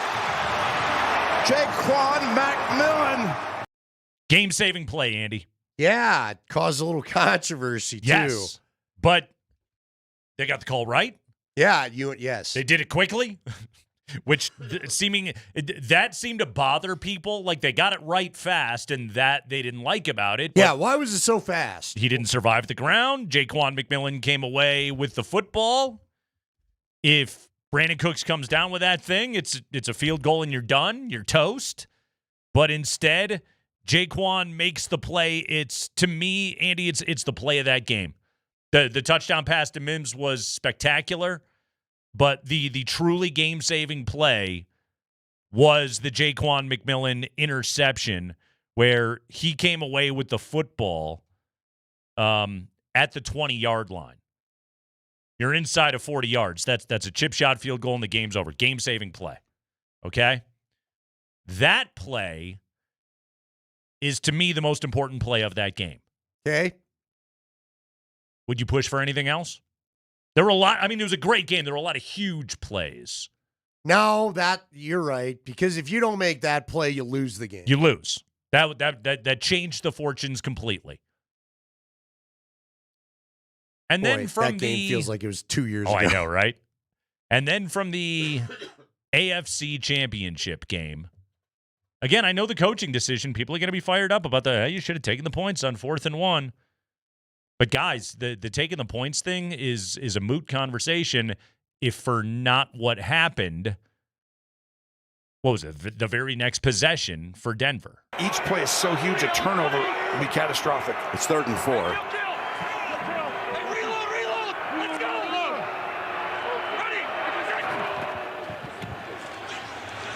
Backing up.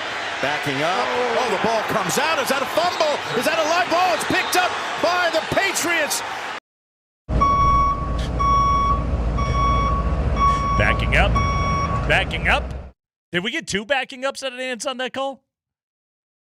Yeah, Andy, the backwards chest pass fumble by Steady. There's got to be a snappier name for that play. We'll workshop it. We'll come up with something for you. But the backwards chest pass, recovered by New England, whistled dead. Should have been a touchdown for the Patriots, but the play was whistled dead. But that's the play of that game, Andy. Backing up. I mean, New England, they couldn't move the ball against you in the slightest bit until you gift them a first down at what, the 12-yard line? Yep. 2 plays later, they're in the end zone. And what does that do to the decision when they kick the field goal had they not got that play? Right. Let's just say you throw it out of bounds, you punt and live to play another day. Yeah. The half continues, and again, they couldn't move it the whole first half before the snow went in, so maybe they, now there's outside chance and maybe they do get a touchdown, but it didn't seem likely. So then on their long drive to start the third quarter, instead of accepting the field goal to take their 10-7 lead, they're trying to score a touchdown. Do they there. feel pressure and go for it and maybe come up empty there? It's a great point. Again, So, we'll never know. All right, Andy. So now I ask you this. By the way, do you agree that's the play of that game? Yeah, it's the play that changed everything. Yep. They had to go 12 yards. Yep. That's it, right? 12, 7, whatever it was. So what play will you remember the most from the postseason? Oh, again, there's recency bias, but it's Stidham. Yeah. It's the Stidham play. Backwards chest pass. Yeah. All the other great stuff, unfortunately, doesn't really matter. Not the great throw to Mims, not the great first. It's all just flushed. What's kind of nuts about it is, like, outside of that play, didn't Jarrett Stidham basically give you, like, what you expected, the most conservative game-managing football that you could have pulled a victory out of? Like there, in Stidham's body of work in that game, you got to go sifting a little bit, but there's a win in there. There's a win in there to be dug out of it, but it could not have included, and we talked about it going into the game, it could not have included a disastrous mistake, which is exactly what he made. Yeah. Okay. I'm trying to remember, and I never will. Did he throw a pick in his second start that he lost when he replaced Russ? I'm assuming. My point being, what you got to your point is, I can pull it up. It was a Stiddy game. This is what he's done. He's managed it. It hasn't been terribly exciting. There was some good, but there are a couple moments of bad that let you know this is probably never a starter. The Broncos never got the Stiddy that lost in overtime to the Niners for the Raiders, the guy that threw for 365. They never got the Stiddy of the preseason either. They maybe that one drive where he hit Mims and then had a great pass to the back corner to Sutton. Oh, man, preseason But Stiddy that was is about it. Electric. Preseason Stiddy was tearing it up. Yes. Preseason Stiddy was dealing. Sure was. But preseason Stiddy gets to look at base defenses with no blitzing. And a bunch of dudes that aren't in the NFL. And instead, by the way, he had one pick against the Raiders.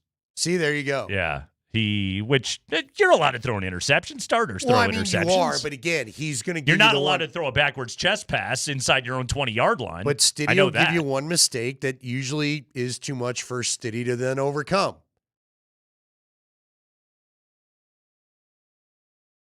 Okay, you and I have been sitting on this a minute. He was sacked 5 times in that game, by the way, against the Raiders. Against the Raiders? Yeah. What was the final sack total against New England? I think he would have been sacked, 5 or 6 times probably in that game. Let me pull up the box. Which, again, was something we talked about. He's got to have Bo Nix's clock in his head. He's only sacked 3 times. Well, still. One of them was a self-sack, by the way. It was that play where he ran out of bounds and moved himself back 2 yards, and then they missed the field goal. Boy, although I don't think 2 yards would have made a difference. That sucker started hooking before 2 yards. All right, I want to come back and ask your classic question, if you don't mind. Okay. A classic true test of a season. Ooh, true test of a season. It's a fan question. There's no wrong answer. Pass, fail? Yeah. Okay. We'll give you a keyword. Okay. And we'll ask the question. Okay. If you are looking for something delicious for dinner, Sean, you'll have to be patient. Yeah.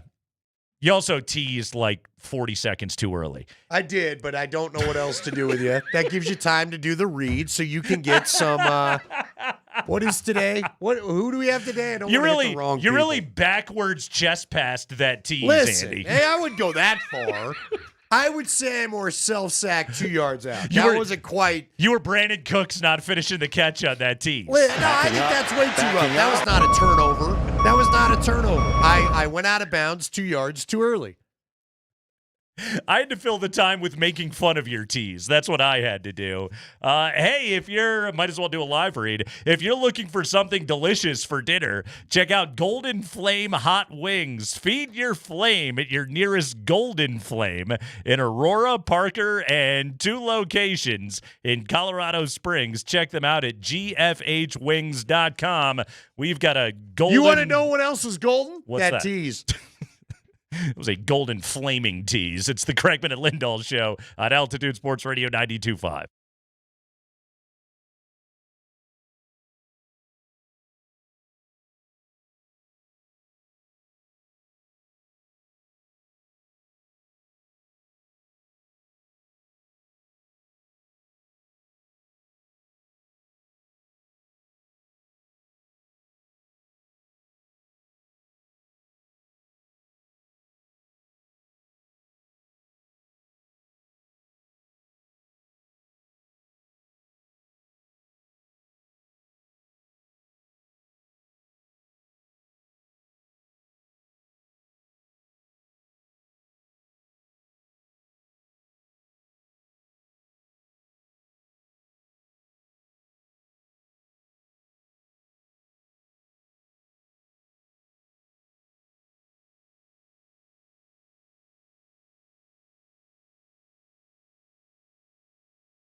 It's time for your next keyword on a Nuggets Ticket Thursday. Your 420 keyword is John.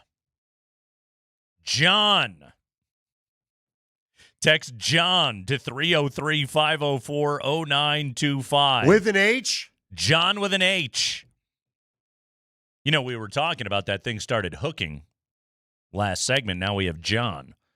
Text John to 303-504-0925 with your first and last name, and you are entered for tickets to Friday night's game against the Clippers. The Wilhite Law Firm giving you a chance to win big on and off the court.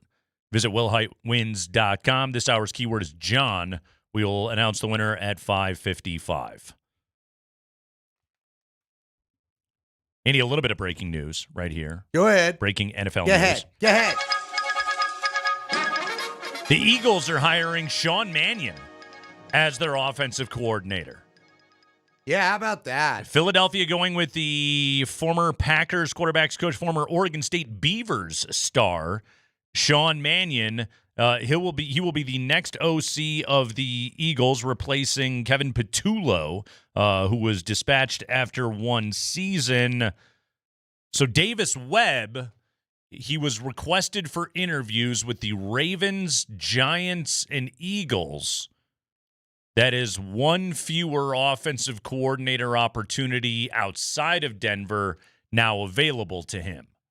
And the speculation from Schefter is the Raiders' Clint Kubiak is the favorite in the clubhouse to take the Raider head coaching job. The tweet from earlier today, the Raiders plan to interview Seattle OC Clint Kubiak over the weekend, then make a decision on their head coach. As one candidate predicted, it's probably Clint's job to lose. So that could be another opportunity that's not there for Davis Webb outside of the market. Now, the Giants OC job is still open because Todd Monken took the Browns job. So John Harbaugh can't just hire Monken to be his offensive coordinator with the Giants. And as of yet, the Ravens don't have an OC under Jesse Minter. Do they? I don't think so. Okay. I don't remember. I'm losing track of all this stuff. I know that Dable went to Tennessee yesterday, right? Or 2 days ago? Yes. He will be the Tennessee OC. The Monken thing is getting the Browns job. Absolutely insane to me. Insane? Yeah. Why would you hire him? The guy just got fired. Again, you hiring somebody that just got fired from an unsuccessful run just blows my mind. Here's why it makes sense to me. Okay. The Browns aren't very good, right? No. No, they're really not.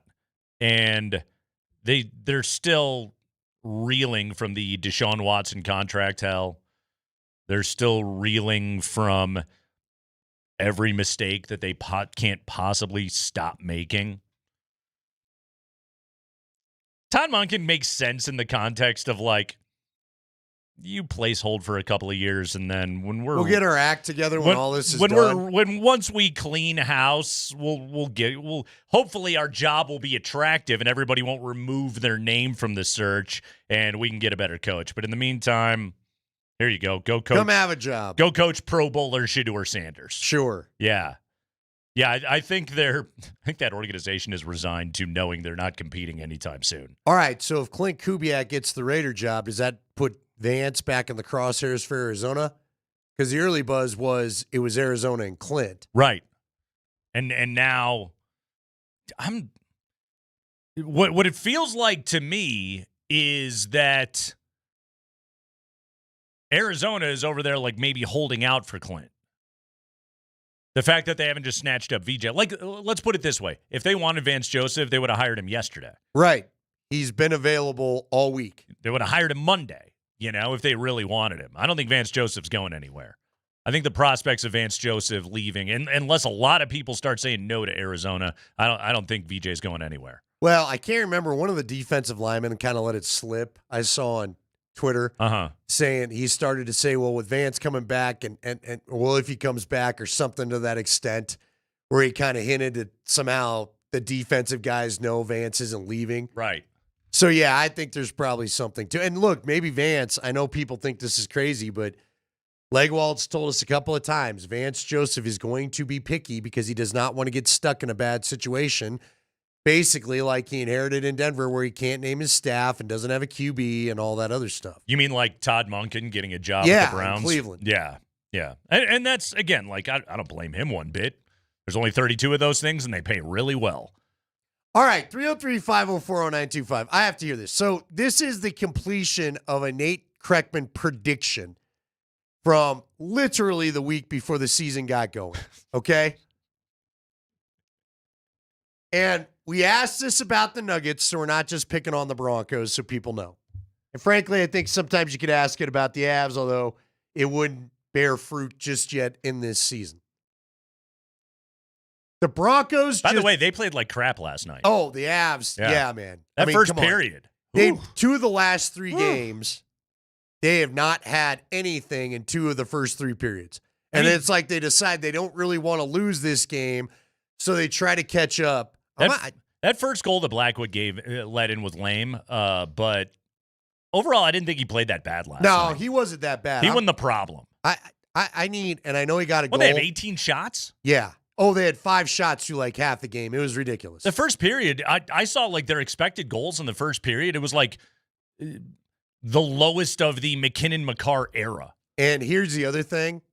You had to call up Keaton Middleton just to kind of keep some of the tough stuff under wraps. Mm-hmm. And he's the one that turns it over on one of the big goals. A guy that you really wouldn't have had up and in the mix otherwise. Yeah, so bad game. Avalanche in action tonight in Montreal. That game will get going here in a bit. And they are wearing the throwback Nordiques in Montreal, which I think is interesting. Fun matchup. Will people there like that? I think the Montreal folks will love the nostalgia. Sure. I do not think the Quebec folks are super The Quebec psyched. City people will like it? Okay. Yeah, I'm I not wouldn't sure think that so. that'll be the most popular move there. Yeah, I wouldn't think so. But, I mean, again. Ask the question. All right, what's the question? What's the question? By the way, your keyword is John, John. People, you're picking up on the theme. John to 303-504-0925. A lot of people picked up on the theme, and remember, these tickets are for the Clippers. If you want to know inspiration. All right. Broncos just went 14-3. Yep. Had 2 playoff home games. Won a playoff game. First since 2015. Did you enjoy this season? Is the simple question. Did you enjoy that season? Because Nate, I still remember it like it was last week. I can't remember all of the Buffalo game, but I remember Nate as we sat here in August in my cargo shorts and me 40 pounds heavier, and Nate with a wry smile on his face going, Andy, you know what we're going to watch this year? We're going to watch a defensive-dominated team. They're probably going to win a lot of games. They're going to compete for the division, and the fans are going to hate every minute of it. I don't know that the fans necessarily hated every minute of it. But again, as to happen with the defensive football team, right. I don't know they loved every minute of it either. And I am curious how what happened Sunday now affects everything. And I ask that in even greater fashion because 2013, all anybody remembers is getting their butts whooped in the Super Bowl. And yet it's still, to this day, 5 years into the 17-game season, the greatest offensive season in NFL history. And it was the most enjoyed season in Broncos history. It should have been. No, it was. Well, I agree with you. People loved that season. All the way till the end. Every week. And you know what that season was? It was Seinfeld. It was 9 years of brilliance and one crappy finale. Yeah. But you forgive it because guess what? You had 18 games of heavy metal. Yeah. Of Peyton Manning throwing for 400-plus yards and 5 touchdowns every week. Of prime Metallica playing all the hits. I want to give a little background as to why I provided. Yeah, and then the later stuff sucks.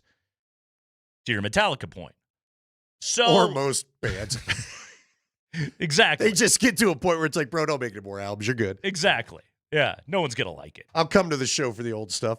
So the reason why I bring this up is because, and I always compare this to 2015, a season that is remembered fondly because the Broncos won the Super Bowl, But Broncos fans, don't lie to yourself. Look in the mirror. You hated that year. You did. The offense struggled pretty much every game -2. Every Monday, the topic was, why does the offense suck? What's wrong with Manning? They should play Osweiler. Oh, Yeah. Osweiler sucks too. What are they going to do? This team can't win anything. They don't have any offense. Yeah, sure, the defense is great. What do I care? I liked it when Peyton Manning threw for over 5,000 yards. He's washed. We don't have a backup. You better play.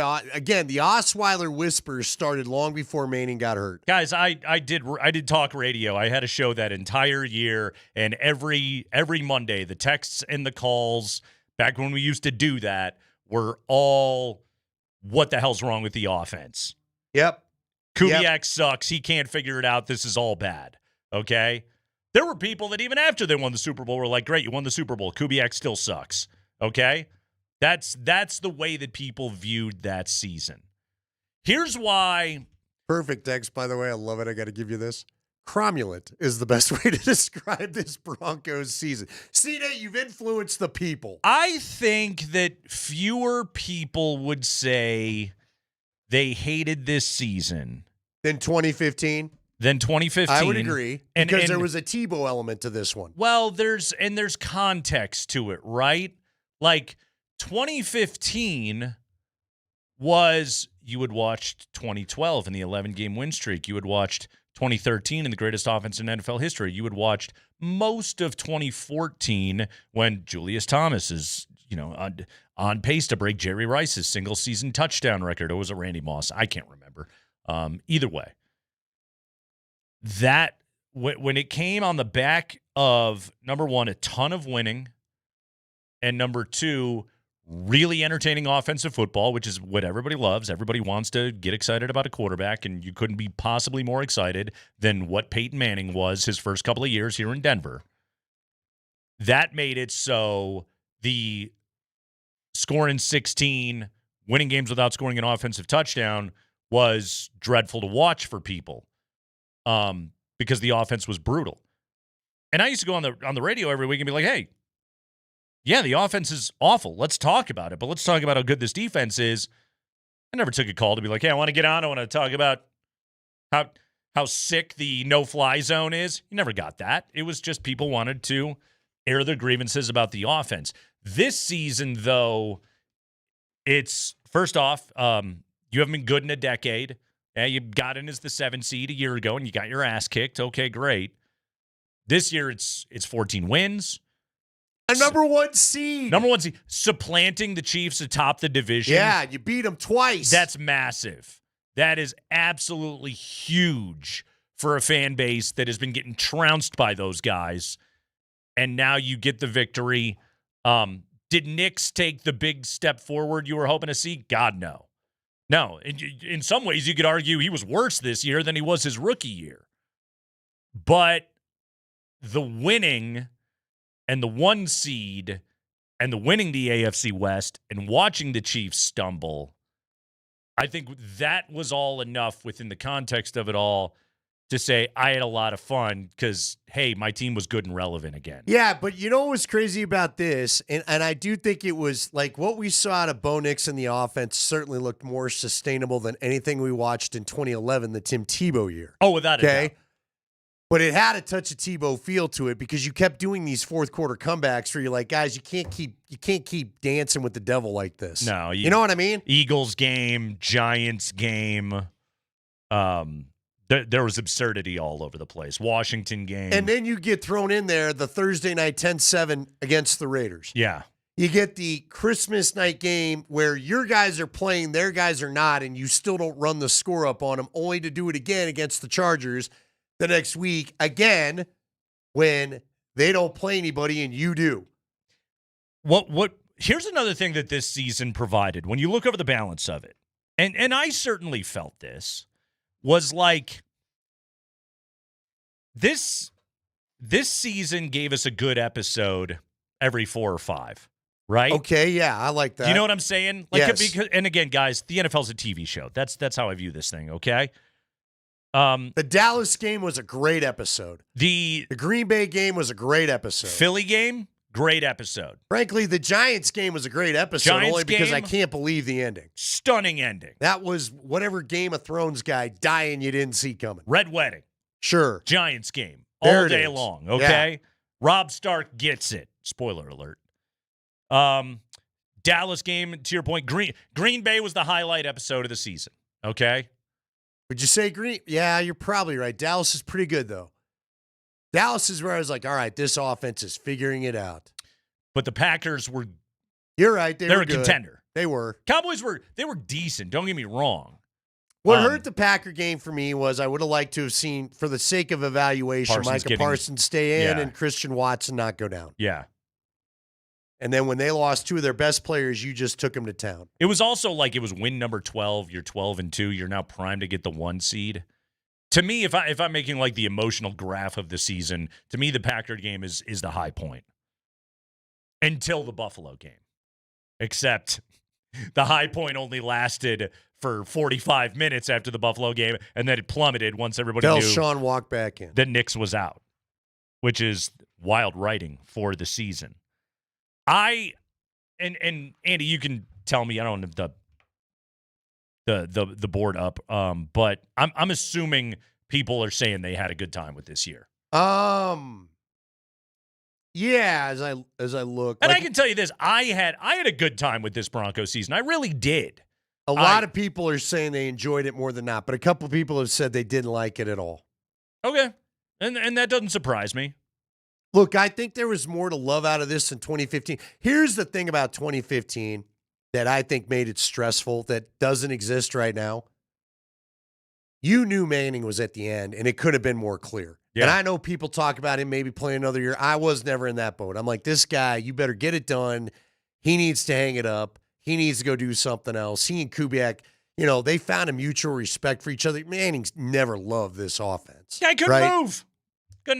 Couldn't move. It wasn't what he did, all that other kind of stuff. So this year, at least you could say, all right, there is a bright future ahead because you got a young quarterback. Now, the ankle thing's making it a little weird this week, but at the end of the day, I think Bo's going to be, I don't think Bo's going to change much from what Bo is.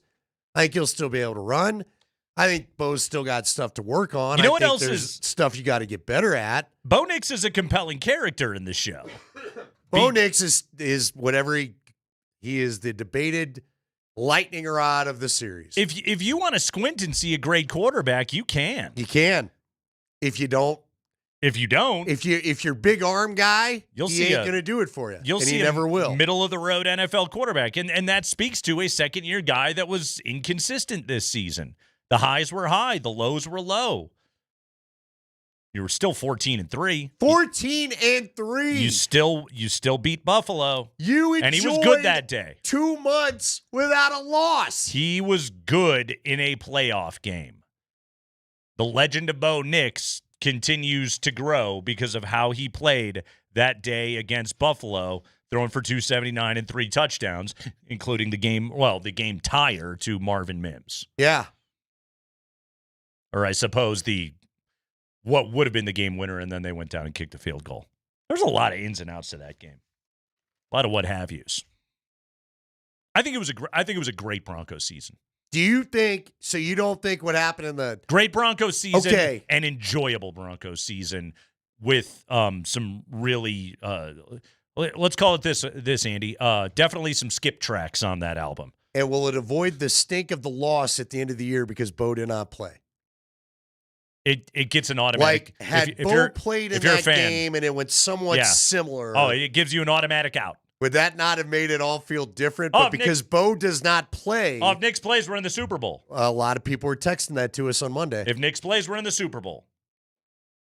Which I'll tell you this, would have given them a much greater chance to be able to win than the backwards chest pass. Your keyword is John. Text John with an H to 303-504-0925. John, John, with your first and last name. You are entered for tickets to Friday night's game against the Clippers. The Will Hite Law Firm is giving you a chance to win big on and off the court. Visit WillHiteWins.com. This hour's keyword is John. We'll announce the winner at 5:55.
Kreckman, Lindahl, Altitude Sports Radio 92.5.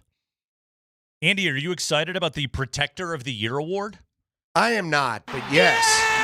Yes, let's say that I am. It's the first ever Offensive Lineman Award. Yes. You know what? The guys need to be recognized. Totally. You know what I mean? Yeah, that's right. The Broncos have 2 finalists for the Protector of the Year. The Broncos! By the way, is the trophy, it should just be like a jock supporter in a cup. Like bronzed, obviously, but Protector of the Year. Are you talking about just the protective apparatus, the shield itself, so to speak? Or I suppose it could be brought to you by Trojan. Protector of the Year. Left tackle Garrett Bowles and right guard Quinn Miners are among the 6 candidates for the award. The prize is designed to honor the league's top offensive linemen for a given season. Bowles and Miners are joined by Dolphin center Aaron Brewer. Wasn't that the old Broncos long snapper? Yes. Chiefs center Creed Humphrey. Now, hold on. That can't be the same Aaron It's Brewer. not the same I was guy. about to say. Chiefs center Creed Humphrey. Lions right tackle, and my favorite pasta dish, Penei Sewell. Do you like a Penei? And Bears left guard Joe Tooney. So is Sewell is Penei Sewell, is that a red sauce or vodka marinara? Yeah. Lions right tackle Penei Sewell. Okay. Prediction? A Bronco will not win this award. No, I don't disagree with you. And biggest reason why? Because there's 2 of them. They will cancel each other out. Ooh, that's a good call. I think that this is a good call. Andy, I think this vote's essentially just like, what's the quality of your offensive line? Right. Yeah. Honestly, I think Sewell's going to win the award. That would be my guess. And the guy's incredible. I would guess that he would win this thing. Maybe they'd give some love to Tooney as like a lifetime achievement. Right. Plus that Bears run game was really good this year. You're not going to give it to the Chiefs a year they didn't make the playoffs. No, that's a good point. And Tooney, yes, played for the Bears. I forgot. Tooney. I keep thinking he's a Chief. I got to remember that they traded him, right? Yeah. He was New England, then Kansas City, and now Chicago. By the way, this will be chosen by a panel of former NFL offensive linemen. LaCharles Bentley, Jason Kelsey, Sean O'Hara, Orlando Pace, Will Shields, and Andrew Whitworth will make up that panel. Does Andrew Whitworth wear a hoodie underneath a sport coat on a casual day, or is that only his TV look? That's a great question. I hope. I've never seen him on TV without that look. No, I know, and I don't. I mean, there's a part of me that's like, I'm a dirtbag radio guy. I don't want to make fun of a guy that puts on a coat regularly anyway, but I really noticed that's a weird look with the Amazon people, and I think I noticed it more with the Amazon people because of the commercial where they were all dancing at the Bro Country concert. Yes. Which I hope they fed them booze before they had to film that thing. Well, Carissa Thompson's awkward swaying, it's a tough watch. That had to be green screen too, right? You could tell they're not really aware of the spacing around them. Remember Al Michaels and Herb Street are like off at a side table chatting with Kaylee Hartung? Because Al Michaels was just like, I'm not standing up there. Right. They're like, Al, would you mind standing here and act like you're having a good time? Act like you're dancing to the country music. And Al's like, no. Al's like, have you seen my contract? I will sue you right now if you don't let me leave in the next 4 minutes. Punk, I get my own 30 seconds by myself. I ain't dancing in your commercial. I need a trailer. I need a steak, no vegetables. I was about to say, steak, no vegetables, and a lobster. And then I'm leaving this place. And then me and Herb Street are private planing it out of here, pal. Herb Street needed a trailer just for his dog. Drake May is listed as limited with the Super Bowl. He's got the shoulder, Andy. Is this another missed opportunity for the Broncos? You couldn't beat Drake May when he had a bad shoulder and couldn't throw the ball. When do you think that happened, though? I think it happened prior to the AFC Championship. Really? I think he went into that game So you think he went up. into the game banged up? I do. Because I don't remember hearing anything about this. No. What was it? No, and yet, because remember after the game, he was asked about it, and he was just like, it's just normal wear and tear. Okay. That was kind of how he got explained hit it a away. lot that game, though. He got decked a couple times. He did. Yeah, he took some hits. But you know what? he took a bunch of hits against Houston. He took a bunch of hits against the Chargers. Well, I'll give him this. It's funny because everybody's making fun of the quarterbacks that basically the Patriots have had to beat to get to the championship, and I get it. But look at the defense. They face the top 3 defenses in the league. I mean, the Chargers may not be top 3, but they're really good defense. We know how good the Chargers defense is. That and is by not the way, a fun team to play. If he beats Seattle, well, then yes. This is an all-timer of a Super Bowl really run. is. Even as pedestrian as his production has been, it would be an all-timer to beat all those defenses. He faced defense wins championships. Not the case here. No. Not if he gets through all 4. It's really pretty impressive for him. Now, again, have they been ugly games? You bet. Who cares? Sure have been. They don't put the scores on the trophy. They just give you the ring. Yeah, you can win. Again, look at the 2015 Broncos. You can win ugly every week. I got my 2026 MLB farm system rankings from ESPN today, Andy. You know I clicked. 2026 farm system rankings. Number 1, Milwaukee. Number 2, Cleveland. Number 3, Pittsburgh. Dodgers coming in at number 4. It's not enough for you to give Kyle Tucker $60 million a year. You also have a top 5 system. You're better at everything. Mets at number 5. It's not enough to hand Bo Bichette 9 figures. You also have a number 5 system. Oh, let's see if I can find the Rockies. Scroll. How many teams are in baseball overall? 30? Scroll. There's 30 of them. Yeah? Yeah, there's 30. Where are you at now on the scroll? I'm 25? still past it. 28. Ooh. Top-ranked prospect, Ethan Holiday at number 66. Holy cow, the guy just got here. Mm-hmm. Well, that makes sense. Would you take him, number 2? Number 3? Yeah. Something like that? The final, here, I'm going to read this from ESPN. The final first-round pick from the past regime is a polarizing player with big potential and big questions, and Ethan Holiday, their only top 100 prospect. I like deadline addition second baseman Rock Reggio, acquired from the Yankees. Remember that move? But there isn't anyone else in the top 200, maybe the top 250, with a lot of the depth in the system ranking after that. Well, Paul D. Podesta, you got a task. Got a bit to do there, DP. Yeah, you got to get to work, man. PDP. Get to work, my friend. You'll get there. By the way, I know why the Nuggets lost to the Pistons the other night. Did you see? No, what happened? Dinger was there. Oh my gosh.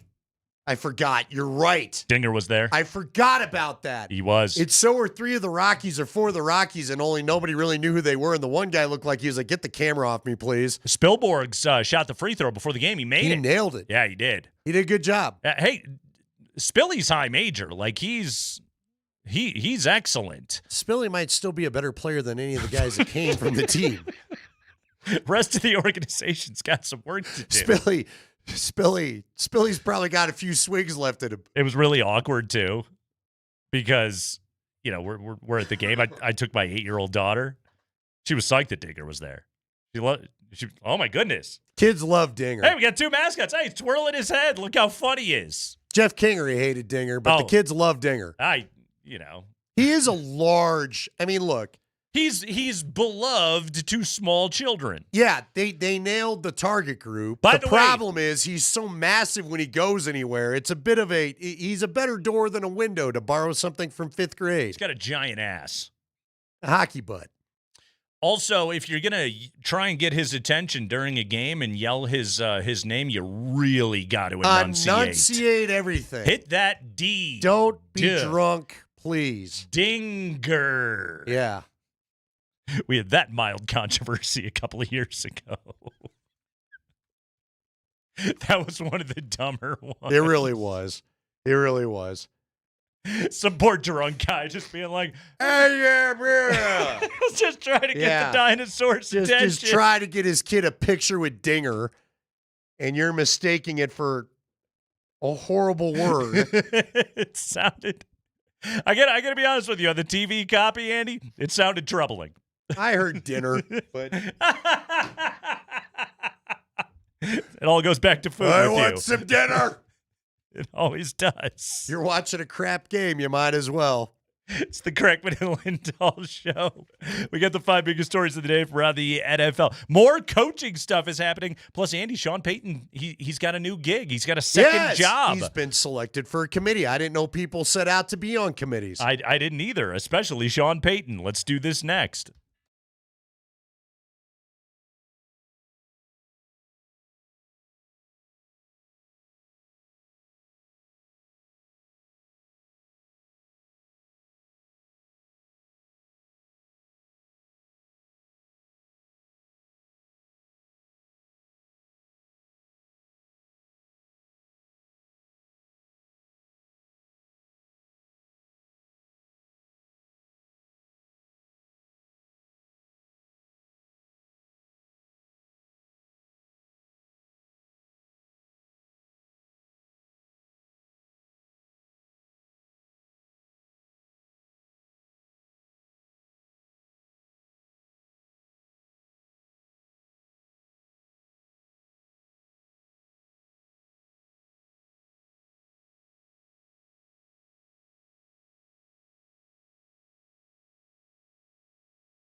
Your third and final keyword of the day to qualify to win Nuggets tickets is coming up at 5:20. Find out what it's going to be. 3:20 it was Head. 4:20 it was John. What will it be at 5:20? And it's all Clipper themed. Is our program director brave enough to go with Crapper? Find out coming up at 5:20. Right now, it's time for the 5 biggest stories of the day from around the NFL. Let's go, Mark Springer. The porcelain god. Thank you very much for Yes. that. That's after we reveal the 5:20 keyword, we will all give our favorite euphemism. Now, when they talk about seeing a man about a horse, is that the man or the horse? I think it's a good question, actually. I'm not sure. By the way, along those lines, I did see, you know how they're tearing down Highmark Stadium in Buffalo because they're going to open up the new one? Yeah. Well, they're auctioning off most of the things inside the stadium. It includes the troughs. I think they did that at Mile High. Yeah. I have no idea on God's green earth why anybody would want to own those. And if you don't know what we're talking about, head on up to CU and wander into the bathroom up there by where the band plays. Andy, I couldn't disagree with you more. You want one? It is the ultimate piece of fan memorabilia. Now, I'd take a bleacher. I'm okay. I don't need that. It is you. It will give you a conversation piece within your own facility to top all others. You are peeing on decades worth of urine from drunk Bills And fans. you don't seem to think that an odor won't. That's what bleach is for. Waft through. Hey, again, it's what bleach is for. Clean the hell out of the thing, without a doubt. Yeah, I got no interest. I mean, you and I have different things. I wouldn't put it into my foyer. But backyard, maybe. Tell the boys. Oh, backyard. Football party. Good call. Head out there. Yeah. Gentlemen. Backyard. Put a shower curtain around it for privacy. Yeah. Privacy. I'm with you on that one. It's one of my favorite things about going to Folsom Field. I do like a trough. Do you like to talk while we're all in there trying to get done and get back out to the game? Are you a chatter at that point? Do you like ice in your trough? Yeah. Yeah. Okay, do you All like of the those trough or do you like AFA where it's a wall? Oh, it's classy too. The wall is classy as well. It's classy. Yeah, the to the floor, absolutely. Yes. No, I'm with you on that one. Yeah. I told you. Who's not chatting when they're in the bathroom at the game? Pretty Everybody much is. nobody. What are you talking you get about? the guy that turns to the side all the time. Hey, I'm of the age where I'm like, whatever. You don't make eye contact. You keep your eyes to your own lane, but obviously, like, you gotta. You think during the Broncos game people weren't like, Peyton should have taken the points while they're firing away? Of course they are. I remember I went to a preseason game. The Broncos played the Packers in the preseason after they beat them in Super Bowl. Mm-hmm. And I went there, and I just remember I had two buddies from Wisconsin that we took there. One of them was wearing his Len Dickey jersey, so it just said Dickey in the back. And of course, everybody, because this is still the trough days. They're just talking trash about the Super Bowl as the proceedings are happening. It's a great place to congregate, Andy. Really, it's the modern town square. Go ahead, Spring. Hey, if you're wondering what's for dinner tonight, How did poor Spring even get caught in that? Anyway, what is for dinner tonight? How did Spring end up in the trough? I think What's he doing in there? it. Hey, what's for dinner? Well, I can go ahead and order online with Papa Murphy's Pizza. Yeah. They make delicious pizza. I'll go pick it up and bake it when it's ready, when I'm home. And then wash your hands. Yeah. That's all we ask. All you got to do is order online at papamurphys.com. Hey, congratulations to Garrett Bowles and Quinn Miners. They are among 6 finalists for the inaugural Protector of the Year Award, along with Aaron Brewer, Creed Humphrey, Panay Sewell, and Joe Tooney. Quinn and Garrett are up for this award. The winner will be announced at next week's NFL Honors Show and will be chosen by a panel of former NFL offensive linemen, LaCharles Bentley, Jason Kelsey, Sean O'Hara, Orlando Pace, Will Shields, and Andrew Whitworth. Andy, I think one of the many things about the missed opportunity of this season that will kind of linger a little bit for the Broncos is you had 2 first-team All-Pros on your offensive line. You did. You had 2 Protector of the Year finalists, which is now a thing that we'll say. You did. On your offensive line. Like, just in addition to the health that the line mostly had this year, I know Powers was out for a while. I know Wattenberg missed some time. But, like, again, man games lost. You didn't do that bad compared to most NFL offensive lines. And I feel like I say this on an annual basis. The likelihood of that health continuing feels shaky at best. No, I don't disagree, but I would also say one of the things that, unfortunately, when it comes to the AFC Championship, the offensive line did not have their best day in the half where it was still dry. They were not blocking quite as well for the run game. And, dude, Miners had some rough reps against, was it Barmore, that was just doing like that dude's so Do you good. remember that one Yeah. where he like stabbed left and went back right? Now, it didn't help him that Wattenberg went to help the other guy and there was a wide open lane for him to use. But you're right, though, Nate. There are a lot of things that are going to be a bummer about this. What are you going to do? Look, I was going to say, do you deep down, though, I'm getting to a different question. Do you deep down, though, believe they would have won the Super Bowl? Because I got to tell you, I guess what keeps me comforted this week is that I just don't believe they would have won the Super Bowl with Jared Stidham. No, not against Seattle. No, not against that team. Andy, they would have been more than a touchdown dog. And then it could have been another really bad, even worse memory than what you just witnessed. At least, again, the other day, you can blame the snow and everything else. You know what I mean? It's 10-7. I would have... I know. I know. I mean, if that feels good while you're, snuggling up at night, I would have liked to have seen the opportunity.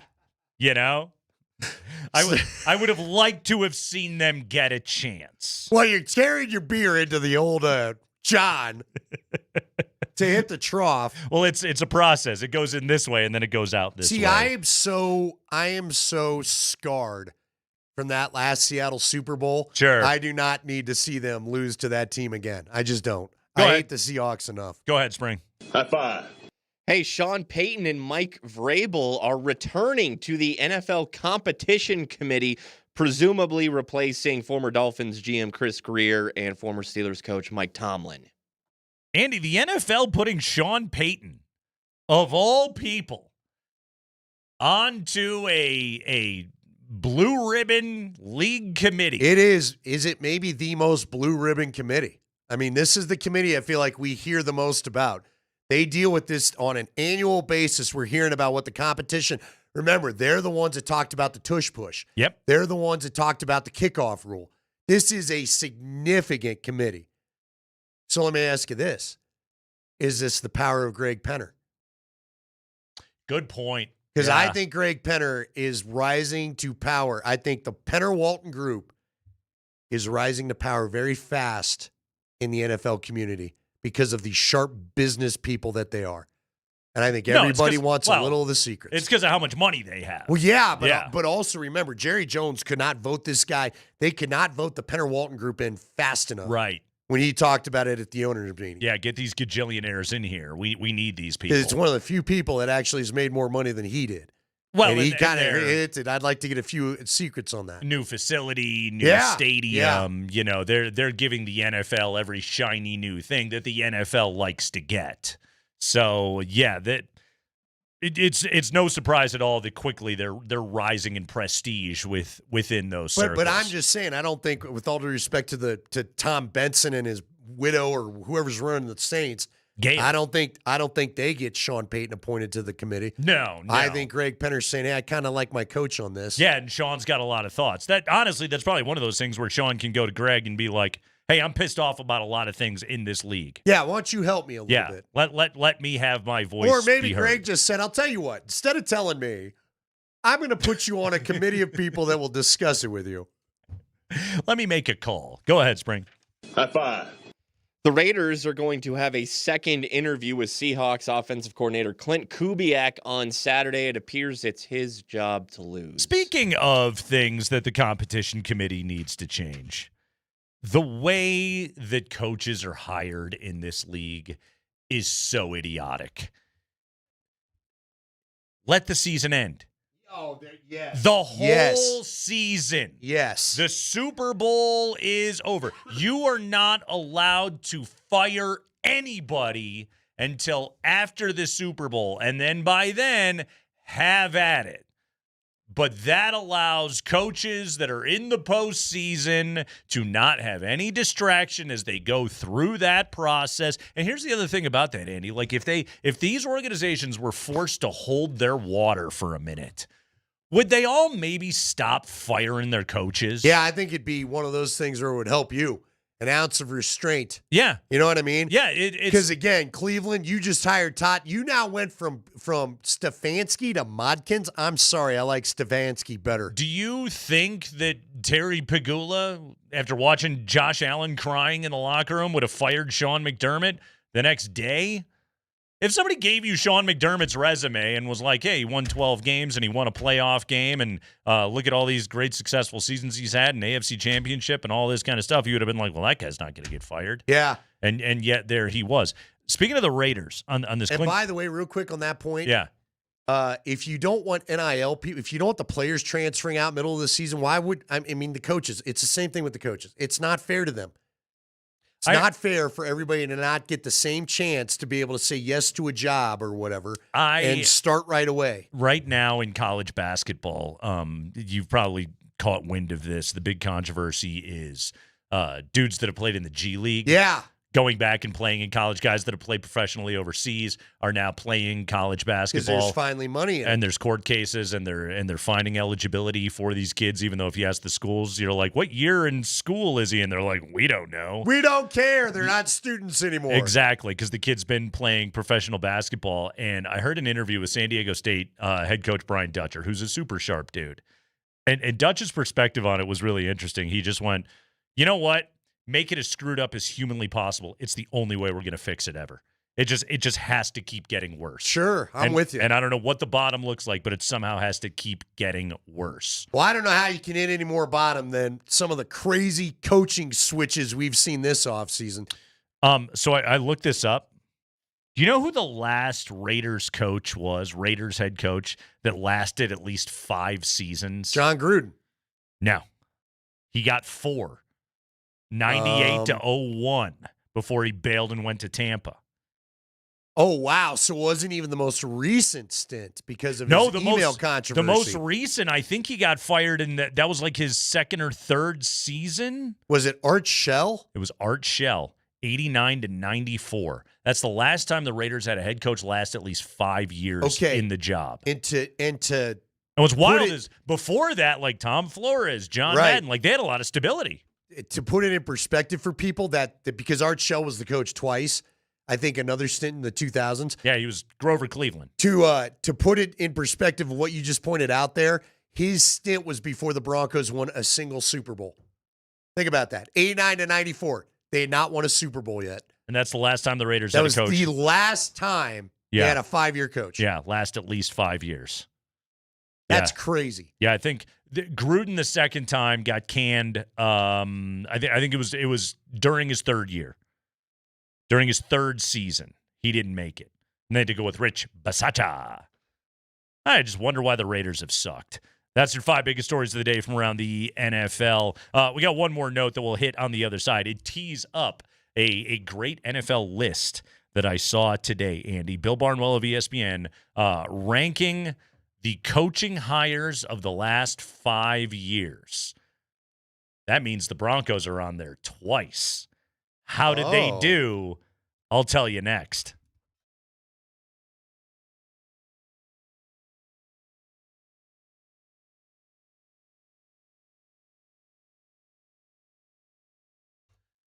Hey, it's Nate Kreckman for my friends over at Roller Auction. Hey, guys, the next government fleet vehicles and equipment auction is coming up on February the 5th is when it's going to open. February 11th is when it is going to begin to close. But we are approaching this auction at roller.bid. That's the website. If you are looking for SUVs, sedans, vans, pickups, utility trucks, dump trucks, if you want a used but well-maintained, formerly in-service city and county vehicle, and you can get some great deals over there, go to roller.bid. For almost 50 years, Roller Auction has been the best place in the Front Range to find Colorado city, county, and fleet vehicles and equipment. And you got to make sure you sign up, because we give away tickets if you sign up to bid with Roller Auction at roller.bid/altitude. You get on the email list, you get signed up, you get ready to bid. Go to roller.bid/altitude. Our current giveaway is tickets for Nuggets Grizzlies February 11th, catered suite tickets. You would love to go to that game. You would love to be fed in the sweet confines of a suite at Ball Arena. You want to win those tickets, go to roller.bid/altitude and sign up now.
We got breaking Broncos news. We'll give it to you in just a moment. Your keyword at 5:20 for tickets to see the Nuggets Clippers on Friday night. Throne. Throne. THRONE. Throne. Throne. Your 5:20 keyword for tickets to see Nuggets Clippers on Friday night. So we've gone head, John, and now throne. Why all the plumbing fixture euphemisms, you ask? Well, because when Steve Ballmer opened up the Dome, what was the thing he couldn't stop bragging about, Spring? Toilets! Yeah. It's an upper crust set of words, and there may be crust on all of them anyway, from Kevin Shockey. Pretty cool. What did he put, 1,600 Johns in that place? Thrones, if you will? Cool. So there you go. Text Throne with your full name to 303-504-0925, and you are entered. The Will Hite Law Firm is giving you a chance to win big on and off the court. Visit willhitewins.com. We'll announce our Nuggets Ticket Thursday winner at 5:55. Give me breaking Broncos news, Mark Springer. Yes. Here's the report from Adam Schefter, who, of course, you can listen to right here on Altitude Sports Radio 92.5. Broncos passing game coordinator Davis Webb is withdrawing from consideration from the Raiders head coaching job, per source. Webb interviewed for head coaching jobs with the Raiders, Bills, and Ravens. So all sorts of things going on now. Now, why don't you read? Do you have the previous tweet pulled up there? Might as well read the tweet from earlier in the day because I do agree with you. This probably plays into this decision. 7 hours ago, Adam Schefter tweeted, the Raiders plan to interview Seattle OC Clint Kubiak over the weekend and then make a decision on their head coach, per sources, as one candidate predicted, quote, it's probably Clint's job to lose, close quote. So that could be the I'm breaking up with you. Mm-hmm. No, I am breaking up with you. I have hand. Yes. I think it's very possible. And look, if you're Davis Webb and the Broncos have this offensive coordinator opening, okay? The Eagles filled theirs today. The Eagles got their OC today. So there's fewer and fewer of these positions available. I mean, if you're Davis Webb, you're very much allowed to have your agent call up Mark Davis or Tom Brady or John Spytek or whoever you talk to over there and be like, look, jobs are getting gobbled up, okay? You want me or not? Yeah. I need to know. Like, there's that element of it. There's also the other element of it, Andy, and we talked about this, and again, we're speculating wildly here today. We have been all week. Apparently not about Bo's ankle, though. But we've been speculating, like, okay, with Joe Lombardi out, the natural progression is Davis Webb into the position. He becomes the offensive coordinator of the Broncos. Is there a planet where Sean Payton would ever concede play calling duties? I would think no, but also Sean Payton has bosses. Well, he's got one. I guess he's got three. He's got Carey, he's got Condi, he's got bosses, okay? So one of them could simply say to him, if you want to earn the last, I don't know what Sean got left on his deal, $40 million or whatever that he's got left on his deal, you want to make your $40 million, you are now a CEO-type coach, and Davis Webb is our play caller. And it's also possible, and we speculated this the other day, how do you keep him away from the Raiders? You could look at hot head coaching candidate Davis Webb and say, you're the head coach in waiting of the Denver Broncos. We love what you're doing here right now. Yeah, well, and again, we just had another interesting day of pressers yesterday where, Bo, again, we'll revisit. Bo has his own little conference call there that didn't seem to be as, planned too far out.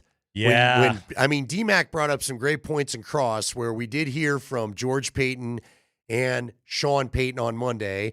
Bo was clearly in the facility because Sean had mentioned it in his presser. Yep. That would have been a natural day to let the quarterback do his end-of-year wrap-up in a presser setting, which is what it would have been. Hey, look at this. The press is all already here. Yeah. And as DMac pointed out, that is also right. Pat Bowlen didn't do one every year, but he would. But normally when you get the owner, that is it. That is the end of it. Yeah. We are done for the year. We'll talk to you at the Combine. Sure. Or the Super Bowl or whatever. But then all of a sudden, Bo Nix is on Zoom. And we get a 90-minute notice that Bo Nix is going to do a Zoom call presser. And it goes on and on and on about how my coach should not have talked about my ankle injury. So let's go back and let's listen to what Bo Nix said about Davis Webb yesterday. Because this news right here, and I guess there is still a possibility that Davis Webb could be the offensive coordinator of the Ravens or the Giants. Either one of those, I suppose, are possible. Those jobs remain open. Sean Mannion was hired today for the Eagles, but both the Giants and Ravens requested interviews for him. Do we know, has he done those interviews? It's a great question. I don't know. I don't know. I know they were requested. I'm assuming he would do them because why would you turn down an interview? If nothing else, Andy, it's if you're aspiring to be an eventual head coach, it's like, hey, practice. Well, yeah, and not only that, these coaches' jobs only last 2 years sometimes, and now prepare yourself. We may chat again. Exactly. Because remember, VJ did do that when they hired Wade Phillips as defensive coordinator. They did do an interview with VJ when he was in Cincinnati, I think, at the time. Yeah. Sean Payton he's got 2 years left on his deal. Could that be what this is? This was Bo Nix yesterday. Broncos starting quarterback Bo Nix, when asked about the possibility of an exit from Davis Webb, who, again, the breaking news, Davis Webb has withdrawn his name from consideration for the Raiders job. Yeah, well, just speaking for myself, I think, Davis is a tremendous coach. He understands the role of being a coach. He understands the role of teaching, really knows how to communicate with your players and with me. He's helped me in 2 years just consolidate, make things simple, and just keep the main thing, and taking a lot of information, a lot of knowledge, and been able to just roll right into it. And, I think highly of him. I know he's a really good football coach, and I know he's got a lot in store for him in the future. Don't know what it looks like. A lot of speculation. You never know until it happens. But, for him, if, say he was a head coach in the division, I'd enjoy beating his butt 2 years every year, 2 times a year. But, fortunately, I think, nothing I can do about it. And so I can just stay in my lane and make sure that I'm just doing my best. And I know everything, it's all going to work out. The season's going to get here. We're going to have an OC. We're going to have a play caller. We're going to have our team. And we're going to go out and try to, beat our opponents. And so, but, just me speaking on him, he's awesome coach, awesome, going to be an awesome, whatever role he's in, he's going to do great things. But whether it's head coach, whether it's OC, whether it's, continue to be a quarterback coach and developer, I think he's going to do a great job. Knows how to communicate, consolidate, keep it simple. Awesome coach. But I just stay in my lane.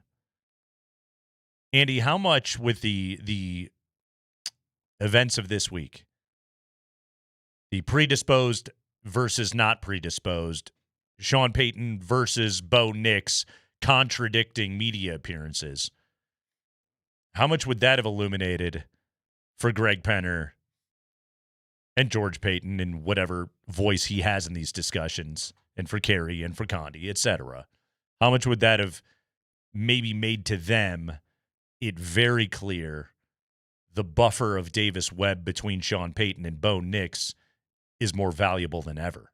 Yeah, I would agree, because, again, we just had 2 weird days again. Weird 24 hours where real weird. Coach says something. Again, a guy that doesn't like talking about injuries decides to talk about Bo's injury history, and then Bo comes on the next day and says, yeah, I'd rather nobody talk about my injury history. Nobody really knows. And says it in a polite way. The other thing I would tell you this, too, if you're Davis Webb and you see the news that Clint Kubiak, because I'm sure he saw it, and who knows, maybe Davis Webb is even the source that Adam talked to. I'm the fave. But if Davis Webb knows that Clint Kubiak's got the inside track on a job they both talked about, and what does Clint have over Davis? Play calling. He's called plays. He's been the OC that called plays. I would have to think Davis is telling the Broncos, I want to stay here, but I got to call plays. Because I still kind of feel like, especially as these head jobs close up, and maybe we'll have some shocker in Arizona, but that feels like that may be the last one. I still feel like he needs to call plays before he really gets the shot at the head job. Parker Gabriel of the Denver Post today. Denver has requested and interviewed Buffalo quarterbacks coach Ronald Curry for its coordinator job. Multiple sources confirmed to the Post. Well, that's some spicy news that they interviewed Curry. Yep. Curry, 46, has a long history with Broncos head coach Sean Payton. He worked as New Orleans wide receivers coach from 18 to 20 under Payton, and then served as the Saints quarterbacks coach for Payton's last year with the club in 2021. That was the Jameis Winston, some Taysom Hill year. Sure. With the Saints. He then spent 2 more years in New Orleans before becoming Josh Allen's quarterback's coach in Buffalo for the past 2 seasons. Who's that? Josh Allen. In those years, Allen has played some of his best football, including an MVP year in 2024. Curry interviewed for the Broncos offensive coordinator job, too, when Peyton was first hired in Denver. That job ultimately went to Joe Lombardi, who spent 3 years in the role before Peyton fired him on Tuesday. So Ronald Curry has been interviewed by the Broncos for their vacant offensive coordinator position. And maybe that's the guy, or let's not forget, if you were to have Davis Webb take the OC job, somebody has to be the quarterback's coach. I can also tell you this, Andy. He fulfills the Rooney Rule. He does. We're all thinking it. Let's just say it aloud. Yes. So that has now been handled. They can go about hiring who they want, and maybe it is Ronald Curry. Maybe it is Ronald Curry. We don't know. Maybe they love Ronald Curry. That's, again, like he's in the Peyton tree. Yes. So this news comes at least as more than just a courtesy interview. This is a guy Peyton has talked to about this before, and maybe Davis Webb ultimately is off to take a play calling OC job with Buffalo, with Baltimore, with wherever. So maybe they get spicy with Curry. We don't know. Nice.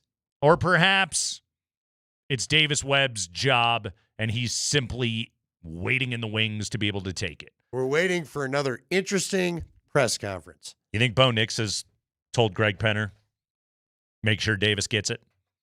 Lobby, the way Josh Allen did with Joe Brady in Buffalo? Yeah, if I had to believe that.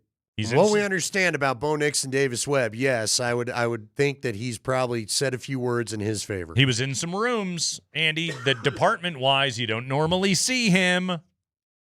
Yeah, I still feel like Sean sounded a touch annoyed as he made that joke that he's up there in departments he's not normally in as he did his presser. Andy, I think given all the words that we heard, there's annoyance. Sure. In the relationship. Like I said, both these guys probably need to go get about a month away from each other. Let it breathe. I don't think it was going awesome before the ankle injury. No, I would agree with you. Because, again, Sean came off pretty stressed out about how those last 2 offensive performances to close out the regular season went. I don't think being Sean Payton's quarterback is an easy life. Unless you're a Hall of Famer that's putting up Star Wars numbers and he feels then he's probably leaving you alone a bit and he's picking on somebody else. I bet there were many years where even Drew Brees hated his life dealing with Sean Payton day in and day out. He's one of the greatest quarterbacks to ever live. You definitely get some leeway for that, but I bet there were a lot of days where Drew Brees was just like this bleeping guy. Hey, Sean feels like the guy that if he's got something to say, he's going to say it to you, and he doesn't much care how it lands. No, I think sarcasm is his language of choice. You're right. Yes. Throne is your keyword. Text Throne, Throne. As in game of. For your 520 keyword for tickets to see Nuggets Clippers on Friday night, text Throne with your full name to 303-504-0925. Text it in right now, and you are entered to win tickets for Nuggets Clippers coming up on Friday. By the way, Kawhi and Harden are both going. Like I think that should be a really fun game. Yeah, We're hooking you up. A very good game. So text in the word Throne right now. Remember, by the way, that Jay-Z and Kanye album, Watch the Throne? I always thought that meant that somebody was just standing there staring at a toilet. Ooh, Ian Rappaport with another tweet. Ooh, what do you got for me? Should we break it? Break the news? I mean, it's not really probably worth that. Yeah, but sound is Go fun. ahead. We are a sound medium. We are. Ian Rappaport tweets. Rappaport. QB coach Davis Webb plans to withdraw from the Raiders. We knew that. He is considered a prime candidate for his current team's OC job. I would say, a source says. Good connecting of the dots, Rappaport. He also puts in there he's also received several OC requests. He needed a source to tell him that? I mean, listen. Again, his source could be Pelissero, who talked to George Payton. Right. And Pelissero doesn't want to be right the now, guy on it. If we were putting betting odds on this right now, okay, if the offshores were bored enough that they were ranking offensive coordinator candidates for the Broncos, Spring, give me a number on Davis Webb right now. Minus 500. Yeah. Ronald Curry plus 2,000. Of the two candidates that we're aware of. I guess. Well, Johnny Morton's still hanging out, I assume. Johnny Moe and Zach Streif are both on the list. But again, do you make Ronald Curry passing game coordinator? Because remember that Davis Webb was QB coach and passing game coordinator. Yep. Streif was run game coordinator. Then he became the assistant head coach. Yep. And Joe Lombardi was the OC. Was he fired? I have no idea. In Buffalo? Or does he still have a quarterback's coach job waiting for him there? And Joe Brady, who was his boss as the OC before, told him, go do an interview. If you can get an OC job, great. That's a promotion, and I'm rooting for you. Sure. Otherwise, you can still stay here and hang out with Josh Allen. Well, I imagine, I guess. Faster next time. Don't want to gut talk. Andy's talking. Go ahead. Josh Allen. Okay, there it is. Give us a new one. There it is. It's you know what you did on that? In honor of Brooklyn being in town tonight, you MPJ record scratched that drop. We all saw it. That was the, hey, I'm open for three, and the possession dies. Defender closed out real quick, He all did. right? Yeah. He did. Andy's closeout. He was not ready for my foot speed. Andy's closeout was spectacular on that possession. I was all up in your business. That was all NBA defense right there. Oh, that was nothing but a hustle You know play. what? That Spencer was, Jones listen, over here. That Yeah. was Rodman back in the day, all in your kitchen out of nowhere. You're like, geez, this guy with the hair. What is going on? It's Kreckman and Lindahl. Michael Porter Jr. is back tonight. The return of Mike ahead of Nuggets and Nets tonight over there at Ball Arena. We're going to talk about that when we come back. What to expect out of Mike's performance. How many shots is Mike going to jack up tonight at Ball Arena? We'll be talking about all of that. Plus, we have got your ticket winner. It's all next on Altitude Sports Radio 92.5.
Jamal Murray across the timeline. Get a bucket here, make him call a timeout. Murray goes to the left hand. He's at the mid post. Cross-court pass, Porter 3. Yeah! 107 to 102 Denver.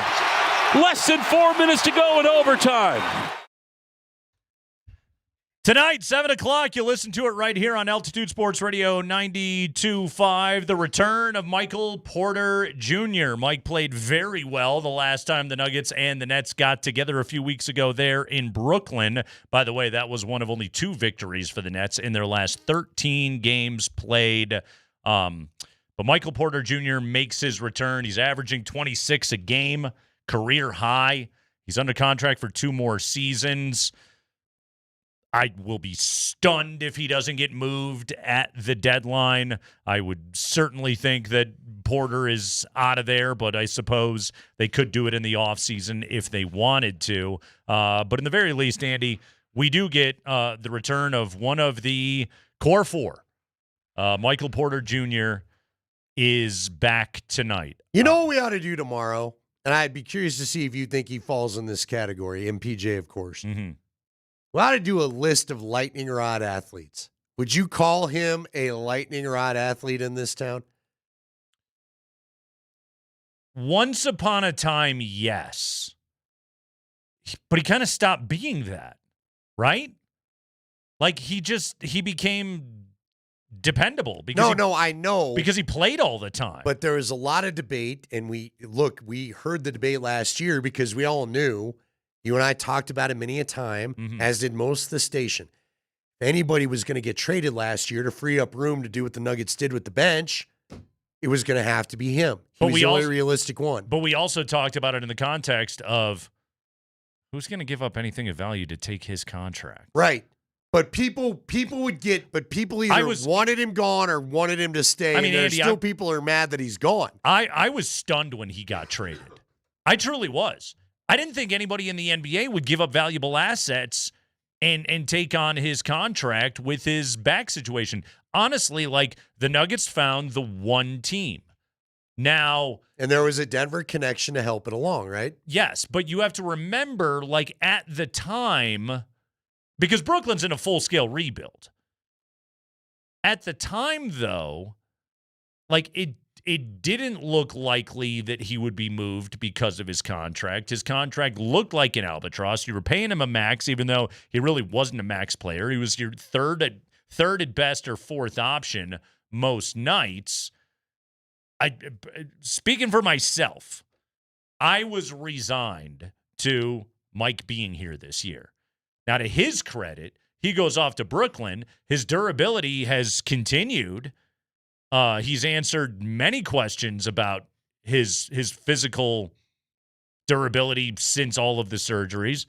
And I think he should be an all-star in the East this year. He probably will be. He's been fantastic. And look, he's able to play a role. He just was not going to play here. I mean, that's the other part of it, too, is he gets to handle the ball a lot. And to his credit, he's handling the ball better than he did when he was here in Denver. Like, he put the work in. I think he knew I'm going to have the ball all the time. I better strengthen my dribble, and he absolutely has. But he also gets to jack up way more shots in Brooklyn. I was about to say than he ever got to here. Yeah, you would be taking shots away from both Joker and Jamal that simply weren't going to happen. And Aaron Gordon, again, like he existed where he did in the pecking order for very good reason here in Denver.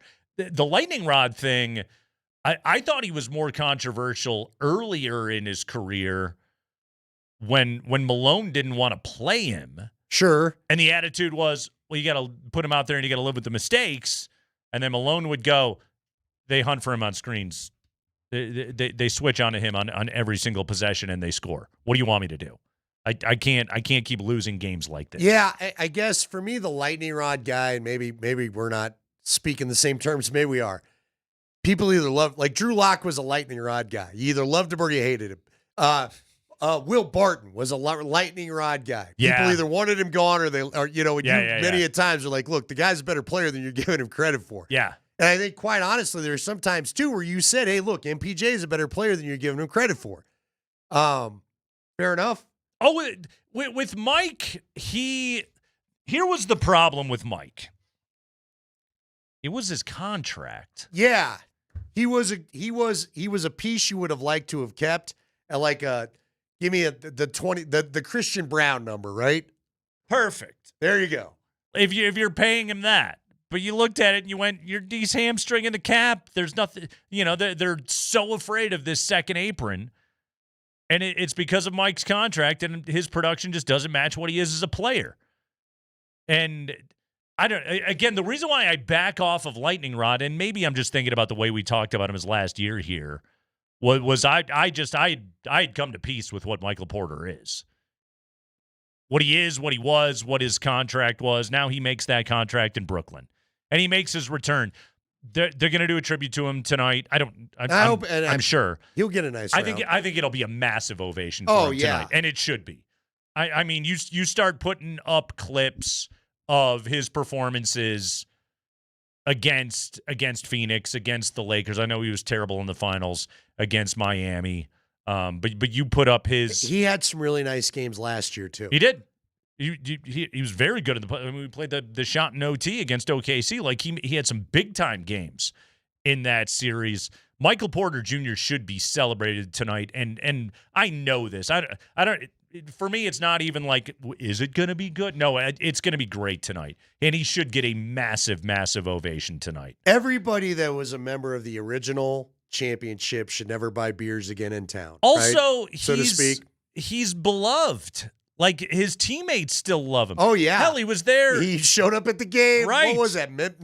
Was it New Orleans? Yes. Right? Yeah, he just went to the game, and he because talked they to were everybody. Playing him the next night. Exactly. Like, he's ingrained. There's a part of him that lives in Nuggets lore forever because he's a part of the core four that won an NBA championship. The only problem was because of the lack of depth on the roster. His contract was killing him. By getting out from under it, that allowed them to be able to. And it's weird to talk about it right now in the context of like, hey, everybody's hurt, but you were able to get Cam Johnson. You were able to Jonas get Valanciunas and bring in Bruce Brown and Tim Hardaway Jr. and all those moves that allowed you to upgrade your second unit with all these guys that have been so damn valuable since Jokic has been no out. different than Mikko Rantanen. Remember that? Yeah. I mean, Jared Bednar talked about it openly a couple weeks ago. We would not have the team that we have, although they're not doing well to start Montreal. We got a lot of angry texters sending it in. They don't love the power play. I'm guessing they gave up a shorthanded goal by some of these texts, but you had to give up these guys in order to round out the team a little bit better. And listen, you know what I always felt bad for Mike was he was a victim of, had the new rules been in place at the time of his contract negotiation, you don't ever give him that contract, right? I don't think so. There weren't 1,000 aprons that limited your player acquisition. But he got the contract under old rules. The rules changed, and then that was the one that stood out. Porter, for his career, was a 16-point-a-game scorer this year. He's at 26. 3-point attempts per game, he's up 3.5 from his career mark. One of 4 players in the NBA this year, averaging 25 points and 7 rebounds. And you know what? I bet you if you asked him, he'd probably tell you. He may have said it and I missed it. He would not have been this kind of player if he'd have stayed here because he now actually, like you said, he gets to shoot enough to get into a rhythm, get a lather, not worried about getting taken out, and gets to be option one a lot of nights, whereas that will never be him here. He was a dependent player here. He was dependent upon what was created out of the Jokic and Murray pick and roll. That was where his shots came from. In Brooklyn, fire away, dude. And he gets a look. Again, when you're shooting that much, you get into a rhythm, right? Yeah. It's kind of one of my big reasons for hating the fourth down call was Jared Stidham's not run a bunch of fourth down plays with these guys this year. That was his first one of the year. Nope. You know? Mm-hmm. Yeah. So tribute to Mike tonight. It's well earned. He's not getting his number retired. Right. They're not going to do that. But he'll always be one of the dudes that helped you win a title. Yeah, he's to use a Yankee term, he's plaque worthy. Thank you. And he should be. Speaking of plaque worthy. Yeah. Who won I don't know. Who won the tickets? You don't get them on a plaque. That analogy really ran out of steam. That really needs to be flushed down the loo. Thomas